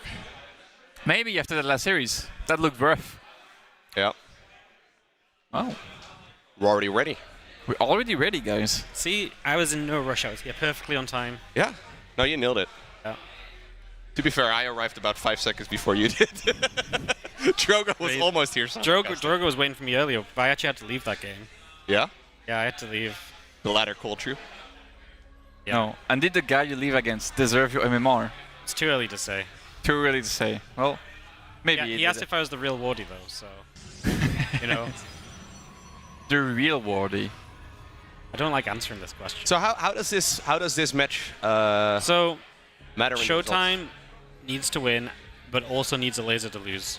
Like Okay. if a laser beats Sebesda's, then Showtime can't advance no matter what. Because the best he could do is 3-2. A laser's currently 3-1. Yes. So if a laser loses and Showtime wins, it does come a bit down in map score as well. But I think let's just discuss that later. Because it's obviously the unlikely situation as well. Yeah. So Yeah, it depends on the map score as well. Yeah. If you want to place your bet right now on a 2-0 victory for Sebeste and a 2-0 victory for Showtime, I think you would make a lot of money and you would show your support to Showtime. What if your laser wins 2-1, Showtime 2-0? then a laser... Is it head-to-head? No, a laser has to lose. But if a laser takes a map, he'd be Oh, plus yeah, 3. yeah. Oh, Showtime wait a plus second, 3. guys. That's probably Something not is happening in the game with an EP block. Dang. And he's pulling 2 probes against it. I don't know how you afford to eBay block in this economy. So true, actually. Yeah. How? He's at 16 supply because of it, actually. Stuff is so expensive right now. He's actually, he's several supply behind because of it. It's interesting as well. But it's because also more expensive to pull the probes to deal with it, too. So. Yeah. Back in the day, Showtime was a big fan of just building your second Nexus on the third base and going Stargates. Yeah. Just playing from here. And here we see him pulling probes. I can't blame him, right? Like, it feels... Maybe it's the best play still, but it's so uncomfortable. You can't take the third base as much now without the warp gates, right? And if you want to have the option of building out the gateways, it just feels... But he also saw it right away, right? Like, he started attacking it really early on. Yeah, because I think he just knows there's no... Yeah, he sees it early enough. I think taking the third is a thing of the past in this scenario. Maybe we'll figure it out in a few months. Maybe. I mean, obviously if you are just going to make the warp gates anyway, but then you need everything you can get to play defense against the Terrans right now because you're paying either the warp gate tax or... You know, so it gets a bit funky. As the Stalker is going to be out in time, it is still here. It's such a... It's so silly when we come back in with the Reaper. What if you left immediately? Then I can get it in. I guess if you play it properly, you never lose the Reaper, so why not try? As we see the Sentry as a second unit, it's going to be able to use the hallucination to know what's up really early on. And right now in PvT, I feel like Protoss players don't really know what's the best build. We're very much in a discovery phase. I was just going to ask you, like, what do you think is like the go-to right now? Because we've seen so much variety. So it's Twilight this time. There's just been so much variety. It's hard to keep track of it. In PvT? Yeah. It's Blink every game, no? Okay, Waddy, come on, please. it's Blink in different ways, okay? Different flavors No of way. Blink. Sometimes it's a different amount of gateways. And sometimes they don't even need warp gates at all. That's a wild development for the match. So right now he scouts and he sees a factory making a mine. That's also new. And he's going to be able to reactively do whatever he wants to do, honestly. Because the strength is not really in that first scout. You do it because why not? But it's the follow-up scout where you actually know what the Terran is doing. That's important. I mean, he knows it's a mine drop. Yeah. How do you feel like about the mine buff, where we shoot faster now? Stupid. It feels kind of random, right? Like, I don't know who's asking for it.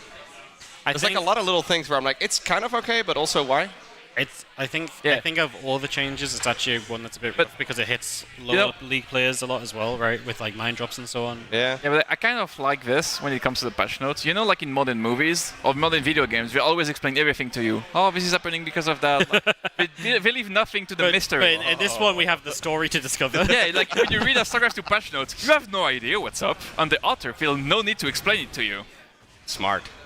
It's really like for the big brains. It's like an open-ended ending to a book, you know? Exactly. It makes you want to watch the what I'm sequel. thinking. Yeah, It's smart. I feel like the mind change though, like it really hurts a lot of people, and like it just buffs random points and just makes. I think it makes like micro against minds much harder. We saw Clem versus Elaser earlier, and Clem took a lot of friendly fire damage because the mind was shooting faster than he expected. So he was arguing so it's an it might be a adjustment nerf. period, yeah. Yeah.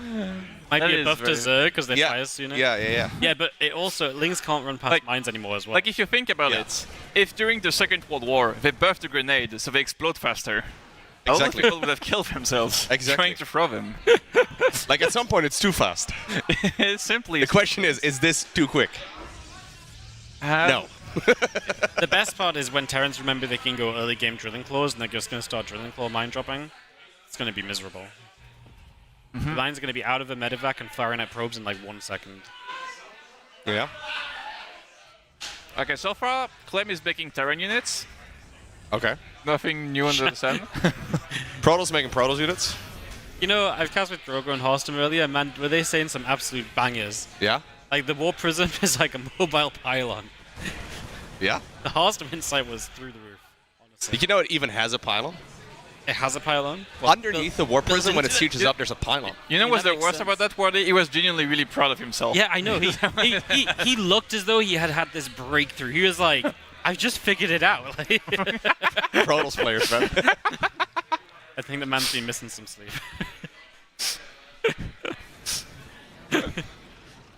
It's like when a caveman discovers if you put a rock at the end of a stick. It's a hammer. You can smack people with it. But okay, what are we looking at here? Clem has a lot of army supply, but Showtime has more probes. Yeah, I mean... So far, it's like every PvT ever. Yeah, this is very standard. I mean, this is what happens in PvT right now. I do think the timing window for Clem is a little bit stronger, you know, because Protoss either have to choose if they want to make a lot more gateway units than before, or if they want to tech, or how they want to approach that. So I don't think that part is clear-cut, but I do think the further we get towards the mid-game, the more this looks like the PvT of the previous patch still. Something that's kind of cool, I guess, is that Showtime is making zealots of gateways. That's nice to get an army to defend, but if he ever like gets dropped, he has no warp gates. Yeah. Like a big drop is GG. Oh, surely you click on the Raven here. Hello? Yeah. What? I think the Raven should have been right-click. Now Wait, that's Raven. Showtime does not want dopamine. No dopamine for you. That's crazy. That's the reason. I've never considered it. He's trying to pace himself. Smart. Maybe it's the correct call. I don't even know. I just feel like you see a Raven, you click the Raven. It's so expensive, right? It feels like the logical thing to do. Because the Raven can just be so annoying forever. Like, even if like Clem backs off, the Raven could stay here and maybe try and auto turrets. Maybe not the best map for it, Okay, but... this is it now. If Showtime did not see this coming, I think he was already kind of moving. Yeah, this is so weird now, right? With the gateway change? Yeah, this is something where it just feels bad, and that's a hell of a pylon that depowers a bunch of stuff. But yeah, this is But Clem is also really respecting it by just moving away. And he's just giving him the Raven. And you're supposed to kill that. Yeah, it's nice. It's the polite thing to do. It's minimum amounts of dopamine now, right? Can't deny the fourth base though. So Clem's just in complete control of the map. Yeah. Which is something which was not really possible to do to this extent on the previous patch, right? So this is where Terran maybe is definitely a bit stronger. Yeah, because Showtime is not willing to pay the gateway tax, right? Like he's not he's not willing to warp. Yeah, he's trying to evade taxes, but even with the additional amount of money, he's paying the price here. Yeah. Moral of the story: don't evade taxes. Yeah, pay your taxes, kid. Pay your taxes. I don't know, like I feel like Showtime is supposed to I don't know if you should. I don't know. Should you pay taxes? We'll find out. We will find out. But I feel like Showtime should just have more workers. Like right now it's just kind of a bad situation. Technically speaking, I think in theory Protoss players are good in the late game because the Ghost is worse. That's what I've heard. I've never actually played that or seen that. It's just what I've heard. Could be very false, you know? Yeah. But if he survives to that... The ghost changes are actually kind of wild, right? Like, we haven't really seen it very much, but... It's the same for, like, Microbial Shroud. On paper, it seems kind of busted, but nobody's really playing we have much. Wob yet now. But we have no unit, so it's like, I mean... Yeah, he's got no money. We have the recall. Yeah, he's got no money because he just paid the Warp Gate tax.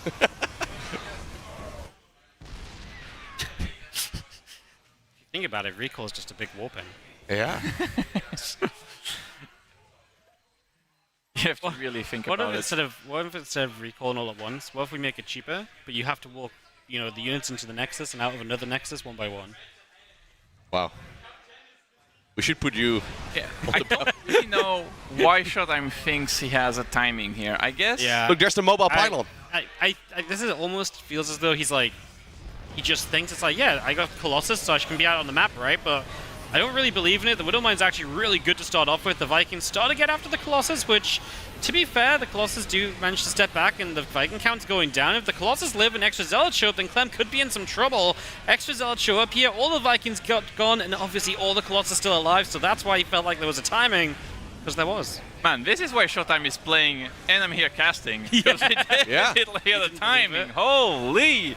What a powerful attack by Showtime, destroying this entire mineral line, forcing the lift off, and killing a lot of Terran units. This game did not really seem to go that smoothly, though, for Showtime at all.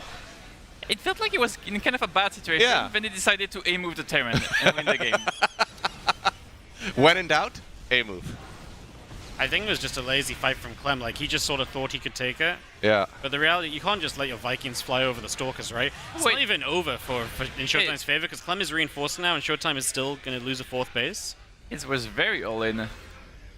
But now Showtime is starting 2-2, and Clem does not have the money for 2-2. So in theory, Showtime can just chill and come back when he has that, and win the game, especially if he blinks out of his Medivac and kills it. Yeah, I think this is the sort of point where actually Showtime did enough to reset the game. Clem can play on from this position, and we just continue into this next phase. Although it's still kind of interesting because you look at it, and Clem's army supply is good, and I think he can get on the map and do things, but 2-2 would make it more difficult in a couple minutes. Okay, I think we recalled... Okay, it doesn't have energy on the Nexus, and I think recall isn't cooldown, so this drop might do a decent amount of damage. We're going to try to be sneaky. I'm not a big fan of that, but I mean, it's not Scarlet, so it's going to be good. Yeah, he could get the Forges. Forges might be the best. Oh, he clicks the Forges. Yeah, that's the best call. Because the upgrades are the one thing that can put Clem really behind on the army fight, right, and stop him from continuing to pressure and do things. So if he denies the upgrades, I think he feels pretty good continuing. That button is so goofy. Yeah. Just load everything. Now, for those that don't know, Clem did not instantly click all 3 of his Medivacs in one fell swoop. He just clicked one button that loaded all of the units into the Medivacs. But Prisms and Overlords have it too, guys. I tell you what. Full balance. It's the fastest I've improved at something in StarCraft in a long time. Yeah. I'm trying to pick stuff up. Lumber's like, just press the button. I did. Like, real talk though, I don't even mind it. I feel like it's a good quality of life change for most players, because it's nice to be able to load everything in the Medivac, but it is quite a substantial buff. It's skill expression though, right? Like, it's I think it feels like the computer's playing the game almost when it happens. I don't know if that's... Yeah, I don't know. I'm very conflicted about it too. This fight's wild. This is a lot of Colossus for Showtime. How many does he have? Like 6? Yeah, I think he had 5 at least. Yeah. He has 5 right now, and you're actually going to go drop a few units into the main base as well. Oh, but the Viking sees it. Yeah, so you can stop the warping. If it's only 4 Zealots in the main base, that's fine. As long as you don't let a warping go off here, I think this is pretty decent. But it does mean the Vikings aren't here to help against the Colossus. Clem losing a lot of SCVs, but his army is good. And if he closes the gap on this army, and now he can actually shoot the Colossus down as well, he's very Marauder heavy, so he's kind of survives through this. And he will be forced to go across the map and do something, but Showtime's going to lose an eye on everything he had. Clem with only 30 workers now, though. He lost so many. Prism is returning. Somehow never died. He's really trying to, though. Oh. It's inside of the healing shrine. Is a healing shrine? Yeah. Healing shrine. You can't stop progress. It's a beautiful thing. It is a beautiful thing. Okay, Showtime has lost a lot of units, but he killed 35 ACVs. I don't think Clem's healthy enough to go across the map, right? So I don't think so. If he can't go across the map, he's going to miss his 2-2 advantage timing. Dude, imagine if he didn't snipe those forges, though. Yeah. The forge snipes, I think it was truly the best thing he could have done when he got to that main base. Holy, that shoots fast. Couldn't react, was looking too. Well, I mean, Showtime will finish 2-2 soon. Clem is in recovery mode. No fourth or anything up for him just yet. It's, he's in a little bit of a fun position. Yeah, but Clem also, in the midst of all that, queued 2-2. And now he's starting 3-3. If Clem can just survive for the next 3 minutes, in theory, he's going to be in an okay spot to Showtime is play going to this be game. ahead, though, in 3-3. If he chrono boosts, though. Yeah. He has to chrono boost it. Would you trust him to chrono boost his focus? I know, I wouldn't. I would forget about that. You would do it once. Yeah, exactly. We just and then tell check them, when it's you done. chrono it, alright, job's done. It's like the old chrono boost in your mind. It's just infinite. Oh yeah, that was that was good. We should go back to that. The infinite chrono boost. It was skill Ghosts. We make some ghosts. So the ghosts are more expensive. When they snipe, it doesn't get cancelled, but because free supply does hit that already. 75 energy instead of 50. And they also get blown up by disruptors. Yes. So we have less You get one HP. shot by disruptors, yeah. Yeah. Ghosts are, I think, the general consensus, having talked to people so far, is that PvT at this point of the game, obviously it's been a bit of a back and forth. One of the things that happened, generally speaking, it's much better for Protoss than it used to be because ghosts are that much easier to deal with. Is the consensus? I feel like it's the same in TVZ, though, because in the late game of TVZ, it just feels so expensive to make ghosts. Yeah, a lot of people are dodging ghosts for a long time. Yeah. But it's kind of wild because it feels like without ghost you win.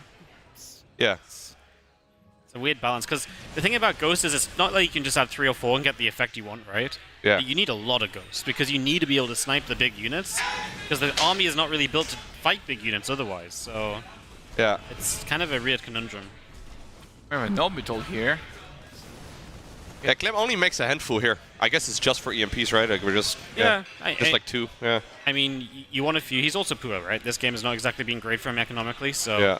get a few. EMPs are always going to be useful, so sprinkling a couple ghosts in going to be fantastic. And he is going to get a good wrap from both sides. You just can't fly with the Vikings at this, no? The Storks can shoot them down. We're going to see the Disruptors aiming towards a few Marauders. The Celts charging into this as well. We will just not see the Colossus going down like they need to, so Showtime preserves the Colossus in the back. New Disruptors ready. Should be able to push Clem away as well and stop Clem from chasing this army down. But Clem splits forward, allowing him to keep moving through. And now he is going to keep this chase ongoing.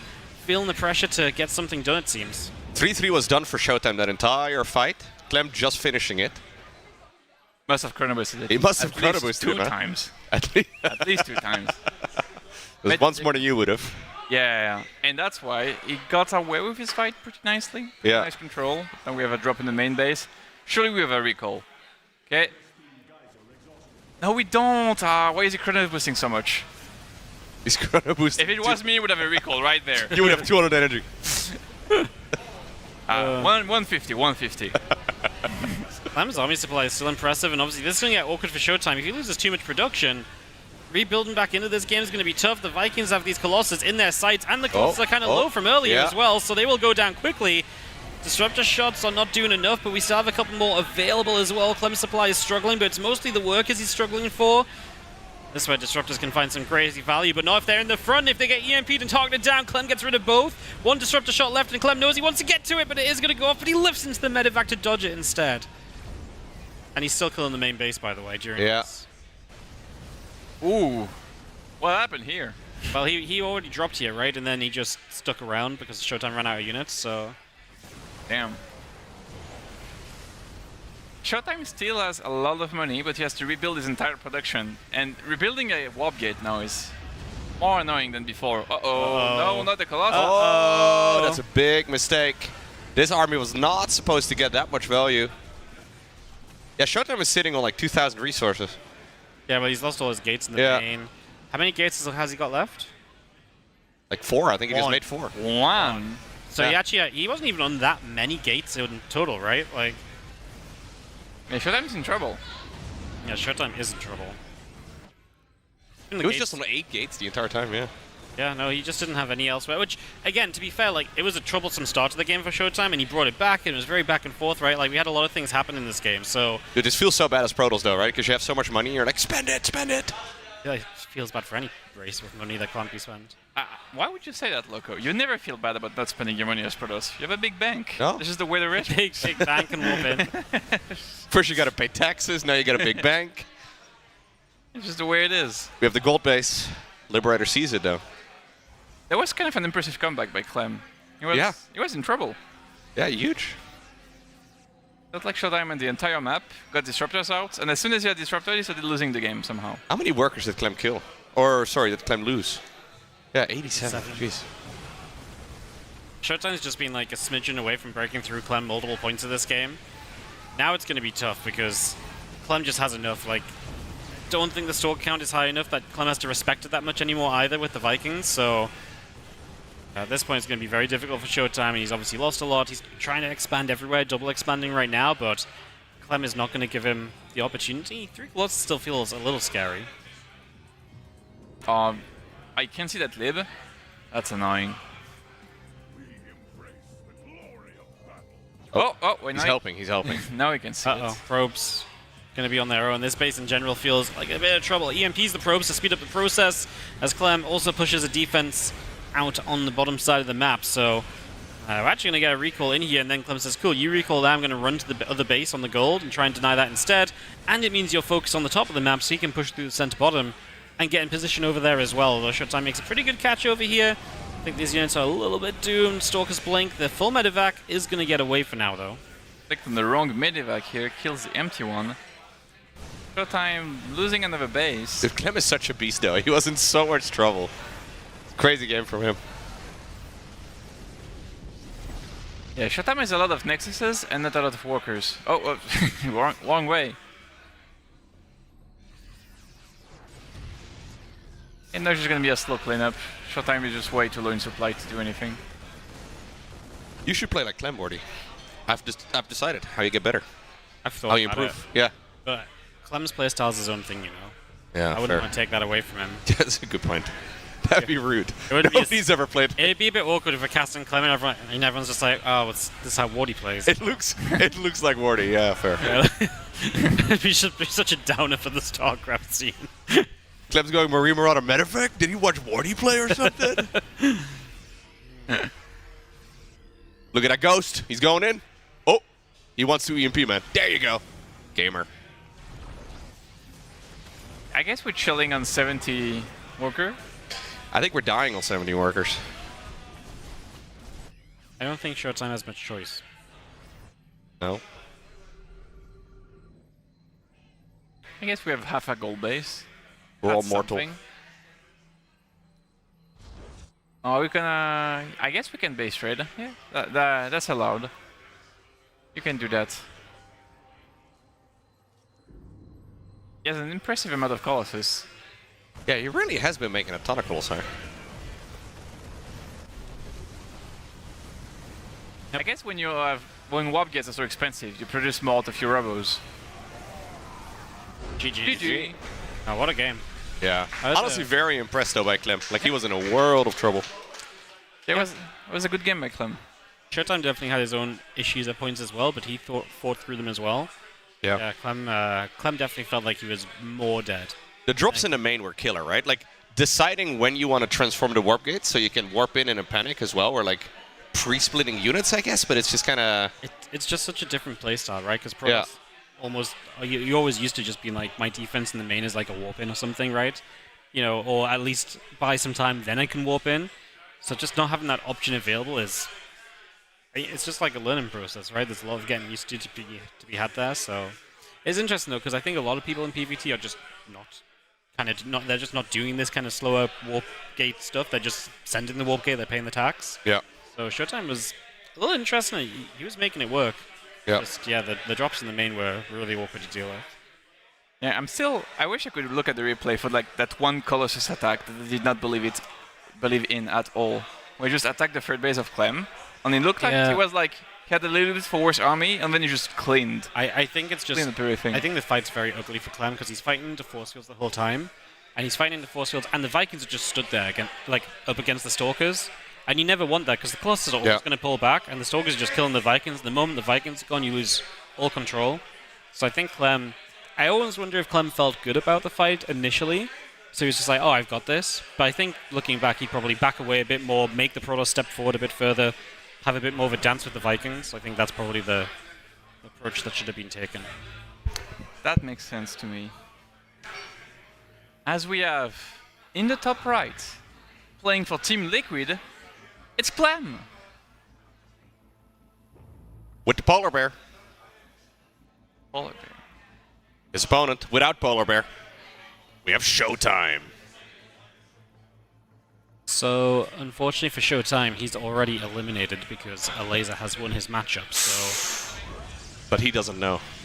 He doesn't know that, and also if Showtime loses this, he doesn't get third place in the group. And I think third place gets money, no? Yeah, third place gets money, so...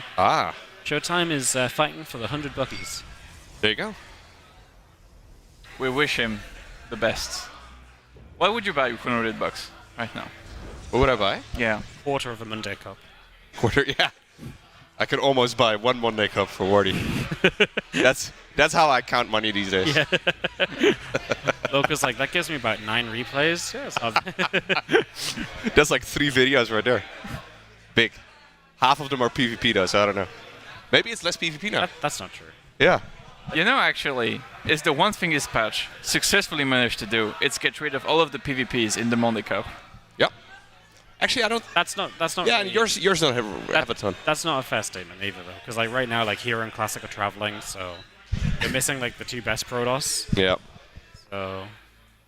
Yeah, like. I feel like there haven't been that many PvPs in your Yeah, because I don't cast the PvPs. Is that why? Yeah. Well, if there's like a choice, I almost. Oh, look at this. Go non-PvP, Wait, what is that? Eon, you gotta zoom out, man. You went a little. Yeah, you can't Yeah, zoom you in on the. Can't zoom in on the tube. It's sticking the subway. Have you not seen this? I never seen this. You know, this tube's pretty good, but you see the tube below it? The tube below it's actually even better. Wait, I just arrived to the guy base? Yeah. Yeah, no, it's around the outside.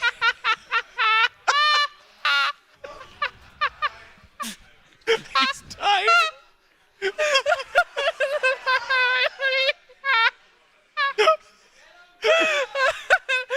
What? No, he just leaves? Yeah. You're actually crying. I'm sorry. I'm sorry.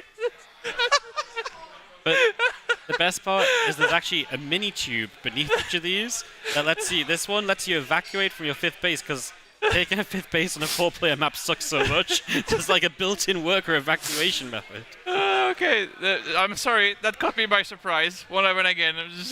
There's actually 2 maps with it, man. Yeah. It's not the only one. Multiple tubes. Okay, wow. Okay, I love the tunnels personally. I think they're really fun. I love it. So they're worker only workers. What a good idea. Oh, that is lovely. I love Well, that. I don't know if it's a good idea. I just think it's kind of cool. It's something different. If it's different, it's good, Worldy. Don't be such a old man. It's called variety. I like the tubes. It's the one thing I can't believe this guy went all the way across the map and then just escaped through the same tube, and now he's back at his base. Isn't that so sick?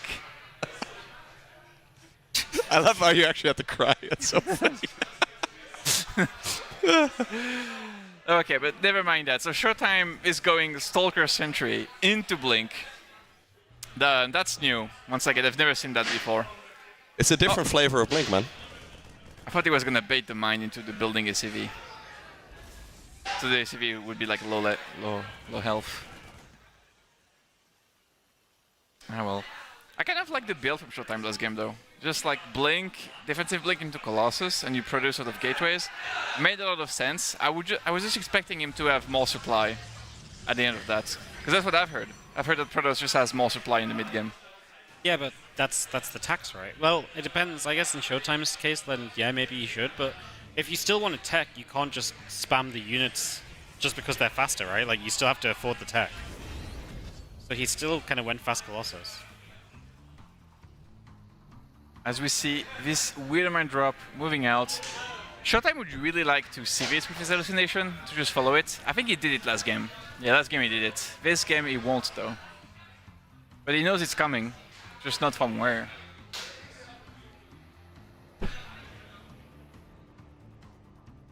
So wait, in a mid game, can't just Showtime really easily expand to the top left? Like it takes the Yeah, people have done it. People I've seen Zerk like take proxy hatches and stuff. Yeah, because then you can never expect it. Because you can escape through the tunnel if it's spotted. Yeah. Wow. Okay, we have the mid-range drop. You gotta pull early. Bam. -1 Stalker. It is really quick, right? Yeah. It's a really good mid-mine drop. Oh, that was savable too. Okay, I mean, yeah, it's okay. It's also not the best I've ever seen. I think Showtime is really happy that he killed both mines, because then you don't have to think about it anymore. I thought he was going to save a mine. If he saves a mine, kills 2 probes and a stalker. I agree with you. If one mine was alive, it's so much more annoying for the first player. As he has the third base, is not gonna go Colossus, I don't think. He's just making charge. Never mind. Never mind. Well, it's nice. I'm happy to see this game planned, another game. Just to see if it works out better. There's a lot of traffic signs and whatnot on the road on this map, man. But the Colossi, they just barely somehow fit underneath. It doesn't seem right to me. There's like electricity wire and whatnot crossing the road. The Colossi don't care. If Terrans were smart, they would have built their civilizations with like anti-Colossus tech in mind. Yes. I mean, I don't know if this is a Terran civilization either. Just I presume Terran. It seems very human. Yeah, that's. This looks like something stupid we'd built. Yeah. Like a mineral only. The Raven. Tunnels. Tunnels. Glass tunnels, though. Yeah. Humans of the future, maybe. Yeah. As Clem wants to move out, but obviously they spawned in cross position, so Clem is gonna have to walk a while before he gets to Showtime base, which is gonna make it easier to defend for the Protoss player. As we see him make Zealots from the gateways, once again, with 1 Forge this time. Range +1. Yeah, I don't mind it, I like it.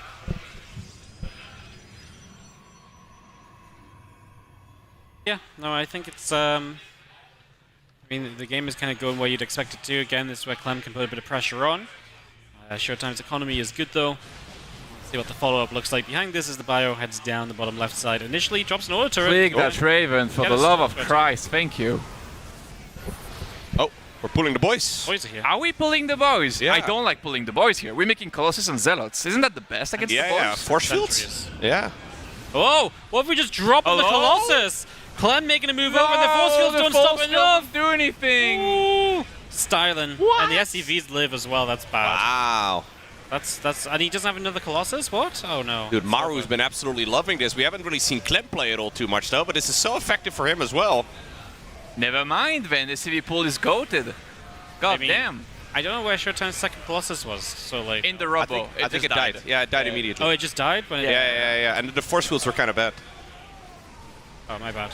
Yeah, if he had one more force field, GG. that was Wow. it. But I didn't know if Clem was going to be able to make his way through, but yeah. Wow, okay. Yeah, you're right. One more force field would have made that a lot tougher, because then you don't get the rest of the army through. Yeah. It's much more manageable. if only there was a spell to give energy, then there would have been... It'd be crazy. That would be very nice. How would you balance it? You can't. That's the beauty, you don't. Smart. Well played by Clem. Just very decisive, and we're gonna have him for a winner interview.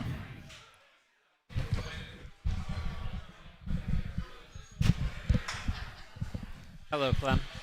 Hello. Congratulations. Hello. Playing serious? We were thinking the second game was gonna last a little bit longer, but bang, it was just over. Bit of styling, dropping on the Colossus. Yeah. Well, it was my only way, right? Like, only way to win. Yeah. Seemed good. I can't believe that worked. Like my Raven, like maybe 30 seconds before I pulled the boys, my Raven went over his base, and I was like, oh, there's no Robo Bay, like only Gateway, I'm just gonna pull the boys. Yeah. And then I look a second time, and I see a Robo Bay in the corner of the base, and I'm like, well, I mean, that's just kind of GG. Boys are here. Yeah, I was like, well, I guess they're just kind of GG, but... Yeah, still worked ultimately. Yeah. Still worked out, yeah. That first game is obviously very back and forth. We felt like you had a pretty good start to the first game, but then Showtime has this push with the 3 Colossus. How did you feel about that? Like, did you feel confident going into that fight, defending your third?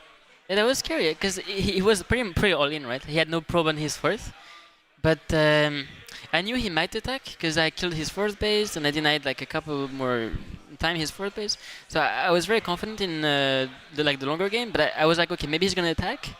But I didn't think he would have such a strong attack. Like he attacked into Widow Mines and tanks and stuff. And but I had some army, like some drops around, so I didn't have everything at home. So I kind of messed that up a little bit. And then it turned into a pretty cool game actually, where he was like pretty back and forth. I didn't really know what he had. I think he didn't know exactly what I had, and he was like dropping there, dropping here, and it was pretty fun. Yeah, because I thought the fight was really interesting because it felt like you were probably pretty confident overall, but then the fight just didn't go your way, and it just became a bit of a mess. But obviously you had the drops going, so yeah, it became a wild one. What do you think about Showtime strategy, where essentially just like Stalker Sentry, Scout, then go third base into Colossus and produce Zealot from the gateway? Is that what you also do in PvT? I didn't even know he did that. That's interesting. I tried doing that at first when the patch came out, and I just kept losing every game. And then I tried the normal like gateway. I just tanked the cost, and then I was winning like every game. So I was like, okay, well, I guess I'm just gonna pay for my gateways then, or my warp gates. I mean, so I mean, in theory, it sounds good, right? Like you can produce more with less. But then when the Terran attacks, you have like stuff stuck in production. Then it feels a bit awkward. So I'm not a big fan of producing of the gateways. Yeah, we saw it in the first game as well when he first dropped his main base, and he didn't have warp gates, so he can't warp in like an. Oh yeah, I didn't even notice. Yeah, well, you actually respected it way too much because all he can do is like walk into you, and he's that's true. So, given you that, could have probably done more damage. You probably with could that have just killed the main. I think. Oh yeah, because like usually it's really strong to warp in stalkers that already have blink, and then you can also chase the drop. But it's pretty rough if you just. I guess you don't even really look for it, right? Like you get into the main base, you don't really pay attention to the gateway so much. And I didn't even look at it. I was just his main. I never have to pay attention to that stuff usually, So. Yeah, I guess most Pro Tools players just automatically transform right now. Still. Yeah, I think that's like the. Well, it's the stuff they're the most used to, right? Because it's what they did last patch. But it feels like it's the strongest, honestly. I feel like it shouldn't be, but it feels the strongest. So I don't know. Yeah. What do you think about the state of PvT right now? Because a lot of Protoss players even think it's too good for Protoss. That Protoss is too good against Terran. But watching these games, it didn't really feel that way. Obviously, you're a very, very good player, but... No, but I'm a little bit confused actually, because I feel like this patch is better for Terran. But I also didn't play that many games, on the new version, so I'm not exactly sure. But I feel like this patch is quite a bit better for Terran than last patch at least. And it's interesting seeing like all the pros is saying it's too good for Poros. I'm like, I mean, last patch it was like, it's so much worse. But I don't know. I don't mind it that much for now from the games I've played, but I also don't have enough experience. The game still kind of plays out the same way, where if you go into a mid game, like the Poros is gonna have a million bases and the Terran is not gonna have that many. But other than that, like the early game is, like the mind drop is a bit better. I don't mind it too much overall for now. Okay, interesting. Okay. I don't have any more questions. I don't either. Oh. All right. Thanks, Slam. Yeah, thank you very much. Yeah. Congrats for the games. See you. And we're gonna see the group for tomorrow, I've heard. Yes. Yeah. Or maybe even. And I think the results for today as well. So a few graphics and then wrapping up. Is it only 10 o'clock? Man, Homestory Cup got soft. It's 10 p.m.? 10 p.m. Wow. Logo's like, I could sleep for like 10 hours. I'm going to wake up at like 4. It's like, no, what are you doing?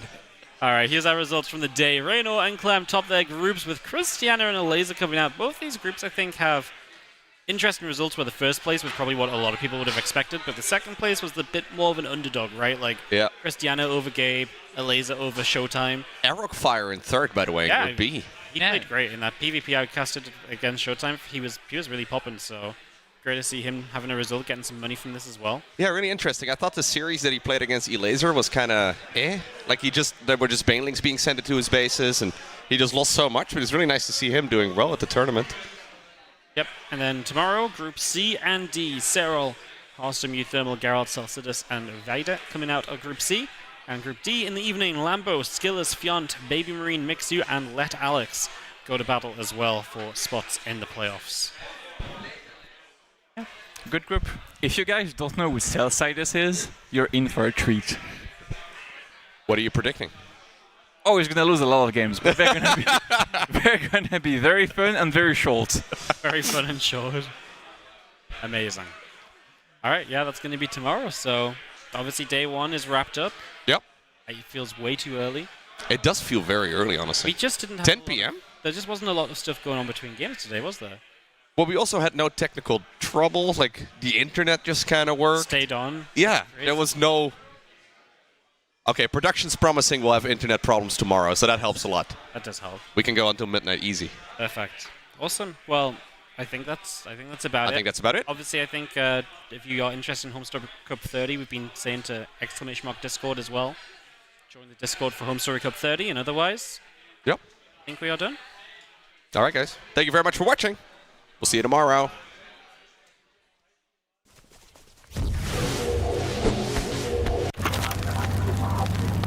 Wish I had like a lighter to spin my little can opener. I'm just waiting for the chorus, man. I'm not going in game before the chorus. Smile on your face, let me know that she needs me. Truth in your eyes, saying you'll never leave me. Oh, they show the kitchen, yummy food. Dimaga is looking for food again. Yeah. He ate so much already. Dimaga so many eat. Dimaga, leave something for us, man. Looks like Vin Diesel. From Triple X. Yeah. But. Yeah, show. Show six Wow! Wow! So Whoa, nice. Dimaga six-pack. Dimaga six-pack, so Yeah, nice. six-pack. Ooh, shit. Oh, yeah. It came out of a place of love. Did I make any money this weekend? No, absolutely not. However, Juanito, because you came here on the very last moment and we're so happy to have you. Here's a little Jigglypuff, my friend. Thank you, man. I have my Jigglypuff, man. It's beautiful. We love Thank you, you. boy. Thank you. I have my Jigglypuff, man. I'm happy. Can't lose anymore. Good. We had some epic night at the club yesterday. We should ask Nama for the epic night, huh? Yes. Saw a lot of good dancing moves from the players. So. Ich will Turnier gewinnen. He just said all the time. Yeah. So dance.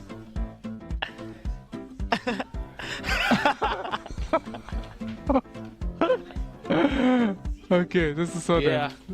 Start scraping your accounts, transfer your Venmo, find your PayPal, sneak that credit. Nope. You know what? Too soon, Jeff. Too soon. Be honest about it, okay? Tell your mom where this money's going. To a German company. Yeah, right. TaKeTv too. Together it's. No, I don't want cookie.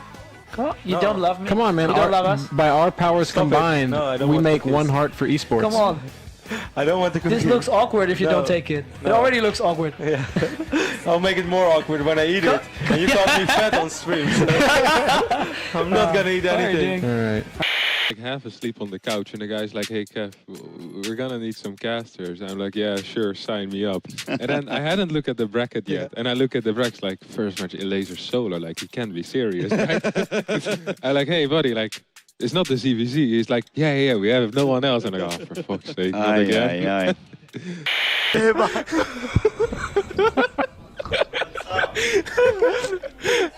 Okay, hello, Kamek.